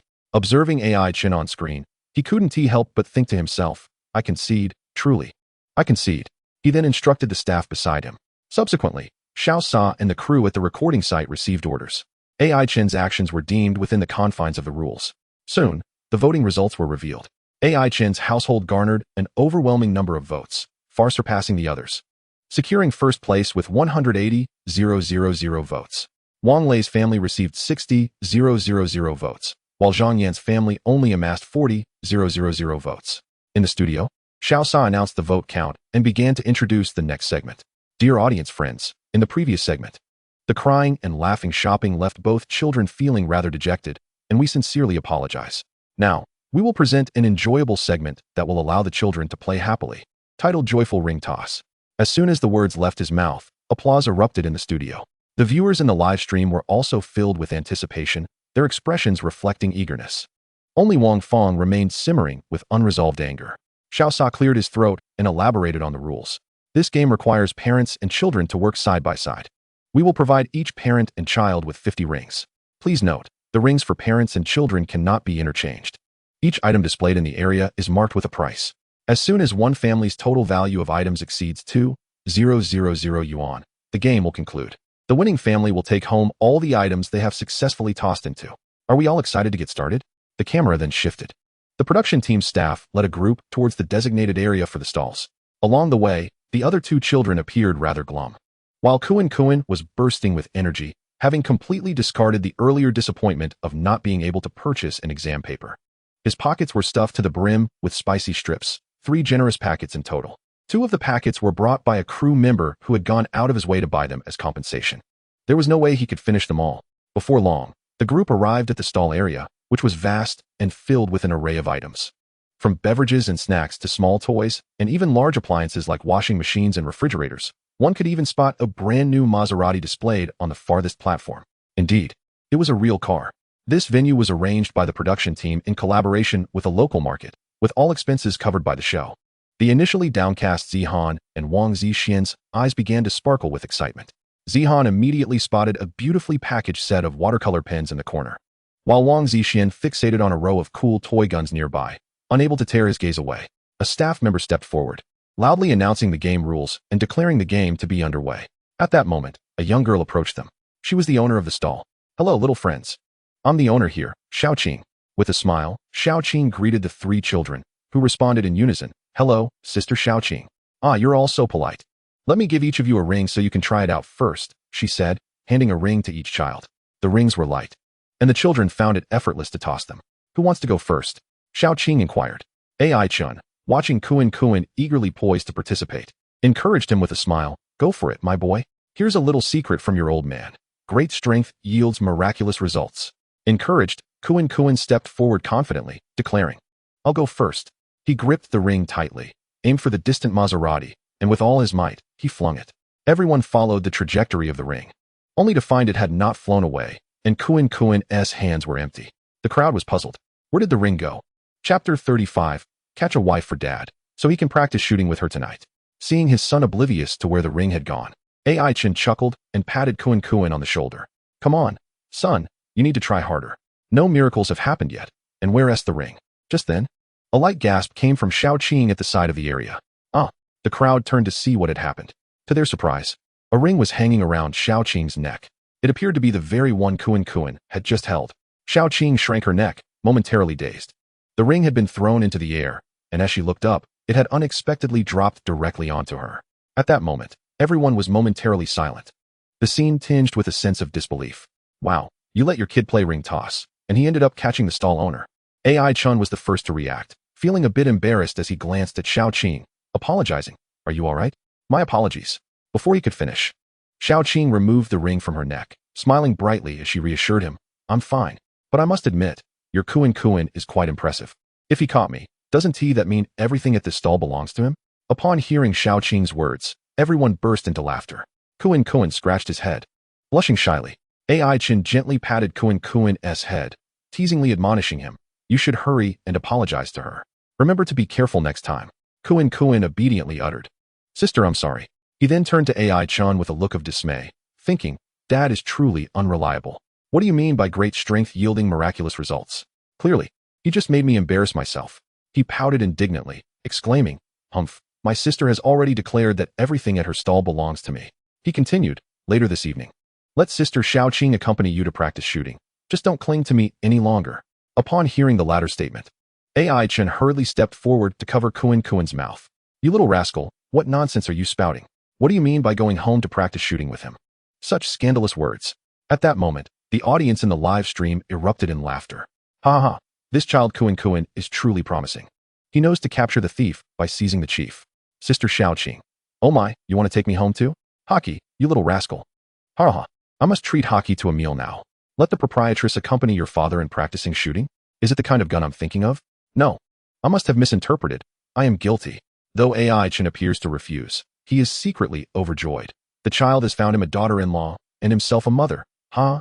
What a clever tactic. This child must be the reincarnation of Neza. Kuin, the stall is mine, so you are mine too. Finally, Dad has a teammate. This is the most filial episode of Kuin. Sooner or later, I will die laughing in this live stream. This father and son duo is increasingly entertaining. All right. It seems they can indeed learn something. I shall head out now to find a mother for the child. Meanwhile, Xiaoqing remained largely unaffected by the commotion, as she had failed to grasp the deeper implications of those words. Enthusiastically, she demonstrated to the parents and children how to toss rings, explaining the fundamental techniques. After the staff announced the joyous ring-tossing segment had officially commenced and had distributed the rings to the parents and children, the camera first focused on Zhang Yan and Zihan. Zihan tightly clutched the rings, her gaze occasionally drifting towards the box of watercolor pens in the corner. Although she had a considerable number of rings in hand, a sense of anxiety inexplicably crept into her heart. Zhang Yan, wearing a gentle smile, softly reassured her, Zihan, don't be nervous. Mommy is here, cheering you on, all right? As she spoke, Zhang Yan slowly crouched down to meet Zihan's gaze, her eyes filled with encouragement. Although the production team had not established any reward rules for this ring toss activity, the game itself posed a certain level of difficulty for the average person, and the rings could not be exchanged between parents and children. Achieving the target of 2,000 yuan set by the production team was not something that could be accomplished in a moment. Zhang Yan understood that this was a splendid opportunity to showcase her educational philosophy to the audience and enhance her popularity. Hence, she was not in a rush for immediate success. Zihan gently nodded, preparing to point out the box of watercolor pens she desired to her mother. However, Zhang Yan preemptively pointed towards a microwave oven at the center of the area, stating, Zihan, shall we aim for that microwave instead? Zihan was momentarily taken aback. The anticipation on her face gradually faded into disappointment. She timidly replied, Mommy, what I want is that box of watercolor pens. Zhang Yan patiently explained to Zihan. Even though we have 100 rings now, which seems like a lot, the chances of actually landing one are quite slim, so we mustn't waste them. Think about it. Our family could really use a microwave. If we had one, I wouldn't have to work so hard to prepare breakfast for you in the mornings.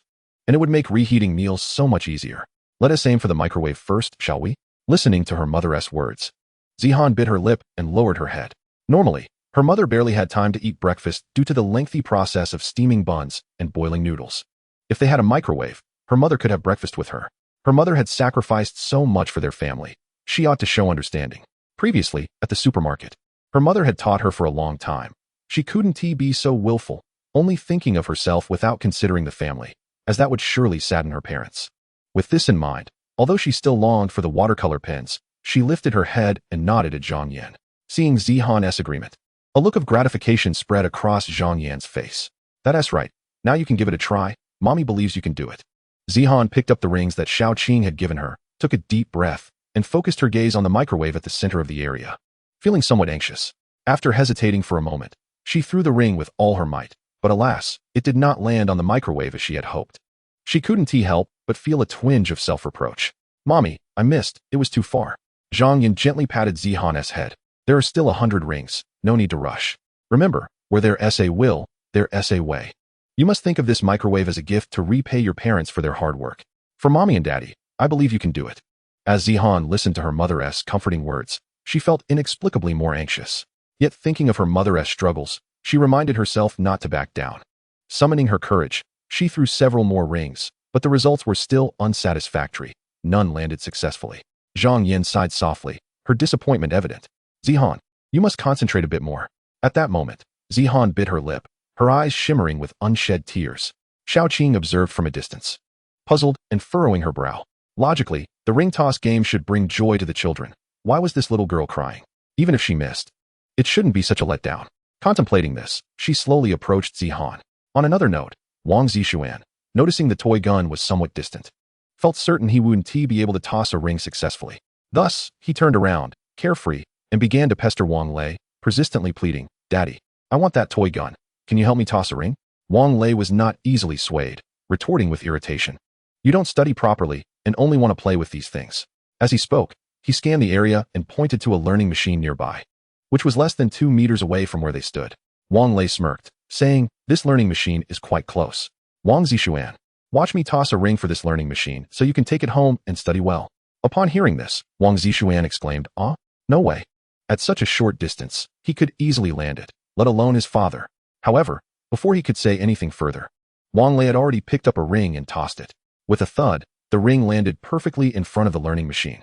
Wang Lei could hardly believe his eyes, exclaiming, "Oh no, I missed." Wang Zishuan let out a sigh of relief, patting his chest, feeling as if a weight had been lifted. He turned to Wang Lei and said, "Hey, why do I feel like you're not so skilled, Dad? Now I can relax." Subsequently, with a cheeky grin, he declared, "Well then, Dad, you can take your time playing. I don't need your help anymore." Without waiting for Wang Lei to respond, he took the rings and ran off. Wang Lei, watching his son's retreating figure, was filled with indignation. "You little rascal, how dare you look down on me? Today, I must land a ring."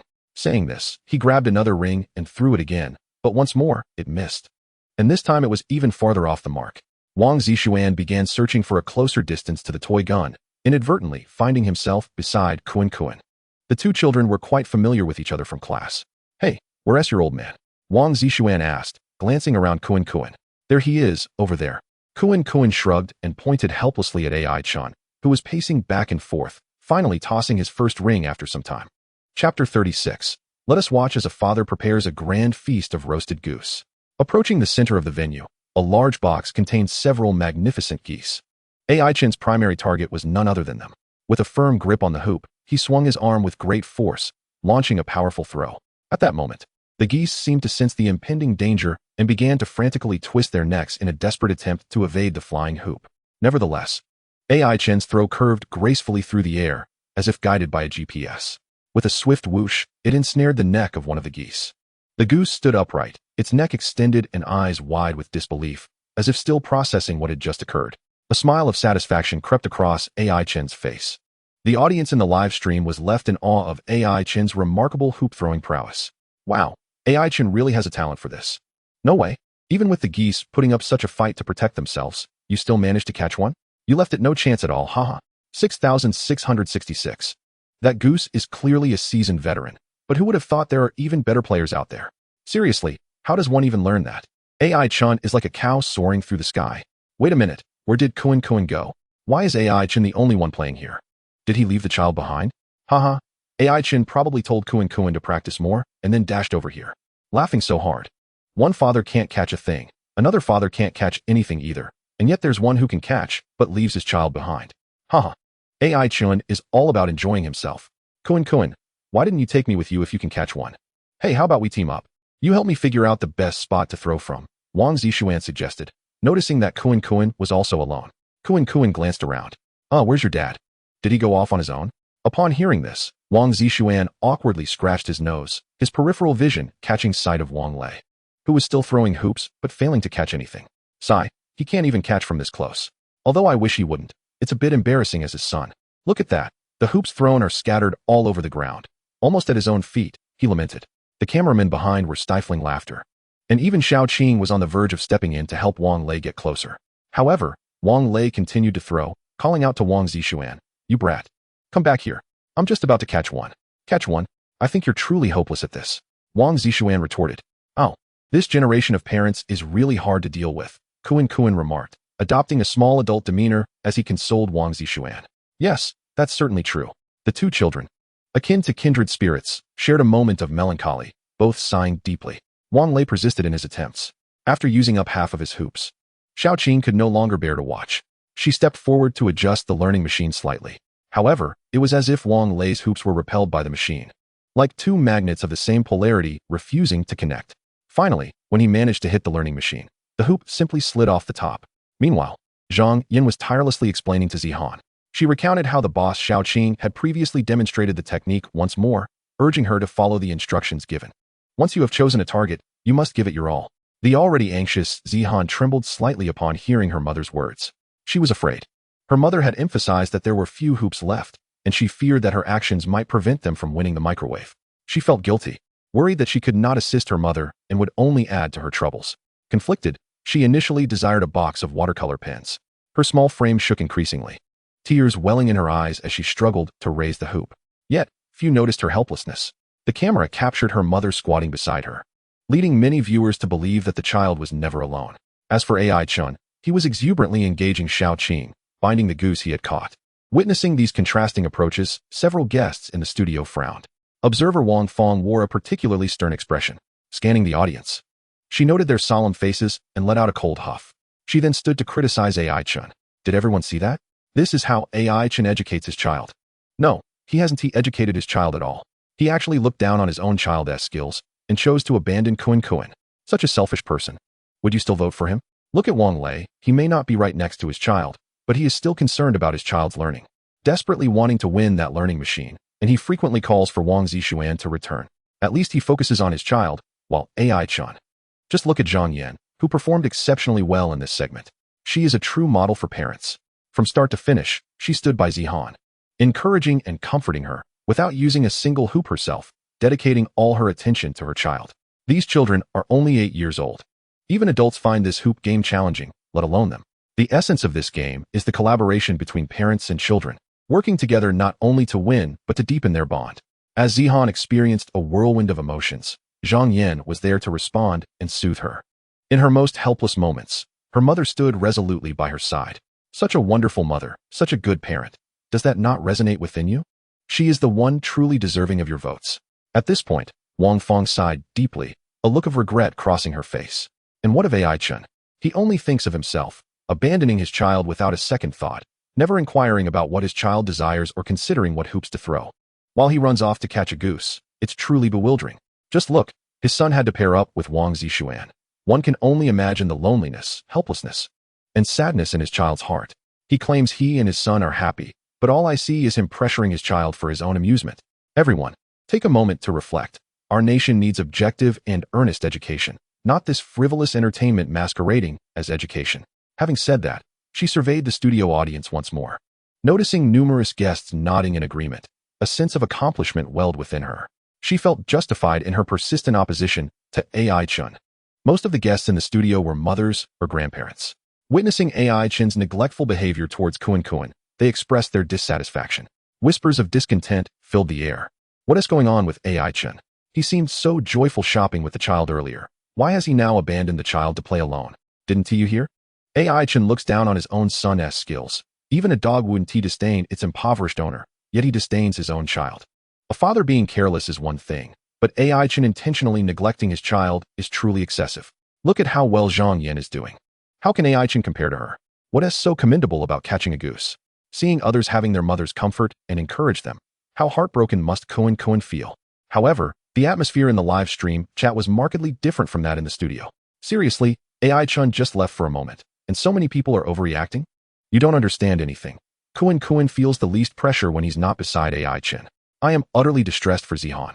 How could you still be exaggerating about Yin? Is it not so? Where is Kunkin's sadness? Can those in the studio not glance at the big screen? Who is it that is nearly laughing to the point of tears?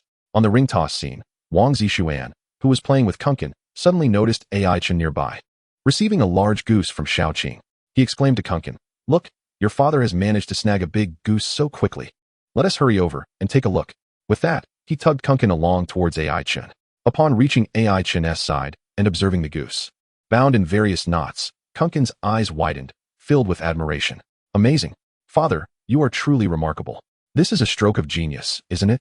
I thought you were just a novice who would be embarrassed if I saw you." This realization sparked hope in Kunkin. Perhaps his father could assist him in acquiring that item. His gaze shifted towards a desk situated further back in the venue.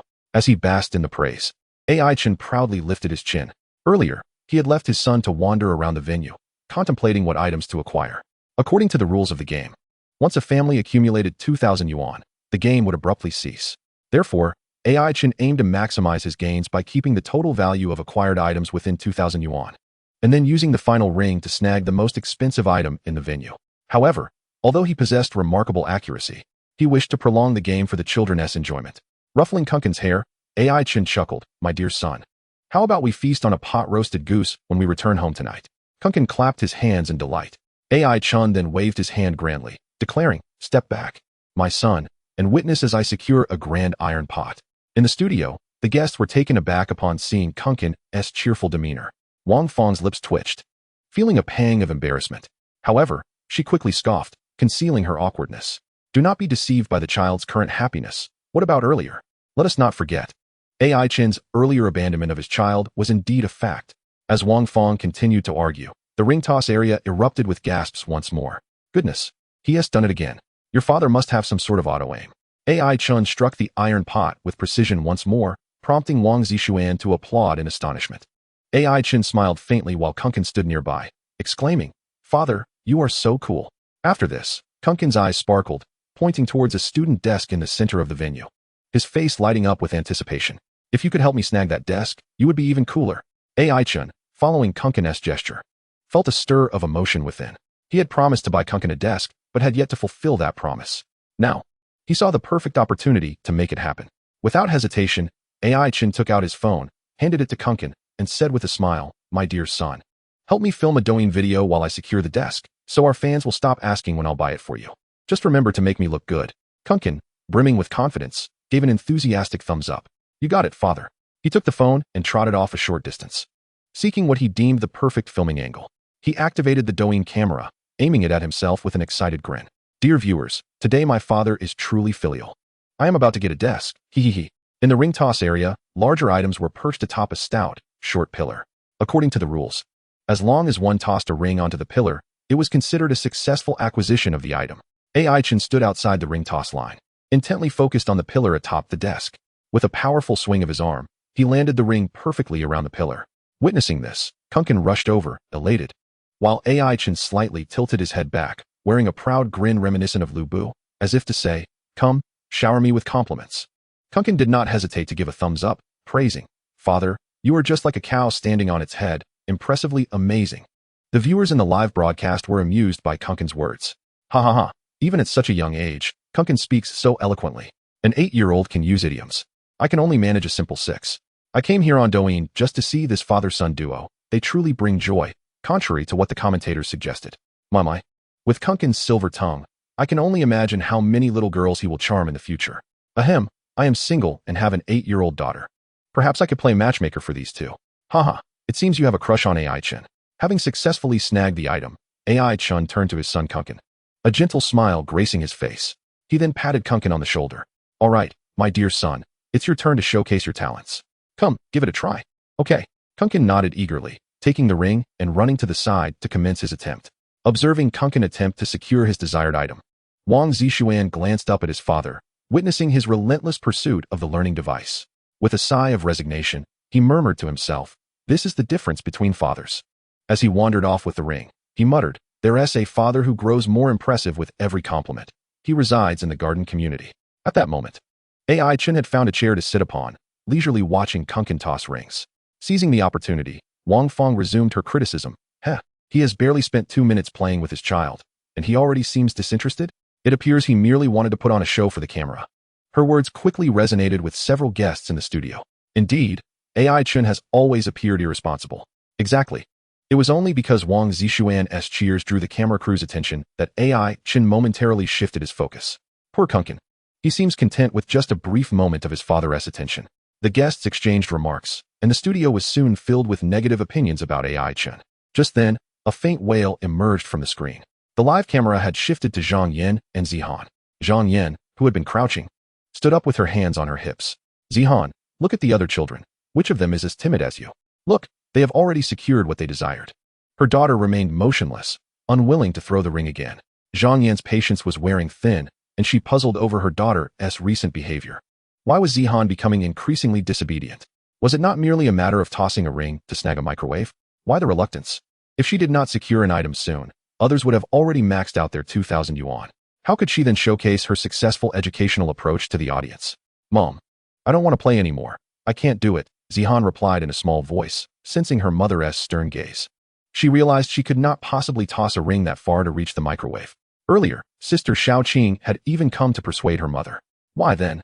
Did her mother insist on making her try? You don't want to play anymore? Zihan, surely you're not jesting with me. How many times have I told you not to give up halfway? Why do you always disregard my words? Observe the two boys in your class. They are notably shorter than you, yet they revel in playfulness. Why do you insist that you cannot do the same? It seems that without a gentle push from your mother, you are reluctant to heed her advice. After uttering these words, Zhang Yin paused momentarily. If you are willing to listen, utilize your rings to encircle the microwave. It matters not if you fail. Indeed, I shall consider using my 50 rings to assist you in acquiring the watercolor pens you desire. However, should you choose not to engage, I shall have no choice but to confiscate all your rings.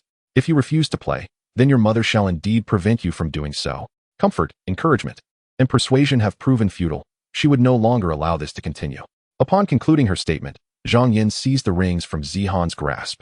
Faced with her mother's reprimand, Zihan was already somewhat anxious. The abrupt act of Zhang Yin snatching the rings caused her to stumble and fall to the ground. Her small hands pressed against the cold concrete, eliciting a sharp cry of pain. Witnessing this scene, the barrage of comments erupted. What on earth is she doing? Has she lost her mind, treating her daughter this way? My heart aches. Just moments ago, Xiaoqing consoled Zihan, and she immediately stopped crying. Does Zhang Yin not realize her educational approach is flawed? Why does she persist in blaming the child? I can't stand it. I laughed when Wang Lei hit Wang Zixuan, but seeing Zihan fall makes me want to cry. That incessant nagging from the side. Who wants to listen to that? Besides, isn't the microwave her idea? How can she accuse Zihan of giving up midway? Sigh, why are people so harsh in their words? Children can be disobedient. Isn't it normal for parents to be anxious? Indeed, I believe Zhang Yin has been too lenient with Zihan, which has led to her becoming a bit willful. A little pressure on the child can be beneficial. When Zihan fell, it was merely an accident. What parent does not love their child? Really? The comments were rife with contention, each voice adamant in their stance. Upon seeing Zihan fall and burst into tears, Zhang Yin had intended to continue her lecture, but after a moment's reflection, she crouched down to help her daughter up. I'm sorry, Zihan. Mother did not mean to hurt you. If you would just listen to me. Her face reflected remorse and sadness as she reached out to assist Zihan, who trembled slightly and resisted her efforts. Observing this, Zhang Yan's expression gradually hardened once more. In the studio, as the barrage of criticisms towards Zhang Yan escalated, Wang Fong felt a profound sense of sorrow. It became evident to her that so many viewers held such narrow-minded perspectives, their insights alarmingly shallow. Chapter 38, A Father's Silent Love. Wang Fong rose, her demeanor serious. She deemed it necessary to elucidate the truth to the audience. With a grave expression, she addressed them. It appears everyone has fallen into a misunderstanding. This is a program discussing how to educate children, not how to coddle them. There is a saying, unless you push a child a little, you will never know their true potential. Zhang Yin has been stricter than usual. Her unintentional actions led to Zihan's fall, which displeased many viewers. I wish to convey that while the injury may be felt by Zihan, the pain resides within Zhang Yin. She harbors no desire to harm her daughter. Yet, to foster her child's growth, she understands the necessity of being firm. Much like a mother eagle, who must push her chicks from the nest to learn to fly. Children are akin to a ball. They require a little bounce to rise. I sincerely assure you, I do not speak idly. Take my own daughter as an example. I have never allowed her to take a day off for the slightest ailment. It is under this pressure that she has excelled in one of the best high schools in the city. Therefore, please do not cast blame upon Zhang Yin. As Wang Fong's words concluded, a brief silence enveloped the studio. Shortly thereafter, many guests nodded in agreement, particularly upon hearing of Wang Fong's daughter's stellar achievements, further solidifying their belief in her words. Numerous viewers with neutral viewpoints were also swayed by Wang Fong's argument. Indeed, without pressure, where would a child find the motivation to learn? However, at that moment, in the observers section of the studio, observer Jiang Yu sighed and shook his head, then coldly remarked, children are like balls. Then be careful not to burst them. His voice was soft, yet everyone in the studio and the viewers at home heard him clearly. To some, it struck like a thunderclap. Soon, the comments began to flood in. Absolutely right. Observer Jiang Yu and I are on the same wavelength. That is not just appropriate pressure. The suffocating atmosphere is unbearable even for an adult. This incessant pressure on children leads many unenlightened parents to plunge their offspring into despair. Exactly, sending children to militarized schools. Using electric shock therapy, how many families have been harmed? I can't hold back any longer. I'm losing my composure. Foolish Wang Fong. I came to this live stream for entertainment, not to hear your nonsensical lectures. Hurry and shut your mouth. I'd rather smack you than play ball. Let us switch back to the previous live stream. Watching Zhang Yan is driving me mad. The viewer's anger surged like never before. The backstage staff quickly took notice and decided to switch the camera to calm the situation. The livestream shifted to AI Chen and Kuan. There. Kuan was fervently tossing rings, having successfully encircled 4 or 5 items, albeit merely small items like sharpeners. Feeling a sense of accomplishment, he then set his sights on the sweeping robot and the dishwasher at the center of the arena. After failing to hit them with over 10 attempts, Xiaoqing approached to collect the rings scattered on the ground. Noticing Kuan's determination towards the sweeping robot and dishwasher, she encouraged him. Kuan, keep it up. You're working hard to help your dad ease the burden of chores, aren't you? Kuan paused briefly, glancing at his father, who sat relaxed in a chair with his hands in his pockets, completely at ease. Xiaoqing, do you think my dad looks like someone who does chores? Xiaoqing. Kuan shrugged helplessly. I'm only trying to make it so I have to do less housework in the future. With that, he fell silent, merely continuing to toss the rings. Xiaoqing. Soon, the comments erupted in laughter. This is too funny. Kuan's burden is quite heavy. Not only housework, but he also has to make breakfast for AI Chen on weekends. Ha. Ha ha, AI Chen. As long as I'm lazy enough, my child will be diligent. I've never seen such a considerate child. It's the first time I've encountered such inconsiderate parents. Ha ha. Yet, regarding this matter, there will always be those who hold differing opinions. Wait, are you all being hypocritical? When Zhang Yan pressures her child, you all criticize her. But when AI Chen does the same, you praise him. Making children do housework is simply a form of corporal punishment. I assent it? Exactly. Look at AI Chen, who is just sitting idly by, not caring whether Kuan succeeds or not. Dealing with a father like AI Chen, Kuan truly suffers. However, before long, these comments were met with a chorus of rebuttals. Is this pressure? I believe that the pressure Kuan faces while gaming pales in comparison to the incessant mental strain Zhang Yan endures. Under such circumstances, a child's mind may find its wings of thought cruelly clipped. In contrast, Aichen's pressure is merely of a physical nature, which can empower a child with a sense of independence.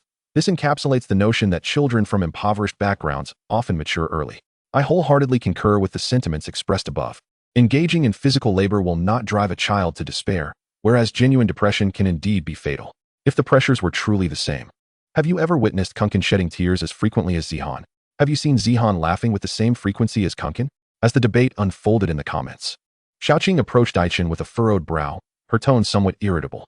Hey, Kuan's father, your son has been at it for quite a while now. Why aren't you by his side to lend a hand? I thought you were quite impressive.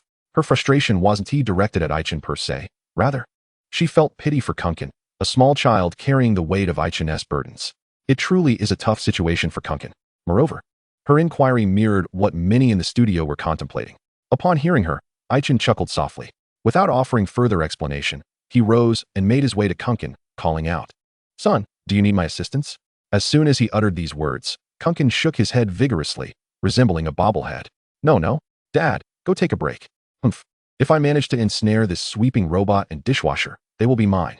You can't threaten me with the notion of neglecting chores to play games with you anymore.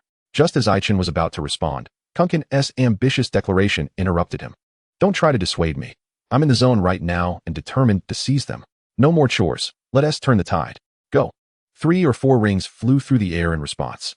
Aichen glanced at the exuberant, spirited Kuan and shrugged at Xiaoqing. Now, do you truly believe this child is in need of my help? Xiaoqing replied. These two are indeed a father-son duo.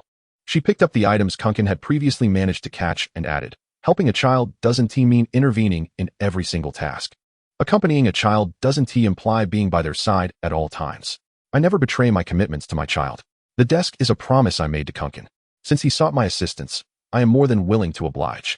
As for everything else, I hope he will attempt to tackle it independently, as it is the achievements gained through one's own efforts that instill the deepest sense of pride. Aichen cast another glance at Kuan. As you can see, he is quite enthusiastic about relying on his own capabilities. When it comes to companionship, observing him happily at play, while I quietly watch over him from behind, is perhaps the most profound form of support. After all, fatherly love is often expressed in silence. Chapter 39. Has the learning machine been lubricated? Aichen's final remark left many guests in the studio momentarily speechless, gazing intently at the screen displaying Aichen. At that moment, the audience in the live stream experienced an epiphany, flooding the comments section with messages. Fatherly love is silent. Sometimes, silence speaks louder than words. Such clarity. Being present for a child at all times is either indulgence or control. I wholeheartedly agree. It's not like they are engaging in dangerous games. Being constantly hovering around them will only annoy them, if not yourself. Exactly. Be there for your child when they need you. But don't impose adult reasoning upon them when they don't. Such a parent-child relationship is the healthiest. Watching Zhang Yan was giving me heart palpitations. In the studio, upon witnessing the barrage of support for Aichen, Wang Feng's expression darkened. After all her words, could they truly be eclipsed by just a few of Aichen's? Her experience and practical knowledge far surpassed that of this youthful generation. Aichen was clearly engaging in sophistry. Wang Feng spoke sharply, instantly capturing everyone's attention. As a parent, if you do not accompany your child, who will? I see Aichen as merely lazy. Children inherently possess a competitive spirit.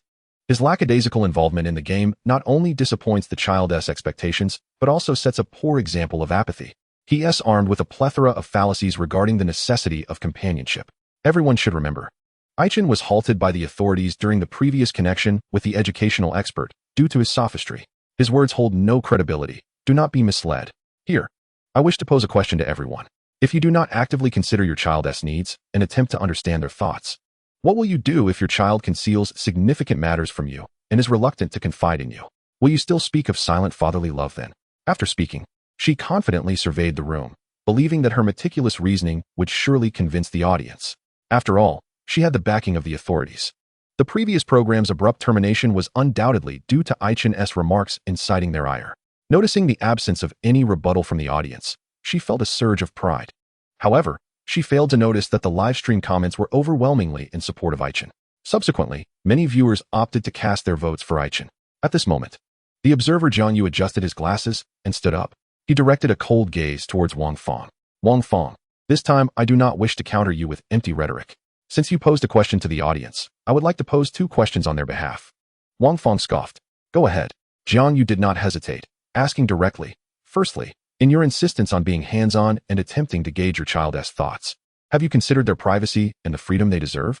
Secondly, if you deem something crucial and your child chooses to keep it from you, would you not feel as a mother and educator that you have failed? With that, Zhang Yu took his seat without waiting for Wang Feng's response. Meanwhile, Wang Feng stood there, her mouth slightly agape, struggling to find words to counter him, yet feeling a lump in her throat. For reasons unknown, the word failure triggered memories of the 3 words on her daughter's diagnosis. At that moment, the comments in the live stream quieted significantly, as many viewers pondered Zhang Yu's words. However, the atmosphere at the ring toss venue remained lively. Over with Zhang Yan, she had already helped Zihan to her feet. Gripping Zihan's wrist tightly, she forcibly placed a ring in her hand, guiding her to toss it.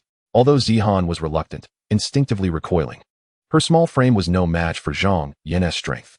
The tears from earlier had been scolded back, but they morphed into a tidal wave of fear, engulfing her tiny being. Memories of Zhang Yan gently guiding her and riding flooded Zihan's mind. Back then, her mother's touch was tender, yet now it felt painfully constricting. At this moment, Zihan felt that her mother was more terrifying than a stranger. The cameraman did not capture this scene, otherwise, the audience might have erupted in outrage. Meanwhile, on the other side, Wang Lei and Wang Zixuan were engaged in a game of chase around the ring toss arena. Just moments ago, with Shaoqing's countless adjustments of the learning machine, Wang Lei had successfully exhausted his final ring, having missed all 50 attempts.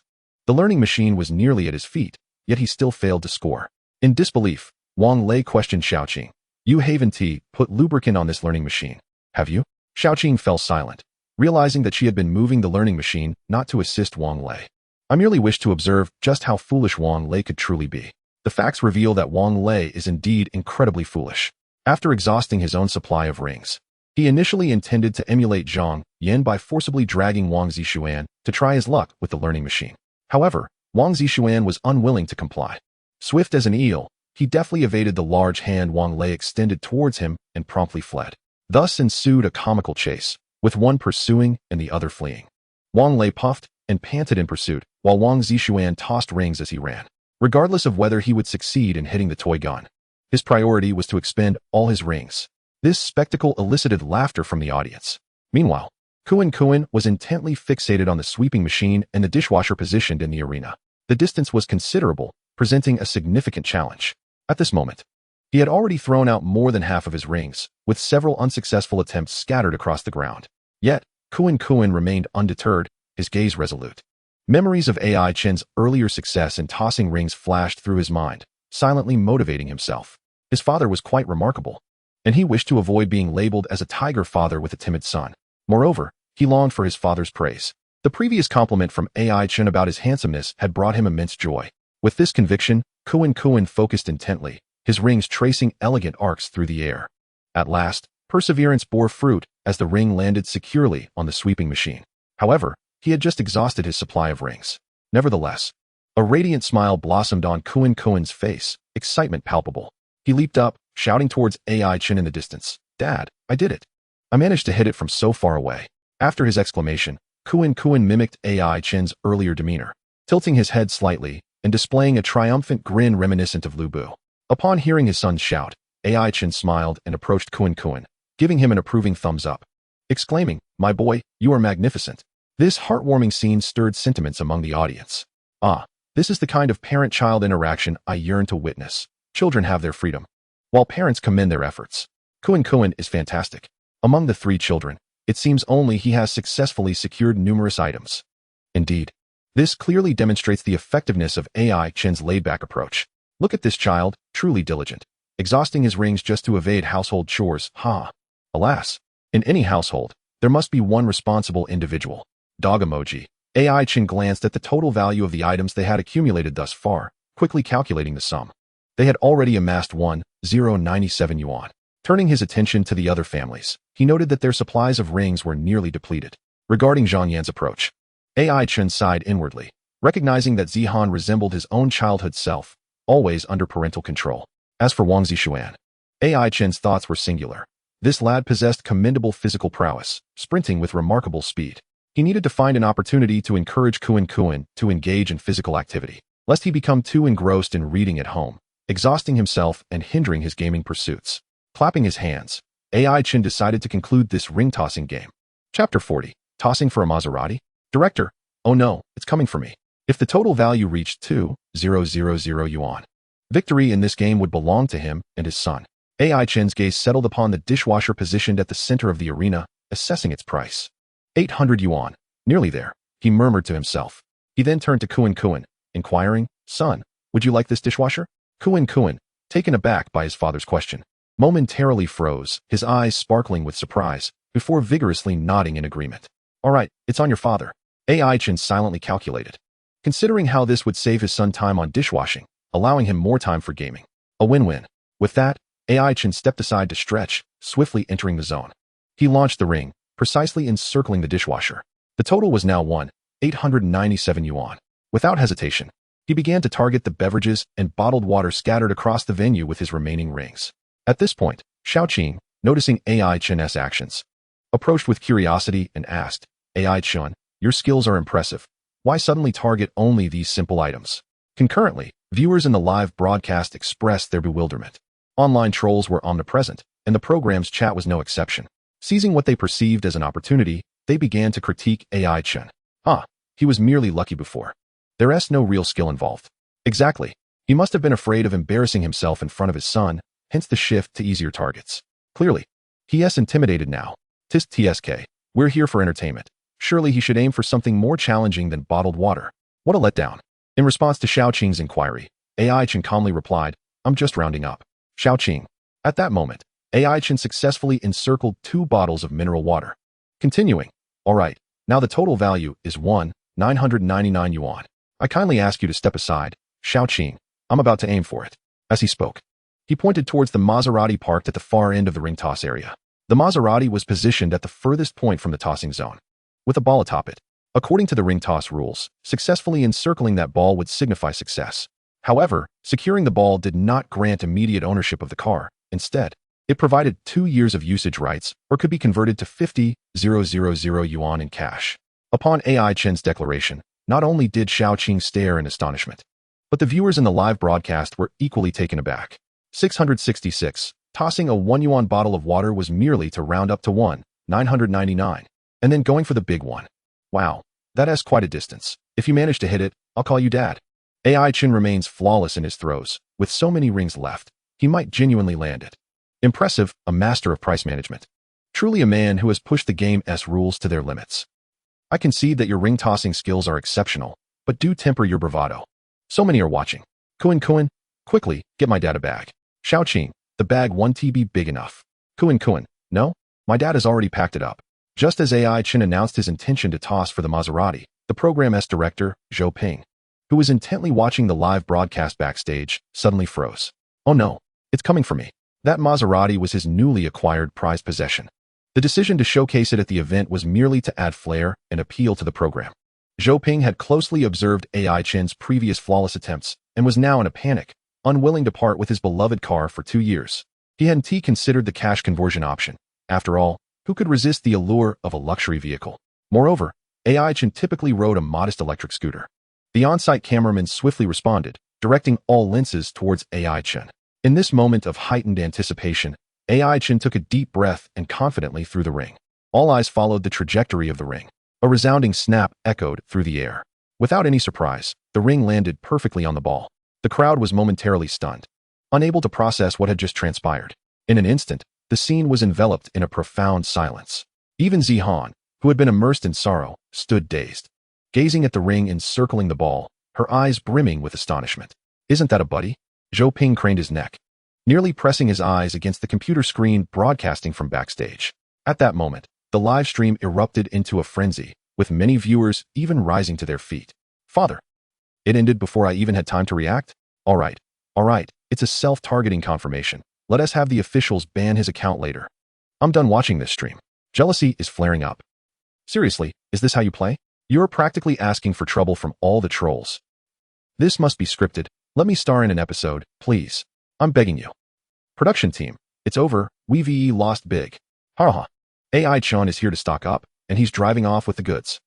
What reassured Zhou Ping was that AI Chen did not opt for the 2-year usage of the car, but rather decisively chose the cash prize of 50,000 yuan. AI Chen explained, a little electric scooter is quite convenient. I'm accustomed to it. When a staff member curiously asked Kuan if he didn't want to ride in the luxurious car, Kuan's response left everyone astonished. Of course I want to drive that car, but I know this is merely temporary. My father has told me that true wealth lies in the richness of one's character, not in embellishing oneself with external possessions. Even if I wish to adorn myself with such things in the future, I hope to do so with money I've earned myself, purchasing a car that truly belongs to me. In truth, he had initially hoped AI Chen would take the car so that he could boast to his friends when his father drove to pick him up from school. However, he was aware that his father was too lazy to come and fetch him. Soon enough, the staff announced the end of the game, declaring AI Chen's family the victors. The other 2 families faced their own circumstances. Wang Zixuan unexpectedly snagged the toy gun he had long desired, while Wang Lei, who intended to teach him a lesson, refrained due to the live broadcast. As for Zhang Yan's family, they ended up with nothing. Observing the rather pitiful Zihan, Xiao Qing felt a surge of compassion. She picked up a beautifully crafted box of watercolor pencils and approached Zihan, softly saying, Zihan, this box of watercolor pencils is a gift from your sister. Zihan timidly shook her head, retreating slightly.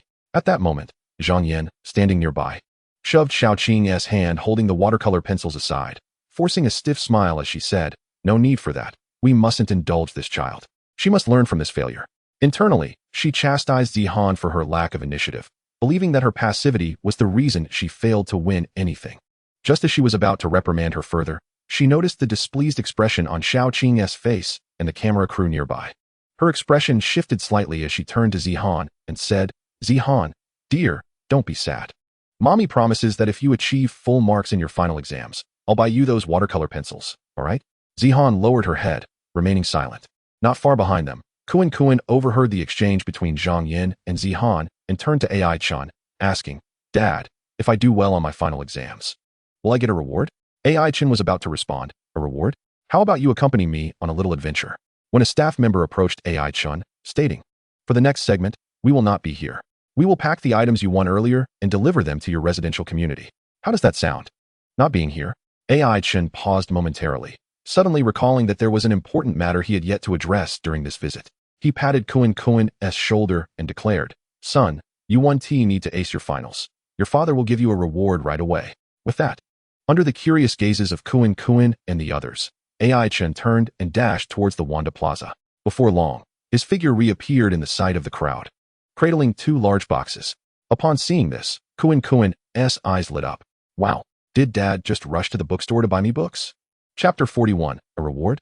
Here's the latest graphics card for you. Kuan could hardly contain his excitement, exclaiming, with these 2 big boxes of books. How long will it take me to finish them? AI Chen approached with a beaming smile and a light step, exclaiming, "Son, your reward is here." He then presented the 2 boxes to Kuan Kuan. These items had been ordered at the offline store and wanted the previous night, just in time for the production team to bring them back. Kuan Kuan blinked in surprise, scrutinizing the boxes, pondering, These boxes don't quite look like they contain books. Dad, what's inside? Noticing his son's curious inspection, AI Chen promptly shoved one of the boxes into Kuan Kuan's arms. Don't you want a reward? Your father is gifting you the latest 8090 graphics card. I guarantee you'll experience an exhilarating gaming sensation. He then showcased the other box. And this one is a PS6. If you tire of gaming, we can switch it up and enjoy some multiplayer games together. Suddenly recalling something important, he hastily pulled out his phone, eager to capture this joyful moment for Douyin. Squatting down to match Kuan Kuan's height, he steadied the rear camera towards both of them and boomed, "Come on, son, smile for the camera." Kuan Kuan felt a whirlwind of emotions within him. Smile? He truly wanted to scream. For 5,000 years, there had never been a father like this in the entirety of Huagua. How long would this game continue? Clutching the graphics card box tightly, Kuan Kuan resolved within his heart to study diligently in secret, aiming to excel at Peking University and escape his father's clutches. Meanwhile, AI Chen was in high spirits. Having quickly finished recording the video, he composed a caption to accompany it, stating, "Everything is a facade. Only my son's smile is genuine. Congratulations to my son on acquiring the 8090 graphics card and PS6. The viewers in the live stream could hardly contain their laughter upon witnessing this scene, especially at the stark contrast between the father and son's expressions, which had them doubled over in hilarity. Haha, I'm going to die laughing. A reward of the latest graphics card. What the heck, an 8090 graphics card and a PS6. Go home, kid, this father is expendable. Or perhaps, just give me your father instead. Host, I've been following you for 20 years. Can you send me a graphics card? Is AI Chen serious about that Douyin post? His son isn't smiling. He looks like he's about to cry. Meanwhile, AI Chen seems genuinely amused. That's not for the son. It's clearly a gift for himself. Haha. Kuan Kuan's pressure in multiplayer games is already immense, let alone in duo games. Haha. As AI Chen handed the boxes to the staff, a familiar notification rang in his mind.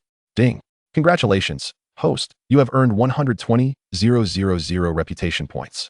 Current reputation points, 131,314. Notification. Accumulating 20,000 reputation points allows for a lottery draw. Achieving a total of 1 million reputation points will unlock the initial emergence achievement, rewarding 1,000,000 yuan. A lottery draw for 20,000 reputation points? AI Chen was slightly taken aback. However, he understood that higher tier items would naturally come at a greater cost. Moreover, he was now accruing reputation points at a significantly faster rate.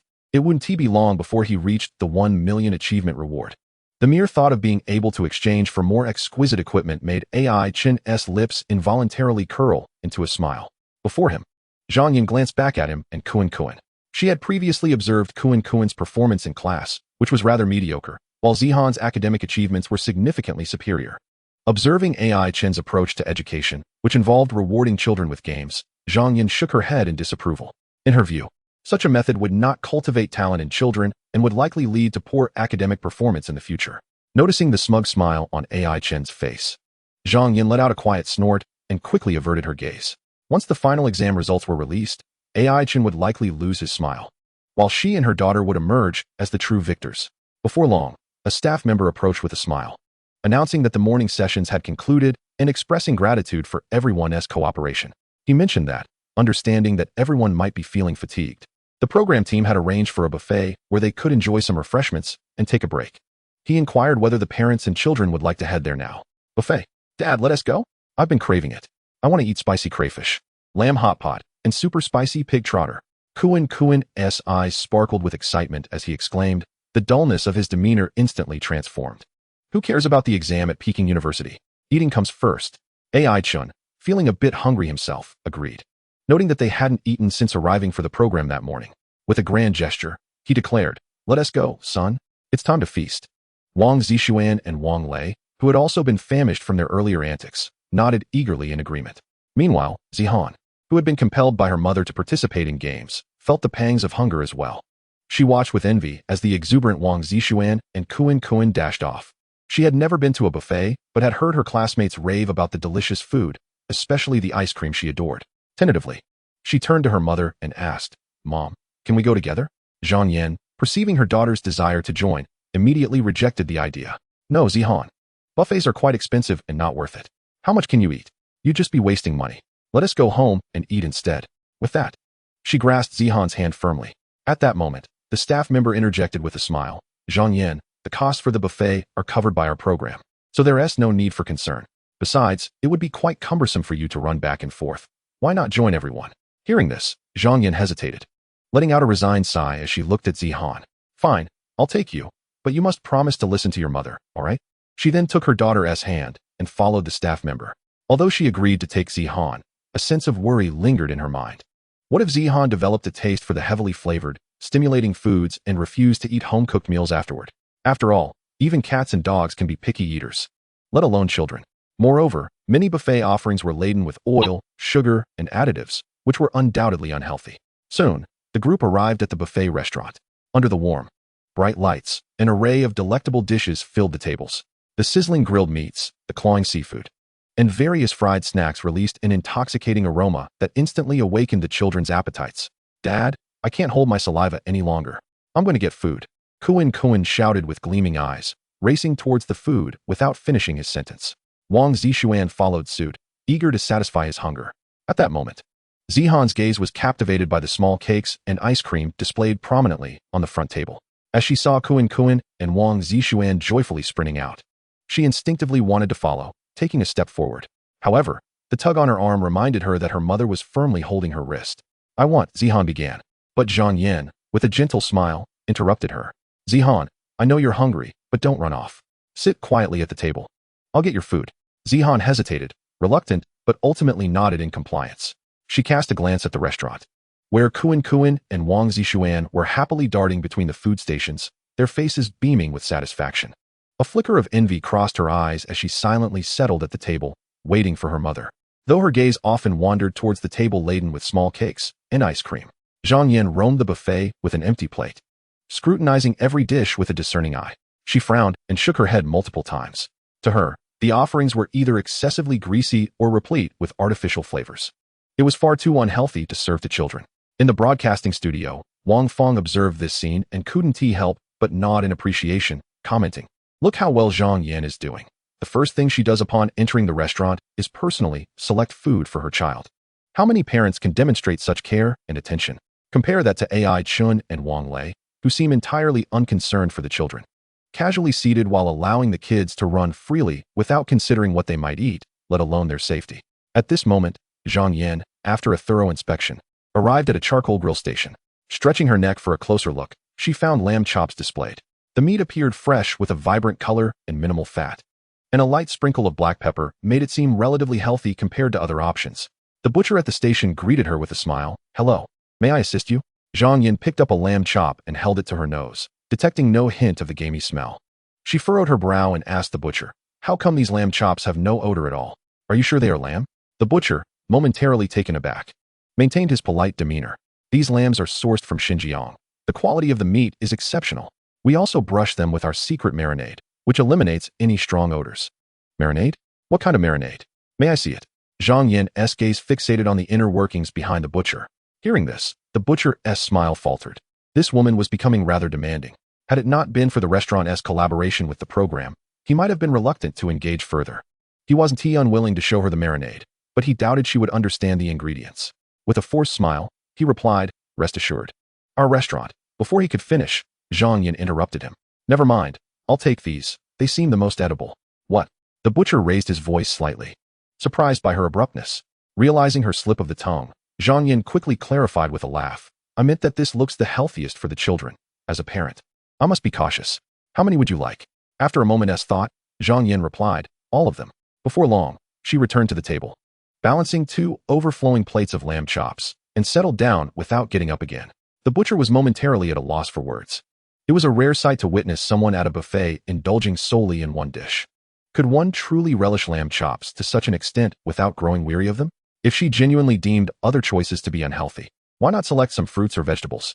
As Zhang Yan returned to the table with a plate of enticingly colored lamb chops, Zihan felt a flicker of anticipation.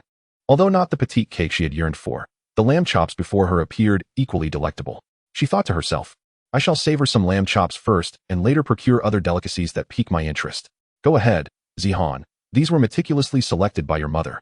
Aiming to provide you with healthful and nutritious options, Zhang Yin encouraged gently. Zihan obediently nodded, accepting the already sliced lamb chops from her mother and slowly bringing them to her mouth. The flavor was indeed exquisite, and a long-lost smile of happiness graced Zihan's face, as if all her previous discontent had momentarily dissipated. However, this feeling did not linger for long. After finishing the plate of lamb chops her mother had provided, a sense of heaviness began to rise within her. Moreover, she had yet to drink a single sip of water that day. Mom, I'm thirsty. I'd like to fetch some water and perhaps some vegetables to alleviate the richness. Zihan spoke softly, raising her head. Yet, as soon as the words escaped her lips, Zhang Yin immediately interjected. What do you mean it's too rich? This lamb was specifically chosen by your mother, and it's hardly greasy. How can you say you've had enough after just a few bites?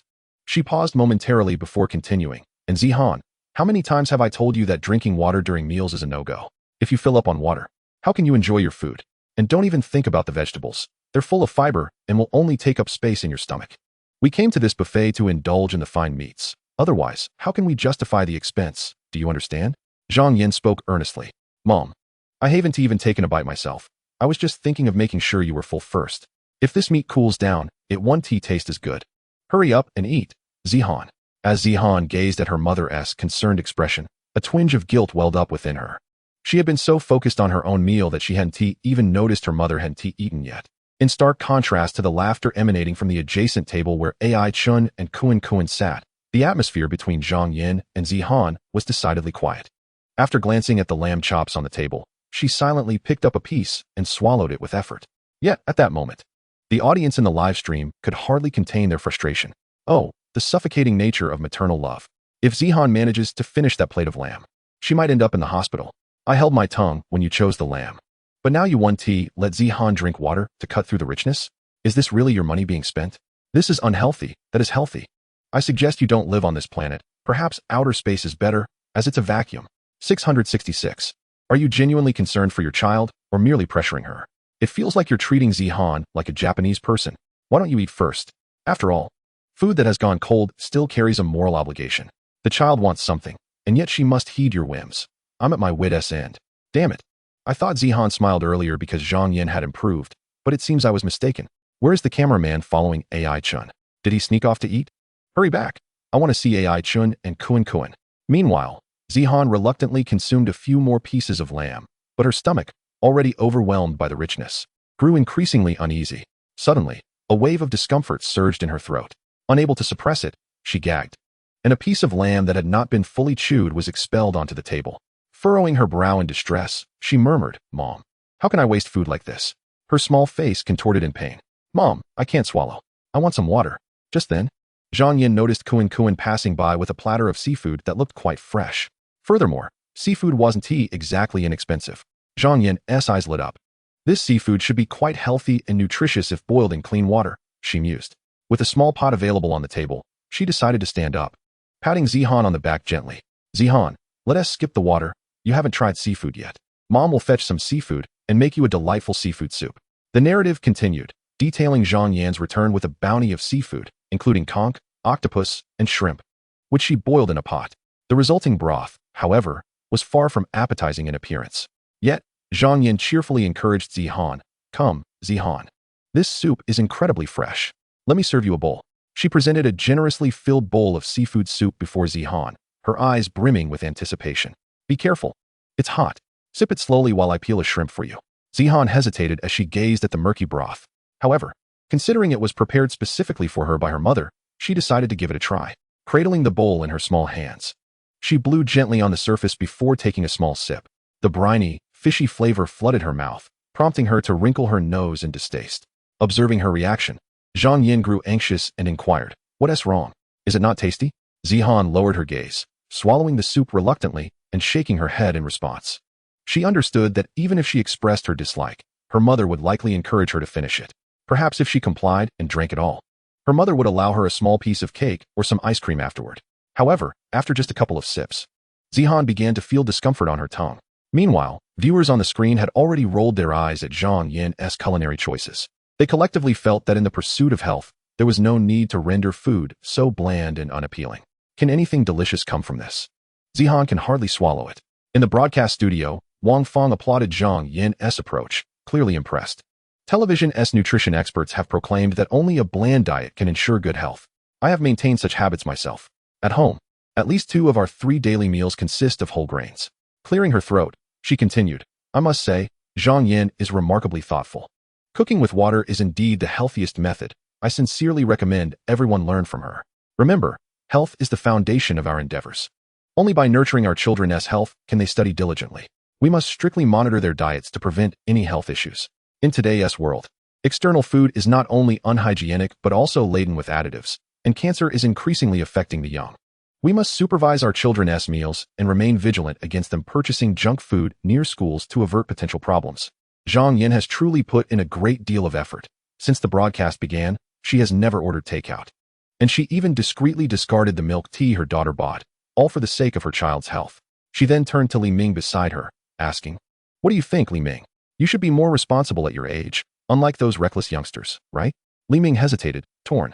He, too, was concerned about children's health, often sneaking junk food when his child wasn't around. Yet, Zhang Yan's methods seemed rather extreme. Meanwhile, Zhang Yu smirked slightly, for it is often in moments of utter disbelief that one finds humor. Since the moment Yin walked into the restaurant, she had no intention of allowing Zihan to touch a single vegetable or fruit.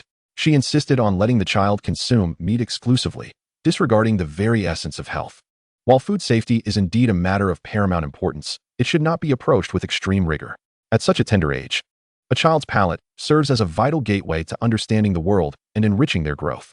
To deprive them of the joys of culinary delights would only render their world monotonous and strip away much of their happiness, leaving their childhood irrevocably incomplete. This time, he chose not to stand up and refute Wang Feng, for the barrage of criticism directed at her had already crescendoed. He understood that one cannot awaken a person feigning sleep. Just then, a sudden roar erupted from the live stream. You little brat, can you learn from others and eat something healthier? Wang Lei glared at Wang Zishuan, who had just brought over 2 large plates of fried meatballs and fried crab. His anger flared, and he scolded vehemently. Do you have any idea how much technology and effort go into those frozen meatballs?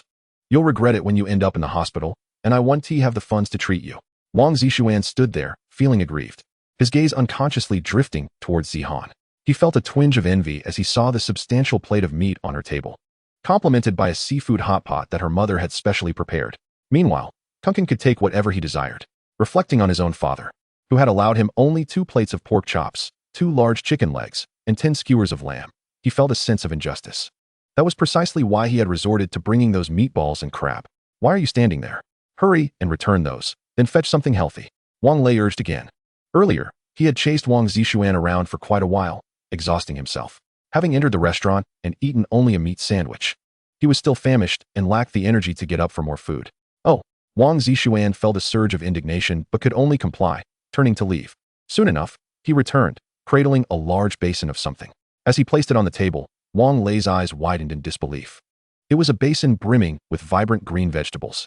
Famished and now faced with this insipid selection of greens, Wang Lei felt his legs quiver.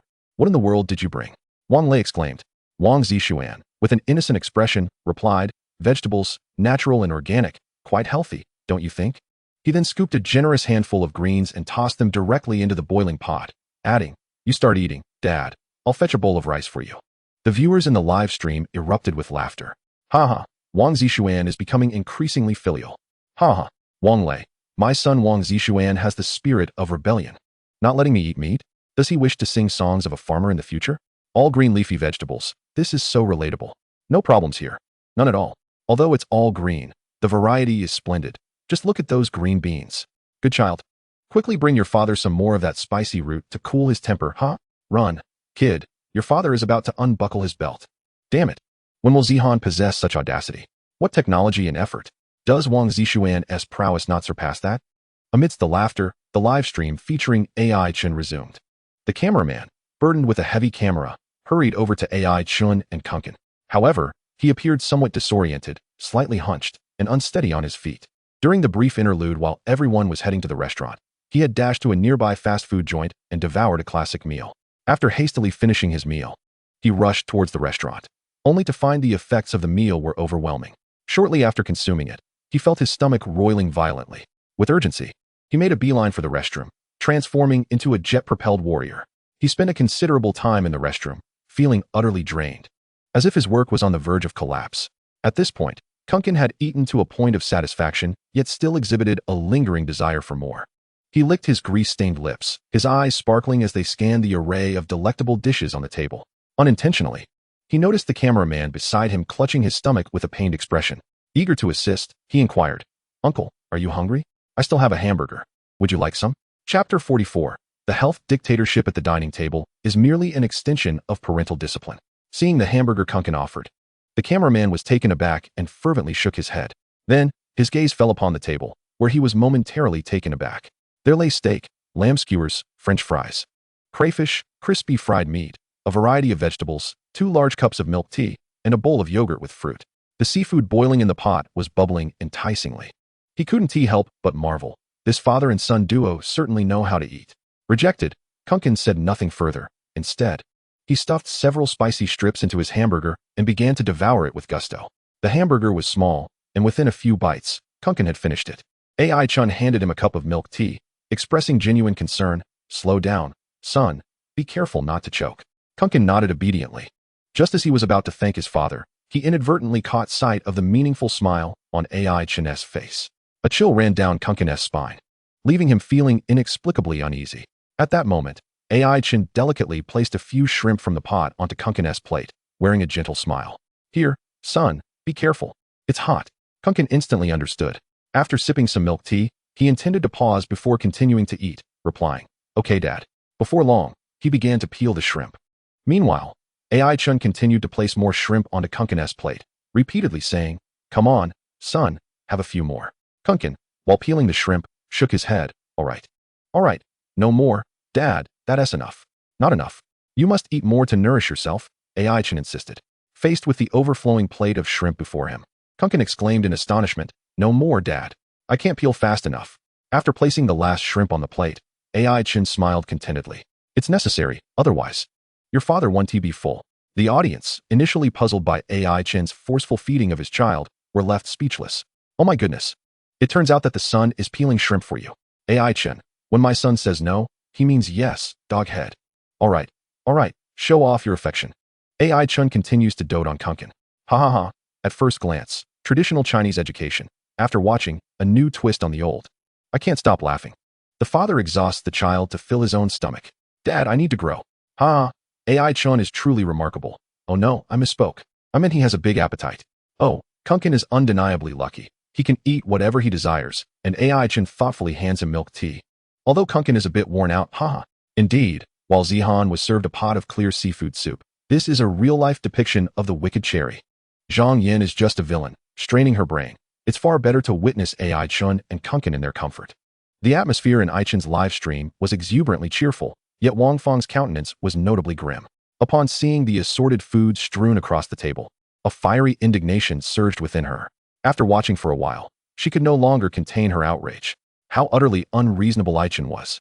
Just look at the plethora of fried foods, and they even permit the children to consume spicy snacks during mealtime. And that milk tea, laden with artificial flavorings, white sugar, and additives, is being given to an 8-year-old child. Do they not fear the repercussions on the child's health? Such indulgence towards children is a vice only a father would commit. Just observe how attentive the mother is. Following her scathing critique, she turned her attention to the host on stage and solemnly remarked, "I must suggest that the production team should only choose restaurants that serve healthy food in the future." Stunned by Wang Feng's abrupt interjection, Xiaosa hesitated. "But this restaurant wasn't my choice," he stammered, attempting to pacify her agitated demeanor. At that moment, Jiang Yu interjected, directing his question at Wang Feng. "Which restaurant, in your opinion, exclusively serves healthy food?" As soon as Jiang Yu's words left his lips, Wang Feng instinctively prepared to retort. She has always held exceedingly high standards regarding food safety and health. No noodle shop, restaurant, fast food outlet, or street stall satisfied her criteria. In the face of Jiang Yu's inquiry, she found herself momentarily at a loss for words to deliver a strong rebuttal. With a disdainful huff, she turned her gaze toward the barrage of comments, hoping for a hint from the audience. However, what she saw nearly infuriated her further. The comments suggested she should return to her mother's womb, for that was the healthiest place. Just then, a voice of distress echoed through the live stream. Ouch! Kuan clutched his stomach, his face contorted in discomfort. A flicker of excitement and triumph crossed Wang Feng's face. See, Eating all this junk food has upset the child's stomach. Chen furrowed his brow, concerned. What's wrong, son? Kuan strained to speak. I'm too full. It feels like I'm at death's door. I need to go to the bathroom, Dad. With that, he dashed off, clutching his belly. The viewers found the scene amusing. The cameraman, watching Kuan's hasty exit, kindly warned Chen, while eating greasy food and yogurt fruit salad, he might have upset his stomach. Chen chuckled at this. Actually, Kuan only had a bite of the yogurt fruit salad. It's unlikely he would have such a quick and easy upset stomach. He jested, no worries. A little diarrhea can clear the gut, allowing him to eat more. The cameraman smiled knowingly, but recalling his own recent discomfort, added, it's best to be cautious when dining out to avoid the child consuming anything unclean, which could be detrimental to their health. Chen raised his eyes to the cameraman and countered, if we must be cautious about the child's health, why take them out to eat in the first place? The cameraman blinked, momentarily taken aback. Chen continued, when dining out, we shouldn't obsess over cleanliness or health, we seek joy. Suppose you dine for an hour twice a week. That barely adds up to a year in total. Instead of fretting over this brief period, why not focus on how to enjoy the rest of the time? The more you fret, the more you'll find your peace disrupted. Let the child eat what they wish. If they are happy, at least their mental well-being is intact, regardless of physical health. Upon hearing this, the livestream audience expressed their agreement. Exactly. When we eat out, if the child is happy, I am too. Isn't it lovely to share a meal together? If the mind isn't healthy, it will affect the body. A bad mood can easily lead to illness. No doubt, worrying about health is less important than enjoying good food. After all, dining out is about pleasing our palates. But still, Chen's logic seems a bit hasty. Before Chen could finish his thought, he continued, however, if you are unwilling to let the child eat what they desire and instead only provide them with what you deem healthy, do you realize the long-term consequences? The cameraman shook his head in confusion. Chen paused, recalling his childhood days spent in the countryside with his grandparents, catching fish and shrimp in the river, climbing trees to find bird nests, and quenching his thirst with spring water, growing up healthily and joyfully. Yet, after moving to the city for school, his meals became strictly regimented, filled with what his parents considered healthy food, and he gradually lost his former vitality. He came to understand that the authoritarian approach to health at the dining table was merely an extension of parental control. Chen spoke slowly. It only leads to the gradual erosion of one's free will. Chapter 45. Chen's words provoked deep contemplation. As soon as he spoke, the previously lively atmosphere of the live stream fell silent, as if the sound had been muted. Everyone's gaze was fixated on the screen. Chen's statement had come as quite a surprise. He slightly turned his head to glance at Zhang Yin and Zihan nearby, and after a brief silence, he withdrew his gaze, cleared his throat, and assumed a serious expression. Instead of directly explaining to the cameraman, he asked, do you truly believe that a single meal could ruin a person? He continued, of course, I refer to normal dining out, like this buffet. Even if the foods on my table are unhealthy and laden with additives, do you genuinely think that Kuan and I would become unhealthy merely by consuming them? The cameraman shrank back at Chen's inquiry, feeling a bit intimidated. He regretted speaking up, sensing that Chen had taken on a somewhat formidable demeanor. Nevertheless, he shook his head and replied, I suppose not. Chen nodded. If you believe it wouldn't, then surely others will feel the same. The cameraman was puzzled. Chen ignored his expression and continued, parents are also human. They understand that an occasional indulgence poses no threat. Yet, why do they still impose strict dietary rules on their children? Why do they admonish you that drinking milk tea will ruin your health? Why do they warn that ordering takeout will inevitably land you in the hospital? Beyond their concerns for the child's health, it often reflects a desire to exert control over their children. Those shackles of healthy and nutritious foods are merely a manifestation of parental authority at the dining table. Children should have the opportunity to explore their world independently. Even if they do get a stomachache and end up in the hospital, as parents, they should provide comfort rather than oppression. Doctors recognize the importance of soothing patients' emotions. Why can't parents do the same? Doctors don't impose dietary restrictions on children. Yet you do. Where then does their freedom originate? After expressing these thoughts, Chen took a deep breath, feeling a bit bloated and weary from his lengthy discourse. He was not criticizing such parents, for they are shaped by their own upbringing and educational experiences. However, this awareness of their shortcomings, coupled with a reluctance to blame them, is a source of genuine anguish for many children as they grow. He did not expect these parents to truly heed his words, but he hoped that the children in such environments would retain their own thoughts and not be swayed by others. As soon as his final words echoed, the audience in the live broadcast room gasped collectively, and then erupted into a frenzy. Oh my, this is outrageous. I came here for entertainment, not for self-reflection. My parents are just like that. Even ordering a cup of coffee, they claim it's a harmful substance that could lead to kidney disease. Sigh. The topic has become quite uncomfortable. AI Chen's insights are profoundly resonant. Come on, buddy, let's just enjoy our meal as a food broadcast. Please don't dredge up my buried memories. Humph, us post-2000s will never be like such parents. This is what they call controlling behavior. I truly hope Zihan can eventually break free from it. It's hard to fathom that such wisdom could come from a gaming streamer. Being human is already exhausting. Listening to parents at home, teachers at school, and bosses at work, I truly wonder what the meaning of life is. After having a child, I don't know why my entire focus has shifted to them, fearing even the slightest injury. Sometimes, I end up scolding them for not obeying me, causing myself distress. In retrospect, I realize that from their perspective, those moments likely don't convey the love I intended. Even the cameraman, after hearing AI Chen's words, felt a deep-seated realization that granting children freedom is, in essence, granting oneself freedom. He too yearned to soar freely. He resolved to bring back some whole-live food for his child later. Inside the studio, the guest area was enveloped in silence. The atmosphere so oppressive it felt as if one could wring water from it. Just moments ago, they were irate at AI Chen for indulgently allowing his child to consume such unhealthy food. Yet now, after absorbing AI Chen's remarks, a wave of inexplicable guilt washed over them. However, the reaction from Wang Fong, seated in the observation area, was starkly different. Her complexion shifted from crimson to a pallid hue. Ultimately, she could no longer contain her anger and stood abruptly. Free will. Mere sensationalism. He merely spouts vacuous rhetoric. Why not acknowledge that children require parental nourishment from birth, that they need guidance to walk and talk? If it's freedom they seek, then they shouldn't need parents for financial support, education, or sustenance. Wang Fong's voice was sharp and strident. We have lived for decades, consumed more salt than the rice a child has eaten. Guiding and planning their lives is far superior to allowing them to indulge in fanciful thoughts. Her gaze fixed on AI Chen on the screen, her eyes ablaze with fury. AI Chen was clearly inciting children to rebel against their parents. The ancients proclaimed that filial piety is paramount, yet here he was, entirely contravening the principles of propriety. Not to digress, just look at Zihan. The food he consumes is remarkably healthy, a testament to Zhang Yan's meticulous care.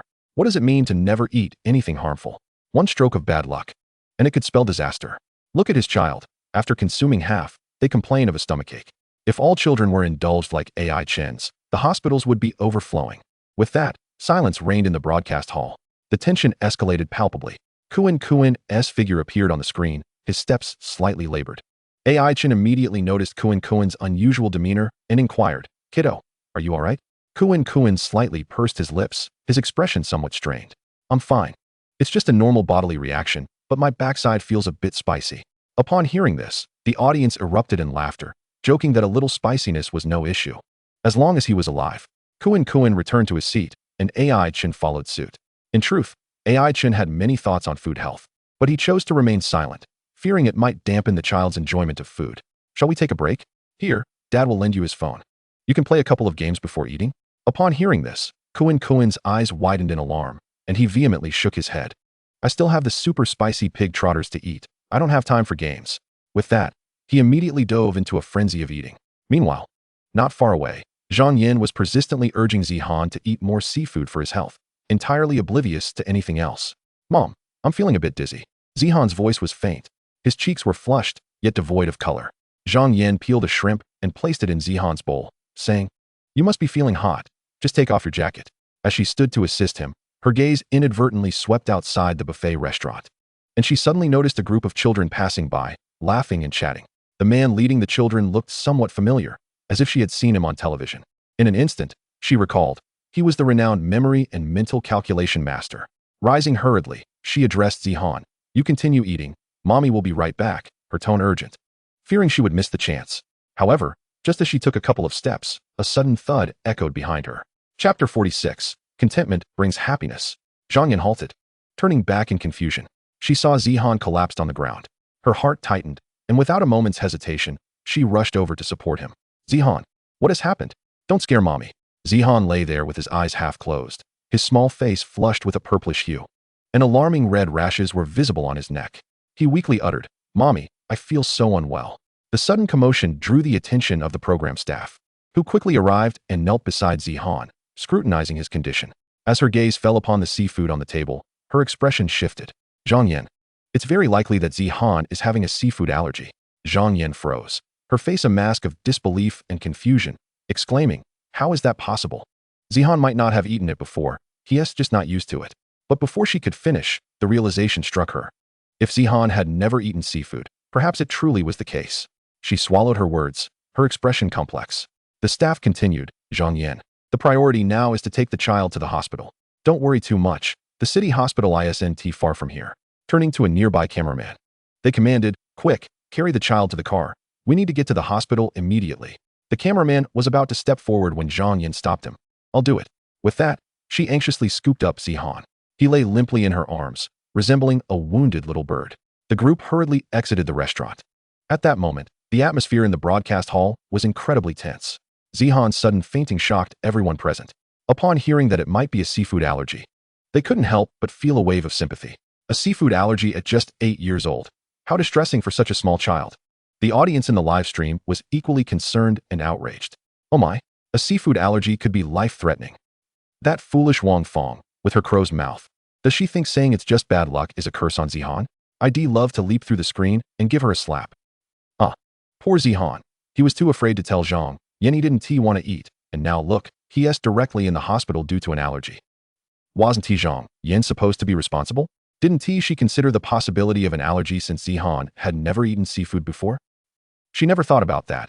She was too busy thinking about her own gain and controlling Zihan. Why isn't that observer Wang Fong the one having an allergy? This is infuriating. Meanwhile, Wang Fong sat in her seat, her face ashen. Just moments ago, she had staunchly praised Zihan's healthy diet. Yet now, within a short span, he had collapsed.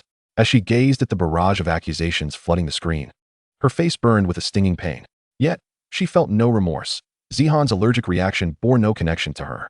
Moreover, Zhang Yan's intentions were solely for the welfare of the child, and no one wished for such unforeseen circumstances to arise. Backstage at the production team, the chief director, Zhou Ping, was already beaded with perspiration, his eyes filled with anxiety as he observed the live broadcast. The child had suddenly collapsed during the transmission. As members of the production team, they bore an undeniable responsibility. At that moment, a staff member cautiously spoke up, Director, our online viewership has surged to 1.5 million. Upon hearing this figure, Zhou Ping's heart skipped a beat. This marked the highest online viewership since he had conceived the program. Yet for him, this was hardly a cause for celebration. Under the scrutiny of so many gazes, any misstep in handling the situation could lead to disastrous consequences. After a brief contemplation, Zhou Ping promptly instructed, immediately cancel the afternoon activities. Ensure that the staff accompanying Zhang Yan and Zihan at the hospital attends to their every need without fail. The production team will cover all medical expenses. The staff member acknowledged the order and inquired, Director, shall we continue the live broadcast? Zhou Ping pondered for a moment before responding, yes. We must exhibit to our audience our commitment to addressing this situation. Meanwhile, in the cafeteria, Wang Lei and Wang Zixuan were seated at a considerable distance, both striving to finish a large pot of vegetables. Tears welled in their eyes, rendering them oblivious to the unfolding events within the restaurant. Observing Zhang Yan anxiously carrying Zihan out of the cafeteria, Chen's gaze revealed a tinge of complex emotion. This seemed a mere accident, yet if Zhang Yan did not alter her parenting approach, such accidents would inevitably become an inescapable reality. Stringent control could not guarantee a child's healthy development. Rather, it could suffocate them, leaving no room to breathe. Outside the cafeteria, Zhang Yan's hurried steps attracted the attention of nearby children clad in matching uniforms. Leading the group was a man who cast a fleeting glance before averting his gaze. Come along, children, he calmly instructed. The bus to the youth palace is still waiting for us. The children, upon hearing this, retracted their curious glances and obediently followed the man.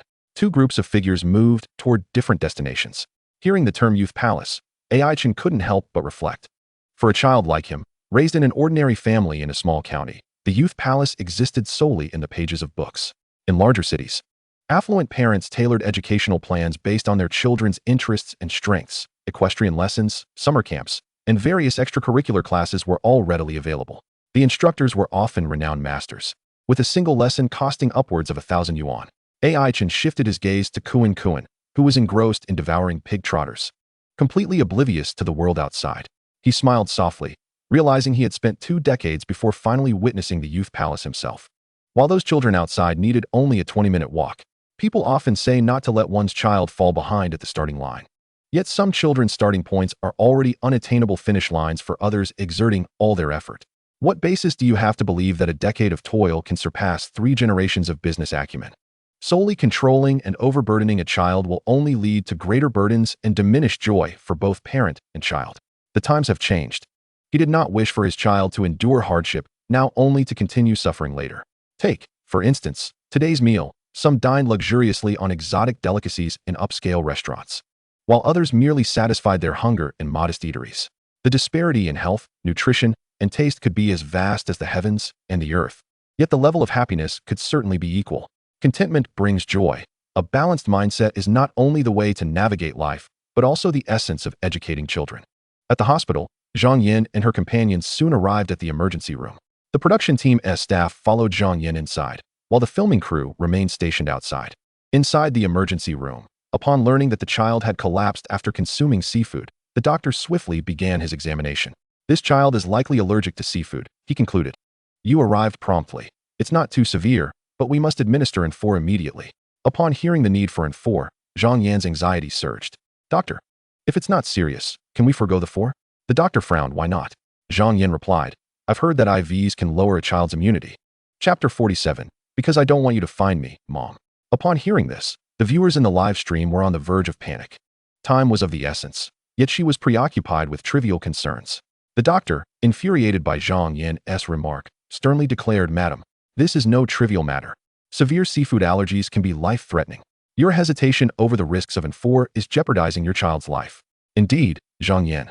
It would be prudent to heed the doctor's advice. Just look at how unwell Zihan appears, a nearby staff member urged. Zhang Yin was momentarily stunned by the doctor's words and reluctantly acquiesced. Before long, Zihan was carried to a room on the second floor. After being settled in bed, the nurse quickly administered the 4. The staff, not wishing to delay, hurried to settle the medical expenses. In the adjacent bed, a mother and daughter were present. The little girl, around 6 years old, was innocent and adorable, joyfully offering her mother a skewer of candied hawthorn. Mommy, Daddy said you'd be discharged today. You can play with me again. The woman's face radiated warmth as she gently patted her daughter's head, softly replying, Meng Meng. Mommy will play with you when we get home. Zhang Yin glanced at the lively little girl, her heart stirred by an unseen force. Her daughter had once been just as vivacious, yet now lay frail upon the hospital bed. She reached out to touch Zihan's forehead, her eyes filled with concern. The doctor's earlier warning about life-threatening consequences had genuinely frightened her, instilling a fear of losing her daughter due to that bowl of seafood soup. Perhaps due to the effects of the 4, or perhaps because the allergic reaction was not particularly severe, Zihan's face gradually regained its color. Shortly thereafter, the nurse entered the room to check on Zihan's condition. The 4 fluids had been fully administered. With a smile, she announced, There's no major issue now. Skillfully, she removed the needle and provided medication, advising, once the child awakens, be sure to feed her this. Zhang Yin nodded vigorously, her eyes brimming with gratitude. Soon after the nurse departed, Zihan slowly opened her eyes. Upon seeing her daughter awake, Zhang Yan's face lit up with joy as she hurriedly leaned in. Asking with concern, Zihan, you're awake. How do you feel? Are you better? You scared Mommy to death. Zihan gazed at her mother, who held her hand tightly, a wave of warmth washing over her, dispelling the previous fear. She gradually propped herself up and softly inquired, Mommy, what happened to me? I felt awful earlier, but now I'm much better. Hearing Zihan's words, Zhang Yin felt a weight lift from her heart, her expression softening considerably. You had seafood in the cafeteria and had an allergic reaction. Zihan nodded, somewhat understanding. I just wanted you to enjoy some seafood. I didn't realize it could cause an allergy. Zhang Yin sighed, reflecting on the events. Immediately, her expression darkened. My child, why didn't you speak up when you were unwell? You have no idea how worried your mother was. Now you find yourself in the hospital, undergoing IVs and taking medication. You truly have not made it easy for me. In the future, if you feel unwell after eating, you must inform me. Don't keep it to yourself like a closed book. Look at the little girl in the adjacent bed, so cheerful and lively. Caring for her mother at such a young age, how considerate she is. She continued with several remarks, feeling utterly consumed with concern for her daughter, as if she needed to educate her on every front. Meanwhile, the audience listening to her words could no longer remain silent. I knew this would happen. After ensuring you're fine, parents always blame the child first. This is suffocating. A dysfunctional family, constantly nagging over trivial matters, arguing over moderate issues, and failing to grasp significant ones. Can't there be a bit more concern? Instead of scolding and belittling right away. For a poor family's child, falling ill is a luxury, for it invites reprimands. In contrast, Zihan felt her mother's attitude shift suddenly and was momentarily taken aback. A wave of disappointment washing over her. Listening to Zhang Yin's words, she bit her lip and slowly lowered her head. Seeing Zihan in this state, Zhang Yin frowned. What is wrong with you lately? You become upset just from a few words? Everything I say is for your own good. You should listen well to avoid another hospital visit, which wastes both money and energy. Do you know that I haven't eaten a single bite since bringing you here? Yet, the more she spoke, the lower Zihan's head sank. Each word from her mother seemed magnified, weighing heavily on her heart, rendering her mind increasingly burdened. At that moment, Zhang Yin sighed, rising to say, "Stay here. I'll fetch you some warm water for your medication." With that, she hurried out, followed closely by the cameraman. The hospital room was left with only Zihan and the mother-daughter pair in the next bed. She discreetly observed the lively little girl from the corner of her eye, her eyes gradually reddening. Meanwhile, Zhang Yin arrived at the water station, holding a kettle, only to find a long queue and frowned in frustration. She didn't want Zihan to wait too long. The elevator was overcrowded, so she turned and headed upstairs to get water. To her dismay, she found a long line there as well. Thus, Zhang Yin scoured all 5 floors, but still couldn't procure hot water. The cameraman, panting heavily behind her, finally suggested, "Zhang Yin, why not let the child take her medicine with mineral water?" Wiping the sweat from her forehead, Zhang Yin quickly shook her head. "That won't do. Cold water is bad for her health." Ultimately, she approached the nurse's station, feeling somewhat embarrassed as she asked if the nurse could pour some hot water from their kettle for her. Zhang Yin's relentless efforts to secure hot water for her child were captured in the live broadcast, and the barrage of critical comments began to dwindle. Many viewers expressed their sentiments in the comments. I see so much of my own mother in her. Sometimes it's hard to bear her control, yet I can't bring myself to blame her. Sigh, she's self-pitying, exhausting herself, and in turn, her child. It's both pitiable and contemptible.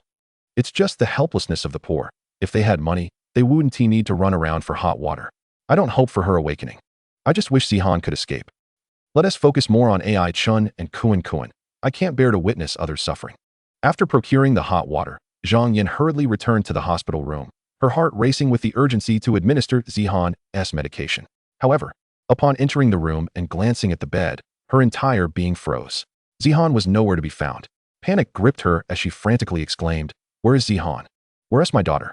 The cameraman, sensing the unusual atmosphere, suggested, "Perhaps she went to the restroom." "Don't worry, Zhang Yin. I'll have the staff help look for her." Without waiting, Zhang Yin asserted, "I'll search for her," and dashed out, with the cameraman trailing closely behind her. Having just descended from upstairs, Zihan wouldn't likely be up there, so they frantically searched between the first and second floors, including the restrooms. Yet, after a thorough search, Zihan's presence remained elusive. Zhang Yin's complexion paled, and panic set in. At that moment, she inadvertently looked up, suddenly noticing a crack in the fire escape door across from the staircase on the second floor. A glimmer of hope surged within her as she rushed toward the door. Pushing it open, she found a dimly lit corridor where a small figure was curled up in the corner. Instantly recognizing her, Zhang Yin took a deep breath, feeling as if a heavy weight had been lifted, though her legs trembled uncontrollably. She hurried over to Zihan, both anxious and furious, and couldn't help but shout, "Zihan, what are you doing here? Do you have any idea how worried I was?" However, before she could finish, Zihan slowly lifted her head from between her knees. Her tear-streaked face expressed utter grievance as she sobbed, "Because I didn't want you to find me." Upon hearing this, Zhang Yin felt as though she had been struck by lightning, her pupils trembling violently. She gazed at Zihan in disbelief, as if the child before her had suddenly become a stranger. She couldn't fathom why her daughter, whom she had nurtured and cared for so tenderly since childhood, would hide from her and utter such words. At that moment, laughter echoed from the staircase across the fire escape. The little girl's bright voice reverberated in the corridor. "Mom, how about we play hide-and-seek when we get home?" Followed by the gentle, indulgent response of the woman, "All right, you can play whatever you like. Hee. This time you hide, and I'll come find you." Chapter 48. Whose lifetime is this, anyway? The key turned in the lock as Wang Fong pushed open the door. Returning home, the evening glow streamed through the windows, casting a warm light over the desolate living room. Today, the production team ended the live broadcast earlier than usual. Yet she still had many words of advice left unspoken. After Zhang Yin found Zihan, both the studio and the live audience breathed a sigh of relief. Yet, a heavy stone weighed down Wang Fong's heart. For Zhang Yin had ultimately collapsed on the floor, shedding tears in front of her child. At that moment, Wang Fong felt a tinge of disappointment towards Zhang Yin. As a mother, she had not been strong enough. When the child runs amok, it is essential to discipline them properly, lest they cause trouble outside in the future. Crying in front of your child only diminishes your authority. Upon entering her home, she habitually scanned the living room, only to find it empty. Her gaze settled upon her daughter's tightly shut bedroom door, and Wang Fong let out a soft sigh. With her daughter suffering from this illness, staying home and not studying could lead to neglecting her education. What then? Raising her voice slightly, she approached the door. Daughter, don't just stay cooped up at home all day. Get outside and run a bit to help your health. Have you been following the exercise plan I laid out for you? Pushing open her daughter's bedroom door, she found a tidy, simple room. The bookshelf by the bed piled high with books she had carefully selected. Yet, at that moment, the room felt eerily empty. Not seeing her daughter, Wang Fong paused for a moment. Not in her room? Not in the living room either? My daughter never goes out without permission. Her heart sank suddenly, and her mind involuntarily recalled the scene of Zihan hiding away today. She hurriedly rushed into the adjacent bedroom and called out to the man who was sleeping. Where's Jessen? Where has she gone? The man, overwhelmed by the stress of his daughter's illness and severely sleep-deprived, replied impatiently after being awakened. She went out to play with her classmates, said she needed to unwind. Can you stop making a fuss the moment you return? Out with her classmates? Wang Fong furrowed her brow, retorting with urgency. It's the third year of high school now. Her classmates are all at school. When would they have time to come and play with her? No, you need to go find her immediately.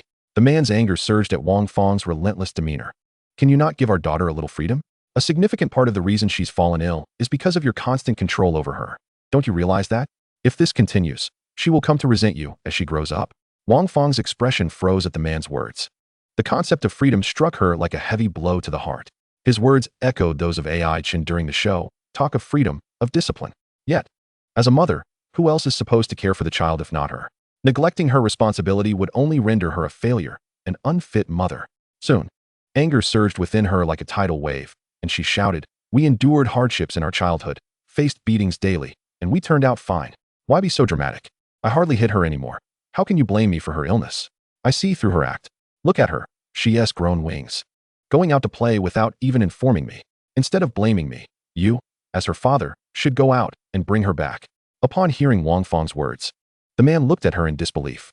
The anger that had been simmering within him now slowly dissipated. He shot her a cold glance, knowing that Wang Fong would never admit to any faults in her parenting methods. With this thought in mind, he silently dressed and stormed out. The deafening slam of the door made Wang Fong's heart lurch. Her gaze fell upon the wardrobe beside her, filled with various awards her daughter had received throughout the years. Would my daughter hate me? The question flashed through her mind, but she quickly answered herself. No, she wouldn't. What child could possibly hate their parents? When she grows up, she will surely understand my good intentions. Meanwhile, Chen had spent a full 3 hours at the buffet, taking a few breaks to play games in between. After enjoying a hearty meal with Kunkin, the production team announced the live broadcast would end earlier than expected. Without a second thought, he instructed them to transfer the car fare to his card and hopped on his electric scooter, taking Kunkin home. As they drove through the community entrance, he suddenly recalled the system's notification sound. Ding! Congratulations, host. You have gained 92,000 reputation points. Current reputation points, 223,314. Reminder, draw. Chen did not wait for the system to ask if he wanted to draw. Instead, he commanded it to stop in his mind. This was his first high-level draw, and he felt a surge of anticipation. Beginning draw. Soon, a new piece of information appeared in his mind, accompanied by the timely notification sound. Congratulations, host. You have received a comprehensive knowledge package in physics and chemistry. As he absorbed the sudden influx of scientific knowledge, Chen could not help but gasp. What a boon for a science student. The usefulness of physics and chemistry knowledge is immense, both in life and academics. There is a saying, master mathematics, physics, and chemistry, and you need not fear traversing the world. However, ironically, he was currently a gamer. If he were to make money from this knowledge, it should be feasible. Not thinking too much, he led Kunkin upstairs, ready to lie down and rest. But as soon as he reached the door, he froze. There, a chaotic pile of items from the hoop-throwing game lay scattered. Just the desk and dishwasher were nearly filling the hallway. A wave of helplessness washed over him. At that moment, Kunkin spoke up. Dad, let me help you move. Chen looked down to see Kunkin rolling up his sleeves, and he couldn't help but chuckle. After pondering for a moment, he decided to give himself some motivation. Chen would not do unpaid labor. He promptly took out his phone, opened the live stream, and handed it to Kunkin, saying, Here, son. Hold this a bit farther away. I'll manage the cleanup alone. This way, I can earn some money from your godfathers. Afterward, he began to stretch and got to work. As soon as the broadcast started, many viewers entered the live stream. Oh, the show just ended. And Chen is already live? What a hard worker. Why does this teaching children method end so frequently ahead of schedule? Is it due to uncontrollable factors? Sigh. I hope Zihan can break free from her mother's control. Ha ha. Look at AI Chen, having to move all these items. Now he deserves to be worn out. User Guejo Bella donated a Porsche. After much physical exertion, AI Chen finally organized the scattered items. He gasped for breath and couldn't help but lament that he should have drawn a reward to enhance his strength during the lottery. It seemed he needed to play fewer games and engage in more exercise. In the future, he would have to rely more on Kunkin for gaming. In Kunkin's room, the live stream phone sat beside him, his little face brimming with excitement as his gaze was fixed on the brand new desk. This was the desk he had longed for. From now on, he could do homework and read here. What a wonderful thing. AI Chen entered the room and saw his son's joyful expression. A smile involuntarily crept onto his face. After examining the desk, he asked, "Would you like me to buy you a gaming chair? It would be more comfortable to sit in." Kunkin, startled, quickly shook his head. "No need, Dad. I think a regular stool will suffice." After saying that, he dashed to the living room and brought back a plastic stool. AI Chen looked at the simple plastic stool, but said nothing. After all, he had no intention of letting Kunkin study for too long. Sitting on that stool wouldn't affect his health. Just then, an excited Kunkin looked up at AI Chen and said, "Dad, thank you for the desk. I will definitely study harder from now on." Chapter 49. What he desires is for the children to have a happy childhood. AI Chen's previously relaxed expression instantly froze. Study hard? That won't do. His voice involuntarily rose a few notches as he admonished, "What's studying? Looks like I need to install a screen time limitation on your desk." After a pause, he continued, "From now on, aside from homework, this desk can only be used for a maximum of 1 hour a day." What? Kunkin's little mouth immediately pouted in dismay. 1 hour a day? That is hardly enough. He huffed in protest. The teacher said that if others at school make you do things you don't want to do and prevent you from doing what you do want, that is bullying. Dad, you're committing domestic bullying. Be careful of the outcry from your godfathers in the live stream. AI Chen felt a mix of amusement and exasperation. He feigned sternness, saying, "Bullying? I'm your dad. If I don't bully you, who will?" With that, he pointed to the desk and declared, "The desk may be optional, but the computer table outside is a necessity. After all, I have provided you with an ergonomic gaming chair." Subsequently, he briskly exited the bedroom, returning shortly with the recently purchased graphics card and PS6 in his arms. With a resounding thud, he placed them upon the desk. He would install and play with them himself later. After all, one must not squander the fruits of my labor. Do you understand? Kun, can I refuse? AI Chen's lips curled into a mischievous smile. Refuse? If you could, would that still be deemed bullying? You simply cannot decline. How else will your performance improve? If your grades rise while your gaming stats plummet, do you comprehend? Soon after, AI Chen's gaze fell upon the smartwatch adorning Kuin's wrist. It was a gift from him, albeit now broken, yet Kuin wore it persistently. And that dilapidated watch of yours? Do refrain from wearing it. In a couple of days, I shall take you to purchase a mobile phone. Not only will I bully you, but I shall also ensure you become the sole victim. AI Chen's bullying antics, once broadcasted in the live stream, incited a wave of condemnation. Such a young child should not endure this. Come bully me instead. If all else fails, I can call you dad. Oppose dad bullying. It starts with you. Ah, who would have thought that even in 2028, we would still witness children being bullied by their fathers? I hope such matters do not befall me in the future. Wah. Uttering the harshest words while committing the gentlest acts. What do you mean by sole victim? In my opinion, he is the sole beneficiary. Coming from the program's live stream. Doesn't AI Chen's approach seem a tad too coercive? He doesn't even allow the child to study properly. You upstairs do not seem to understand. A child who loves learning will always find ways to study, while one who does not will resist no matter the pressure. If you closely examine AI Chen's treatment of Kun, you will realize that firmness does not equate to tyranny, nor does it imply coercion. Indeed, moreover, Kun possesses his own clever tactics. Perhaps he has already completed a few practice papers while AI Chen was not paying attention. Upon hearing that his father intended to buy him a mobile phone, Kun hastily considered refusing. Bringing a phone to school was absolutely out of the question. However, he soon pondered, with a phone, could he not secretly purchase practice papers online? Not only that, but he could also download several educational apps. With this thought, he decided against refusal, feigning indifference with a casual "oh." AI Chen waved his hand dismissively. "All right, go play by yourself. I shall retreat to my room for a bit." With that, AI Chen swiftly picked up his phone, ended the live stream in record time, and exited Kun's bedroom. Meanwhile, at the City Education Bureau, a phone suddenly rang on Lin Weiman's desk. He promptly answered it, and a teacher's steady voice resonated from the other end. "Weiman, I am calling regarding AI Chen." Lin Weiman's heart tightened, and he quickly inquired, "Teacher, what is the current stance from above regarding AI Chen?" After a brief silence, The teacher did not directly respond, but posed a counter-question. Wayman, first share your thoughts on him. I would like to hear. Lin Wayman hesitated for a moment before organizing his thoughts. Teacher, AI Chen's educational philosophy is indeed unique and diverges from traditional models. However, upon reflection, the principles he embodies are more aligned with contemporary times, warranting deeper contemplation. The teacher on the other end responded slowly. I am not entirely clear on the specifics from above. However, we held an internal meeting today, and there exists considerable debate regarding his approach. The greatest contention lies not in whether his methods are right or wrong, but rather in his attitude. As you know, we are currently in an era of rapid, high-quality development. In the realms of education and technology, we require more vibrant, positive young forces. At this point, the teacher paused. I shall send you a portion of the meeting notes for your perusal. Do not overly worry. Personally, I still hold a favorable view of him. Not long after hanging up, Lin Wayman received a message containing the meeting notes from the teacher. He opened the document and quickly scanned through it. It contained a statement from a certain educational expert. AI Chen is clearly a proponent of the lying flat ideology. Nowadays, the post-2000 generation embraces the notion of lying flat and slacking off. Yet he has audaciously adopted this philosophy in child education. While his educational tenets may appear enlightening, they impart a fundamentally negative attitude toward life's challenges. The nation's advancement hinges on technology as the primary productive force, and education is intrinsically linked to this. They are symbiotic. A strong youth equates to a strong nation. If the public were to adopt his educational style and mindset, how could we possibly foster development and achieve prosperity? Such negative energy in education is utterly inadmissible. Lin Wayman remained silent for a few seconds, withdrawing his gaze. This pronouncement was evidently too dogmatic and extreme. And the teacher had also mentioned his positive outlook on AI Chen. What then could be the underlying intent? After some contemplation, he dialed another number. Reclining on his bed, AI Chen habitually opened Douyin and began scrolling.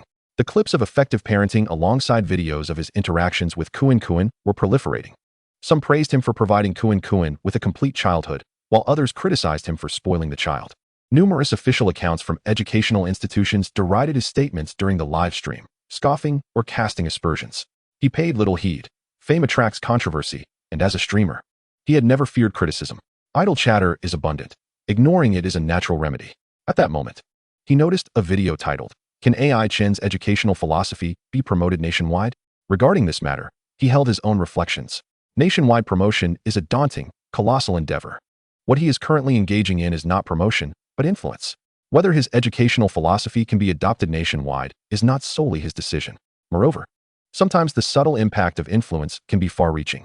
Each individual possesses their own educational philosophy, and the rights and wrongs within are often difficult to encapsulate succinctly. Both educators and learners harbor their own thoughts and attitudes. What he aims to achieve is to make his educational approach known to a broader audience, to resonate with those parents teetering on the edge of extremity, prompting them to pause. He wishes to be the guiding light for children engulfed in despair and darkness. As he clicked on the video, the first scene unfolded. He and Kuan were relishing a feast at a buffet, laughter and joy radiating from the screen. A faint smile graced his lips. The fortunate heal their entire lives with their childhood, while the unfortunate spend their lives healing their childhood. What he desires is for all children to possess a joyful childhood. At that moment, a message from the parent group popped up on his phone screen. AI Chen clicked in and discovered a message from the homeroom teacher, Lilan. Dear students, due to health issues, the science teacher is temporarily unable to conduct classes. The format for the upcoming science final exam has been adjusted. The exam content will involve completing a small experiment at home or outdoors and recording the process. During the video recording, please explain the experimental steps and phenomena. Please take this exam seriously. The deadline for submitting the video is before the end of this semester. Conduct a small experiment? AI Chen murmured. Chapter 50. Chase your dreams. Your father will give you a gentle push from behind. In the parent group, another message arrived. Class teacher Lilan. For this assignment, parents are encouraged to participate alongside their children, but please refrain from completing it on their behalf. Below are 3 example videos for parents to peruse, after which kindly fill in the table with your child's experimental topic. Following this, 3 brief videos were shared. AI Chen clicked on each one. The first depicted an experiment observing the cellular structure of an onion. The second showcased the creation of a small night light. And the third documented the process of cultivating bean sprouts. Overall, the experiments appeared to pose minimal difficulty. Kuan should be capable of completing them independently. Rising, AI Chen made his way to Kuan's bedroom, eager to discover what he wished to undertake. Upon entering, he found Kuan crouched on the floor, diligently organizing his toy models. Hearing the commotion, Kuan looked up with a puzzled expression. Dad, what is up? You're not going to drag me into playing games again, are you? I'm quite busy tidying up my room. Chen produced his phone and handed it over. Here, the assignment you've been eagerly anticipating has arrived. Your teacher shared the content for the science exam in the group. Would you like to take a look? Kuan's eyes instantly brightened at the mention, and he took the phone with one hand, scrutinizing it intently. However, after a brief moment, he pouted, a hint of disappointment crossing his face. Boring, it's utterly uninteresting. We've already seen these experiments demonstrated in class. Chen chuckled softly. Then what would you like to do? Kuan tilted his head in contemplation before seizing a nearby rocket model. I want to make something cool, like a rocket. One that can soar into the sky, spewing dazzling flames. Excitement sparkled in his eyes as he continued, or perhaps fireworks that can burst forth in the sky. It's been ages since I last saw fireworks. The last time was during the new year. As he spoke, a touch of melancholy shadowed Kuan's face. He sighed softly and shook his head. Forget it. I won't pursue unattainable dreams anymore. The teacher said children shouldn't play with fire. Making rockets and fireworks is too dangerous. Hearing Kuan's thoughts, Chen gazed at him silently, feeling a wave of sentiment. It appeared his son, like many children, harbored a dream of soaring into the azure sky, yearning to create rockets and build airplanes. Reflecting on his own childhood, he realized he too once held such whimsical ideas. Yet, back then, as soon as he voiced such thoughts, his parents would swiftly deliver a reprimand, urging him to focus solely on his studies and dismissing those impractical notions. It was only later, in his lackluster existence, that he understood the truth. A child's imagination is the foundation of their future creativity. If their thoughts are perpetually stifled, they will inevitably lose the courage and passion to explore the world. With that in mind, Chen gently ruffled Kuan's hair, his gaze softening. Kuan, if you have a dream, let us chase it together. Even if you don't catch it, I'll be here to give you a little push. With prior knowledge from physics and chemistry, creating such a small rocket or fireworks would be a breeze for him. However, he still hoped Kuan could first harness his own critical thinking and practical skills. Upon hearing that his father would assist him, Kuan was about to express his gratitude when he suddenly noticed Chen steering him towards the computer in the living room. Dad, are you pushing me toward the little path you mentioned? Chen playfully tapped the back of his head. You little rascal. I meant for you to look up information about making rockets on the computer. In the background meeting room of the Teaching Children Well program, 7 or 8 individuals were seated around a long table, previously discussing the upcoming activities of the show. However, midway through the meeting, the head director, Zhou Ping, received a sudden phone call. After a brief conversation, he hung up and slowly set his phone down, taking a deep breath before exclaiming, it was an official call. The atmosphere in the meeting room instantly turned tense. What has happened? Is there a problem? After a moment of contemplation, Zhou Ping replied, they would like us to take 3 children to visit a university, or perhaps to conduct activities there. Upon hearing this, the others exchanged puzzled glances. Director Zhou, what does that mean? After a brief pause for consideration, Zhou Ping elaborated, I believe this is not merely an opportunity for the children to gain exposure. It's very likely they also wish for university students to observe the educational approaches of these 3 families, particularly Chen's. After all, this world ultimately belongs to the youth.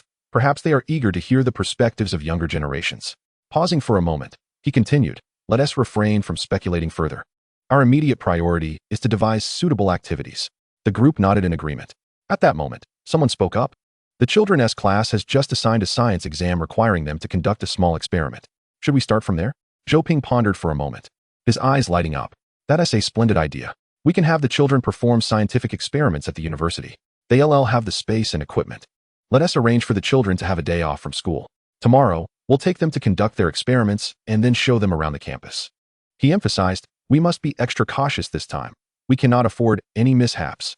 Soon, discussions around this concept ensued in the meeting room, and a detailed plan began to take shape. The staff promptly drafted the information regarding the event and sent it to the 3 parents. The following day, as the first light of dawn broke, the program commenced as scheduled. Though it was still early, the live stream audience was sparse, yet the introduction segment was essential. In the broadcast studio, host Xiao Sa rose with a gentle smile. Good morning, dear viewers. Thank you for continuing to follow our program. Today, we will take parents and children to a place that is both enjoyable and educational. Can anyone guess where we're headed? After a brief pause to build suspense, Xiao Sa revealed, today, we're going to Huawei University. Here, we will also assist parents and children in completing their science course final exams.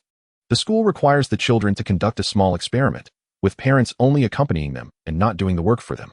Meanwhile, our program has assigned a small task to the parents. They need to replicate their child's experiment. Ultimately, viewers will vote on the performances of the children and parents, with the highest vote recipient winning a prize of 20,000 yuan. However, if the children fail to complete their experiments, or if the parents do not successfully replicate their child's work, they will be relegated to last place. Xiaosha continued. The program team has already notified the parents yesterday, so they should be prepared. As he introduced the segment, he gestured toward the large screen. Now, let us dive into today's live broadcast and see what fascinating and entertaining experiments they bring us. Chapter 51. The filming crew had been standing at the door for 2 hours. The live stream camera first focused on Zhang Yin's home. Just the night before, Zhang Yin had returned home from the hospital with her still somewhat frail daughter, Zihan. Upon entering, she was too exhausted to rest, immediately fetching disinfectant to meticulously sanitize both herself and Zihan from head to toe. Afterward, she assisted Zihan with her personal hygiene and helped her into her pajamas. Once settled, she tirelessly began tackling household chores. It wasn't until 1 in the morning that she finally collapsed into bed, too weary to even glance at her phone. At 6 in the morning, she ventured out to buy groceries, returning to the kitchen to prepare breakfast for Zihan. As Zihan emerged from the bathroom, having completed her morning routine, Zhang Yin glanced at the clock on the wall. It was nearly 7 o'clock. Zihan, hurry up. Mother has prepared your favorite vegetable and lean meat porridge for you, she called out. Zihan rubbed her still drowsy eyes, her little face scrunching up in protest. But Mom, I'm so sleepy. The fatigue from yesterday seems not to have fully dissipated even after a night's rest. Zhang Yin furrowed her brow. How can you be tired? I specifically allowed you an extra 20 minutes of sleep today. Besides, skipping breakfast can upset your stomach. You've just returned from the hospital, and your body is still weak. This is specially made for you. Do you know that while you were sleeping, I got up at 6 to prepare the porridge? I even fanned it to cool it down so you wouldn't burn yourself. Now, eat up, and after that, we'll have half an hour of morning reading. Her lengthy admonition left Zihan with no desire to argue further. All right, she sighed, slowly taking a seat at the table. She picked up a spoon and took a small mouthful of porridge. In truth, she had little appetite. Yet, considering the effort her mother had put into making breakfast, rising so early and even cooling it down for her, she felt it would be a disservice to refuse it. Moreover, she recalled how she had foolishly hidden away the previous day, causing her mother to search frantically for her, even to the point of tears. How heartbroken must her mother have been at that moment? With these thoughts swirling in her mind, Zihan felt a wave of guilt wash over her. Seeing Zihan obediently begin to eat, a smile of satisfaction spread across Zhang Yan's face. She turned and retreated to the bedroom, opening the computer on her desk. Having refrained from checking her phone the previous night, she was unaware of the program's schedule. They were set to depart for the university campus with the production team at 9 o'clock. She needed to quickly determine what experiment to conduct with Zihan. Although the rules stated simply that the child must successfully complete the task for the parent to replicate it, securing higher votes required the experiment to be more engaging or to showcase her educational philosophy along the way. At that moment, a short experimental video caught her attention. It featured a physics experiment where a flat sheet of paper could not support the weight of a single pen, but after being folded several times, it could. After the teacher explained the underlying physics, he continued, "This paper is much like a child. It must endure twists and turns to ultimately stand strong." Zhang Yin found great wisdom in his words and immediately took out pen and paper to jot down notes. In the living room, though the lights were on, the early morning light had yet to brighten the space, casting an air of gloom. Zihan sat alone on the stool, her head spinning, her eyes barely able to stay open. Yet mechanically, she continued to spoon the porridge into her mouth. Observing this scene, many viewers in the live stream felt a pang of sympathy. Didn't the production team grant the child a leave? Why force her to wake up so early? Indeed, on Chen's side, the live feed is completely dark. They're probably still asleep. Oh dear, they even have to endure half an hour of morning reading. Let the child have some more sleep. I can't bear to watch this stream anymore. What a way to educate. Zhang Yin just loves her unconventional methods. Doesn't she realize her mistake after the child ran away yesterday? While it's true that skipping breakfast is not advisable, allowing the child to rest fully should take precedence. In the broadcasting hall, Wang Fong, an observer from the ADS, nodded frequently at Zhang Yan's approach, rising at 6 to prepare breakfast for her child, and then busying herself with the scientific experiments. Her concern for Zihan was indeed meticulous. The plan for the day is set in the morning, breakfast is essential, and morning reading is equally important. Just look at her. Despite the child not being in school, she doesn't allow any slacking. Only children raised in this manner will become the pillars of our nation. Without experiencing hardships, how can one appreciate the rainbow? If everyone could learn from Zhang Yan, imagine how many talented youths our country would produce. She then glanced at the darkened screen of the third live stream. Her expression soured, her tone icy as she remarked. Huh, look at Aichen, still in bed, neglecting breakfast. He must have spent all night gaming with the child, exuding an aura of despair. The child is truly unfortunate to be under such a father. Though she appears to be having fun now, when her grades decline, and she fails to gain admission to high school or university, she will weep in anguish, regretting her association with Aichen. The gap will only widen. And grades will not lie. This scientific experiment will expose Aichen's educational methods. Once applied to studies, they will crumble, revealing their flaws. Her assertions were resolute. She was well aware of the academic standings of the 3 children participating in the program. Zihan was at the top, far ahead of the other 2. The scientific experiment exam was not akin to the previous games. It required extensive knowledge. Aichen's child, raised in a gaming environment, would inevitably be overshadowed by Zhang Yan's daughter. Grades speak volumes and will silence those who praise Aichen. After her statement, several viewers expressed their agreement. Zhang Yan's expectations for her child were stringent. Yet Zihan's achievements were undeniably commendable. As parents, it is natural to envy the accomplishments of others' children. Nonetheless, the majority still felt a twinge of compassion for Zihan, who appeared on the verge of dozing off at the table. Throughout the live broadcasts, she had scarcely been seen smiling. At merely 8 years old, she bore the weight of her mother's high hopes, expected to soar to great heights. Such a young child shouldered an excessive burden. In this era of competition, many parents resemble Zhang Yan. Meanwhile, on Aichen's side, laughter filled the live stream, with Kunkin's joyful laughter resonating genuinely, uplifting many viewers. Such families would likely not remain a rarity in the future. Zihan, aren't you done yet? It's time for morning reading. In less than 10 minutes, Zhang Yan emerged from the bedroom. At that moment, Zihan was slumped over the dining table, fast asleep, holding a spoon in her hand, her little mouth moving ever so slightly. Upon witnessing this, Zhang Yan paused, her heart softening as she approached. She gently moved the bowl of porridge aside and wiped the soup stains from Zihan's mouth with a tissue. Glancing at the clock, she let out a deep sigh, then turned and returned to the bedroom, settling back at her computer. Let her sleep for another 10 minutes. This experiment was not just a program activity. It also impacted Zihan's final grades. They needed to conduct several experiments and select the best one to present to her teacher. Time was of the essence. She could not keep the production team waiting too long. They had promised to provide the necessary equipment for the experiment, but she had yet to inform them of her chosen project. She could not impose upon them unnecessarily. Soon, Zhang Yan immersed herself in watching experimental videos, the sound of her pen scratching notes resonating in the live stream. In less than 10 minutes, she had filled 2 large sheets of paper. Her frequent glances up and down were visible to the viewers. Honestly, she seems quite exhausted, but what is the point of all this? She does it all for her daughter's education and future. Why must you criticize her? But what she desires is not necessarily what her daughter wants. Doesn't she realize that? Sigh, I see a reflection of myself in her.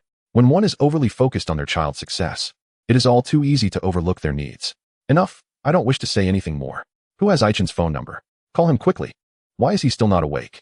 Waiting for Aichen and Kunkin's experiment. Dad, wake up. It's almost 9 o'clock. The cameraman has been standing outside for 2 hours. With Kunkin's shout, the live stream from Aichen's home finally appeared. The number of viewers in the stream began to surge dramatically. Chapter 52, a price too high? 38 million. Aichen was snugly wrapped in a thick quilt, sleeping soundly like a cocooned silkworm. Last night, he meticulously reviewed the experimental process in his mind, compiling a list of the materials needed and sending it to the production team. Just as he intended to sleep, he caught sight of the PS6 beside him. Unable to resist, he decided to play for a little while, only to lose track of time for several hours. Kunkin, dressed neatly, stood by the bed and called out twice, but Aichen remained motionless. A look of concern crossed Kunkin's face as he reached out to lift the quilt covering Aichen's head. Yet, Aichen maintained his previous position, unresponsive. Seeing this, Kunkin's heart raced. He urgently shouted, Dad, you can't be dead, right? You still haven't told me the password to the live stream account. Slowly extending his finger, he hovered it near Aichen's nose. The steady rhythm of breathing reassured Kunkin, who murmured, Thank goodness, he's still breathing. The cameraman, stifling a laugh, gently coughed to remind him, Kunkin, the car is waiting downstairs. Hurry and wake your dad up. At these words, Kunkin rolled his eyes and shouted, Dad, what time is it? Get up and come with me to a university. If you don't wake up soon, I'll start writing. Before he could finish, Aichen finally groggily opened his eyes and glanced at Kunkin. His voice was languid. Let us log in, son. At this moment, the live stream was already filled with laughter. Ha ha ha, the tables have turned. Calling your dad to wake up for a university. Are you asking to be punished by Aichen? Ha ha. A father has departed from this world, and the child is dutifully making amends. Good job, son. When you inherit the live stream, your adoptive father will arrange a carnival for you. You all joke, but I genuinely envy the bond between those two. I can't even dream of such a relationship. We still don't know what experiments Chen and Kunkin will conduct on campus today. I'm looking forward to it. I don't know what experiments they'll do, but I suspect Kunkin might sneak off to the library to read, grins. Wang Lei and Wang Zixuan also don't know what they'll do. But I saw Wang Lei watching experimental videos this morning, though the quality was so low I couldn't make out what it was. As the comments danced with laughter, Chen slowly crawled out of bed. Within 5 minutes, he had washed up, and without having time for breakfast, the father-son duo hurried downstairs to depart. The recording location for today's program, Huawei University, was conveniently situated within the city. The journey was not long. Chen and Kunkin boarded the production team's vehicle, and before long, they arrived at the bustling food street outside Huawei University. As soon as they got out of the car, the aroma of various delicacies wafted toward them. Along the road, numerous food stalls lined up in a row. Kunkin scanned the stalls, his mouth watering. Chen, not particularly hungry himself, couldn't help but chuckle at his son's eager expression. What do you want to eat, son? Kunkin hesitated for a moment, finally settling his gaze on a stall selling grilled starch sausages. The sausages sizzled with oil, releasing a tantalizing aroma that ignited Kunkin's appetite. He tugged at Chen and headed over. Would you like a grilled sausage? The vendor was a young man who, upon noticing their approach, greeted them warmly. Chen raised an eyebrow and asked, "Are you a university student? Just starting your stall?" The young man looked momentarily taken aback, his clear eyes widening in surprise. Bro, how did you know?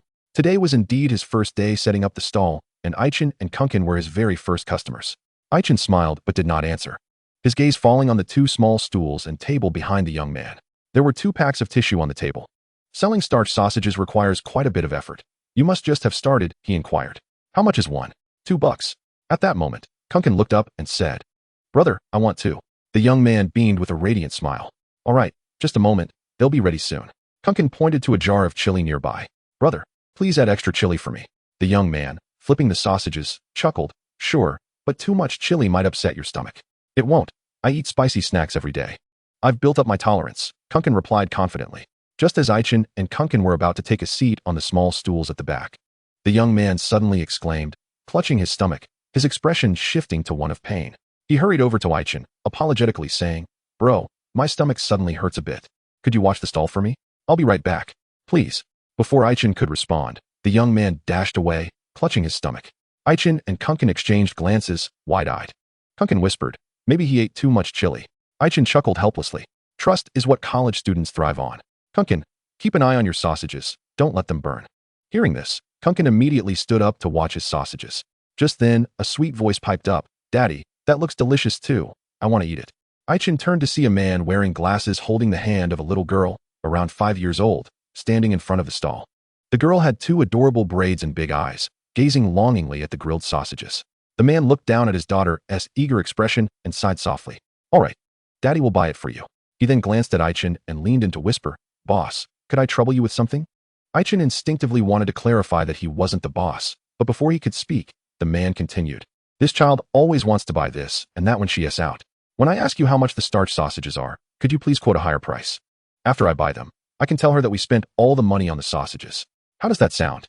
Upon hearing this, both Chen and Kunkin exchanged puzzled glances, looking at the little girl who was eagerly awaiting in front of the stall. They shared a look, unsure if it was appropriate to inflate the price, as it could affect business. Chen spoke up, that doesn't seem right. If others find out the price is high, it could harm sales. Besides, I'm not the boss. No worries, brother, I won't spill it. Just need to placate the child. At that moment, Kunkin thought for a moment and directly said, No problem. Uncle, leave it to me. The man smiled gratefully and led his daughter to a nearby bench to sit down. The man gently said to the little girl, Sweetie, do you know how much money Daddy brought out today? I know. Mommy gave Daddy 100 yuan and said to let Daddy buy me whatever I wanted. The little girl replied in her sweet voice. The man nodded. The thought of successfully deceiving his daughter and keeping the remaining money for himself made him grin wider than AK. Before long, Kunkin handed over his grilled starch sausage to the man. How much are these sausages? The man asked, smiling. Kunkin cleared his throat and solemnly replied, 38 million. Chapter 53, The Properties of Sodium. Upon Kuin's announcement of a staggering price of 38 million, the audience in Chen's live stream was momentarily taken aback, only to erupt in uncontrollable laughter shortly thereafter. Ha ha ha, I told you to raise the price a bit, and you say 38 million for a single starch sausage? Perhaps my vision is too limited. 666. The college student returns to find his stall has gone public. Ha ha ha. Just as I was about to grab one, the customers dashed away in a hurry. Look at that little girl. She looks like she's ready to flee with her father. Ha ha. Little girl, daddy. Are you asking about housing prices? Ha ha ha ha. Raise the price 38 million. I can't breathe. Are you sure quoting such a high price won't affect business? How could it? Who would believe 38 million? Ha ha ha. Kuan truly possesses a fresh perspective. It's quite brilliant. You know, college students often think, what? A starch sausage is so expensive? I must try it. Before long, the college student stall owner returned, expressing his gratitude profusely. After a brief exchange, Chen and Kuan strolled towards the campus. Behind them, the college student owner glanced at the money on the stall, then at the retreating figures of the two, his clear eyes reflecting gratitude. These two are remarkably kind-hearted. Peking University, the largest institution of higher learning in the southwestern region, also ranks among the top 10 elite 985 universities in the nation. The school embraces an open and inclusive philosophy, welcoming outsiders with warmth and allowing free access. Although it was already November, the weather in the southwest remained unpredictable, oscillating between hot and cold. Today, however, the heavens favored them, the sun shone brightly, and the temperature was notably warmer than in recent days. Within the university campus, the sun cast a gentle warmth upon the ground. Groups of students strolled about, their faces radiating the vigor of youth, occasionally interrupted by the passage of small electric scooters and bicycles. Kuan led the way, savoring his starch sausage with delight, while Chen followed closely behind. At this moment, the cameraman was guiding them towards the school's playground. Before long, they arrived at a tree-lined avenue not far from the playground, where two other families and the filming crew had already gathered. As soon as Wang Zishuan spotted Kuan, he eagerly rushed over, and the two children embraced each other with familiarity. Kuan, what experiment is your dad taking you to do today? Wang Zishuan asked impatiently. You wouldn't believe it. I'm nearly driven mad by my dad, forcing me to watch all sorts of chemistry experiment videos that make me want to sleep. The irony is, he can't even focus on them himself. Kuan replied, continuing to munch on his sausage, his words muffled. My dad wants to take me to build a rocket. Upon hearing the word rocket, Wang Zishuan's eyes widened in astonishment, brimming with envy. No way, that sounds incredibly cool. Is it the kind that can fly into the sky? Kuan nodded. But I still don't know how. I'll have to figure it out on my own. Yesterday, I searched online for the steps to build a rocket, but they were so complicated that I couldn't understand much of it. A hint of discouragement crept into his heart.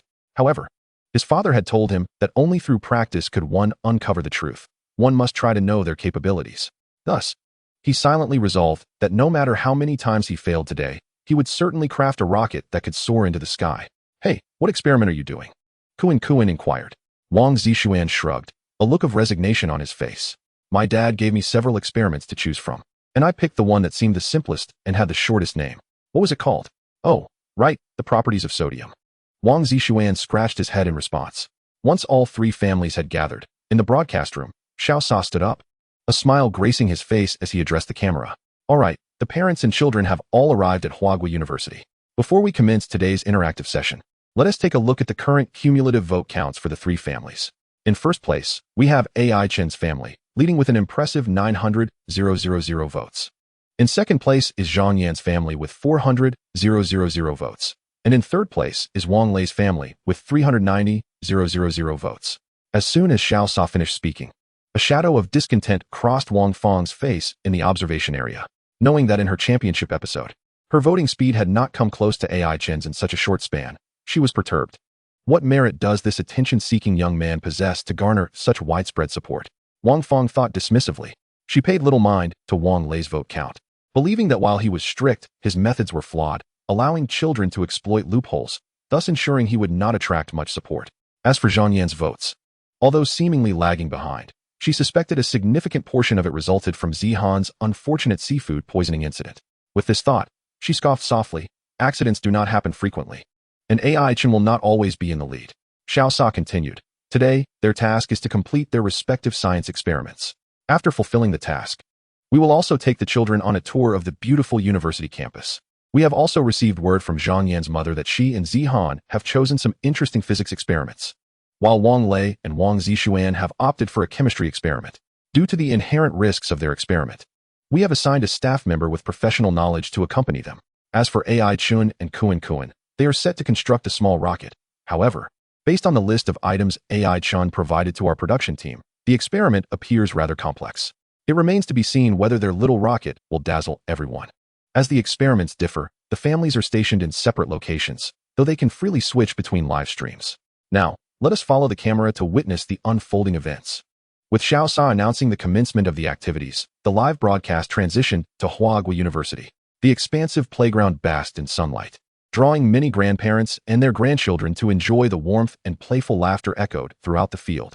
Yet, the presence of college students was notably scarce. By 9 in the morning, most were either attending classes or still asleep in their dormitories. Chapter 54, I Am Sniper Kuan Kuan. The main feature has begun. Not far away, in a building adjacent to the playground, each family had their respective experimental venues, with the physics and chemistry laboratories nestled within. The group traversed a small path before parting ways. Kuan Kuan dashed toward the playground, while AI Chen leisurely trailed behind. Meanwhile, Zihan and Wang Zixuan followed Zhang Yan and Wang Lei towards the experimental building. As the production team had arranged the laboratories on the ground floor, Zhang Yan swiftly led Zihan to their destination. Upon entering the laboratory, they were greeted by an array of pre-prepared experimental materials, all of which Zhang Yan required. Without a moment's hesitation, she dove into action, retrieving 2 neatly folded sheets of paper from her pocket, densely covered in notes she had organized earlier that morning. Zihan, we are about to commence our experiment. We must bring our utmost seriousness to the task. Zihan glanced out the window, a glimmer of envy in her eyes, but quickly refocused her attention, obediently nodding in agreement. In no time, Zhang Yan retrieved 2 jars from the pile, one filled with 2/3 sand and the other empty. After placing them on the table, she produced a plastic ball and pulled Zihan closer, saying, "Let us start with a simple experiment." Mother inquired, "What is this?" Gesturing towards the jar filled with sand. After a moment of hesitation, Zihan replied, "It's a jar filled with sand." Zhang Yan continued, "Now, can you take this ball and see if it fits inside?" Obediently, Zihan followed her instruction but soon discovered it wouldn't fit. "It cannot," she confirmed. Zhang Yan then suggested, "Now, place the ball into the empty jar and pour the sand inside. Let us see if that works." After completing the task, Zihan nodded. "It works." Zhang Yan pressed further, "What lesson does this teach us?" Pondering for a moment, Zihan hesitantly responded, "The sand fills the spaces in the jar." Just as she finished her answer, Zhang Yan promptly asked, "What else?"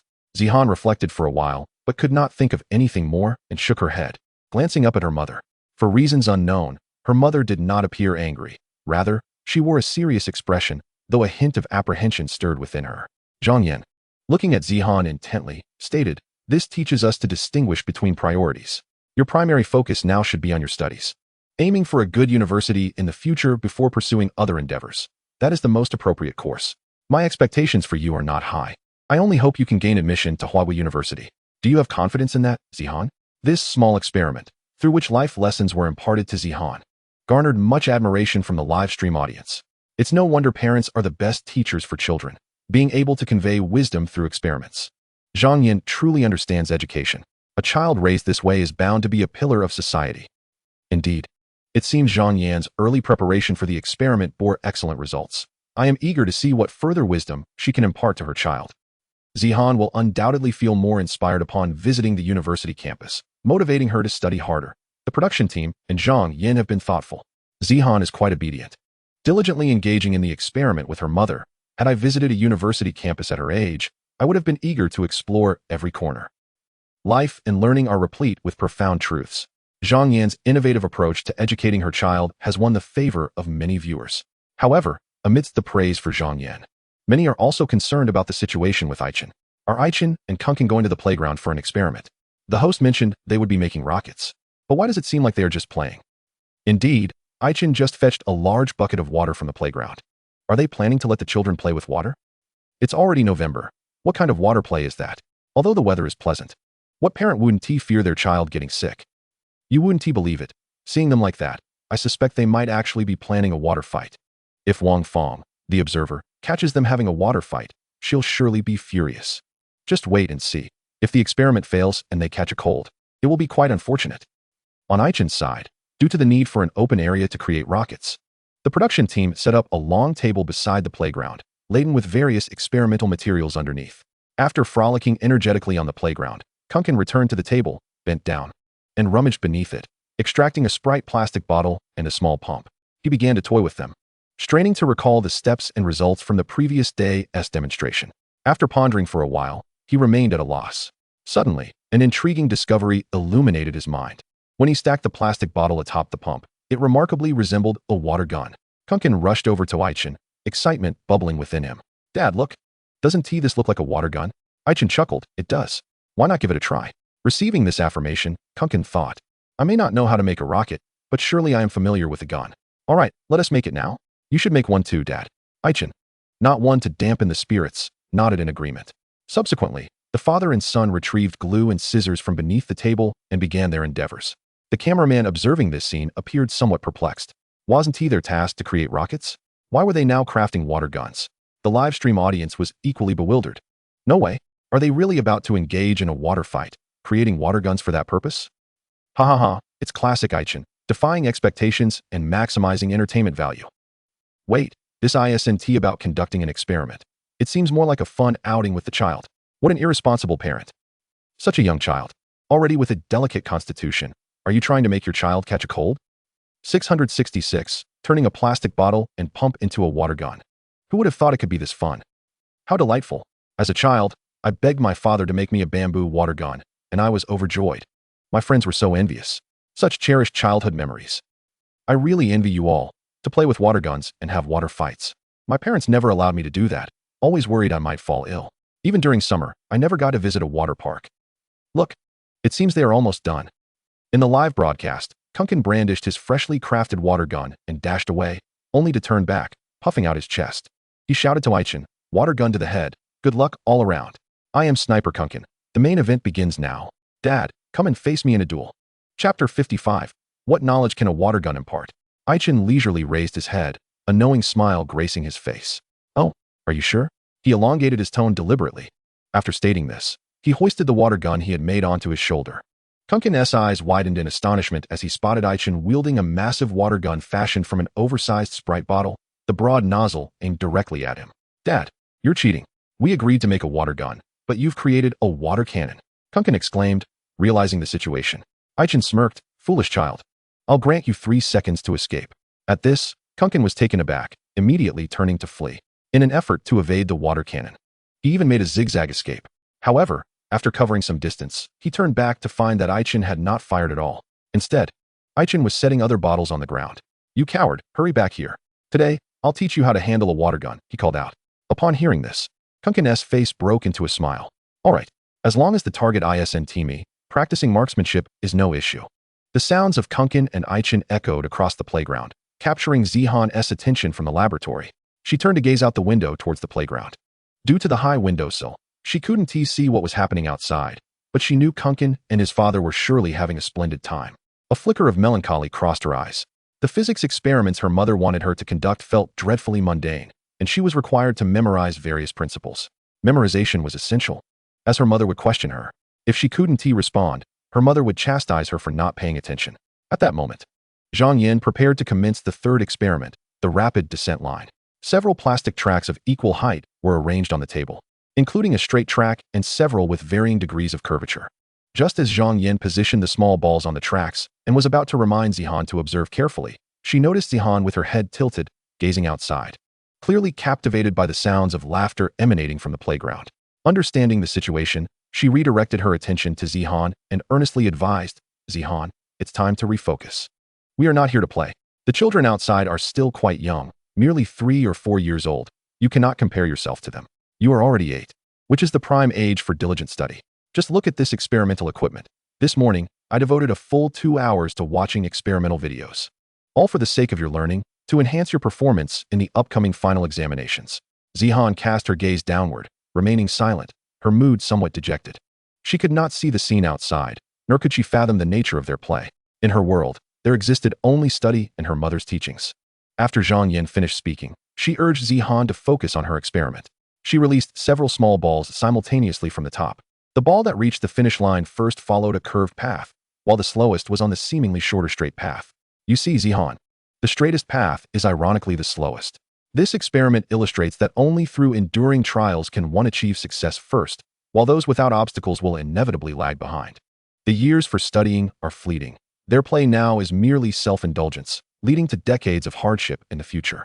By studying while others play, you can distance yourself significantly from them. When you gain admission to university and continue to pursue advanced degrees, the ensuing decades will illuminate your path, and that will be the time for leisure. At that point, your mother will also find some respite. Do you understand? Zihan had only momentarily lost her focus, resulting in Zhang Yan's admonition, which sparked a flurry of commentary from the audience in the live stream. But Zihan is only 8. She should be carefree and play. If one does not enjoy life in youth, they shall find no joy in old age. Do you understand? Child, your mother speaks truth. If you do not strive in your youth, you will only regret it in later years. Children from ordinary families must study diligently to achieve success. Elementary school is the foundational stage, and one must not slack off. Indeed, once you enter university and secure a job, there will still be time to play, and that will be the true moment of carefree enjoyment. Stop talking nonsense. Once you have a job, they will urge you to marry, and after marriage, they will pressure you to have children. When will there be time to play?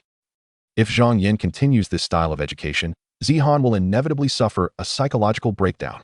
On another side, Wang Zixuan, hearing the laughter of Kunkin, immediately grabbed a stool and stood on it to peer outside. Upon seeing Kunkin playing with a water gun, his eyes sparkled with interest. Dad, I want to play with a water gun too, Wang Zixuan exclaimed excitedly. Wang Lei, standing nearby, furrowed his brow as he observed Aichen and Kunkin frolicking on the playground. Play, play, play. All they know is play. Can't they focus on their studies?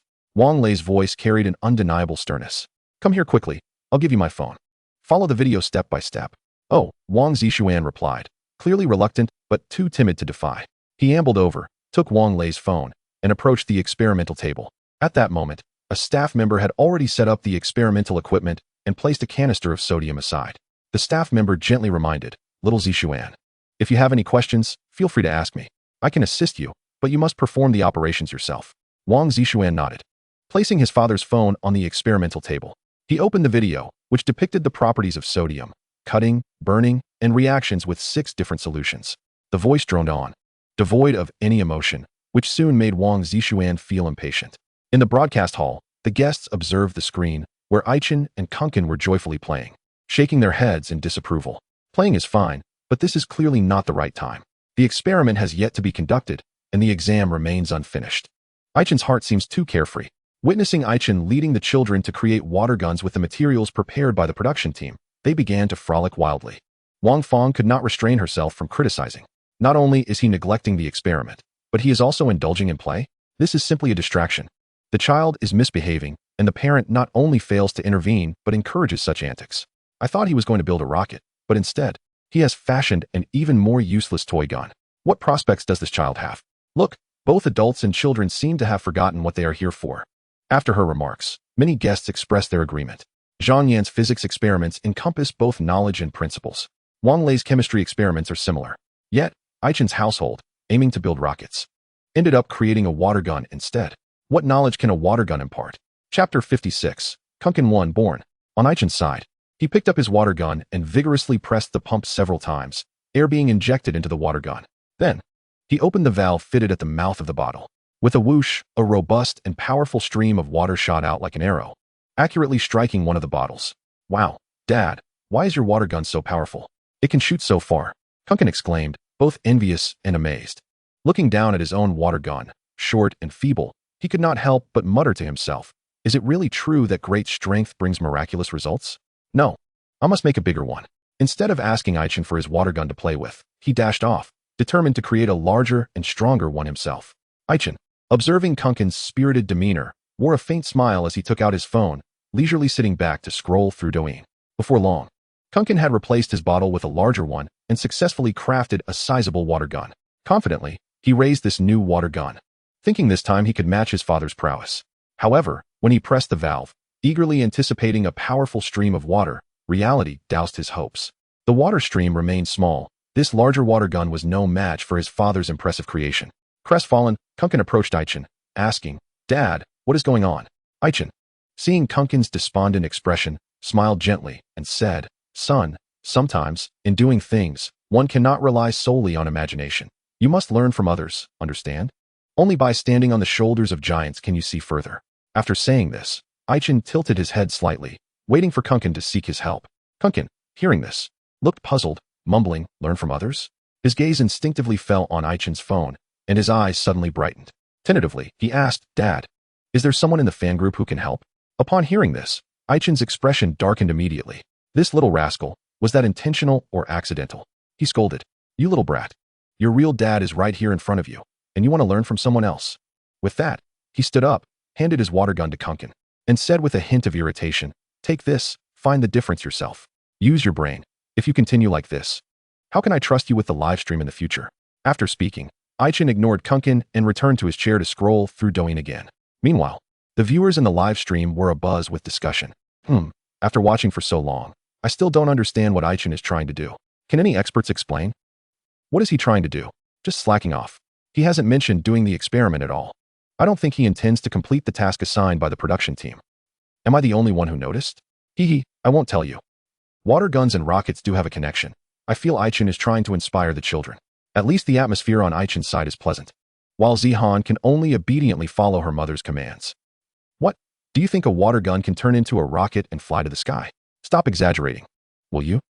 Failing to complete the task? So what?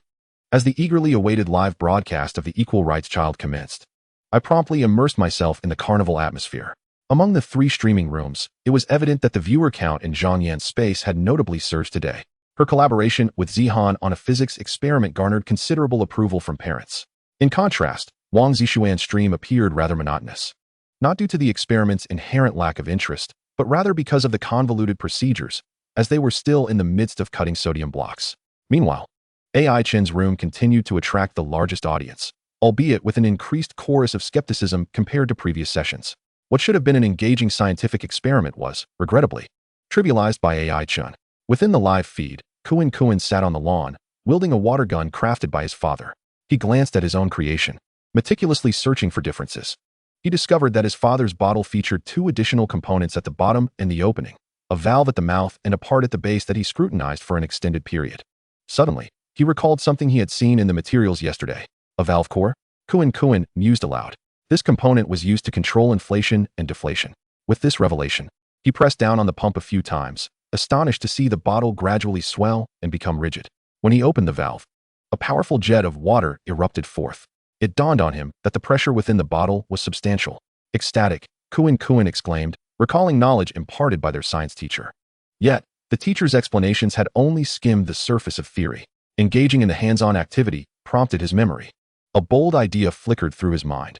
If the pressure within the bottle was sufficiently high, could the water jet not generate enough force to launch the bottle into the sky? Was this not akin to the principles of rocketry? The more he pondered, the more exhilarated he became. However, he quickly shook his head, for he desired to create not merely a water rocket capable of flight, but one that could emit flames and display magnificent fireworks in the sky. A fleeting thought crossed his mind. What if he attached fireworks to the bottle? Yet, this notion was promptly dismissed as too perilous. Rising to his feet, Kuan clapped his hands, casting aside any lingering thoughts. Never mind, let us make it fly. A determined expression adorned his youthful face. He then approached the long table and began to work diligently. Before long, a rudimentary water rocket had taken shape. He proudly presented it to AI Chen, proclaiming, "Ha, Dad, my rocket is ready. Let us name it Kuan number 1. Quick, let us launch it." Without waiting for AI Chen's response, Kuan dashed away. To prevent the flying bottle from endangering others, he found a vacant space at the edge of the playground. After placing the water rocket on a small stand, he waved frantically at AI Chen, calling out, "Dad, hurry over." At that moment, the audience in the live stream was left bewildered. How did this child manage to create a rocket without us noticing? One viewer remarked. Weren't they just working on a water gun? What a sudden change in direction. Another chimed in. Is that a rocket Kuan is holding? It looks so rudimentary, haha. TSK. I doubt even this makeshift rocket would fool me, let alone the science teacher. The comments are harsh. At least Kuan has taken a bold step on his own. If it were up to me, I'd just modify the materials entirely. Steel for plastic, welding for gluing, solid fuel for water. AI Chen's performance today is quite unremarkable. In contrast, Zhang Yan's space keeps unveiling new physics experiments. In Chapter 57, a newfound determination glimmered in Zihan's eyes. In the chemistry laboratory, Wang Zishuan furrowed his brow. His gaze filled with impatience as he stared at the screen displaying the instructional video. Cut a small piece of sodium and place it into the test tube containing anhydrous ethanol, the video instructed. Wang Zishuan grimaced, reluctantly reaching for the tweezers to cut a small piece of sodium, which he dropped into the test tube. Upon contact with the ethanol, the test tube rapidly filled with dense bubbles. Yet, Wang Zixuan remained indifferent to the spectacle, preparing to voice his complaints. Suddenly, Wang Lei shouted, "Wang Zixuan, focus. Quickly document your observations." Startled by the unexpected outburst, Wang Zixuan pouted in annoyance and hastily began scribbling notes. As the video continued, it instructed, "Now, cut a small piece of sodium and place it into the test tube containing water." Wang Zixuan glanced at the remaining sodium blocks with exasperation, internally lamenting the task ahead. Stealing a glance at his father, who was watching intently, he clenched his teeth and resolved, "Forget it. I'll just add it all." With that, he seized a sizable chunk of sodium and dropped it into the test tube filled with water. The staff member beside him suddenly realized the impending danger and shouted in alarm, "No, stop him." But it was too late. The large chunk of sodium plunged into the water, triggering a violent reaction that produced a sharp, explosive sound. The staff quickly grabbed Wang Zixuan and Wang Lei, pulling them out of the laboratory. Just as they stepped outside, a loud bang echoed from the experiment table, sending Wang Lei's heart racing. His first instinct was to check on Wang Zixuan, but in his frantic search, he found that Wang Zixuan had vanished. Turning back to the experiment table, he was met with chaos. Suddenly, a realization struck him. My phone. In the physics laboratory, a serene silence enveloped the space, punctuated only by the occasional clatter of equipment. Zihan silently arranged the experimental setup, awaiting Zhang Yan's return from the restroom for her approval. Without her mother's guidance, Zihan felt a sense of relief. However, the building faced north, perpetually shrouded in a chilly gloom, devoid of sunlight. She instinctively huddled her shoulders. Just then, faint sounds of laughter and cheer wafted in from outside. Intrigued, Zihan, like a moth drawn to light, found herself gravitating towards the window. The window was somewhat high, secured by a railing. Thus, she procured a small stool, climbed atop it, and leaned out to gaze below. On the playground, Wang Zixuan had joined Kuan Kuan and his father, all preparing to launch Kuan Kuan #1. A throng of children and onlookers gathered. Drawn to the spectacle, the warm, bright sun bathed the expansive playground in light, capturing Zihan's attention. She longed to step onto the sunlit playground and join in the festivities. "What are you doing?" Zhang Yan returned from the restroom to find Zihan not dutifully stationed at the experiment table. "How is it that you've taken the opportunity to slack off while I was away?" Suddenly, Zhang Yan noticed the stool beneath her and rushed to the window, alarmed. "You child, how could you stand on a stool? Do you not realize how dangerous that is? Get down this instant." Zihan remained silent, unmoving. Observing her lack of response, Zhang Yan's tone grew more severe. "I'm speaking to you, do you hear me?" Zihan slightly turned her gaze towards the window, wrestling with her thoughts before finally speaking. "Mom, I want to go outside and bask in the sun." However, Zhang Yan's refusal was swift and resolute. "No, mother. It is evident that you long to venture outdoors. Can amusement truly enhance your academic performance? Have you disregarded the lessons I imparted moments ago?" With that, Zhang Yan cast a glance out the window, observing numerous children gathered around Ai Chen. She scoffed internally and continued to admonish Zihan, "From dawn till dusk, all you do is play. Truly, like father, like son. Do not be swayed by their frivolity, Zihan. The opportunity to conduct experiments on a university campus is a rare privilege. In my time, we lack the conveniences you enjoy today. If you squander such a critical opportunity, how will you seize the reins of your life in the future? Moreover, as a young lady, how can you indulge in mischief like the boys?" After saying this, Zhang Yan placed one hand protectively on Zihan while attempting to pull her away. However, Zihan recoiled, even tugging back at Zhang Yan's hand. Observing this, Zhang Yan's tone and expression darkened entirely. Gripping Zihan's arm tightly, she warned, "If you do not come down from that stool, I shall grow angry." Must I repeat myself? Yet, Zihan did not comply. Instead, she pressed one hand against the windowsill, shaking her head and burying her face, lips pursed in silence. Throughout her upbringing, apart from the instance she hid in the hospital, she had always been understanding and obedient, accepting all that Zhang Yan wished her to do. Despite her own discontent, she had never resisted Zhang Yan, knowing that all her mother's actions stemmed from love. She understood the sacrifices her mother made to earn a living and manage the household, caring for her upbringing and education with meticulous attention. She recognized her mother's struggles and fatigue. Yet, she too felt weary. Why was it that Kuan Kuan could frolic joyfully with their father, and Wang Zixuan could engage in playful antics, while she could not? Her mother had assured her that with good grades, she would lead a far happier life. Yet, what she yearned for was the tangible joy that they experienced. She kept these sentiments unvoiced. After taking a deep breath, she slowly pleaded, "Just a little while, please, mother." At this, Zhang Yan felt a surge of impatience. This child was becoming increasingly disobedient. Just as she prepared to refuse, Zihan's voice rose again. "I beg you. Let me go outside. I just wish to take a stroll." Her voice trembled with emotion, laced with the threat of tears. When Zihan lifted her gaze, her cheeks were streaked with tears. The cameraman, witnessing this scene, felt a pang of sympathy, momentarily hesitating. The live stream captured this poignant moment. Zihan, perched on the stool, one hand desperately clinging to the windowsill, while the other was firmly grasped by Zhang Yin, tears streaming down her face as she implored her mother. Almost instantly, a flurry of comments flooded the screen. "Whoa, how pitiful. Zhang Yin, you have committed countless wrongs. Why not allow the sweet child some respite? She has completed several experiments. Goodness, I'm coming to take Zihan away from Huawei University." A fierce woman in tears. One can only imagine the depths of Zihan's future despair. Fortunately, she is only on a stool. If it were a rooftop. Zhang Yin, I implore you, show her mercy. I am already in tears. A child's childhood is of utmost importance. Do not be so harsh. The comments in the live stream were overwhelmingly sympathetic towards Zihan while denouncing Zhang Yin.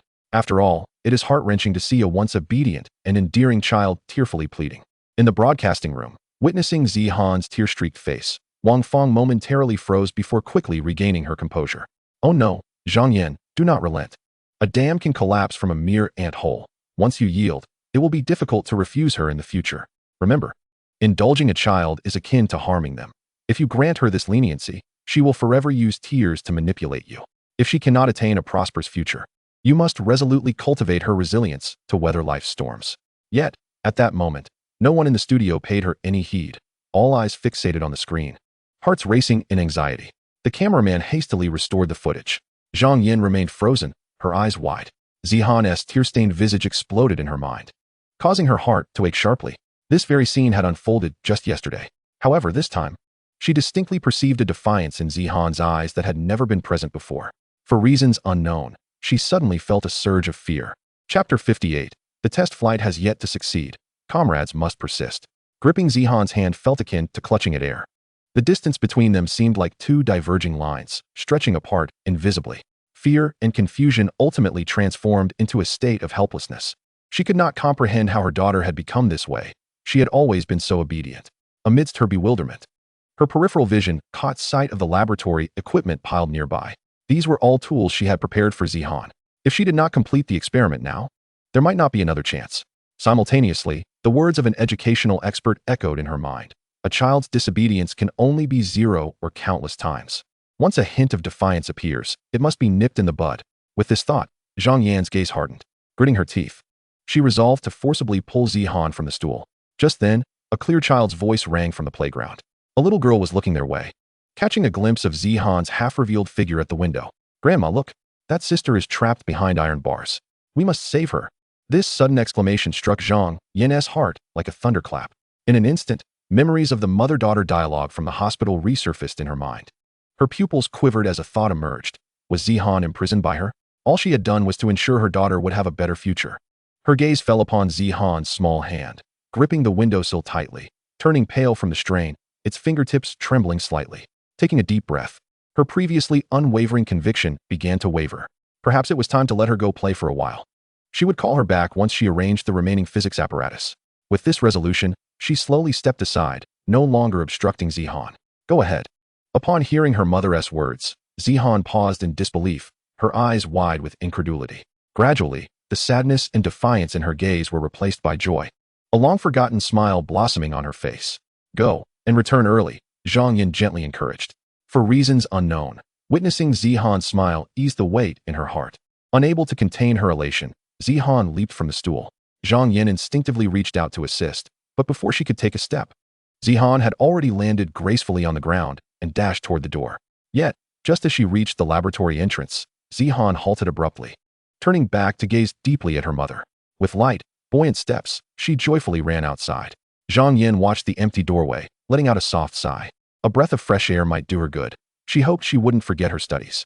Neglecting one's studies will inevitably lead one to a fate akin to mine, profoundly unremarkable. A lifetime spent languishing at the bottom, toiling as a laborer. As she spoke, a tumult of emotions washed over her, and she stepped aside to slowly crouch down, beginning to tidy up the experimental apparatus. In the meantime, the viewers in the live stream, witnessing Zihan's joyful dash outside, collectively exhaled in relief. The atmosphere in the comments section lightened considerably. "Oh my, finally granting the child a semblance of freedom. I was on the verge of a heart attack." What a delightful turn of events. Zhang Yan, you still possess a shred of conscience, not entirely lost to depravity. Zihan hasn't been this cheerful in ages. This child has it tough. Zihan is truly well-behaved. If it were me, I would have run away from home long ago. I don't think it's well-behaved. More like she's been subdued. But honestly, Zihan's smile is quite adorable, huh? What lovely weather outside. Aiqing is having a blast. And Wang Zishuan has followed the scent. I wonder if Zihan will join them? Am I the only one who finds Zhang Yan's situation somewhat pitiful? A lifetime unable to transcend the chasm of wealth disparity, placing all hopes on her child, lacking in education, and further brainwashed by so-called experts and the environment. She has become utterly deranged. Indeed, you are alone in that sentiment. No matter how much I wish for my daughter to succeed, I could never bear to see her hurt or feel wronged, nor would I suppress her nature, molding her into a thoughtless and characterless automaton. Zihan arrived at the playground, basking in the warm sunlight as a gentle breeze caressed her hair. The splendid weather filled her with an extraordinary sense of joy. Unintentionally, she noticed a gathering of people in an open space beside the playground, and she strolled over to investigate. In that open area, Wang Zishuan had taken advantage of Wang Lei's momentary distraction to swiftly grab a belt and dash onto the playground. Bursting with excitement, he sought out Kunkin to propose a game together. Kunkin readily agreed, waving his small hand in welcome. Thus, the duo of aspiring rocket engineers was born, attracting quite a crowd of curious children and parents. At that moment, the two little ones crouched on the ground, meticulously adjusting the launch angle of their rocket. Once satisfied with the angle, Kunkin looked up and was taken aback to find so many eyes fixed upon them. Oh my, with such a crowd. What if the rocket falls and hits someone? After a moment of contemplation, Wang Zishuan suggested, how about I make a parachute for the rocket? Kunkin, you wait here. With that, he dashed to the table to begin his creation. Before long, he presented a simple parachute to Kunkin. Here, attach this. Kunkin stared at the parachute, somewhat astonished. No way, you really can make this? Wang Zishuan beamed with pride, patting his chest. Of course, I've played plenty of peaceful chicken. This little task is a breeze for me. Not far away, Aiqing observed from his seat, a subtle smile gracing his lips. He had seen the rocket that Kunkin had crafted. Its design could hardly be described as rudimentary. It was more accurately a far cry from a rocket. Just a bottle topped with a paper rocket head, lacking even a tail fin, it likely wouldn't soar very high. However, he refrained from voicing his concerns. The children were enjoying themselves. Even if they faced failure this time, it wouldn't easily extinguish their enthusiasm. Yet, if they encountered too many failures, it could become problematic. He turned his gaze to the materials piled under the table. These were his supplies intended for the rocket. Although the production team had stated that they only needed to replicate the children's experiment, his aspirations were far more ambitious. He then rose to begin serious preparations. Nearby, the cameraman, noticing Aiqing engrossed in his own endeavors, felt a flicker of curiosity about what Aiqing was up to. However, he thought little of it and shifted the camera back to Kunkin. Kunkin conducted one final adjustment of the angle, turning to Wang Zishuan with a solemn expression. Comrade Wang Zishuan, are you ready? Wang Zishuan immediately perked up, responding with enthusiasm. Comrade Kunkin, I am ready. Kunkin issued the command, commence pressurization. Wang Zishuan quickly began inflating the rocket with a pump. Kunkin then initiated the countdown. 3, 2, 1. He pressed the switch. Amid the eager anticipation of the crowd, the rocket launched. However, it merely shot out a jet of water, soaring a mere 2 to 3 meters before plummeting to the ground with a dull thud. The parachute failing to deploy. Failure. Wang Zishuan couldn't help but exclaim, while Kunkin felt a twinge of disappointment as he realized their creation hadn't even reached the height he could throw it. The adults watching couldn't suppress their laughter. Haha, these little kids are so naive. Launching a rocket isn't that simple. What they're attempting is a water rocket, which indeed presents some challenges. With this time, they might as well go home and study more. Today, as children seem lost in their thoughts, parents, neglecting to assist, allowed the two children to fumble about on their own. What could they possibly achieve? Most of the onlookers found the spectacle dull and began to disperse, yet Zihan remained. Captivated by the scene, her eyes brimming with curiosity, Wang Zishuan noticed Zihan watching them, seemingly eager to join. He called out, Hey, do you want to join us? He thought to himself, Zihan is a top student. If I can get her involved, she would surely contribute to improving the rocket. Upon hearing Wang Zishuan's invitation, Zihan hesitated momentarily. Deep down, she yearned to join, but felt a twinge of shyness, as she was still unaccustomed to playing with other children. Just as she was pondering this, Zhang Yan's voice rang out from behind her. Zihan, don't just stand there. Come with your mother for a walk elsewhere. Their rocket has already failed to launch. What else there to see? Having just tidied up the laboratory, she spotted Zihan over here and hurriedly approached. Birds of a feather flock together. I don't want Zihan playing with children who don't excel academically. Besides, the knowledge involved in rockets is extensive. I hardly believe these two can manage it.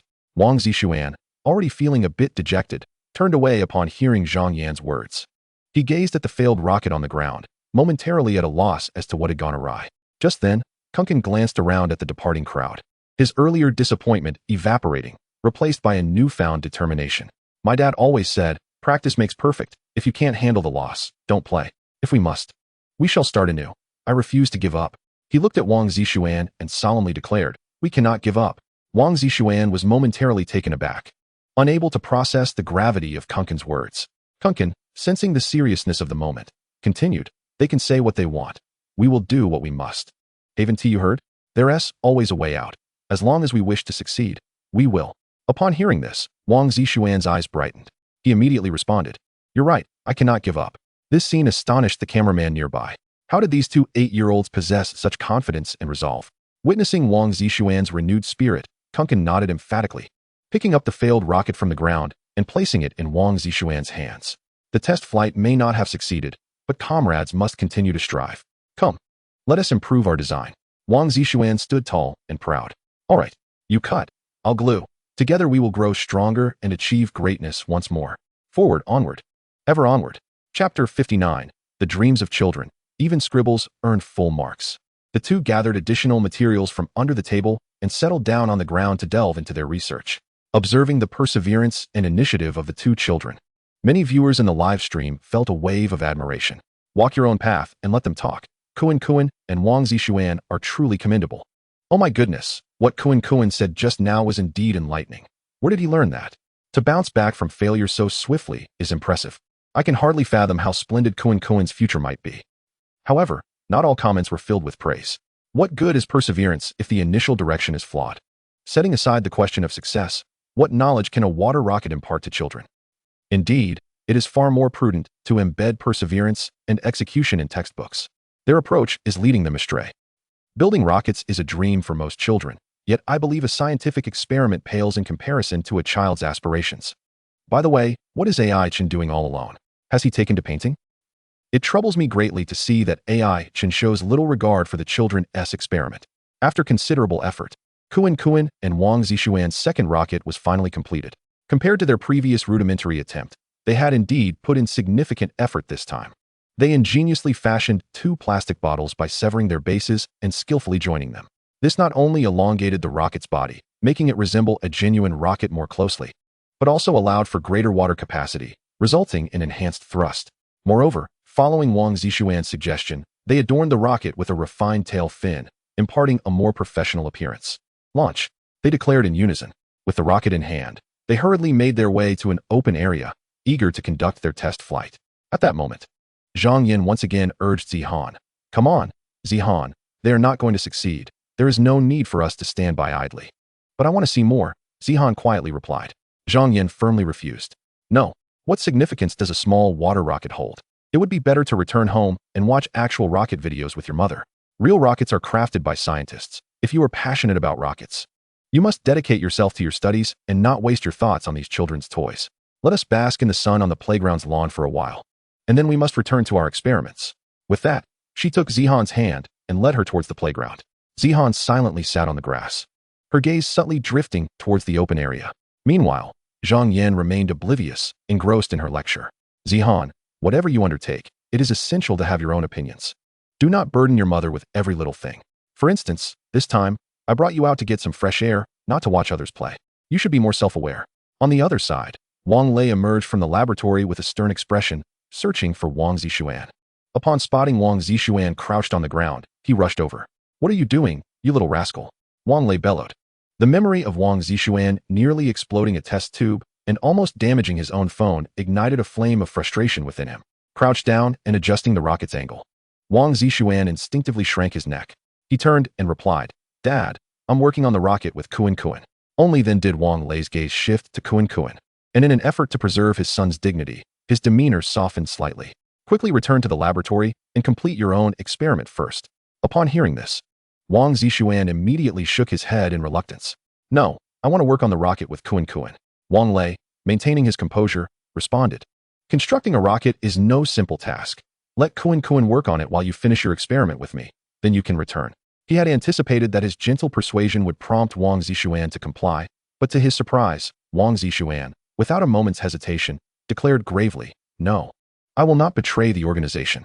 Organization? What organization? Wang Lei asked, perplexed, furrowing his brow. Wang Zishuan puffed out his chest. The rocket test flight duo. Hearing this, Wang Lei was incensed. Observing his father's anger only made Wang Zishuan more resolute in his refusal to leave. He understood very well that on the playground, with so many people around, his father would not dare discipline him publicly, but in the secluded laboratory, the situation would be entirely different. At that point, he would be in serious trouble. In the broadcast room, witnessing the other two children captivated by the rocket, Wang Feng's expression soured. Zhang Yin should never have allowed Zihan to leave the laboratory. Now Zihan is solely focused on that rocket. And how can a gifted child follow in the footsteps of a struggling one? Furthermore, with Wang Lei, when a child is disobedient, it is imperative to discipline them. If he loses authority in front of his child, what kind of parent is he? What knowledge can a mere water rocket impart? It is utterly inferior to Zhang Yan's physics experiment. In Wang Feng's view, building rockets was merely a whimsical fancy of the children. And AI Chen, who fails to intervene, is equally culpable. Her own daughter once had fanciful ideas, believing that wearing a dress made her a princess. She had always sternly instructed her daughter to focus on her studies, which eventually corrected that behavior. Reflecting on this, Wang Feng could not help but criticize AI Chen. Does AI Chen even understand how to educate children? Youngsters are most prone to daydreaming, allowing that is akin to fostering delusions. Parents should intervene promptly to help them recognize reality sooner rather than later, instead of letting them entertain foolish, impractical notions, which will only lead them astray and result in a lack of accomplishments. Moreover, look at that. The rocket has yet to be completed, and AI Chen is off playing by himself, completely neglecting the children. What kind of father is that? In my view, it is precisely this kind of youth, so lacking in diligence, that leads his child to follow suit. Just as she finished speaking, Jiang Yu, a post-00s observer, stood up. Since the commencement of today's broadcast, comments have been pouring in, asserting that conducting experiments and imparting knowledge to children is of utmost importance. Yet he wished to convey that if children are disinterested in the experiment from the outset, how can they ever learn? Casting a cold glance at Wang Feng, he continued, "You claim that children's fanciful thoughts are mere daydreams? Wang Feng, I implore you to reconsider your short-sightedness. Have you not considered that ancient people dreamed of traversing vast distances and soaring into the skies, and today, those dreams have become reality? A child's imagination is the wellspring of innovation. Stifling it in its infancy is tantamount to obstructing the advancement of future technology. Do you wish to limit a child's boundless potential, as if you are impeding the nation's progress? The future is an enigma, and we cannot foresee its shape. Thus, children's dreams, even when fanciful, deserve full marks." Jiang Yu's incisive words left Wang Feng speechless. He had deftly pinned her with a heavy accusation, and no matter how she attempted to refute it, she felt cornered. After a protracted silence, she finally managed to utter, "Just wait and see. Whether they achieve full marks is not for you to decide."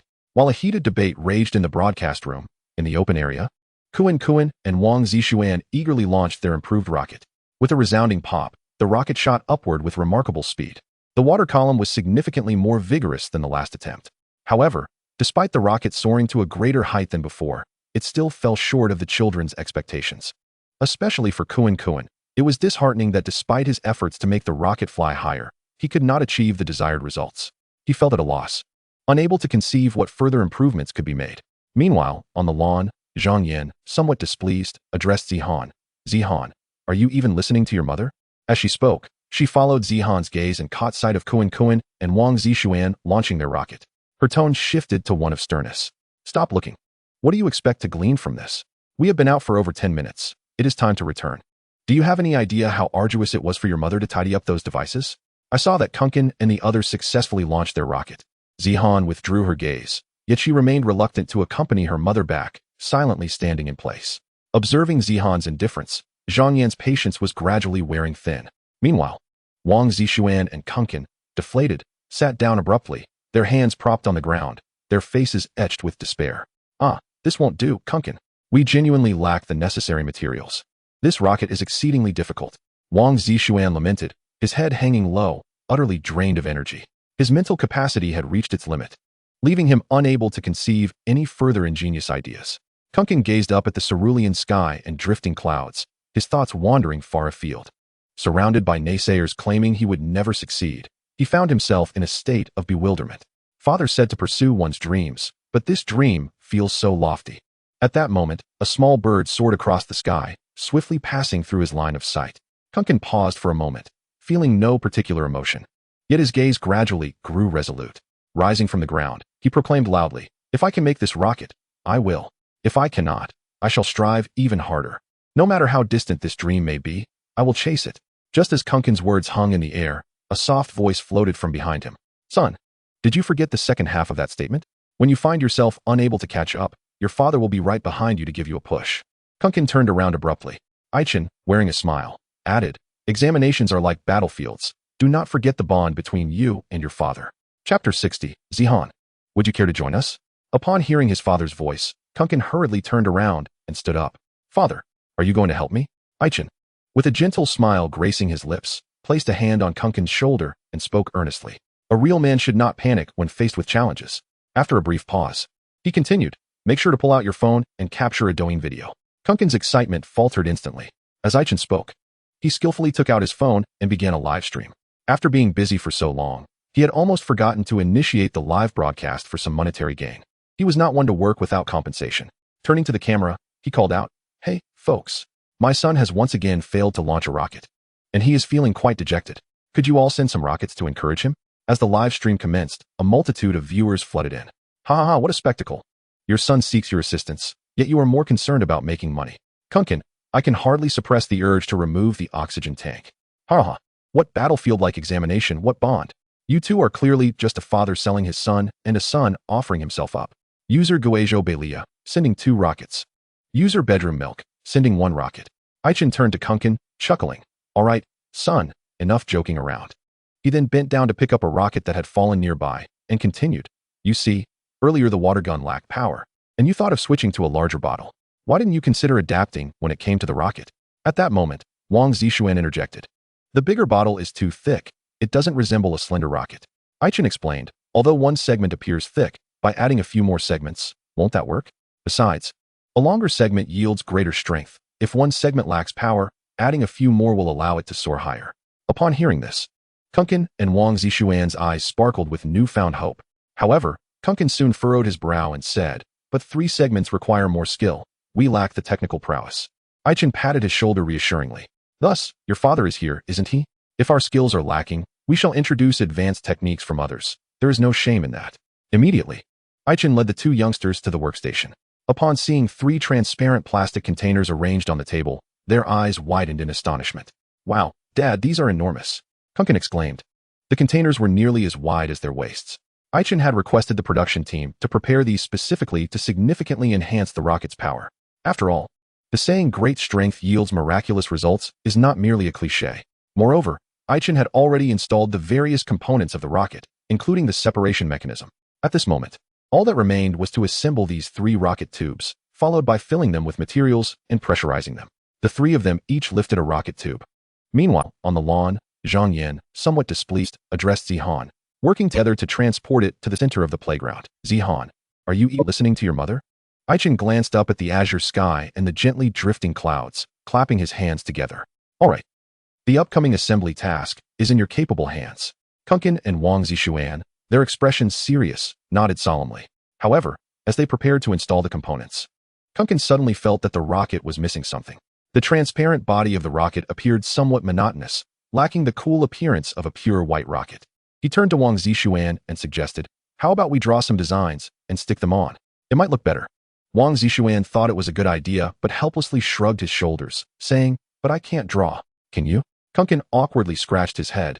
He couldn't draw either. At that moment, Chen's gaze fell upon a short distance away, where Zihan, with her head bowed, was being lectured by Zhang Yan. Yet her eyes occasionally darted glances in their direction. A wave of bittersweet nostalgia washed over Chen. In his youth, he too was subjected to stringent parental oversight. Regardless of the lively happenings outside, he was forbidden from even stealing a glance, let alone participating.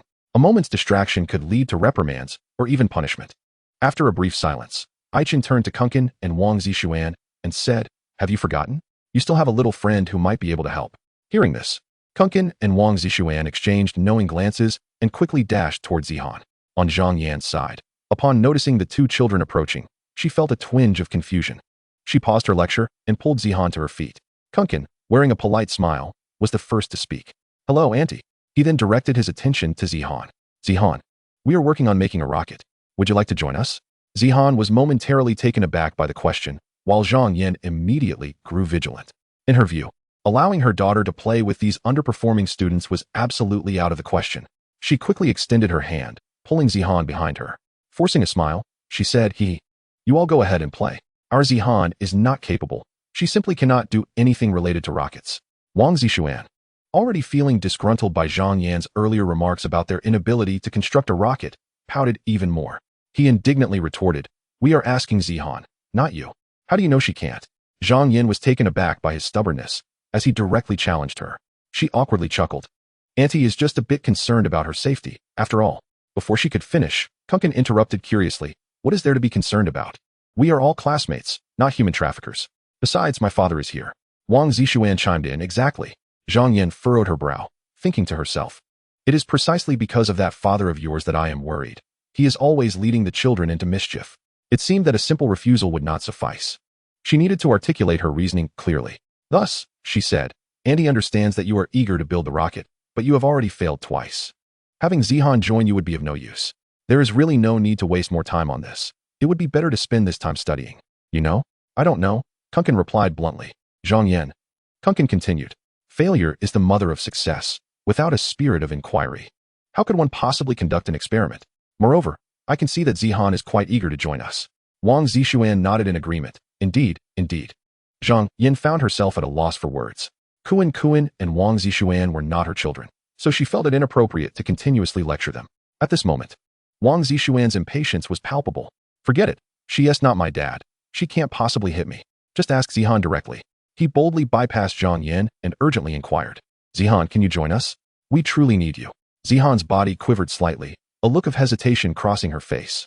Instinctively, she glanced towards her mother, who was staring at her with a stern expression, her gaze severe as if to issue a warning. Ordinarily, she would have been intimidated by her mother's eyes and would not dare to defy her. Yet this time, for reasons unknown, a surge of inexplicable courage welled up within her. Taking a deep breath, she paused for a few seconds before proclaiming, I can. With that, she hurried towards Kuan and Wang Zixuan. Seeing this, Wang Zixuan joyfully exclaimed, Wonderful. With the addition of our class representative, our rocket will undoubtedly be magnificent. Meanwhile, Kuan, adopting a serious demeanor, emphasized, What class representative? This is our political commissar. With that, the children laughed and scampered away. Beneath the azure sky and white clouds, the three exuberant figures appeared on the live broadcast, eliciting joy from the audience. Oh dear, Zhang Yan's daughter has been whisked away by two golden-haired boys. Being whisked away is for the best. Staying by Zhang Yan's side is pure torment. I hope Zihan can blossom ever more vibrantly like the wildflowers on the plateau. Seeing Zihan happy warms my heart. I once grew up in such a family. Now, I both resent and pity my parents. Their love has caused me lifelong pain. I hope Zihan can break free. Zhang Yan stood rooted in place, watching their departing figures, her heart a tumult of anger, frustration, and worry.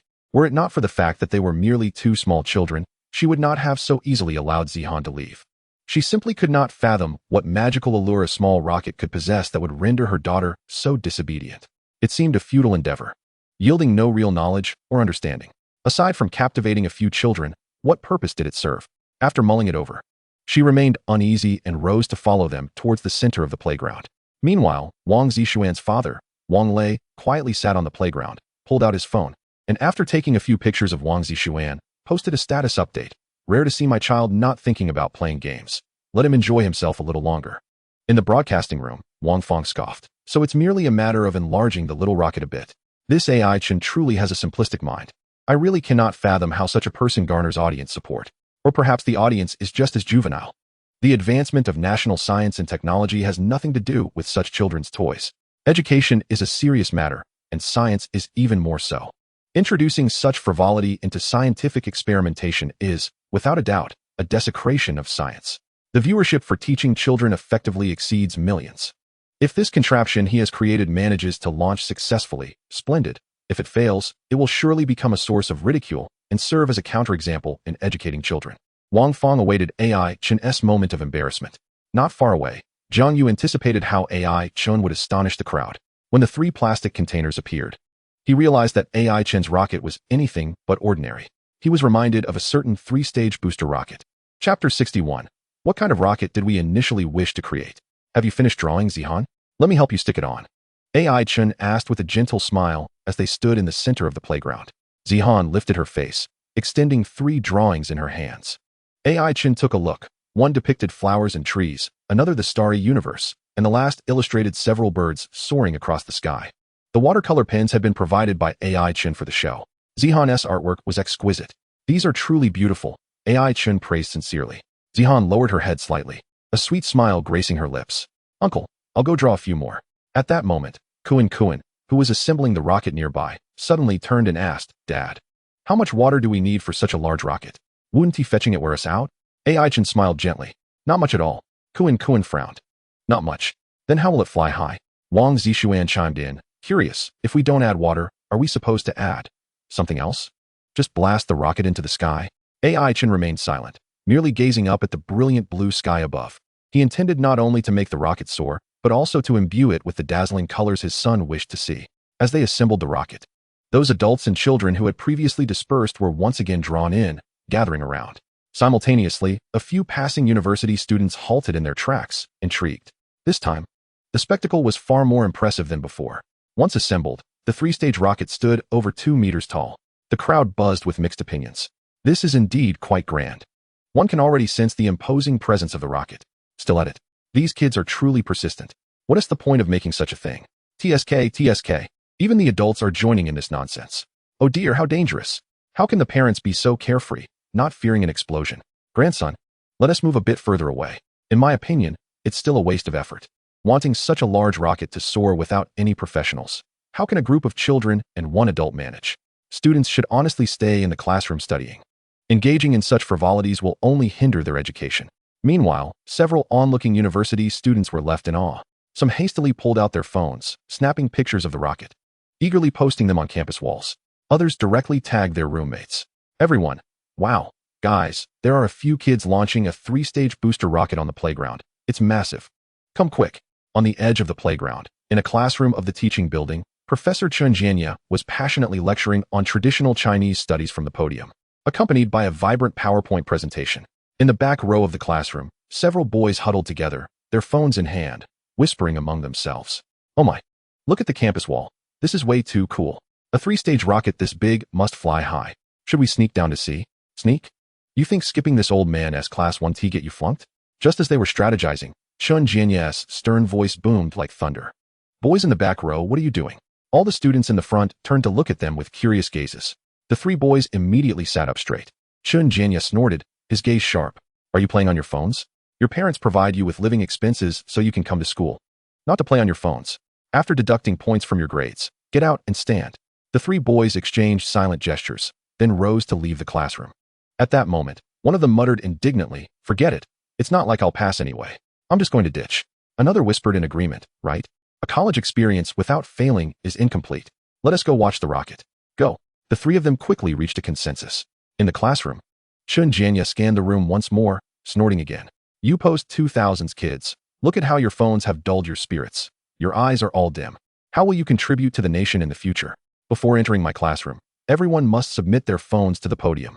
After stating this, he turned his back and resumed his engrossing lecture on the PPT. Beneath the podium, many students feigned attentiveness, while secretly stashing their phones in drawers to clandestinely gaze at the campus walls. Upon witnessing the image of a rocket standing tall against the azure sky, they were profoundly shaken, their curiosity piqued. Is there a spectacle? One simply cannot miss it. No. If we arrive late, we won't secure front row seats. Teacher, I have a stomach ache and need to use the restroom. Someone suddenly raised their hand. Chen Jianya, engrossed in his lecture, waved dismissively without turning around. Teacher, I also have a stomach ache, another student chimed in. Teacher, I have a leak. Teacher, my hemorrhoids have burst. The classroom echoed with various expressions of discomfort. Chen Jianya continued to wave his hand dismissively. However, upon finishing 3 pages of the PPT, while exclaiming, what has become of college students' health these days? He turned around and was taken aback to find the classroom completely deserted. His expression froze instantly. At that moment, he noticed the cacophony emanating from the playground outside. Approaching the window, he seized his phone in a fit of anger and accessed the student group chat. At the same time, Lin Wayman from the Education Bureau was intently focused on the live stream. Upon seeing AI Chen with 3 children constructing the rocket on the playground, he realized he was already halfway to success. The rocket, a symbol of technology and power, not only captivated the public, but was also a national asset, embodying the dreams and hopes of countless individuals. The initiative taken by AI Chen and his team to build the rocket was inherently positioned at an invincible height from the very beginning. Moreover, they were constructing a 3-stage rocket. As the director of the Education Bureau, he was acutely aware of the challenges involved. The probability of success was minimal, necessitating multiple adjustments, sometimes even dozens, before achieving a successful launch. Particularly for a rocket of such considerable size as the one AI Chen was creating, the task was even more daunting. At this moment, the playground was drawing an increasingly large crowd, with the majority being college students. In Lin Wayman's perspective, as long as AI Chen's rocket could successfully soar into the sky and gain the approval of the university students, the attitude of those in higher positions would undoubtedly shift. However, Lin Wayman harbored some doubts. Logically, water is one of the crucial elements needed to propel a water rocket skyward. Yet, why had they not yet added water to the rocket? What was AI Chen truly planning? Meanwhile, AI Chen's 3 children had each completed their respective tasks, and a 2-meter-tall rocket stood proudly on the lawn, adorned with Zihan's vibrant artwork. The colors were enchanting, exuding a fairy tale quality while also evoking an indescribable sense of awe. The 3 children stood nearby, gazing up with shining eyes, filled with joy as they admired the rocket, a sense of accomplishment swelling within them. "Dad, should we add water next?" Kunkin asked softly, his voice tinged with anticipation. AI Chen shook his head, diverting his gaze from the rocket to Kunkin. After a moment of contemplation, he asked, "Son, do you remember what kind of rocket you initially wanted to create?" Taken aback by his father's sudden question, Kunkin paused before responding, "I wanted it to shoot out cool flames." AI Chen continued, "Do you desire flames, or do you prefer it to be cool?" Kunkin blinked, pondering for a moment. "Cool." AI Chen smiled. "I hope what I have prepared for you is sufficiently cool." With that, he turned and approached a nearby box. Retrieving a bag of materials, he returned and handed it to Kunkin solemnly, saying, "Take this. It is your flame." Kunkin held it in his hands, feeling its weight and the powdery texture. He was bewildered. After a long pause, he finally asked, "Dad, this isn't gunpowder, is it?" Chapter 62. What are your dreams? At this moment, the playground was swarming with a crowd, university students converging from all directions. In the center of the throng, AI Chen smiled faintly at Kunkin. "If it were gunpowder, that would be quite the predicament. Who knows, before the rocket even launches, I might be invited for tea." "Son, do not fear. Simply add it to the rocket." Hearing this, Kunkin steeled himself. If it were indeed gunpowder, it would be his father who faced the consequences. An 8-year-old like him would be perfectly safe. He and Wang Zixuan then dragged the bag over and poured its contents into the bottom section of the rocket. The powder was bright red, and neither of them knew what it truly was. Meanwhile, the surrounding university students began to murmur among themselves. "What are they adding? Could it really be gunpowder? Dude, have you lost your mind? That bright red stuff isn't gunpowder. It looks more like red chalk dust." "What red chalk dust?" "I can't tell, but it should be safe for kids to handle, right? I built a 3-stage rocket for a middle school competition. This thing is quite challenging, but it looks surprisingly professional. If it were gunpowder, that would be quite dangerous." Zhang Yin approached. Initially perplexed, she wondered why these university students weren't in class. Why were they all gathered here to watch a child's project? However, upon hearing the word gunpowder, her heart raced. How could they play with something so dangerous? What if Zihan got hurt? AI Chun and his son were indeed unreliable. In a panic, she attempted to squeeze into the crowd, but the throng was too dense. Meanwhile, in the broadcasting hall, Wang Feng watched the screen, filled with university students gathering around, shaking her head in dismay. A group of highly educated students, neglecting the libraries of esteemed institutions, wasting their time to watch a toy rocket? AI Chen truly leads students astray. Over here, the filling and pressurizing of the rocket had been completed. AI Chen looked at Kunkin and the others and smiled. "Shouldn't we give this rocket a name?" Upon hearing this, the 3 little ones blinked in unison. Kunkin, always at a loss for names, initially thought of Kunkin 3. However, he reconsidered, realizing that this rocket was a collaborative effort. It wouldn't be right to name it AI Chen Kunkin Zixuan Zihan rocket. Thus, he simply kept his mouth shut. Wang Zixuan was equally uninspired. As for Zihan, she gazed at the rocket, lost in thought, remaining silent. Seeing no one respond, AI Chen suggested, "How about we call it Dream?" Upon hearing this word, the eyes of the 3 little ones lit up, and they nodded in agreement. "Kunkin, what is your dream?" AI Chen first turned to his son. Kunkin pondered deeply. He wished to create a rocket that shot vibrant flames, bursting with dazzling colors in the sky. Now, it seemed that his dream was on the verge of being realized by his father. Glancing at the tall teaching building bordering the playground, he contemplated for a moment before speaking up, "I want to attend Peking University." However, when he returned his gaze, he noticed that Chen had already overlooked him and turned to Wang Zixuan. "What about you?" Wang Zixuan glanced around, noticing his father was nowhere in sight, and replied, "I want to play on my phone every day, not do homework, and not get scolded." This remark immediately elicited laughter from the surrounding university students. Chen then approached Zihan, gently smiling. "And you, Zihan?" Zihan appeared slightly taken aback. She cast a glance at Chen, then at the azure sky, her eyes reflecting a hint of perplexity. It seemed she was unaware of what her own dreams entailed. All she understood was that her mother's aspiration for her was to gain admission to a prestigious university and secure a good job. The emotions of children are easily discernible. Chen recognized Zihan's confusion and, bending slightly, pointed towards her. "Perhaps your dreams reside within that rocket. Look, it is adorned with flowers, trees, the vast expanse of the starry sky, and soaring birds. They may well embody your dreams." Standing upright, he approached the three children and spoke gently, "Dear children, dreams will not render you into lifeless trees. They will transform you into the free winds. Only with dreams in your hearts can you avoid the feeling of being lost.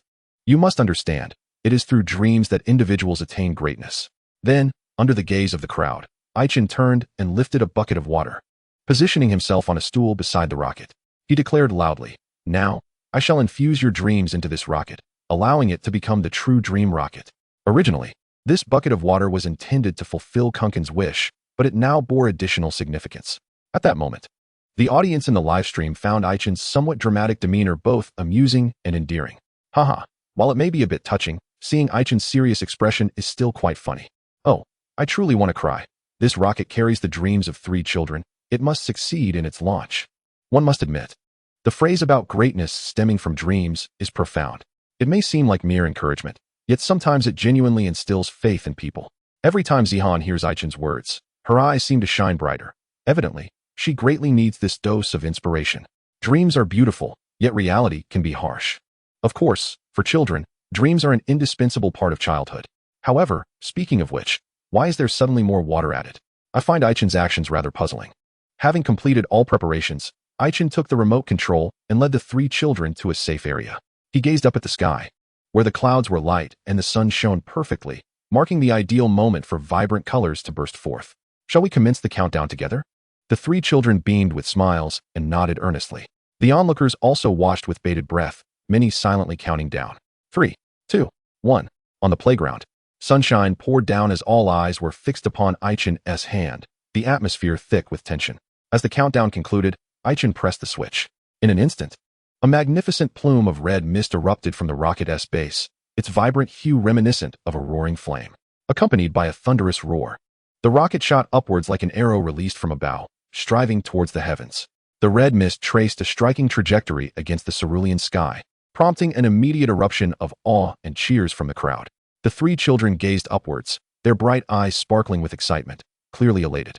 They followed the rocket's ascent, watching it soar higher and higher, as if their dreams were taking flight alongside it. Soon, the first stage of the rocket successfully detached, and the parachute deployed, gently drifting back to the ground.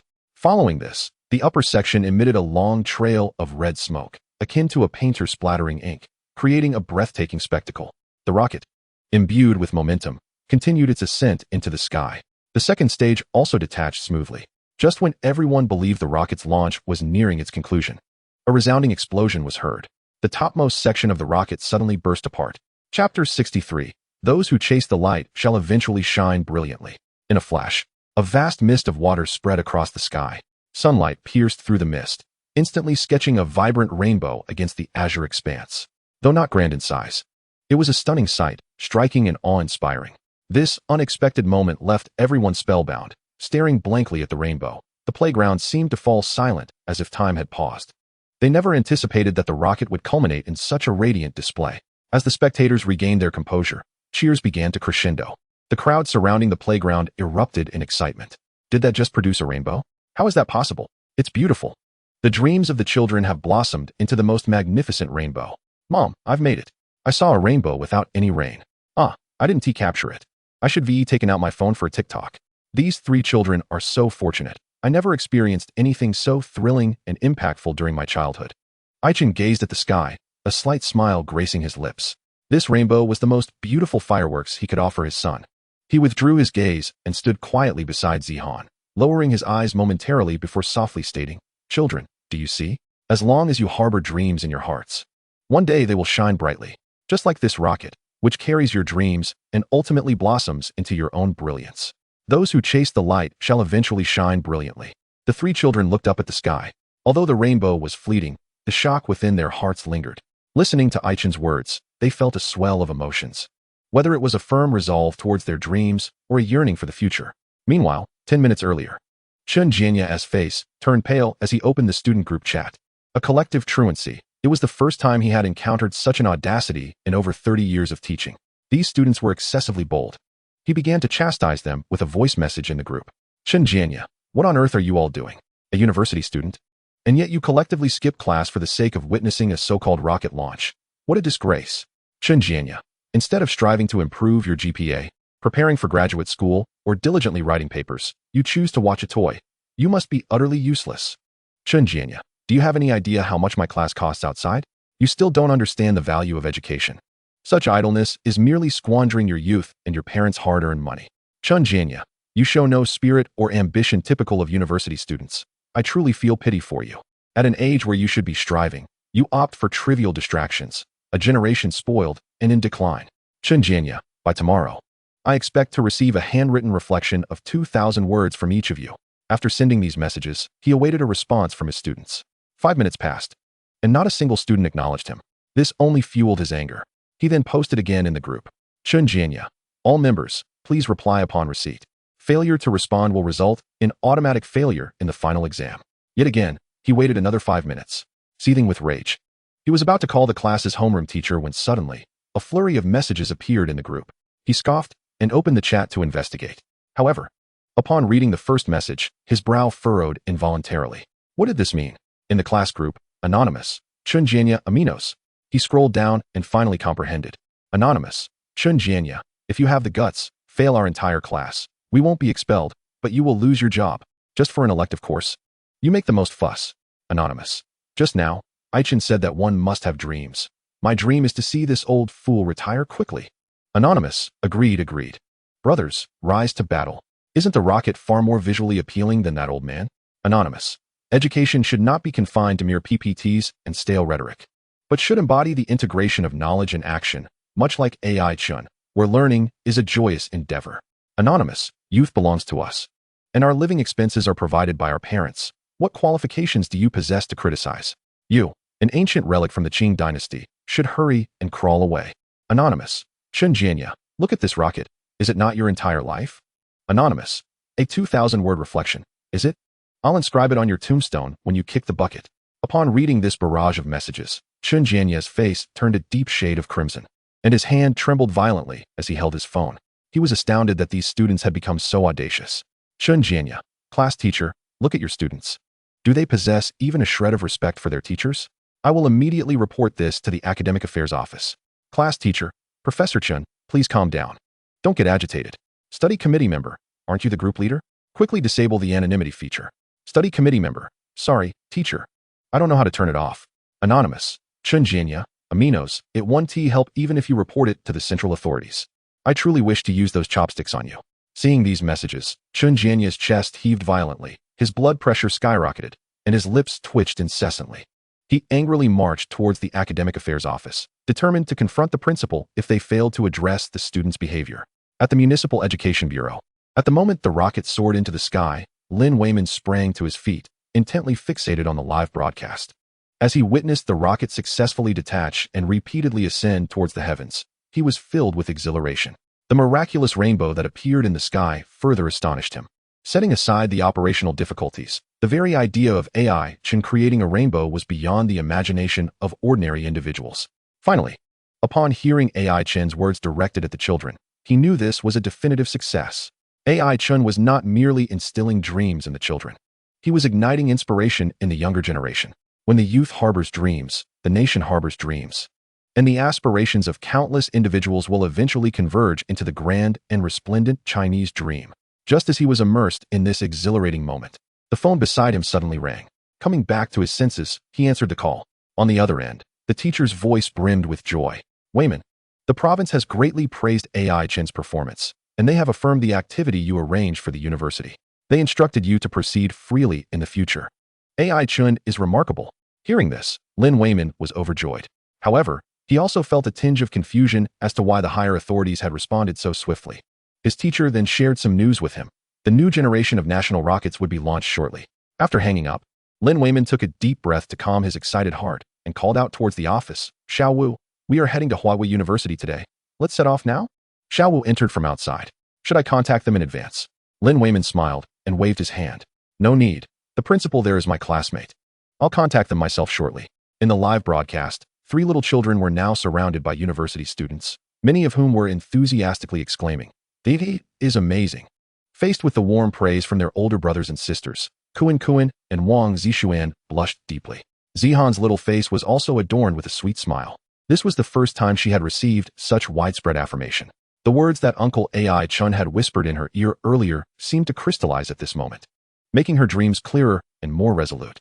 At this moment, the viewers in the live stream, having held their breath to witness the successful rocket launch, began to flood the screen with comments. Damn it, Blackie, speak up. Silly Wang Fong, say something. I'm so stunned. Triple boosters, a man-made rainbow, a toy rocket? Who dares to call this a toy? Come and build one for me. To those who claim they lack knowledge, I'll fight you. I still don't know what that bag of stuff is, nor do I understand how the rainbow appeared. It should be something like dyed starch. As for how to make the top stage explode into mist, I have no idea. This rocket stunned me for 300 years. No way. I need to quickly edit this live stream. It's bound to get tens of thousands of likes. Brothers, playing with water guns is genuinely useful. Making rockets is truly impressive. I was wrong before. Damn it. I'm left speechless by a professional critic. They created something I couldn't even dare to imagine in my childhood. I've decided not to criticize you today. Bro, stop it. Wouldn't you rather play games? This isn't an experiment. This is scientific research. If you keep being this impressive, I'll really break down. Boo-hoo. Boo-hoo. I genuinely feel that AI Chen's words weren't meant for others, but were specifically directed at Zihan. He is truly amazing. I'm crying. To summarize, after watching this live stream, I learned that interest is the greatest teacher for children, fostering independent thought, perseverance, teamwork, and instilling dreams in children. Paternal love is simply magnificent. The outcome has been decided. Cast your votes. In the broadcasting hall, after the eye-catching rainbow appeared in the azure sky, Jiang Yu could hardly conceal his excitement and stood up. Facing Wang Fong, he boldly questioned, does this rocket soaring into the sky lack knowledge? Is this astonishing rocket that captivates everyone merely a toy? Knowledge doesn't solely originate from textbooks. There are myriad pathways to acquire knowledge. The experiments that astonish students from esteemed universities and leave all viewers in awe are undoubtedly top-notch. Moreover, I believe that the educational approach demonstrated by AI Chen will receive perfect scores from all the esteemed guests present and the viewers of the live stream. Observing the fiercely determined Jiang Yu, Wang Fong instinctively shrank back. With each word he spoke, her heart jolted, and her face burned with embarrassment. She found herself devoid of any counterarguments. Her lips trembled as she wished to say something to salvage the situation, but her throat felt constricted, and she could not utter a single word. Jiang Yu's statements were difficult for her to refute.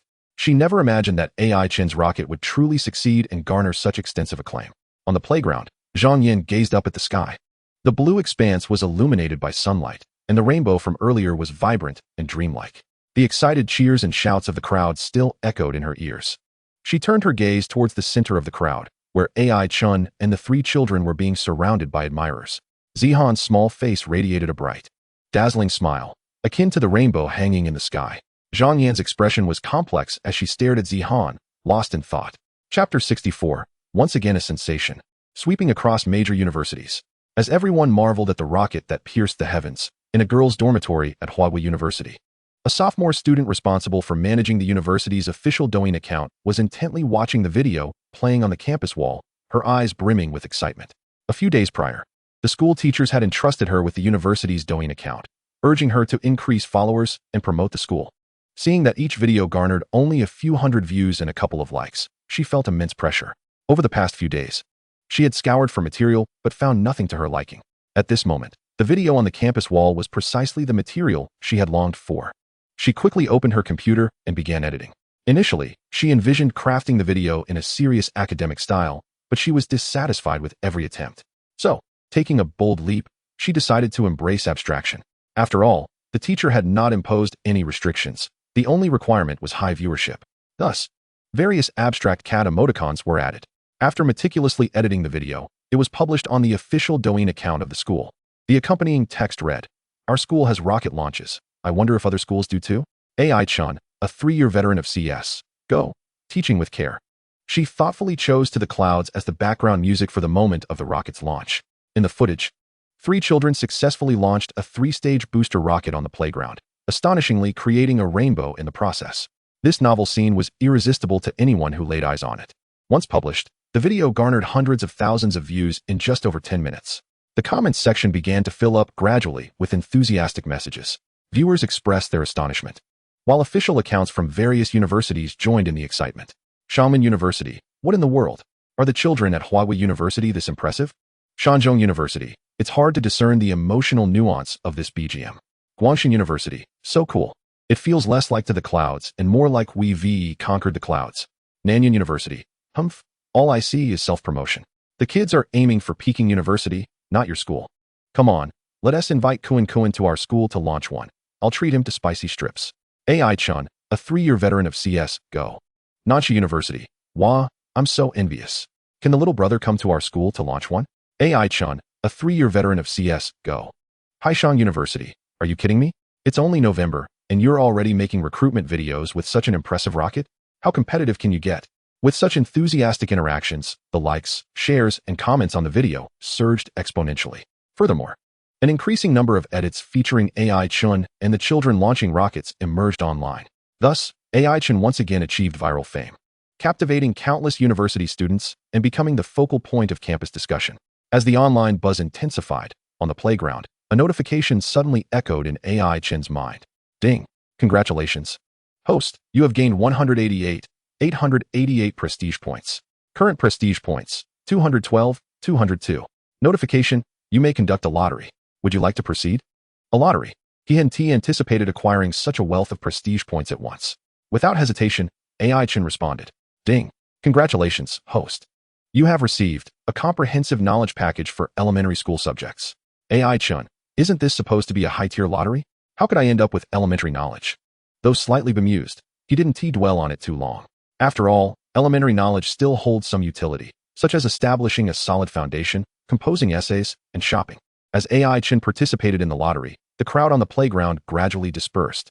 3 small children were busily collecting the remnants of the launched rockets, their lively figures darting across the verdant grass. For a fleeting moment, the sun above seemed to cast a halo around them. Zhang Yin stood nearby, her gaze somewhat dazed.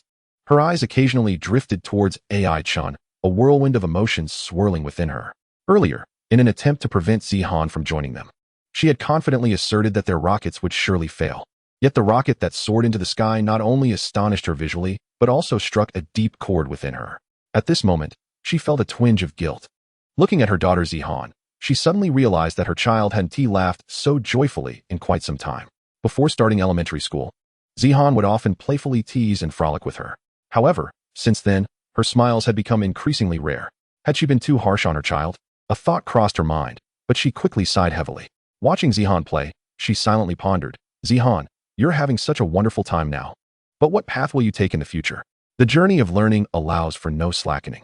Elementary school lays the groundwork for a good middle school, which in turn prepares one for a prestigious high school, all in pursuit of that daunting gaokao. To stand out, one must exert more effort than others. I lack great talents, yet I only hope that you can someday sit in an office, holding a respectable job, and enjoy a fulfilling family life. All of this relies solely on your own hard work. What I can do is merely to stand by, urging you, reminding you, so that you do not become complacent or stray from the right path. With these thoughts, Zhang Yin stepped towards Zihan. Just then, a staff member from the program approached with a smile, calling out, could the 3 parents and 3 children come over for a moment? The crowd quickly gathered around. The staff cleared their throat and spoke in an orderly fashion. 3 families have completed the experiment, including Zhang Yin and AI Chen. Although AI Chen did not conduct a replication experiment, his hands-on approach with the children was more successful than mere replication. Zhang Yan's performance during the process was commendable, while Wang Lei's family's progress was somewhat lacking. However, there is no need to worry, time is still ample. After a brief pause, she continued, families that have completed the experiment may now leave to tour the campus, either independently or with our staff. As soon as she finished speaking, Kuan cheered excitedly.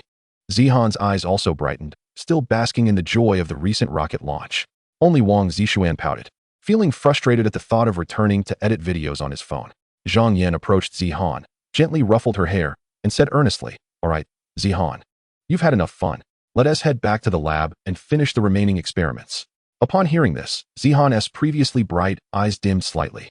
However, recalling her promise to her mother to only step out for a short while, and having played for so long, she nodded understandingly. Just as they were preparing to leave the playground, 3 university girls came running over, their faces alight with excitement as they addressed the staff. "Can we take Zihan on a campus tour?"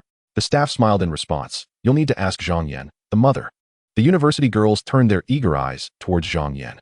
Zhang Yan, momentarily taken aback by their hopeful expressions, was approached by one girl who stepped forward, pulled out her student ID, and placed it in Zhang Yan's hand. "Don't worry, Auntie, we'll take good care of Zihan." Another girl quickly added, "We can share some study tips with her along the way. I scored 660 on my Gaokao. I got 652. I got 655. Hearing this, Zhang Yan instinctively glanced at Zihan, realizing that letting her daughter hear the study methods of students from esteemed universities was indeed a rare opportunity. Thus, she turned to Zihan and advised, "Make sure to listen to the older sisters and learn from them. I'll head back to the lab to tidy up." Zihan looked at the 3 university girls and nodded, a bit confused.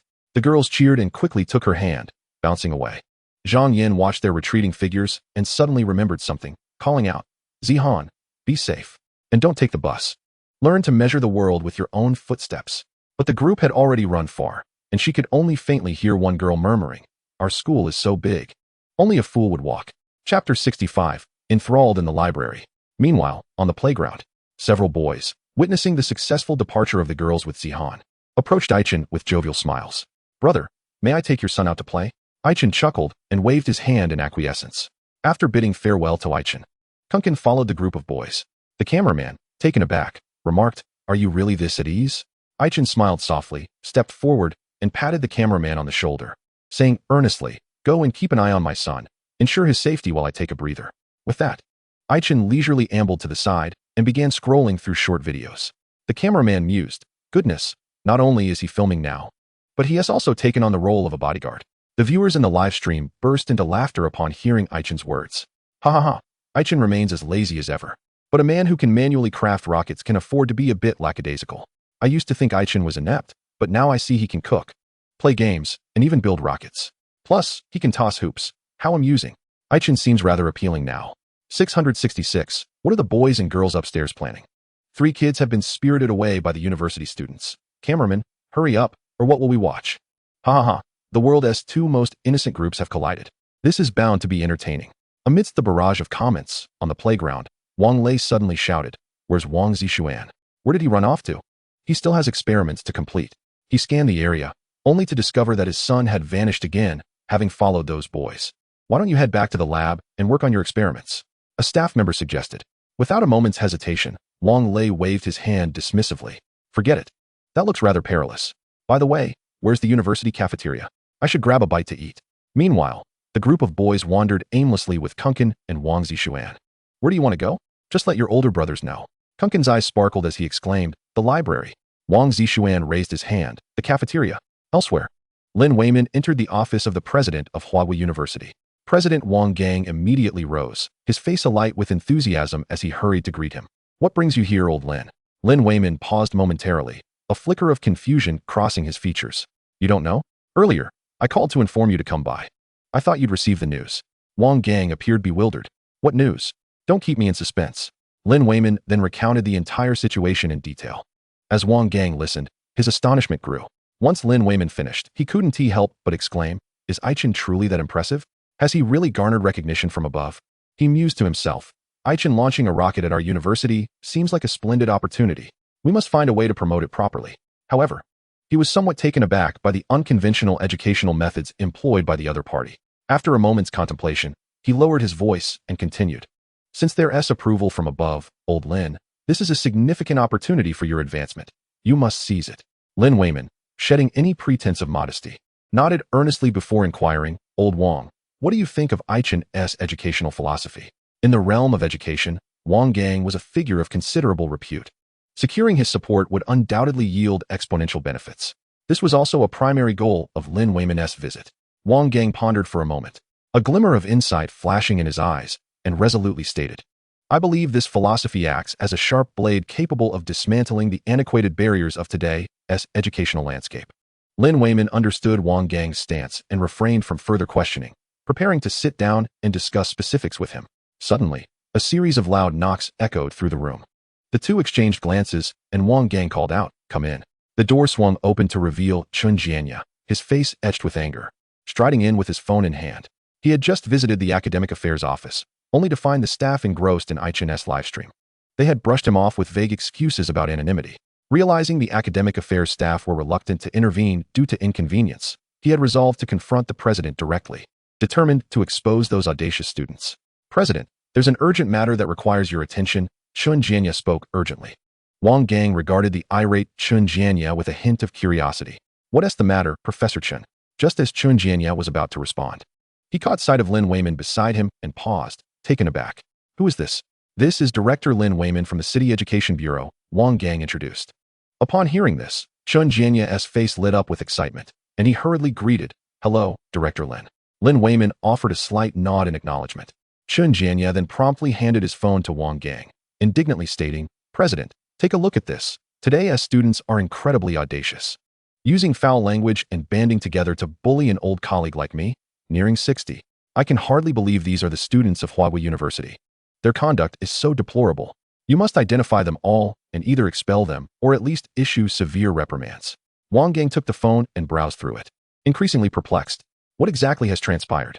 Chen Jianya snorted in disdain, his eyes brimming with indignation. Now that Director Lin is here, I'll elaborate. This all stems from that Chen. Upon mentioning Chen's name, both Lin Weimin and Wang Gang were taken aback, instinctively exchanging glances.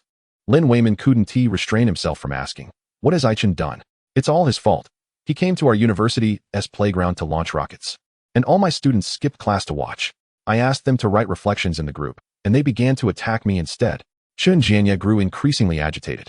President, Director Lin, just think about it. Introducing sensationalist activities at a higher education institution disrupts students' focus and undermines their academic pursuits. Such a person is a national calamity and a malignancy in the educational sector. Upon hearing this, Lin Weimin and Wang Gang exchanged a sharp intake of breath, their expressions gradually growing colder. They could hardly fathom that Chen Jianya would denounce Chen in such a manner. After all, he was a pivotal figure in their upcoming significant endeavors. Is it truly that severe? Wang Gang inquired in a hushed tone. Absolutely. Just the other day, I tried to have a cordial discussion with him, intending to counsel him. However, he spouted nothing but fallacies. He is fine with his own children playing games. But now he is here to corrupt our students. Chen Jianya continued, casting a sincere glance at Lin Weimin. Director Lin, I sincerely advise you to rectify this program promptly and expel Chen. Otherwise, the consequences could be dire. Upon hearing this, both Lin Weimin and Wang Gang's expressions darkened. Yet, Chen Jianya remained oblivious. He retrieved his phone once more, opened the live stream for raising children properly, and coldly presented it to the two men. President Wang, Director Lin, see for yourselves. Chen is undoubtedly off somewhere causing mischief with his son. The three men's gazes fell upon the phone. In the next moment, the scene in the live stream rendered them utterly speechless. There sat Kunkin, quietly engrossed in a book at the library, hands cradling it with rapt attention. Lin Weimin and Wang Gang exchanged another glance, their expressions now entirely frosty. Chapter 66. Having developed a penchant for reading, he will pursue a doctorate in the future. The sun lazily spilled its warmth across the playground. Chen, seated on a bench, basked in the sunlight, idly scrolling through Douyin. Unbeknownst to him, 2 hours had slipped by. Suddenly, an intense wave of hunger washed over him. Rubbing his stomach, he stood up, intending to grab a bite to eat. Let us take Kunkin to the university cafeteria for lunch. The mere thought of the cafeteria brought to mind the yellow braised chicken rice he often enjoyed during his college days. Whenever he was uncertain about what to eat, that was always his go-to choice. Subsequently, he picked up his phone and opened the live stream of parenting skills. He wanted to see where Kuin was at that moment. The next second, he was taken aback. On the screen, Kuin was sitting upright in the library, deeply engrossed in a book. This is bad. After saying that, he hurriedly made his way to the library. Upon entering, Chen scanned the surroundings while searching for Kuin's location. Before long, he spotted Kuin holding a copy of 100 Years of Solitude, completely absorbed in its pages.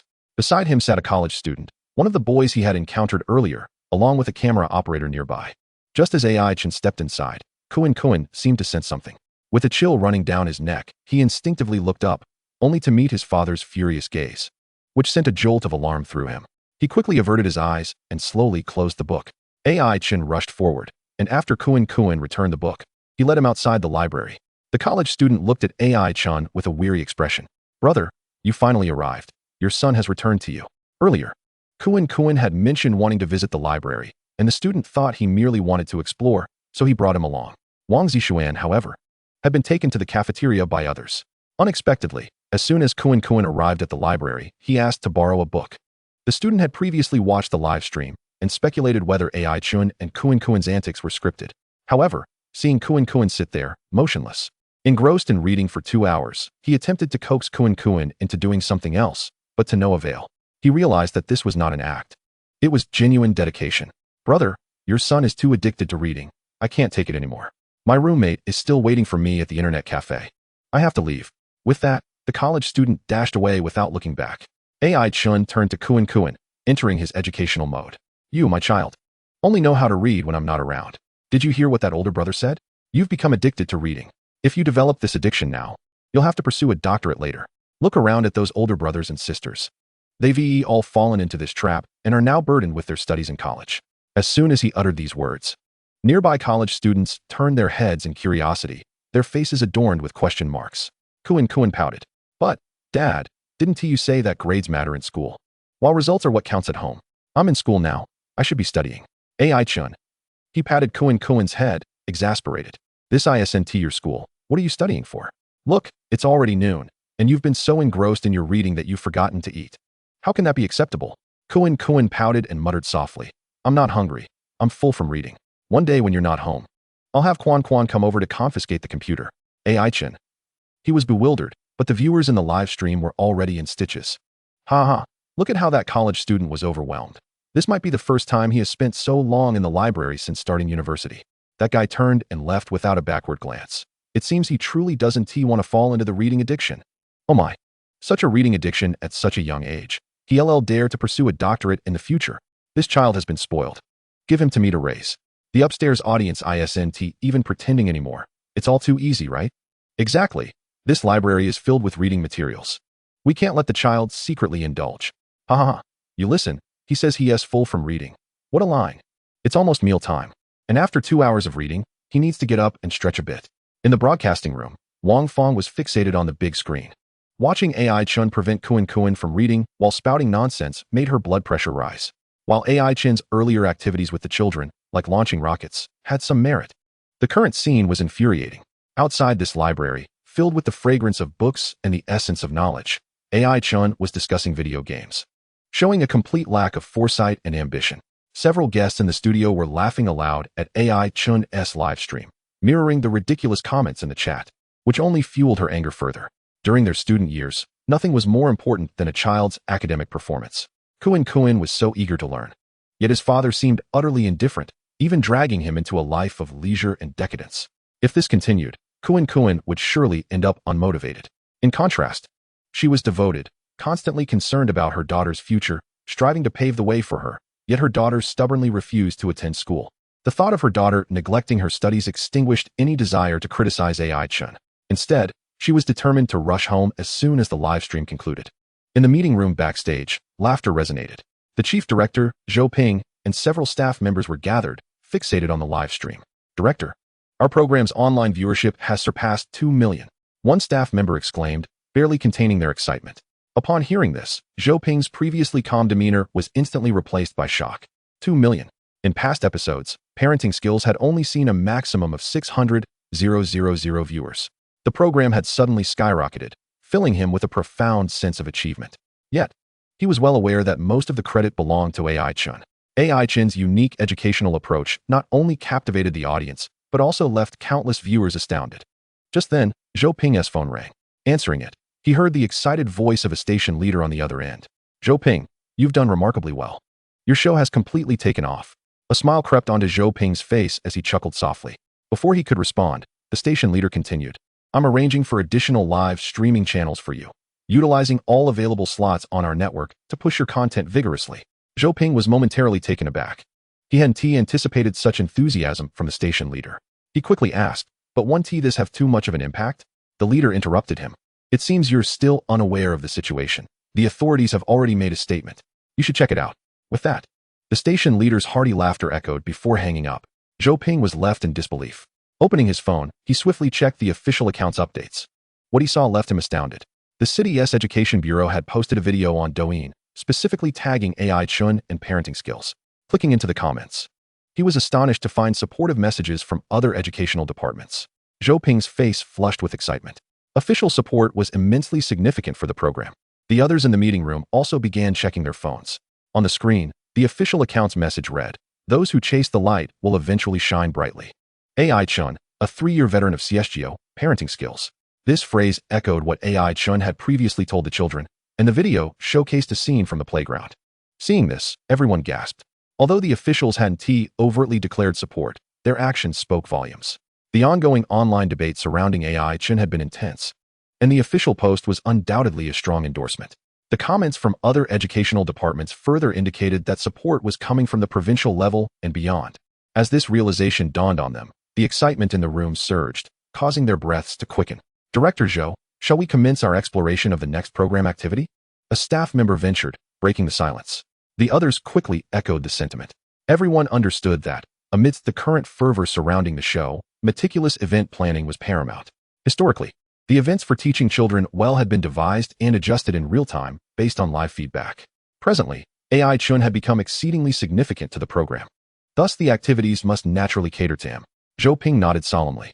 After a moment of contemplation, he proposed a theme addressing the most contentious issue of the current program: the importance of children's academic performance versus their happiness. He suggested an event where parents would accompany their children throughout the school day. As soon as this idea was introduced, a staff member raised a question. Is AI Chen, who is notoriously lazy, truly willing to attend school for this?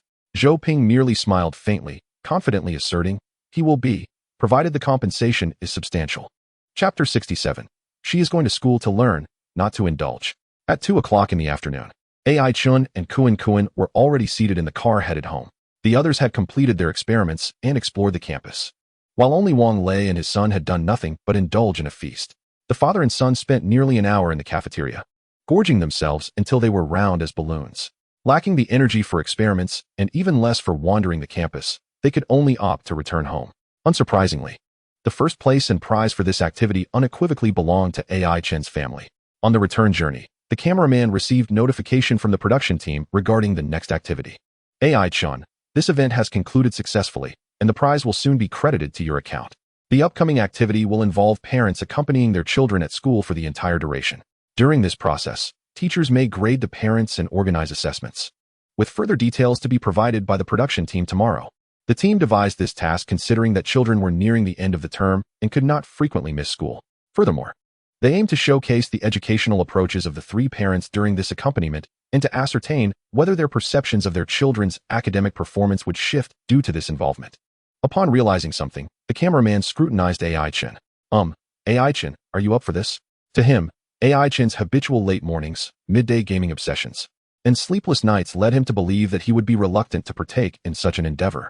"Accompanying? Does that mean I will be with my child at school all day?" AI Chen inquired. The cameraman nodded affirmatively. "Then I cannot do it," AI Chen replied without hesitation, dismissing the notion outright. "What a joke.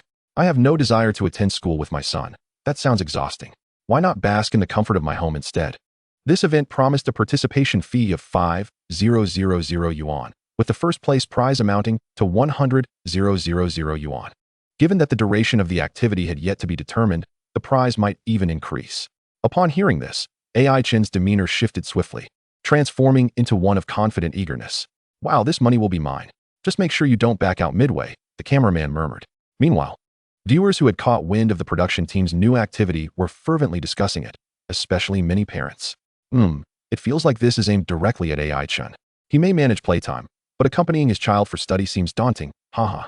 I once accompanied my child to school. I gave up after one day. It was torturous after so long away from school. Haha. I can hardly sit still during parent-teacher meetings, let alone accompany my child for the entire day. It's amusing to think AI Chen might sneak in some gaming during class. Kuan, Dad, isn't it all about grades at school? Now the pressure is on you.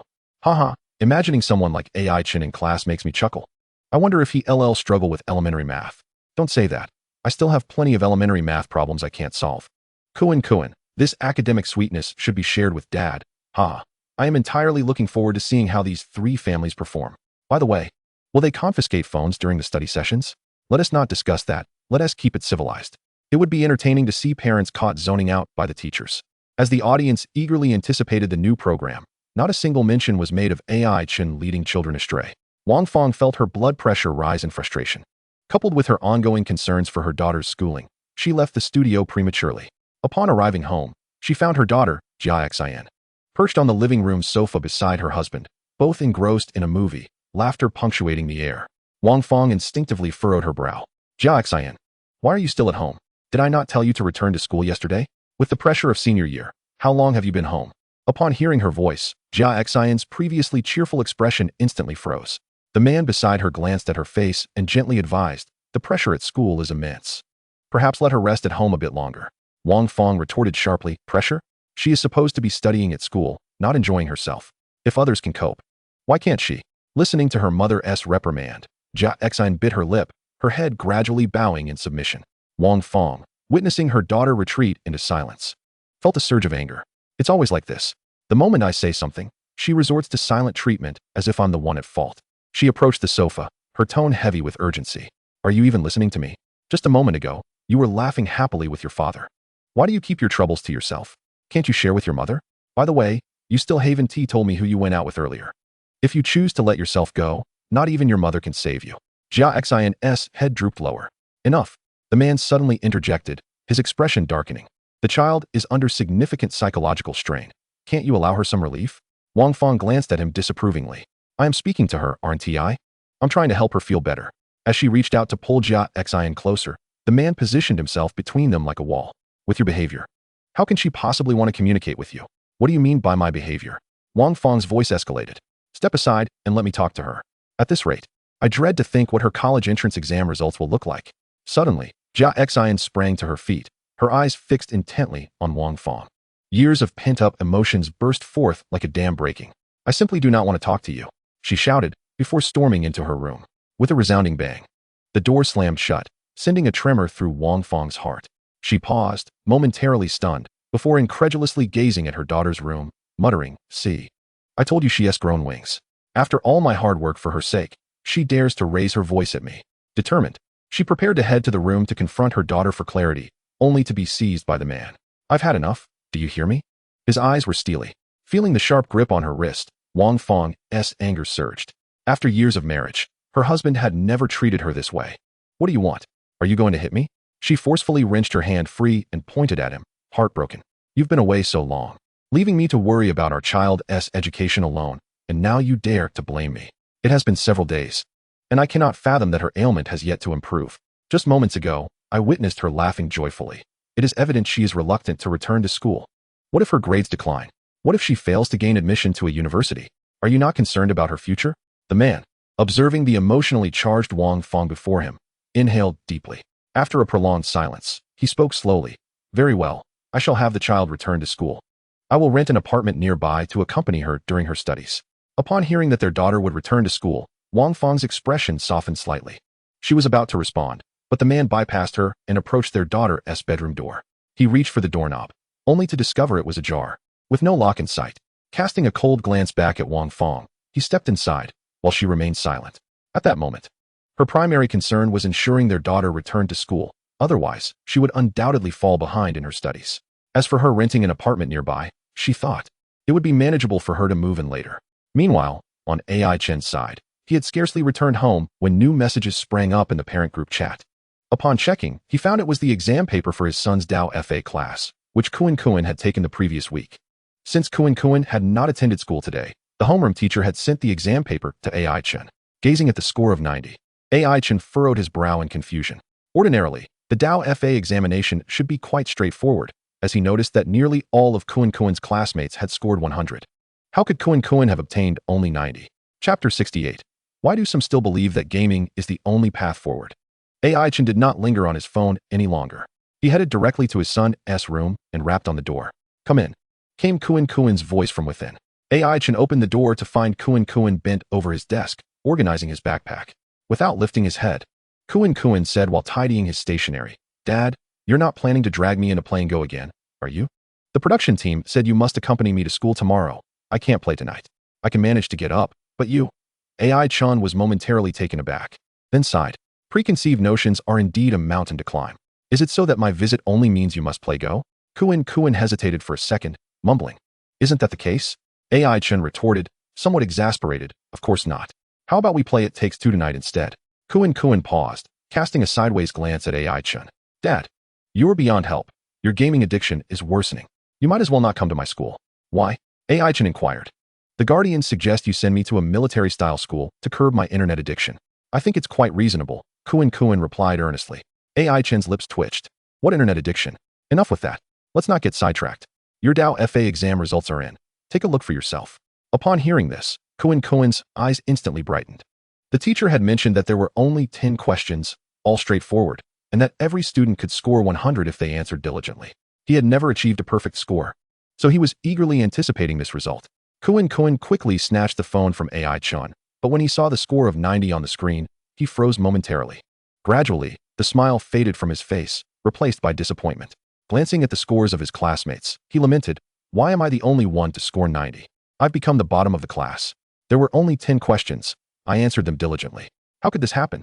Observing Kuan's dejection, AI Chen smiled softly and approached to console him. Don't be disheartened. It's just one exam. Come, let us review the paper together and see where you went wrong. Kuan nodded and lowered his gaze to examine the test paper. The paper was out of 100 points, with each question worth 10. He had erred on one multiple-choice question. The question read, I often engage in healthy games. Please select one game you frequently play below. Options included. A. I often swing at the park, soaring high. I'm quite skilled. B. I frequently play hide and seek with my friends. C. I often play computer games. D. I enjoy playing chess with friends. I find it quite challenging. Son, which option did you choose?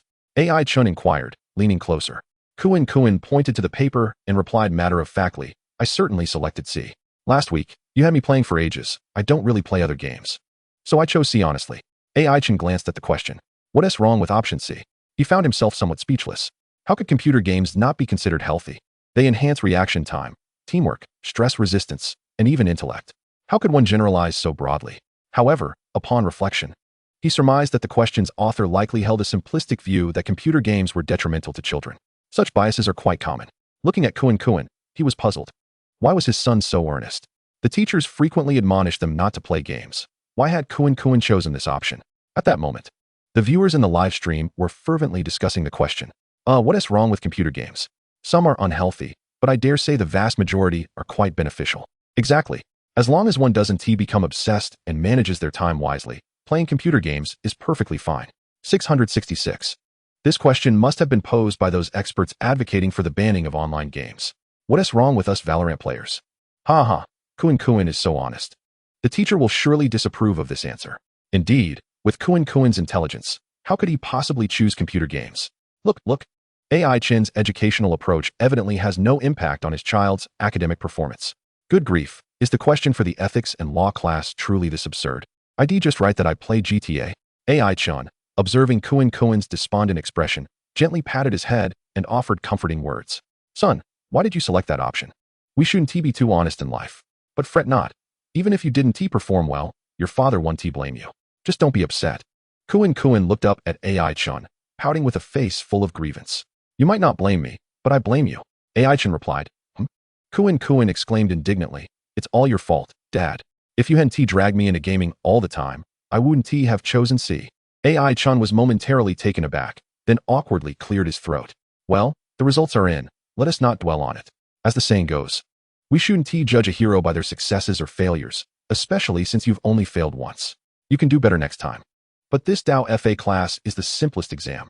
We only have one per semester, and I was hoping for a perfect score, Kuan lamented. AI Chen contemplated for a moment, and then placed a hand on Kuan's shoulder, earnestly encouraging him. What of the Dao FA class? A minor path is still a path, and marksmanship is also a skill. How about we log on later?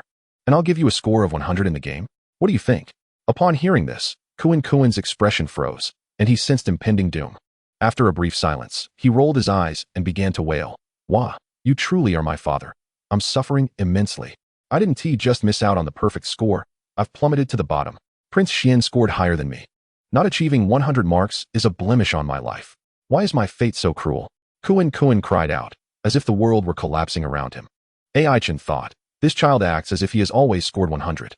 Observing Kuan's relentless demeanor, Chen felt a flicker of doubt. Something was off, very off. Even if one did not achieve a perfect score, such profound sorrow seems unwarranted. When did his competitive spirit become so fervent?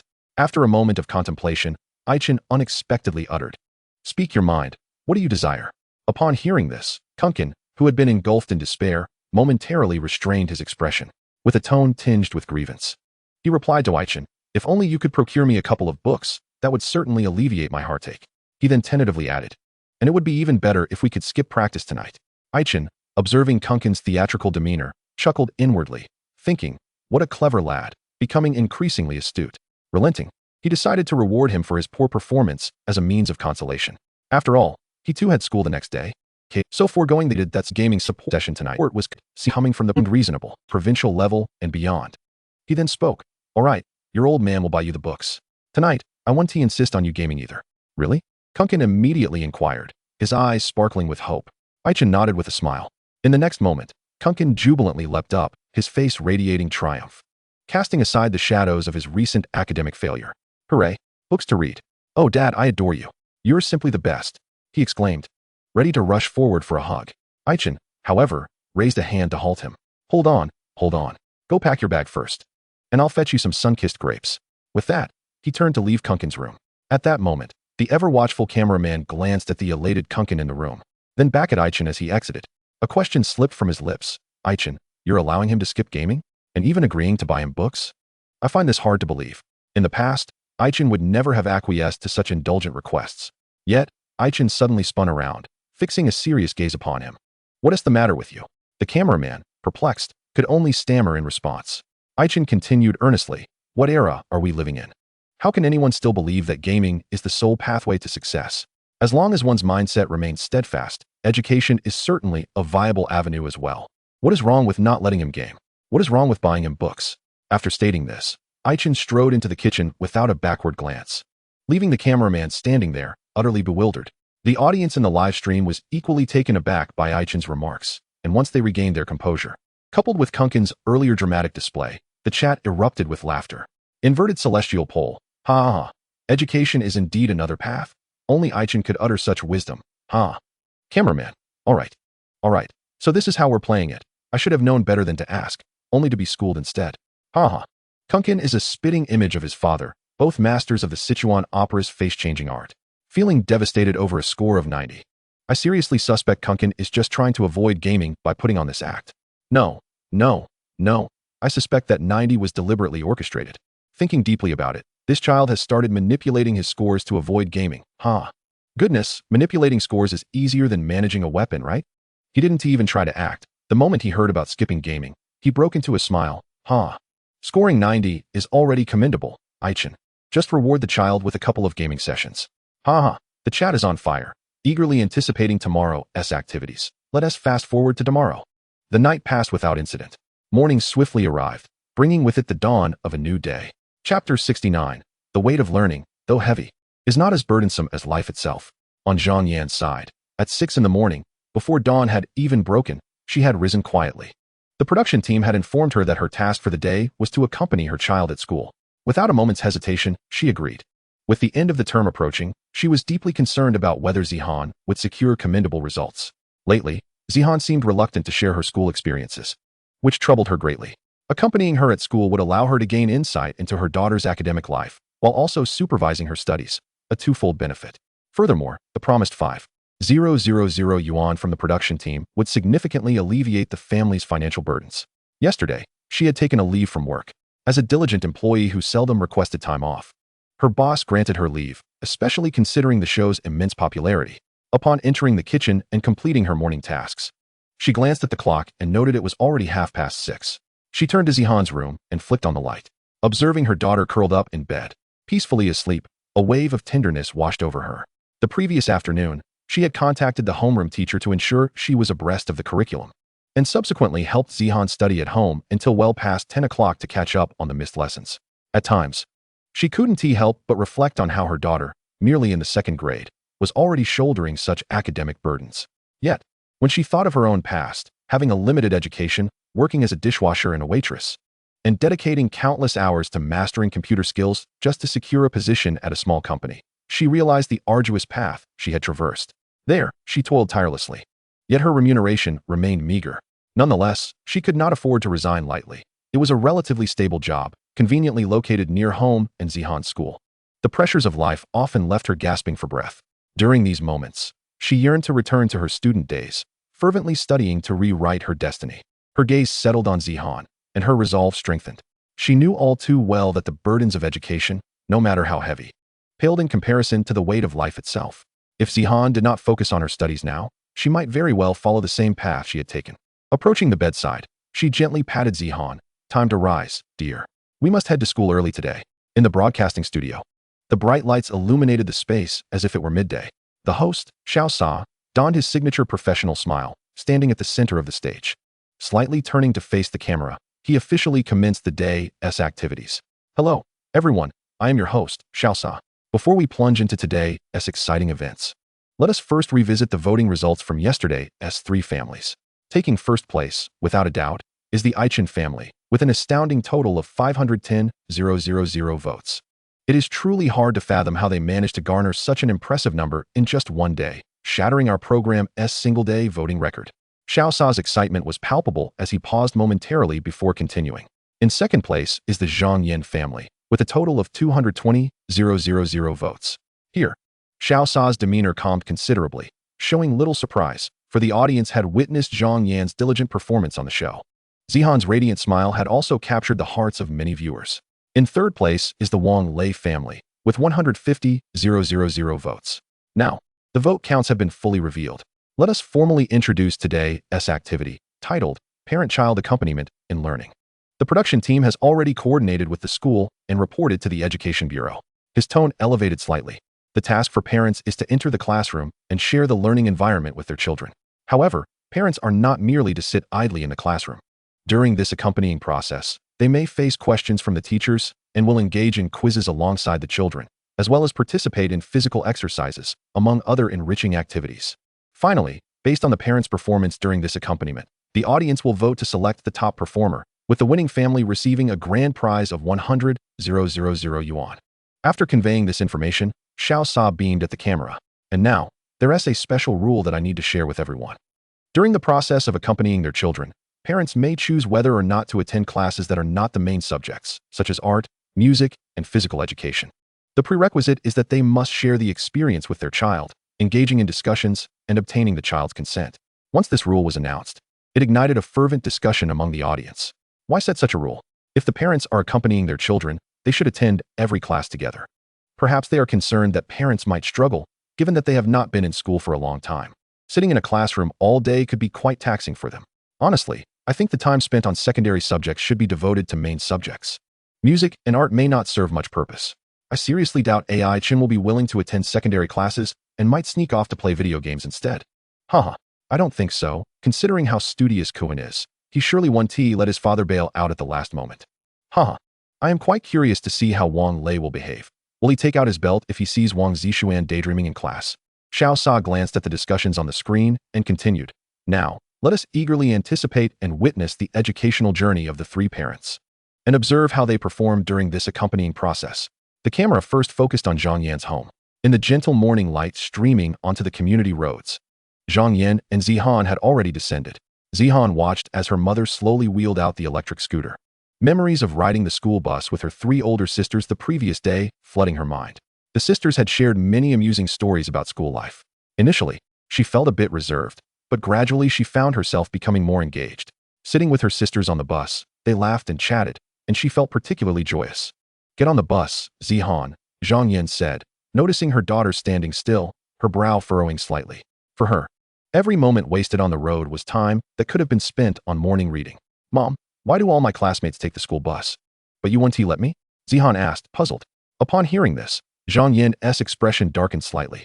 What is so great about the school bus? Your bus arrives at 7:30, and it's only 7 o'clock now. Isn't that a waste of time? Morning reading at home is meant to help you wake up your mind. The real learning begins at school, so we need to get there as early as possible. With so many children on the bus, chattering away. It's better for me to drive you. This way, I can understand your learning situation and help reinforce your knowledge. Zhang Yin launched into a series of admonitions. However, Zihan was no longer inclined to listen. Her thoughts unexpectedly tumbled out. All right, Mom. You don't have to say any more. Let us go. But just as she attempted to climb onto the scooter, Zhang Yin grasped her firmly. What is the matter with you? I haven't finished talking, and you already don't want to listen?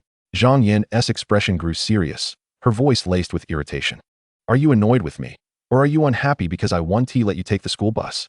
Feeling a pang of anxiety, Zihan's gaze dropped to the ground as she murmured, I'm sorry, Mom. I don't find you annoying, and I'm not unhappy. Just yesterday, her sisters had encouraged her to express her thoughts bravely.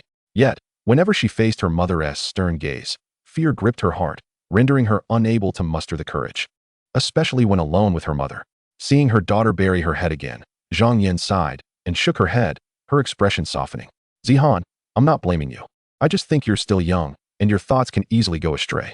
I need to remind you constantly. Her tone softened considerably, resonating with earnestness. Regardless of whether you find me bothersome, I want to say that when I'm no longer by your side, you might miss my presence and the things I say. You know? Zihan nodded silently. And about taking the school bus, do you know that when I was your age, I had to walk to school? I had to traverse mountains and travel far just to get there. I would wake up at 4 or 5 in the morning and walk for 1 to 2 hours. Just imagine, if it rained or it was winter, how arduous it would be to walk to school. So, you are already fortunate to ride with your mom to school. You must learn to cherish it. I would never harm you. All you need to do now is focus on your studies. You don't have to worry about anything else. I'm here for you, understand? After saying this, Zhang Yin looked intently at Zihan. Their eyes met briefly before Zihan quickly averted her gaze and whispered, Mom, I understand. A smile of relief spread across Zhang Yin's face upon hearing her daughter's response. Get on, Zihan. We've already delayed for quite a while. Chapter 70. Just a little more rest. There's still time. Zihan climbed onto the scooter. Unlike before, she did not wrap her arms around Zhang Yin, but instead lightly grasped her mother's clothing. In the live broadcast, Zhang Yin's earlier lecture sparked another round of debate among the viewers. Sigh, Zihan just enjoyed a day of happiness. And now she is back in this stifling family atmosphere. Zhang Yin truly cannot let go of her educational fervor. Indeed, my heart aches for Zihan. Without Zhang Yin's incessant nagging, she is quite cheerful, as evidenced by her lively demeanor on the school bus yesterday. How can you perceive it as oppressive? Zhang Yin is simply providing patient guidance, sharing her own experiences to educate her child. What is wrong with that? Exactly, in my view. It's those university girls who have misled her, wanting to take the school bus and interrupting her mother's speech. Children ought to listen to their parents obediently. Misled? This is genuine teaching. They aim to give Zihan the courage to step out of Zhang Yin's shadow. Do you understand? Being obedient does not mean lacking one's own thoughts. If a child simply follows what their parents say, how is that any different from a machine? I see that Zhang Yin is unrepentant. One day when Zihan truly runs away, she'll regret it. Exactly. From Zihan's behavior over the past few days, it seems she has begun to resist Zhang Yin. While I hope she succeeds in her rebellion soon. It's quite tragic to think about. Zhang Yin has forcefully pushed an 8-year-old child into a rebellious phase. It's evident how failed her parenting is. Haha. You all fail to see even an ounce of Zhang Yin's merits. Who does she work tirelessly for every day if not for Zihan? What mother would harm her own child? Yes, she doesn't harm her, but what if something happens to Zihan? Would you not feel like a murderer then? Parents would never harm their children? How suffocating. When your child becomes introverted, lacks confidence, and is unwilling to speak, will you still say that this child is just naturally quiet? I'm done. Parents like Zhang Yin are far from rare. If I can't confront her, I'll just avoid her. I'd rather watch Wang Lei than Zhang Yin. Meanwhile, on Wang Lei's side, Wang Zixuan was already dressed and ready. His backpack slung over his shoulder. However, his little face was full of gloom. The production team had previously announced that his father would accompany him to school today. The mere thought of this made his heart race, filled with reluctance. In the tranquility of home, when his father assisted him with his homework, he often erupted in anger. What would it be like at school if it resembled an all-day parent-teacher conference? If he were to daydream during class, not only would the teacher call on him, but he would also suffer physical reprimands at home. The most crucial aspect was that his father would be watching closely, leaving him no opportunity to sneak in some playtime. Wang Zixuan sighed inwardly, gradually making his way toward the door. Upon opening it, he noted an unsettling silence behind him. Turning back, he found his father, as usual, heading toward the bedroom. At this sight, a flicker of joy surged within Wang Zixuan. Could it be that his father had forgotten about accompanying him to school? That would be splendid. Thus, he pivoted and dashed toward the exit. Just then, the cameraman, bearing the filming equipment, interjected, Wang Lei. Your task today is to accompany Wang Zixuan. Aren't you going to school with him? The moment those words escaped, Wang Zixuan's steps abruptly halted. He turned to see the cameraman's face etched with a sense of lament. Wang Lei, yawning, paused at the sound. He offered an awkward smile. Apologies, I almost forgot. His work hours began at 9 in the morning. Typically, after supervising Wang Zixuan's morning reading, he would retreat to bed for a brief nap. Rising at 8:30 to head to work. Glancing at the time, he noted it was only 7:20, and he still felt exceedingly drowsy. However, he had committed to the production team to accompany his son, and he could not renege on that promise. He couldn't very well tell everyone that he was too fatigued to support his child's education. How could he set a good example for his son and motivate him to study diligently? After a moment of contemplation, Wang Lei addressed both Wang Zixuan and the cameraman. Why don't you both head off first? I have a matter to attend to, and I'll join you shortly. Oh, and Wang Zixuan, remember to wear your red scarf. Got it, Dad. Wang Zixuan replied, exhilarated, and without a moment's hesitation, he bolted out the door. The cameraman, not giving it much thought, hurriedly followed. However, upon exiting, he felt a twinge of confusion. Wang Zixuan had not pressed the elevator button. Instead, he stealthily slipped into the adjacent fire escape. Moments later, he emerged hastily, concealing something in his pocket. He gestured to the cameraman with a finger to his lips, signaling silence. The cameraman was left utterly bewildered. The audience, too, found the scene perplexing. What is Wang Zixuan doing in the fire escape? Something feels off. What is he hiding in his pocket? This child is cunning. Could it be a toy he intends to sneak into school? It's very possible. The moment he heard Wang Lei tell him to go ahead, he took off. It definitely raises suspicion. By the way, what urgent matter does Wang Lei have to handle so early in the morning? Since the room was equipped with fixed cameras, the audience could still observe the happenings at Wang Lei's home. However, when they tuned into the footage, they were taken aback. They beheld Wang Lei entering the bedroom, groggily lying down, preparing to catch a few more winks before heading to school. 5 minutes swiftly passed. He jolted awake, hastily grabbing his phone. The screen illuminated, displaying 7:25. Upon realizing the time, his taut nerves relaxed instantly, and he exhaled deeply, muttering, still early, still early.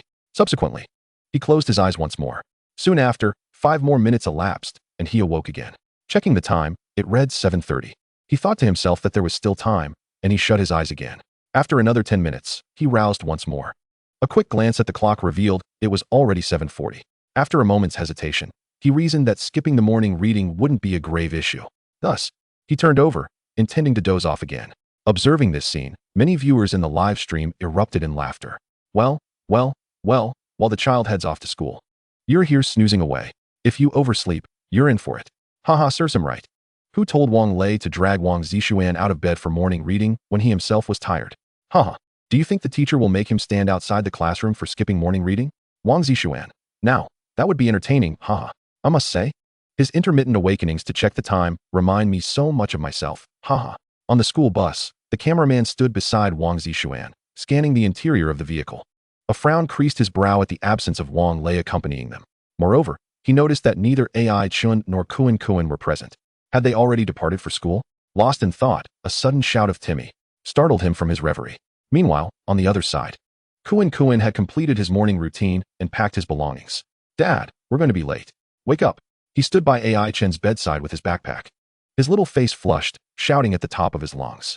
Chen slowly sat up from his warm cocoon of blankets, rubbing his sleepy eyes. Son, what time is it? Last night, he had refrained from gaming, but his biological clock had betrayed him, tossing and turning until he finally drifted off after hours of listening to tomato novels. It's 7:40. We're about to be late. In an instant, Chen snapped awake, suddenly recalling that he needed to accompany his son to school. If they were late, they might have to stand in the corridor as punishment. And he certainly did not fancy looking unflattering while standing there. He moved swiftly, jumping out of bed to wash up. He dashed back into the room, grabbing a mid-length cotton coat and wrapping it around himself, pulling his son along as they headed for the door. Kuan halted, sizing up his father with curiosity. Dad, the weather outside is quite nice today. Are you sure you want to wear something so thick? Is it? Chen, who rarely ventured outside and relied on takeout for groceries, seldom paid attention to the weather. Kuan sighed in resignation. At that moment, the cameraman hurried over, pulling Chen aside and lowering his voice. Chen, how can you dress like that?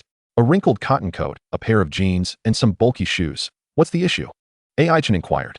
The cameraman chuckled ruefully. It's fine, but it doesn't quite scream going to school. What does it resemble then? The cameraman scrutinized Chen before hesitating. It looks like someone heading to an internet cafe. Chapter 71. Leader? There are no leaders here. AI Chen examined himself closely and conceded that there was indeed a resemblance. The cameraman continued to advise, "You're accompanying your child to school. While it doesn't have to be overly fancy. At least dress appropriately to avoid your son being teased by his classmates, right?" After reflecting on this, AI Chen nodded earnestly, having spent too long at home. He had neglected such details. He certainly did not want his son to be mocked for his attire, even if the kids had no ill intentions. Resolutely, AI Chen turned back to his room, rummaging through his wardrobe. Moments later, he emerged, and both the cameraman and Kuan were left astounded. AI Chen was now clad in a tailored blazer paired with sharp dress trousers, and though his shoes were not gleaming, they were reasonably tidy. The cameraman's mouth twitched slightly, momentarily at a loss for words. AI Chen, you. AI Chen's lips curved into a confident smile. What's wrong? Is this formal enough?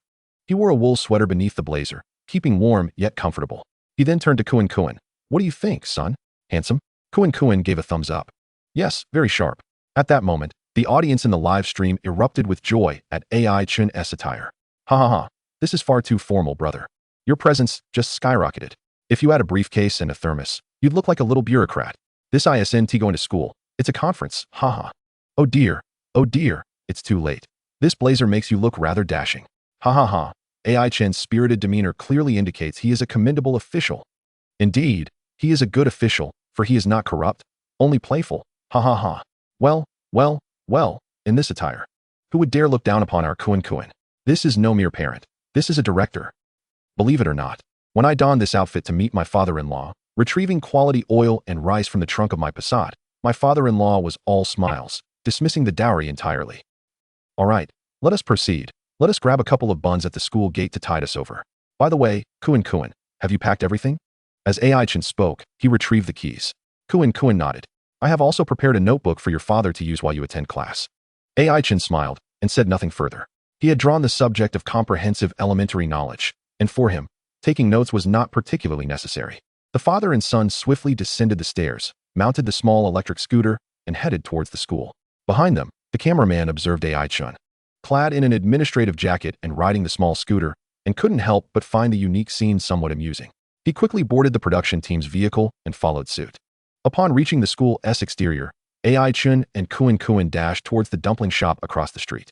They each ordered a steamer of soup dumplings, and after devouring them in a whirlwind, hurriedly made their way to the school gate. Suddenly, Kuan came to an abrupt halt. At the entrance stood a middle-aged man with a receding hairline, clutching a small notebook. He stopped every student, scrutinizing them closely before permitting entry. What's the matter, son? AI Chen noticed Kuan's unusual demeanor and turned to inquire. Kuan lowered his gaze to his chest, his little face drooping as he mournfully exclaimed, Dad, I forgot to wear my red scarf. AI Chen was momentarily taken aback, then inhaled sharply. This is quite serious indeed. In his childhood, he too had forgotten to wear the red scarf and felt utterly helpless standing at the school gate, afraid to take a single step inside. For back then, the consequences ranged from standing in punishment to being scolded by the teacher, or even having one's parents summoned. If a teacher reported him to his parents, he would inevitably face a severe reprimand at home. Thus, every time he forgot to wear the red scarf, it felt as if the sky was about to fall. However, with the passage of time, looking back, it seemed that such matters were not insurmountable. With a gentle smile, AI Chen softly reassured him, it's all right. If you didn't wear it, then so be it. The teacher may blame you, but your father will not. We shall be more mindful next time. Yet, Kuan remained as anxious as an ant on a hot pan. No, that's our director. If he catches me, it will be disastrous. I'll be called up to the podium for public criticism. Upon hearing this, AI Chen furrowed his brow slightly, glancing at the middle-aged director. Being called up to the podium for criticism? Such a method seems excessively harsh. After a moment of contemplation, he suggested, how about this, son? Let us check the convenience store to see if they sell red scarves. I shall buy one for you. Kuan nodded eagerly. However, just as they turned to leave, the director noticed Kuan. Hey, you there, student. Where do you think you're going? Upon hearing the voice, Kuan froze in place, slowly turning around. The director immediately noticed the absence of a red scarf around Kuan's neck, and his expression darkened. Come here. Kuan hung his head low, shuffling over slowly. Thinking to himself that this was it. Being called up to the podium for criticism would be utterly humiliating. The director scrutinized Kuan from head to toe, his voice gravely questioning. Did you forget to wear your red scarf? Kuan could only nod helplessly. The director, maintaining a stern expression, bellowed. How many times did I emphasize this from the podium during morning exercises yesterday? You must wear a red scarf. Didn't you hear me? Kuan hesitated to respond. He hadn't attended school yesterday, thus hadn't heard. Yet, he chose silence, as wearing a red scarf was indeed a customary requirement of the school. The director continued. You truly take the school's requirements lightly. This time, I will ensure you remember. I will contact your homeroom teacher shortly and summon your parents to the school. Let us see if they can teach you to remember to wear your red scarf. Lastly, you will write a 500-word reflection to be submitted to your homeroom teacher tomorrow. Oh. Upon hearing this, Kuan's face fell instantly. What grade in class are you in? The director pressed, just as Kuan was about to respond. Chen strode over. Kuan, why are you still outside? The director looked up at the sound, narrowing his eyes. When his gaze fell upon Chen, he was momentarily taken aback, then widened his eyes in surprise. This attire, this demeanor. Could it be someone here for an inspection? Recently, the Education Bureau seemed quite focused on their school. Perhaps he truly is. Chen regarded the director with a frown, inquiring, what is going on here? The child is nearly late, yet you want to let him in. The director hurriedly averted his gaze, pondering internally. This person appears young, yet speaks without a hint of humility. He must either be a leader or a leader's secretary. After careful consideration, he cautiously asked, may I inquire who you are? Chen instinctively glanced down at his attire, and upon realizing, a slight smile graced his lips. This person had indeed reminded him. Straightening his expression, he replied solemnly, leader? There are no leaders here. He then gestured toward the cameraman, standing not far behind. You see, we are recording the entire event. You need not be anxious. I am merely here to observe. The director, who had been uncertain, felt a jolt of realization upon hearing this. It seems someone from above is indeed here to inspect. His face instantly brightened with a welcoming smile as he slightly bowed, saying, yes, please feel free to look around. I will accompany you. At this moment, he noticed Kuan standing nearby and seemed to recall something. Do you know this child? Chen maintained a neutral expression, merely nodding slightly. Yes. I happened to come to your school today and decided to accompany him. However, it seems he forgot to wear his red scarf. Upon saying this, Chen turned his gaze back to the director, leaving no further comments. The director felt a shock of surprise. Accompanying him, is this child from a leader's family? He immediately responded with a cheerful demeanor. Oh, that's perfectly all right. It's normal for children to occasionally forget. We merely remind them. There will be no punishment. He then looked at Kuan, saying, good child, please go inside now. Kuan stole a glance at Chen, hesitated for a moment, then stepped into the school. Seeing his son enter, Chen smiled and prepared to follow suit. At that moment, the director quickly inquired, leader, may I ask which areas you wish to inspect today? Chen sternly interrupted him. What leader? I have already stated that there are no leaders here. I am merely here for a casual visit. There is no need to accompany me. With that, he walked straight into the campus. Behind him, the director gazed intently at the retreating figures of Chen and the cameraman, feeling a swirl of confusion. Just which department is this leader from? I must quickly make a call to find out. Chapter 72. The margin for error in life is greater than you can imagine. The director picked up his phone and dialed the principal's number. As soon as the call connected, he spoke anxiously. Principal Chen, a leader just arrived from above. Looking very much like an inspector. Have you received any news on your end? At this moment, in the principal's office, Principal Chen was leisurely seated at his desk, savoring tea. Upon hearing the words of Director Mediterranean over the phone, his hand trembled violently, and he immediately rose from his chair. A leader? Or perhaps an inspector? He had received no prior notification. Just yesterday, he had only been contacted by the production team of Raising Children Properly. Upon learning that the Education Bureau had approved their program to conduct activities in the school, he had personally informed the homeroom teacher, Lilan, urging her to relay this information to the other subject teachers to prepare in advance. However, regarding the visit from the leadership, he had not heard a whisper of it. Yet, upon reflection, it was not impossible that the program, which had recently garnered significant attention from relevant departments, might prompt someone to conduct a covert investigation.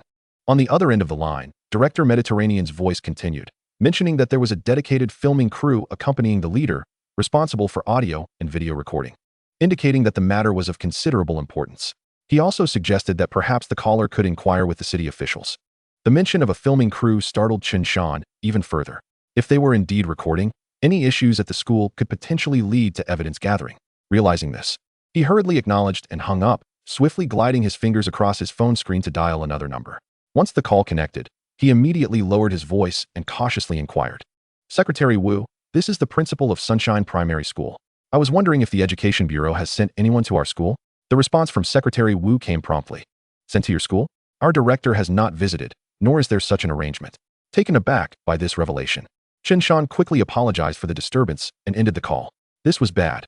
If it wasn't the City Education Bureau, then which department could it possibly be? Which entity would come to conduct a covert investigation at the school?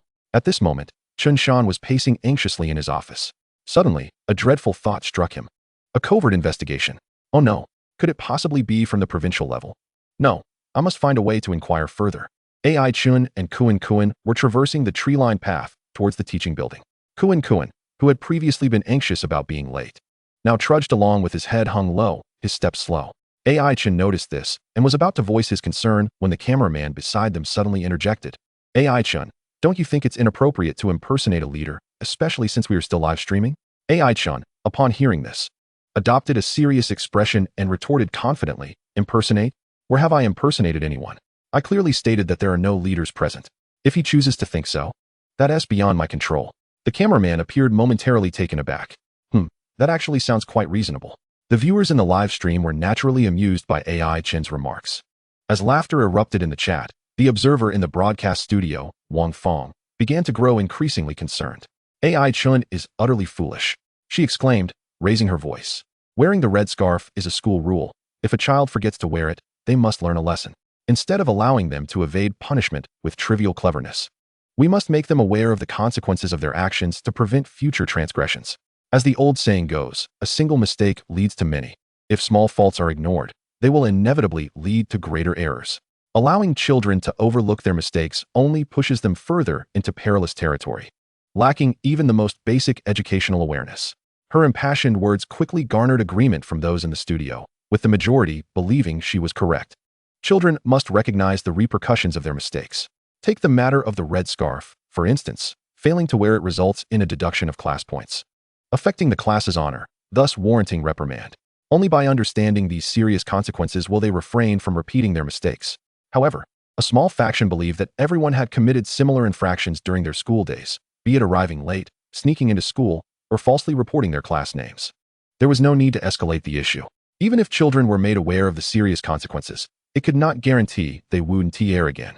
In the observation area, Jiang Yu adjusted his glasses, preparing to rise. Just then, Ai Chen spoke again on the live stream, leaning slightly to look at Kuan beside him. Kiddo, what's the matter? You look troubled. We haven't been caught, right? Kuan shook his head, letting out a heavy sigh, his small face etched with worry. Not this time, but what about next time? I feel certain I'll forget to wear it again. If I do, it'll be point deductions and self-reflections, and I'll have to face criticism on stage. The mere thought of this made him feel as though he were being suffocated by the very red scarf around his neck. Kuan looked up, disheartened, and asked Ai Chen, Dad, what should I do if I forget to wear it next time? Ai Chen smiled faintly upon hearing this. It seemed that the child was still preoccupied with the matter. After a moment's contemplation, he posed a question. Kuan, do you think forgetting to wear the red scarf is really that serious? Kuan nodded vigorously. Of course. When the director called me out earlier, I felt like the sky was falling. Ai Chen gently patted Kuan's head and replied slowly. You know, when I was your age, I felt the same way about not wearing the red scarf, fearing I'd face severe consequences at home. But guess what? I still made it through elementary school. In middle school, when I failed an exam, I thought my life was over. In high school, when I didn't get into my desired university, I felt hopeless. Even after graduating college and not finding a job, I thought my life was completely ruined. Those were my past thoughts. But look at me now. I'm living just fine, aren't I? I'm happy every day, right? Kuan blinked in confusion. Ai Chen continued with a smile. Many things aren't as grave as you think. Don't let others frighten you into believing that one mistake will bring about disaster. At least here with me. I'll allow you to make many mistakes. What we need to do is strengthen our inner resilience. If God closes a door on you, you just open it again. Because that is how doors work. Relax, kiddo. You have a long life ahead of you. Remember, the margin for error in life is far greater than you can imagine. As Kuan listened, the furrow in his brow began to ease. He reflected on his time with his father over the past few days. Aside from playing games, whenever he made a mistake, his father's first instinct was not to scold him, but to comfort him. He suddenly felt that he was happier than most of his classmates. Last time, when he was punished to stand in the corridor, his father even praised him for being handsome. With that thought, he realized that forgetting to wear the red scarf and standing on the stage wasn't so embarrassing after all. The heavy stone weighing on his heart seemed to vanish in an instant. Meanwhile, the cameraman, who had been holding the camera, was momentarily stunned by Ai Chen's words. The once vibrant live stream audience fell into a brief silence. The tolerance for error in life is far greater than one can imagine, akin to a heavy hammer striking the very core of every individual, rendering the barrage of comments momentarily silent. In the live broadcast, Kuen's demeanor shifts from somber to lighter as AI Chen takes his hand. The two figures gradually meander down the shaded path, stepping onto a broader, more illuminated road. However, just moments later, the resounding chime of the morning reading bell interrupts the tranquility. Following that, a voice rings out from not far away. "Dad, we're late." "Son, let us hurry." Chapter 73, The Assessment Form. "Excellent. Well said." Applause erupts within the studio. Jiang Yu rises, his gaze piercing, surveying the entire auditorium. There are claims that children must comprehend the dire consequences of their mistakes, but does understanding truly prevent them from erring? Is it truly necessary to impose such stringent demands on a child for simply forgetting a red scarf? This is merely a minor oversight on the journey of growth. Yet it is magnified beyond reason. Does that truly seem appropriate? If a child stumbles, and parents respond solely with criticism and intimidation, emphasizing this and that, even resorting to threats, Jiang Yu pauses. This approach will only exacerbate the anxiety of children, leading them to perceive their otherwise radiant childhood as a relentless series of failures. Life is inherently a journey. Making the wrong choices is acceptable, for the only thing that ultimately matters is life and death. Those so-called mistakes are merely footprints of growth. Subsequently, Jiang Yu's gaze lands squarely on Wang Feng as he speaks in a measured tone.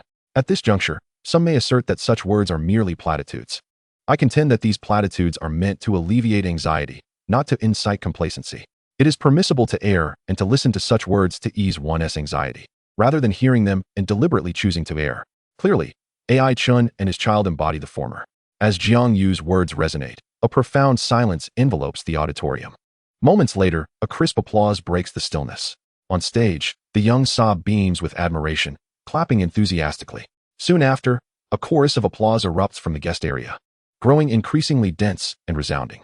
In an instant, the entire auditorium is engulfed by fervent applause. AI Chen's earlier remarks had already left many in awe, and Jiang Yu's additions further garnered heartfelt admiration from the crowd. Indeed, everyone experiences anxiety in childhood. If we have matured, why impose additional anxiety upon our children? Within the live stream, after a brief moment of silence, the barrage of comments floods in like a tide. Wow, AI Chen's words are profoundly insightful. It's like a masterful play, striking directly at Wang Feng's face. Jiang Yu is equally commendable, the strongest support in the nation. Sigh, last year during the college entrance examination, a senior in our city jumped from the rooftop right after the first subject. I felt a deep sense of regret, having gone through the exam myself. I once deemed it of utmost importance. Yet now, nearing 30 and having experienced much, I realize nothing is more vital than life itself. Life is meant to be lived. When I couldn't find a job, it felt as if the sky had fallen. Yet after securing a position, the reality truly hit, and I felt overwhelmed. I can relate. As a child, teachers told me that poor grades meant I would fail at everything, and parents warned that failure would lead to a lifetime of being looked down upon. Consequently, whenever my grades faltered, I was devastated. However, I eventually attended a good university and landed a good job, yet the pain from my earlier years continues to haunt me. I remember 3 years ago, I was on the verge of getting engaged, only to break up. As I approached 28, I felt as if the world was collapsing. Yet after 3 years of living alone, I have slowly grown accustomed to it. Exactly, children are still so young. Making mistakes is perfectly normal. Why impose punishment and instill fear, creating anxiety? Everything should have its limits. Forgetting to wear a red scarf is merely a bad day, not a bad life. My mom asked me to defrost the meat, and I forgot. Now that's really the end of the world. With only 30 left in my WeChat, I ordered a bowl of rice, and when it automatically deducted 25, that was truly catastrophic. Only when health falters does it signify real catastrophe. Does no one find this to be mere platitudes? Such reassurances may alleviate anxiety, but do not alter one's reality. What good are they? Haha. I love drinking chicken soup. It's a beautiful thing, so what is it to you? Why must everything relate to reality? What is wrong with seeking a spiritual life alongside material needs? If that's not your desire, perhaps you should refrain from watching the live stream. Just like AI Chen, I won't criticize or suppress my child when he makes mistakes. He is my child, not my subordinate. I offer him comfort and encouragement, not condescension, which fosters a relationship akin to that of AI Chen and Kuen. However, Kuen does face pressure in games when mistakes are made. The comments resonate widely. At the Municipal Education Bureau, Director Lin Wayman sits at his desk, his eyes intently fixed on the live broadcast of Educating with Insight. AI Chen's words on educating children leave him profoundly moved. Lin Weiman's gaze slowly shifts from the screen to a form on his desk. After a moment of contemplation, he reaches for a pen and gently writes a 1 on the form. This assessment form, meticulously crafted by Wang Gang, the president of Peking University, is specifically designed to evaluate AI Chen's performance. Lin Weiman has never favored the practice of scoring individuals without their knowledge. Yet Wang Gang has repeatedly emphasized that only through such quantifiable means can one gain a clearer and more concrete understanding of AI Chen's capabilities. Most crucially, this assessment will not only draw attention from their peers, but also from higher authorities. It pertains to AI Chen's potential trajectory in education. The form is meticulously divided into 5 sections. The first section contains basic information, followed by sections on virtue and talent, each subdivided into various dimensions to assess moral character and skill. The fourth section addresses educational competency, culminating in a comprehensive evaluation that aggregates all previous assessments into a holistic overview. Lin Weiman's gaze returns to the live broadcast. He perceives this accompanying activity as a prime opportunity for observation. He eagerly anticipates how many points AI Chen will accrue on this assessment form. At that moment, a knock resounds at the door. "Come in," Lin Weiman replies. Secretary Xiao Wu enters. "Director, the principal of Sunshine Primary School just called to inquire if someone from our education bureau visited their school." Upon hearing this, Lin Weiman momentarily pauses, then smiles. Having viewed the live broadcast earlier, he is aware of the misunderstanding. Waving his hand dismissively, he tells Xiao Wu, "It's nothing. You needn't worry about it." Xiao Wu nods and turns to leave, but Lin Weiman suddenly calls out, "Xiao Wu, arrange for us to visit Sunshine Primary School today." Previously, he had intended to meet AI Chen during his visit to Peking University to discuss matters, but the production team had left abruptly. This time, with AI Chen participating in the accompanying reading activity at Sunshine Primary School, it presents a perfect opportunity to meet him and also inspect the school. "Should we contact their principal?" Xiao Wu inquires. "No need, just a casual visit, primarily to meet AI Chen." Meanwhile, on the other side, Wang Lei slowly awakens from his slumber, smacking his lips. Stretching lazily, he murmurs, "Ah, that feels good." However, just as he finishes speaking, his eyes snap open. "Wait, aren't we supposed to go to school for the reading activity today?" Chapter 74. Proximity to vermilion makes one red. Proximity to ink makes one black. Wang Lei hastily unlocked his phone. The glaring digits 820 met his eyes. In an instant, he exclaimed, "Oh no, where's my alarm?" He distinctly recalled setting an alarm for 7:50. How could he have overslept until now? He quickly unlocked his phone and focused on the screen, which was frozen on the calculator page. Wang Lei's eyes widened in disbelief as he saw the number 750 glaring back at him. After a moment of daze, he muttered, "How on earth did I confuse the calculator for an alarm clock?" In Class 1, Year 2, due to the spaciousness of the classroom, the production team had arranged desks and chairs for 3 parents at the back. The homeroom teacher had informed the students about the accompanying parents before the morning reading session commenced. It was now the time for morning reading.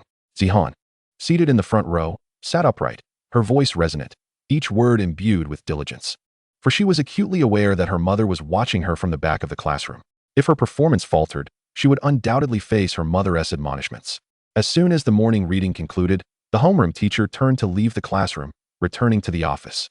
Zihan's tense demeanor gradually relaxed as she leaned slightly, resting her head on the desk in a state of fatigue. Her deskmate, Wang Jiai, gently nudged her. "Zihan, would you like to go to the restroom together?" Zihan nodded in agreement, and the two stood up, preparing to exit. At that moment, Zhang Yan, seated at the back of the classroom with a notebook in hand, abruptly stood up.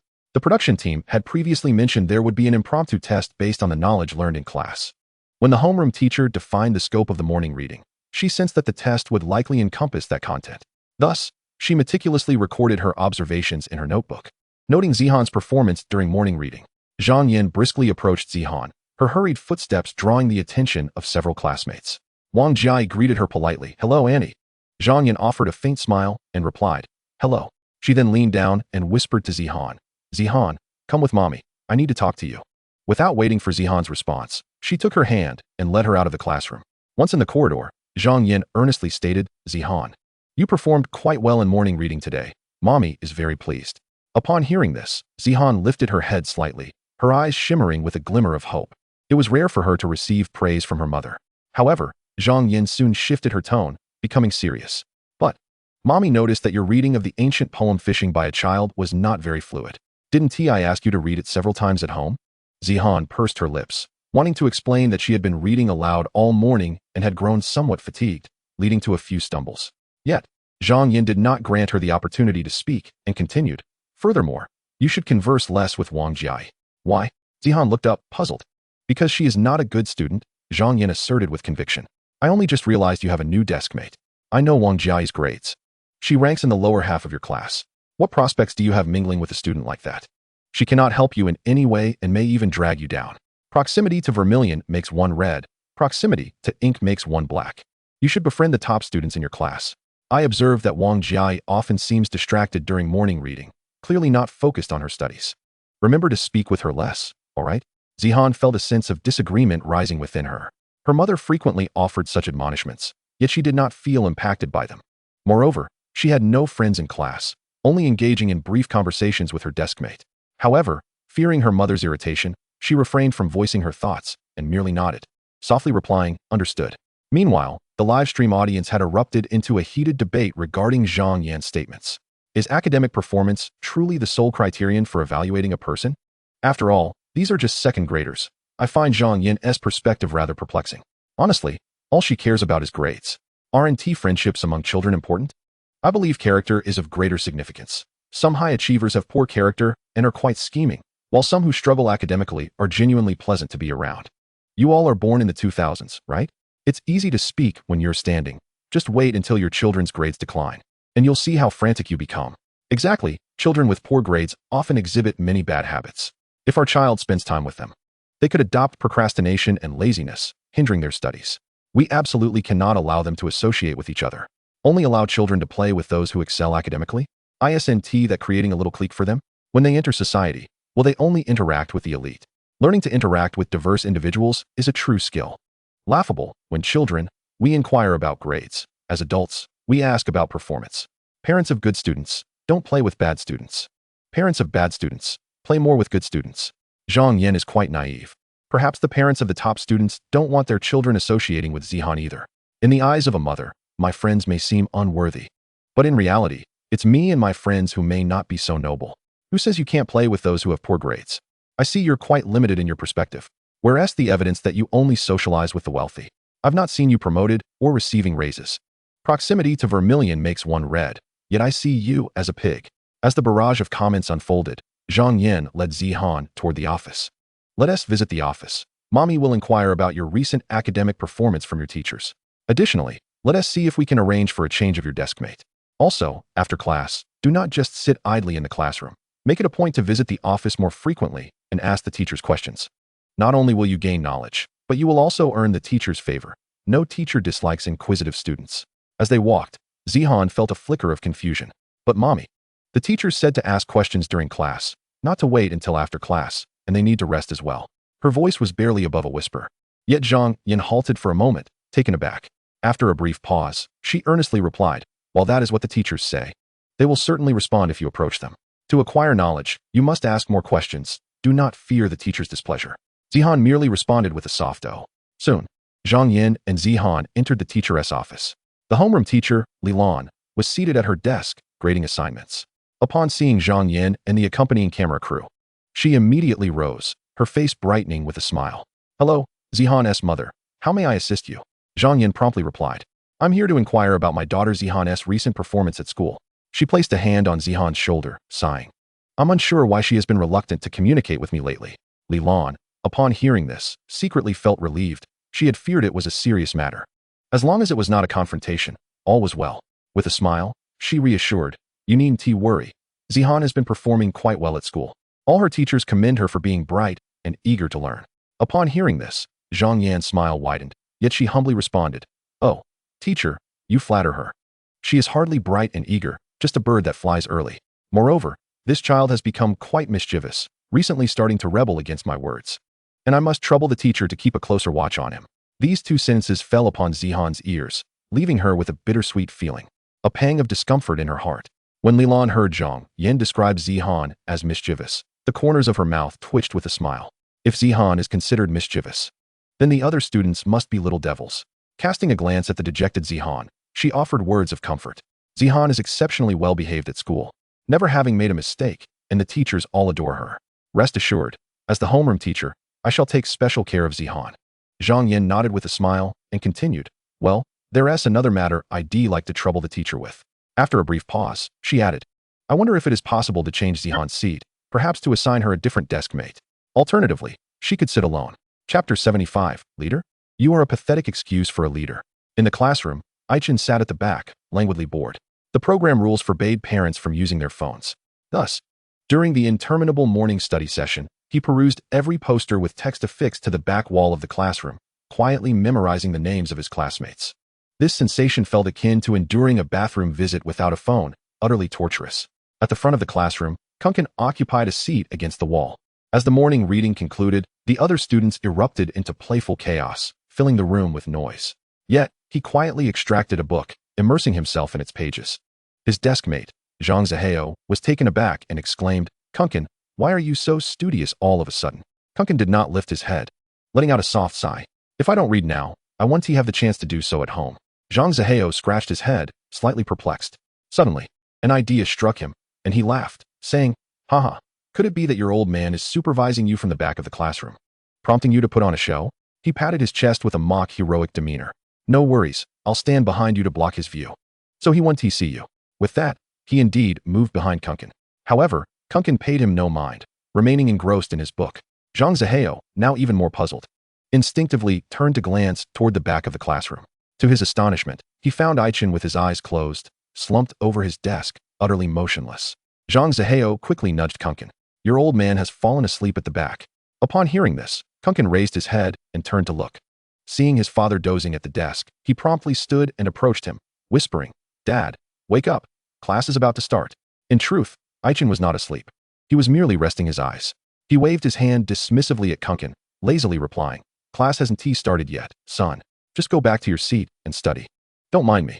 A nearby cameraman, carrying a camera, nearly burst into laughter at the scene. For it was clear that Chen could hardly endure the dullness of school life. It seemed that achieving first place might prove somewhat challenging for him. He quietly interjected, Chen, you can't do this. The audience is watching. Without the drive to study, you won't earn high scores. Moreover, there will be a quiz in the activities. Chen turned his head and pouted in response. Why care so much about the score? It merely distorts one's efforts. I'm here for companionship. I'm supporting Kunkin spiritually. The cameraman cast a glance at the empty seat beside him and shook his head in resignation. At least Chen is present, unlike Wang Lei, who seems to have vanished. At that moment, two students in front began discussing. Let me tell you, Han Xin can secure 2 kills early on with both red and blue. If you can't come to support, his growth will suffer. One student spoke with conviction. The other quickly inquired, what if growth falters? 1T we lose for sure in the late game? Upon hearing this, Chen instantly perked up, sitting upright, shedding his earlier lethargy. He called out to them, hey friends. In the late game, just buy a famous dagger and build up energy to sneakily take down towers, right? The two students froze for a moment, exchanging glances, before promptly dragging their stools over to sit in front of Chen. Soon, the three were engrossed in an enthusiastic discussion. Kunkin, witnessing this spectacle, helplessly rubbed his forehead and returned to his seat. Meanwhile, the live chat exploded with comments. Can't hold it in anymore. Zhang Yin 1T let her child play with the underachievers, and Chen is directly mingling with them. Ha ha, after 3 years of hard work in CS, go? He finally collapsed in the classroom. Ha ha, Chen was once a slacker. Look at him now, nearly bored to death. This is hilarious. He can even engage with elementary students. He must be really pent up in class. Chen, who can do anything, ultimately stumbles in academics. Learning is indeed a crooked path for him. Puffed, even Kunkin can't watch this. This dad is too embarrassing. By the way, was Han Xin's ex-wife really that formidable? The audience burst into laughter, though some skepticism lingered in the mix. Truly a slacker. No wonder he urges his son to play games. He has ruined himself and is dragging his child down with him. Accompanying a child in their studies is the best way to gauge a parent's influence on their academic performance, but clearly, Chen has done nothing but embarrass his child. Zhang Yin is focused on her child's learning, even meticulously recording his morning reading, while Chen only knows how to slack off and chat about games with the students. He leading them astray. I can't help but wonder if he can even solve elementary school problems. I'd laugh if he scores lower than his own child on the quiz. What good is being good at games if you can't excel in academics? You'll end up failing in life. Chen and Wang Lei are both equally unreliable. Exactly, Wang Lei just got up. How will he educate his child in the future? As many comments inquired about Wang Lei's whereabouts, he was racing towards the school gate in a panic. However, the gates were firmly shut. His urgency increased as he stood at the entrance, scanning anxiously. Suddenly, the door to the security booth swung open, and a guard ambled out, calling out, Hey, what is going on? Wang Lei hastily replied. I'm late. Can you let me in? The guard furrowed his brow, suspicion filling his eyes. Late? Are you a teacher? Wang Lei waved his hands. No, I'm a student. No, I'm a student's parent. His jumbled response only heightened the guard's wariness. Just then, a black government vehicle pulled up to the entrance. The doors opened, and Lin Weiman along with Xiao Wu stepped out, walking directly to the gate. Lin Weiman noticed the anxious Wang Lei. Are you a parent of Wang Lei? Wang Lei was momentarily taken aback, turning to the two unfamiliar figures with a puzzled expression. You know me? Lin Weiman gently shook his head and smiled. Having just watched the live broadcast, he was well aware that Wang Lei had overslept and arrived late. However, he refrained from answering Wang Lei's question and calmly stated, Come along with us. With that, he gestured to Xiao Wu, who promptly walked over to the guard. Greetings. We are representatives from the Education Bureau. Kindly open the door. As they spoke, they presented their identification. However, the security guard furrowed his brow and did not accept the credentials. Leaders? Xiao Wu was momentarily taken aback, but nodded nonetheless. The guard, filled with suspicion, returned to the security booth and promptly dialed the deputy principal. Hello, we have two more leaders at the entrance. What should I do? Leaders? By heavens. Are they back again? Am I being toyed with? The deputy principal's voice crackled with evident anger before he abruptly hung up. Shortly after, the Mediterranean-haired director stormed in, cursing under his breath. Previously, the principal had inquired extensively about the identity of the first leader, yet they could not ascertain anything. And their search around the campus yielded no results. They belatedly realized that the individuals in question were likely unscrupulous journalists masquerading as officials. The thought of having previously bowed and scraped before them ignited a furious blaze within him. On his way, he had already informed the principal that today, without fail, he would teach these impostors a lesson. The Mediterranean director hastened to the school gate, scrutinizing Xiao Wu and his companions, internally scoffing at their identical attire and the mock official vehicle they had arranged. He approached Xiao Wu directly, coldly inquiring, Are you a leader? Before Xiao Wu could respond, the Mediterranean director erupted in a torrent of invective. You are no leader at all. Chapter 76. Why does it smell so foul? Confronted by the sudden onslaught of vitriol, Xiao Wu was left utterly bewildered. After a brief hesitation, he parted his lips and slowly asked, You are? The Mediterranean director waved his hand dismissively, snorting. You need not concern yourself with who I am, but I certainly know who you are. You still wish to impersonate officials? Your act is quite convincing. But I shan't be fooled again. Do you believe our school has been in the limelight recently, and you unscrupulous journalists wish to capture some footage? Let me assure you, that shall not happen. Depart at once. This barrage of reprimands left Xiao Wu completely flabbergasted. Instinctively, he glanced back at Lin Weiman, whose expression had turned rather grim. Anyone subjected to such verbal assault would feel disheartened. Regaining his composure, Xiao Wu maintained a calm demeanor. I believe you are mistaken. We are from the Municipal Education Bureau. The gentleman behind me is Director Lin from our bureau. He attempted to present his work ID, but the enraged Mediterranean director turned his back, impatiently shouting at the security guard, Hurry up and escort them away. At that moment, Chen emerged from the school.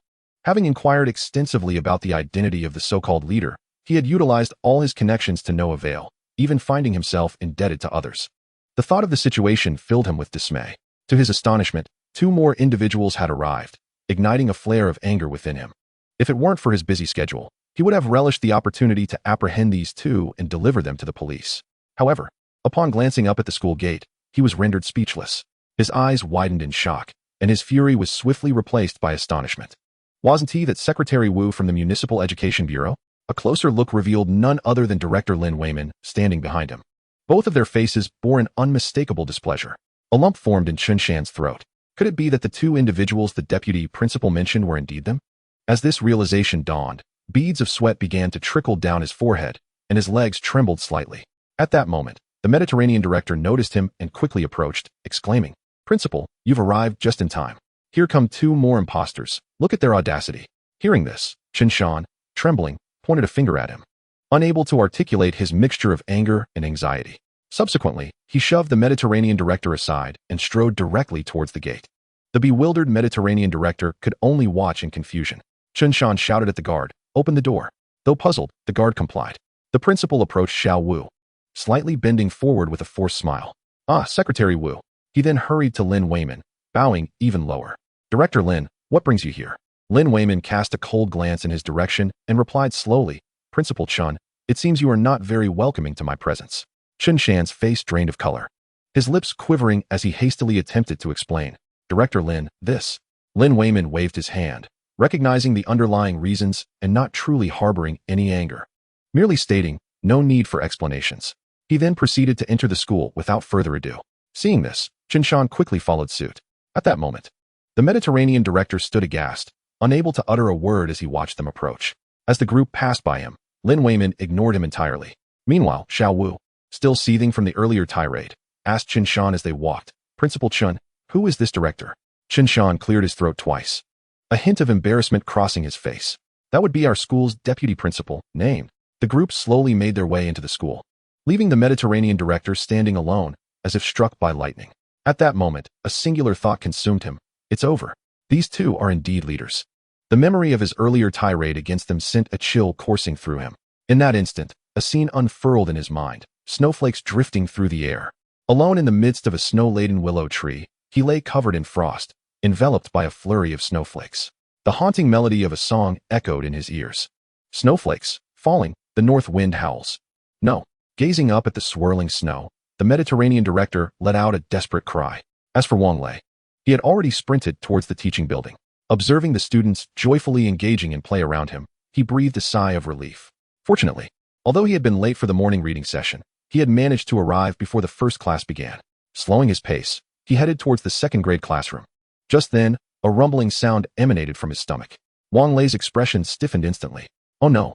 Typically, he was accustomed to clocking in precisely at 9 o'clock a.m. before sneaking off to the restroom to waste half an hour before heading to his workstation. Now, his biological clock had betrayed him. Just as he prepared to veer towards the restroom, a voice called out behind him. Wang Zishuan's father? Wang Lei paused and turned around to see the homeroom teacher, Li Lan, approaching slowly. She furrowed her brow, a hint of concern in her eyes as she asked, Why are you only arriving now? Wang Lei awkwardly tugged at the corners of his mouth, forcing a somewhat stiff smile. Li Lan felt a sense of helplessness. She had never fully supported the idea of filming the program in the classroom, although the production team had solicited the opinions of students and parents and even signed agreements. It inevitably affected the learning atmosphere in the class. During the morning reading session, she had already noticed a few children distractedly glancing at the camera. If Wang Zishuan's father continued to be late, it might set a poor example for the children. Moreover, the production team had previously requested that teachers treat the accompanying parents as if they were actual students. Thus, she began to admonish him. Today is the first day of accompanying study. Since you agreed to attend school with the children, you must adopt a serious attitude and refrain from treating this as mere entertainment. If there is something urgent, please take a leave. After all, the teacher is not one to deny requests for absence. The absence of a student throughout the entirety of the morning reading session is quite unbecoming.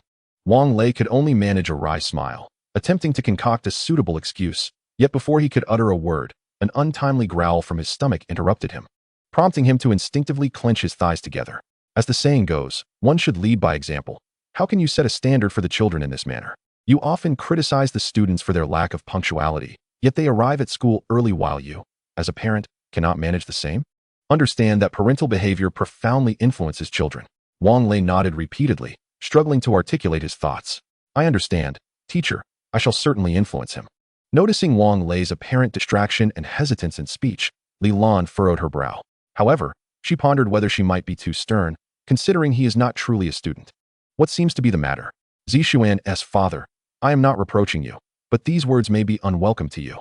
However, as the homeroom teacher, I have a responsibility towards both you and your child. Wang Lei hastily waved his hands. No, it's just that. Before he could finish his sentence, a sudden, intense cramp seized his abdomen, leaving him no choice but to exclaim, I cannot hold it any longer. Teacher, I must attend to a pressing matter. With that, he turned and dashed towards the restroom, clutching his stomach. Li Lan watched his retreating figure, shaking her head with a sigh of resignation. Oh, yet another parent who cannot heed advice. No wonder the child exhibits such a lackadaisical attitude towards studies. As the class approached, the restroom stood eerily vacant. Upon entering, Wang Lei quickly crouched down, the tension in his muscles dissipating as he let out a long, relieving sigh. It was at that moment that footsteps echoed from outside the restroom, followed by a voice tinged with disdain. Who on earth made such a foul stench? I'll poke you where it hurts. Wang Zishuan entered, pinching his nose. With his father absent from accompanying him for reading, he had intended to linger in the restroom a bit longer, hoping to skip part of the class. However, upon entering, he was immediately assaulted by the horrid smell. As he approached the toilet, he froze momentarily, exclaiming, Dad. The restroom, lacking a door, allowed Wang Lei to catch sight of Wang Zishuan, his expression darkening instantly. Wang Zixuan, as if struck by a sudden realization, added, "Dad, you wouldn't be avoiding morning reading by hiding out here, would you?" Wang Lei interjected, "Wang Zixuan." But the boy continued, oblivious. "Dad, just so you know, the next class is with the English teacher, and she's quite fierce. You definitely mustn't be late." Having said this, Wang Zixuan hastily exited the restroom. Inside, Wang Lei had just begun to relax when suddenly, the bell for class rang. His heart sank, feeling as though the sky had fallen. Chapter 77. I am here to assist him. The cameraman had been following Wang Zixuan closely, and although he hadn't entered the restroom, the earlier dialogue between Wang Zixuan and Wang Lei had been clearly broadcasted to the viewers in the live stream. Haha, Wang Zixuan's first line had me in stitches. "It's simply too much. I'll poke you where it hurts." Is that something a person would even think to say? I hate that my sense of humor is forever tied to bodily functions. I laughed so hard I nearly lost a tooth, leaving only a gnarled one. 666. Missing morning reading and arriving late to class. It seems Wang Lei was quite the character in his school days. I'm curious how the English teacher will punish Wang Lei later, in the classroom. As per the show's requirements, 3 children were to relocate to the back of the classroom, occupying the parents' seats, while the parents sat nearby. Zhang Yin had no objections to this arrangement. She had never been keen on having her daughter Zihan sit beside Wang Jiai. By having Zihan next to her, she could closely supervise her daughter's studies, achieving 2 goals at once. Wang Zixuan was already seated at the back of the classroom. As for Kunkin, he was eager, fearing that his father might doze off during class, allowing him to remind him from the side. Once everyone settled in their respective places, a middle-aged female teacher in flat shoes entered, carrying books and donning a B-shaped pin. She was the student's English teacher, Chen. "All right, class begins." As she crossed the threshold of the classroom, she casually activated the microphone. "Stand up." Following the class monitor's call, Kunkin quickly nudged his neighbor, Ai Chun, with his elbow. The entire class of students stood in unison, uniformly reciting, "Good morning, teacher." Chen Jing did not lift her gaze, engrossed in the pages of her book. "Open your English book." Just as her words echoed throughout the room, a voice unexpectedly called out from the back door. "Excuse me." Wang Lei poked his head in, his right hand awkwardly resting on his forehead, wearing an awkward smile. The entire class turned to look at him with curious eyes. Chen Jing raised her gaze, casting a neutral glance at Wang Lei before glancing at Wang Zixuan's seat. Realizing this was Zixuan's father. "Come in," she said in a tone neither warm nor cold. Wang Lei let out a sigh of relief, feeling a weight lift off his shoulders as he slouched slightly and stepped into the classroom, just as he intended to make his way to Wang Zixuan's side. Before he could even settle into his seat, Chen Jing's voice rang out again. "Who told you to sit? If you're late, stand at the back of the classroom for 5 minutes. Since you're attending my class, you must adhere to the rules. As a parent, you should set an example." At her words, Wang Lei's expression fell, and he reluctantly stood up, moving to the back of the classroom step by step. However, before he could steady himself, Chen Jing's voice pursued him again. "No leaning against the wall." At that moment, Wang Lei resembled a student caught in wrongdoing. His head hung low, wishing to vanish into the floor. Many students in the class couldn't help but stifle their laughter, including Wang Zixuan. The live stream echoed with laughter. After addressing Wang Lei's little episode, the English lesson resumed. At the podium, Chen Jing diligently explained new English vocabulary to the students. Before long, Ai Chen, seated at the back, began to struggle to keep his eyes open. Although he possessed a comprehensive knowledge package provided by the system, enabling him to understand the teacher's content, it did not prevent him from feeling drowsy. Noticing his state, Kunkin relentlessly nudged Ai Chen while whispering, "Hey, can you hold it together? The teacher will have a spelling test soon. You better practice." Ai Chen rubbed his eyes, observing Kunkin fervently scribbling words in his notebook. Reluctantly, he resolved to muster his energy, picking up his pen and notebook to feign attentiveness. Just as Ai Chen endeavored to rouse himself, Chen Jing's voice suddenly halted. She closed her book, slowly descended from the podium, and surveyed the classroom, stating, "All right, we've gone over the new words 3 times. Now, I will call on a few students to answer some questions. Everyone, please close your books." As soon as the words left her lips, the classroom was filled with the rustling of pages as students promptly closed their books. Chen Jing's gaze wandered around the room. Some students were eagerly raising their hands, while others averted their eyes, fearful of meeting the teacher's gaze. She first called on 2 students, both of whom answered successfully, thereby gradually elevating the atmosphere in the classroom. At that moment, Chen Jing intended to select a student who struggled with English, and her eyes landed on a small boy seated in the middle of the classroom, who had his head bowed. This student was named Zhang Yangyang, whose overall performance was average, yet his English scores languished at the bottom of the class. "Next, Zhang Yangyang," she announced. Zhang Yangyang's body shuddered slightly as he slowly stood up. The previously lively classroom atmosphere inexplicably fell silent. What does blue mean in Chinese? Chen Jing inquired. Zhang Yangyang kept his head down, tightly pursing his lips, seemingly at a loss for an answer. The gaze of his classmates turned towards him, and under their scrutiny, he felt increasingly uneasy. Half a minute passed before Zhang Yangyang stammered, "Air balloon." Upon hearing this answer, several boys in the front row turned around, exclaiming, "Huh?" Zhang Yangyang, embarrassed, buried his head even deeper. Chen Jing furrowed her brow, not expecting him to falter on such a simple word. With a gentle sigh, she called out to the class, "This student has answered incorrectly. Is there anyone willing to assist him? Come on, Zhang Yangyang, find a classmate to help you." Zhang Yangyang cautiously glanced at the surrounding students out of the corner of his eye. Some averted their gazes while others wore reluctant expressions. He understood well that he had few friends in class and felt awkward asking someone to stand up and answer for him. Many students began to whisper among themselves. "What does blue mean? You can't even get that right? Then why don't you stand up and help him? No way, what if I get it wrong? The teacher would blame me." As the students exchanged comments, no one was willing to rise and assist Zhang Yangyang. This scene also played out in the live broadcast of Teaching with Finesse. Wow, isn't Zhang Yangyang just like me? When called upon in class, no one was willing to help. It's utterly despairing. The despair isn't from a lack of help, but from the quiet stares of everyone watching you. It's so frightening. The class was lively, but the moment he was called, it fell silent. I think those who turned to look and said, "Huh?" are even more disheartening. Such a child must be quite introverted and have no friends in class. Just then, a voice broke the silence. "Teacher, I'll answer." All eyes instinctively shifted to the back of the classroom. There stood Kunkin, confidently raising his right hand high. He then stood up from his seat and declared, "Teacher, I will assist him." Chapter 78. The joy of helping others. At the same moment Kunkin stood, Zihan, seated next to Zhang Yin, also raised her hand almost simultaneously, ready to answer the question for Zhang Yangyang.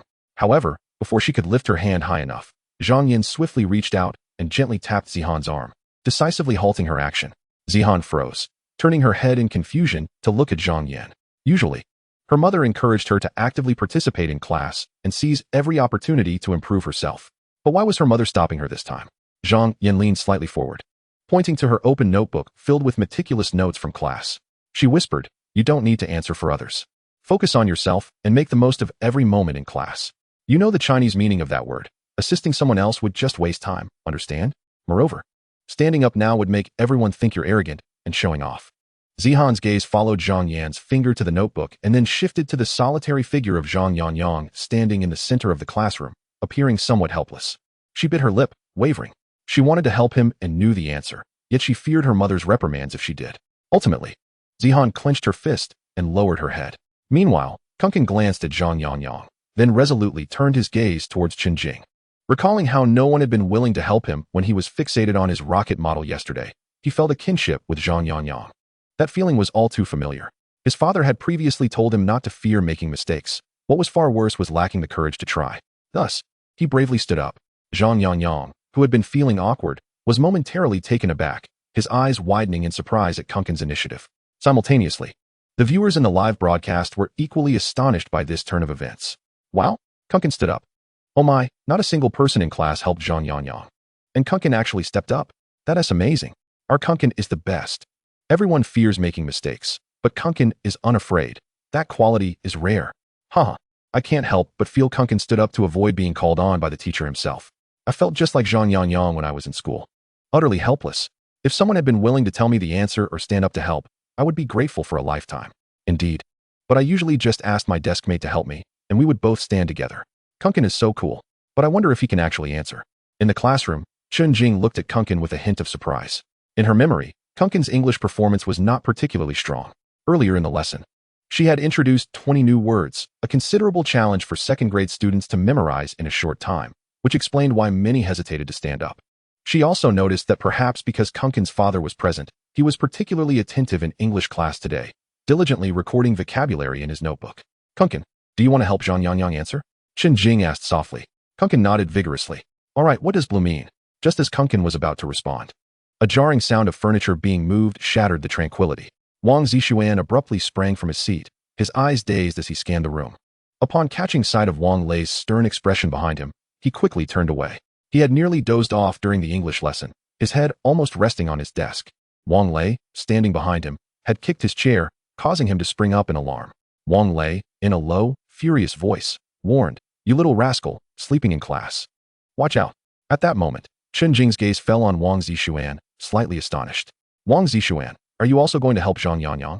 Wang Zixuan, sensing his father's piercing gaze, shrank his neck and replied, "And no." Chen Jing was even more surprised. A student like Wang Zixuan, who typically struggled with English, had the audacity to stand up and answer. "So, which of you two will answer first?" Wang Zixuan hastily replied, "Let Kunken go first." Chen Jing nodded and turned her attention to Kunken. Seeing this, Kunken immediately began to speak. The term blue encompasses two meanings in Chinese. One signifies the color blue, while the other evokes a sense of melancholy. Upon uttering these words, a glimmer of gratification illuminated Chen Jing's eyes. Indeed, Wang Zixuan noted, observing Chen Jing's expression. There are two meanings. One is melancholy and the other is blue. As he spoke, Chen Jing's smile blossomed even more brilliantly. She had not anticipated that these two students would not only answer correctly, but also remember both meanings in Chinese. Excellent. Both of you displayed remarkable courage in standing up to assist Zhang Yangyang, and you answered correctly. With that, Chen Jing initiated a round of applause, which soon echoed throughout the classroom as the other students joined in. Zhang Yangyang, taken aback, gazed at Kunken and Wang Zixuan with a swell of emotion rising within him. And he too raised his small hand to clap vigorously. Receiving praise and the applause of the entire class made Kunken stand a little taller, his cheeks flushing with excitement. The feeling of helping others is truly wonderful. On the other hand, Wang Zixuan smiled awkwardly. In the broadcasting studio, the host, Xiao Sa, regarded Kunken with appreciation as he watched the live screen. When Zhang Yangyang found himself in a predicament, unable to answer, Kunken did not hesitate and immediately extended a helping hand. This act of kindness not only showcased his bravery, but also exemplified his admirable qualities of unity and friendship. His ability to stand up courageously was undoubtedly influenced by AI Chen's prior encouragement to not fear making mistakes. The guest nodded in agreement with Xiao Sa's remarks. In today's society, mutual assistance can be quite rare in certain contexts, such as the workplace. The innocence displayed by children makes such qualities all the more touching. Even Wang Fong, who often criticized AI Chen, chose to remain silent at that moment. In her view, despite some minor flaws influenced by AI Chen, Kunken was fundamentally a diligent and eager learner. However, she considered AI Chen to be a wholly irresponsible parent. She had intentionally kept an eye on AI Chen's attentiveness during class and noticed that he was completely disengaged, lost in thought. She couldn't comprehend how such a parent could contribute to a child's education. With an upcoming English dictation session, she anticipated that AI Chen would once again display a lack of decorum. She began to pity Kunken for having to endure such a parent. Back in the classroom, Wang Lei had already been called back to his seat. As soon as he sat down, he whispered to Wang Zixuan behind him, "Get your act together. Your English grades are dismal. Pay attention in class, understand?" Wang Zixuan straightened slightly, responding with an "oh." 20 minutes passed in the blink of an eye. Chen Jing glanced at the clock in the classroom, noting that class was about to end. She then announced, "As we are nearing the end of class, please close your books again. We will conduct a dictation of 10 words to assess what we've learned today. I will call upon 2 students to come to the blackboard. Is there anyone willing to step up to the podium?" Chapter 79, Don't Underestimate Your Father. As Chen Jing's words fell, the classroom, which had been buzzing with anticipation for the end of class, fell suddenly silent. The students exchanged glances, none eager to volunteer. Many quickly lowered their heads, wishing they could bury themselves in their desks. Chen Jing surveyed the class. "If no one volunteers, I shall draw names." Suddenly, she furrowed her brow slightly, peering toward the back of the classroom, questioning whether she had misjudged the scene, and stepped forward. All eyes in the class followed her gaze to the back. AI Chen, who had been resting his head on the desk, suddenly awakened to the unusual silence, his eyes barely opening as he instinctively began to shake his legs. One hand scratched the back of his head, while the other pretended to flip through an empty notebook. It was only after a moment that he cautiously raised his head, surveying the classroom. To his surprise, he noticed everyone's attention was directed elsewhere.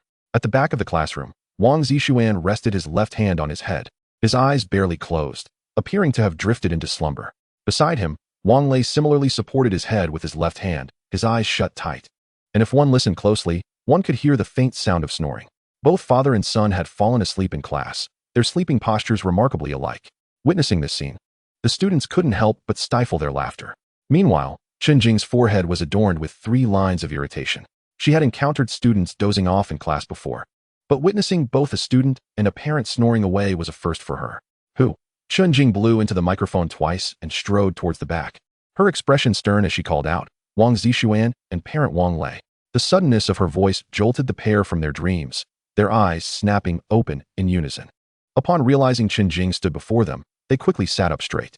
Acknowledging Wang Zixuan's prior bravery in answering questions, Chen Jing refrained from reprimanding him and instead directed her attention towards Wang Lei. This is unacceptable. It's one thing for a child to sleep. But how can an adult doze off? Is my class truly that dull? You're here to support your child, not to take a nap. Wang Lei forced a sheepish smile, awkwardly pulling at the corners of his mouth. My apologies, teacher, I didn't mean to. Chen Jing huffed dismissively, turning to walk back to the podium while stating, Wang Lei, come to the blackboard for dictation. Upon hearing this, Wang Lei was momentarily stunned, his mouth agape, Although he had attended elementary school, there had been no English classes back then. This foreign language was utterly perplexing to him, and having paid no attention during class made the prospect of dictation daunting. After a moment's contemplation, he tentatively inquired, Teacher, can I get help with the dictation? Chen Jing, upon hearing this, brusquely declined. No, hurry up to the front. Wang Lei's demeanor fell immediately, and he shot a glare at Wang Zixuan, muttering under his breath, You little rascal, all you do is nap in class. And now I'm dozing off too. Wang Zixuan pouted defiantly, retorting, You fell asleep first, Dad. It's your fault I followed suit. Wang Lei instinctively wanted to reprimand Wang Zixuan, but found himself at a loss for words. He sighed heavily within, lamenting, This English class is indeed a sedative. No wonder my son struggles with his English grades. Throughout the lesson, the English teacher had been like a walking sleeping pill, pacing the stage, and before 2 minutes passed, he found himself utterly fatigued. What a torment. After a moment's hesitation, he reluctantly made his way to the podium. His slow, reluctant gait was visible in the live feed, prompting another wave of laughter. 666. This is truly a lesson in parental influence. Ha. I could laugh my head off. They really are alike. Even in their sleeping postures. Wang Lei, that familiar feeling has returned. My insomnia has been cured. Wang Lei, after all these years since graduation, this is the first time I've slept so soundly. Sigh. I had the fortune to accompany my child to school once, and I fell ill that day. My lumbar and cervical spine flared up, and I lay in bed for days, exhausted. I suddenly realized how hard it is for children. Why not let them be? No need to pressure them. Let us be honest. It seems a bit effective. Wang Lei probably feels too embarrassed to blame Wang Zixuan for napping in class now. While Wang Zixuan's attentiveness in class hasn't improved, it seems his relationship with Wang Lei has. A nap for the son. A fault of the father. As the barrage of laughter continued, Chen Jing once more surveyed the classroom, her gaze gradually shifting towards Ai Chen. At this moment, sitting beside I Ching, Kunkin keenly sensed the gaze of the English teacher and inwardly lamented his misfortune. What if the teacher called upon his father? Wouldn't his father end up embarrassing himself at the podium? Throughout the lesson, Kunkin had fervently scribbled down vocabulary, believing he could manage a fair approximation. Yet his father, on the other hand, had spent the entire class merely keeping his eyes open, utterly neglecting to jot down a single word. How could he possibly succeed? He quickly whispered, Dad, lower your head and avoid eye contact with the teacher.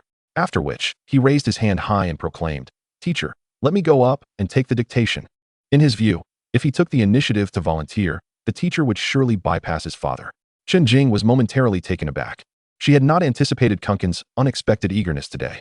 Casting a glance at I Ching, she surmised that perhaps the presence of a parent had exerted pressure on the child, prompting such proactivity. While she felt a sense of relief regarding Kunkin's performance, she could not help but disapprove of the coercive method of compelling a child to learn. She had observed throughout the entire class that I Ching had neither put pen to paper nor engaged with the children in their studies. Such parents, who are unwilling to learn themselves yet force their children to do so, were difficult for her to endorse. With this thought, Chen Jing turned her gaze to Kunkin and calmly stated, Please take a seat. Allow your father to come to the blackboard for the dictation. Upon hearing this, Kunkin's face momentarily flickered with panic. Unwilling to concede, he raised his hand once more. Let me do it, please, teacher. Just then, I Ching stood up leisurely, a composed smile adorning his face. After sitting for an entire class, his backside ached, and stretching a bit was indeed welcome. He gently patted Kunkin's shoulder. Hey, don't underestimate your old man. I know more English words than you have spicy strips to munch on. Kunkin eyed his relaxed father with a mix of anxiety and doubt. He murmured, Dad, can you really do it? I feel like you wouldn't even know how to spell victory and defeat from the game. I Ching chuckled, exuding confidence. Son, sometimes diligence cannot rival talent. I hardly need to study. If you think I'm incapable, just wait and see. Setting aside the fact that he possessed a wealth of knowledge, having passed the CET-4 in college, tackling a primary school English dictation would be nothing short of a breeze. Kunkin regarded his father with skepticism, and nearby, Zhang Yin rolled her eyes. What time is it? Still trying to save face by playing the hero in front of the child. She had initially intended for Zihan to take the podium for the dictation, but was taken aback when the teacher called upon Aiching instead. This left her feeling somewhat uneasy. Unable to comprehend why Wang Lei and Aiching, individuals who hardly engaged in learning, were wasting time at the front. At that moment, Aiching had already approached the podium, picked up a piece of chalk, and, with an air of nonchalance, addressed Chen Jing. "Shall we begin, teacher?" Without the slightest hesitation, Chen Jing announced the first word, yellow. As her voice fell, the students below promptly buried themselves in writing. Aiching, too, smoothly inscribed the word on the blackboard. However, Wang Lei at the podium appeared utterly bewildered. He turned around, furrowing his brow as he looked at Chen Jing and loudly inquired, "What is that? Something's missing?" Chen Jing patiently repeated, "Yellow." Wang Lei scratched his head, hesitating for quite a while before finally writing down his answer, "Yellow." Witnessing this scene, the students erupted into laughter. Chen Jing gazed at the two Chinese characters on the board, feeling a headache coming on, and remarked, "Wang Lei's parent. This is an English word. Why are you writing in Chinese?" Wang Lei paused, realizing his mistake, and quickly erased his answer. After a moment of contemplation, he wrote down another response, "Yellow." Seeing this, Chen Jing could not help but facepalm, sighing internally. "Let us just finish the dictation first." Thus, she continued, "Next word, piano." Wang Lei, upon hearing this, was again perplexed. "What? Something's missing again? What has this person been eating?" He muttered to himself while hastily scribbling down his answer on the blackboard. Chen Jing chose to ignore him and proceeded, announcing, "Blue." Upon hearing this word, Wang Lei was utterly flabbergasted. He turned around in disbelief and exclaimed, "Teacher, why is it sometimes missing and sometimes not?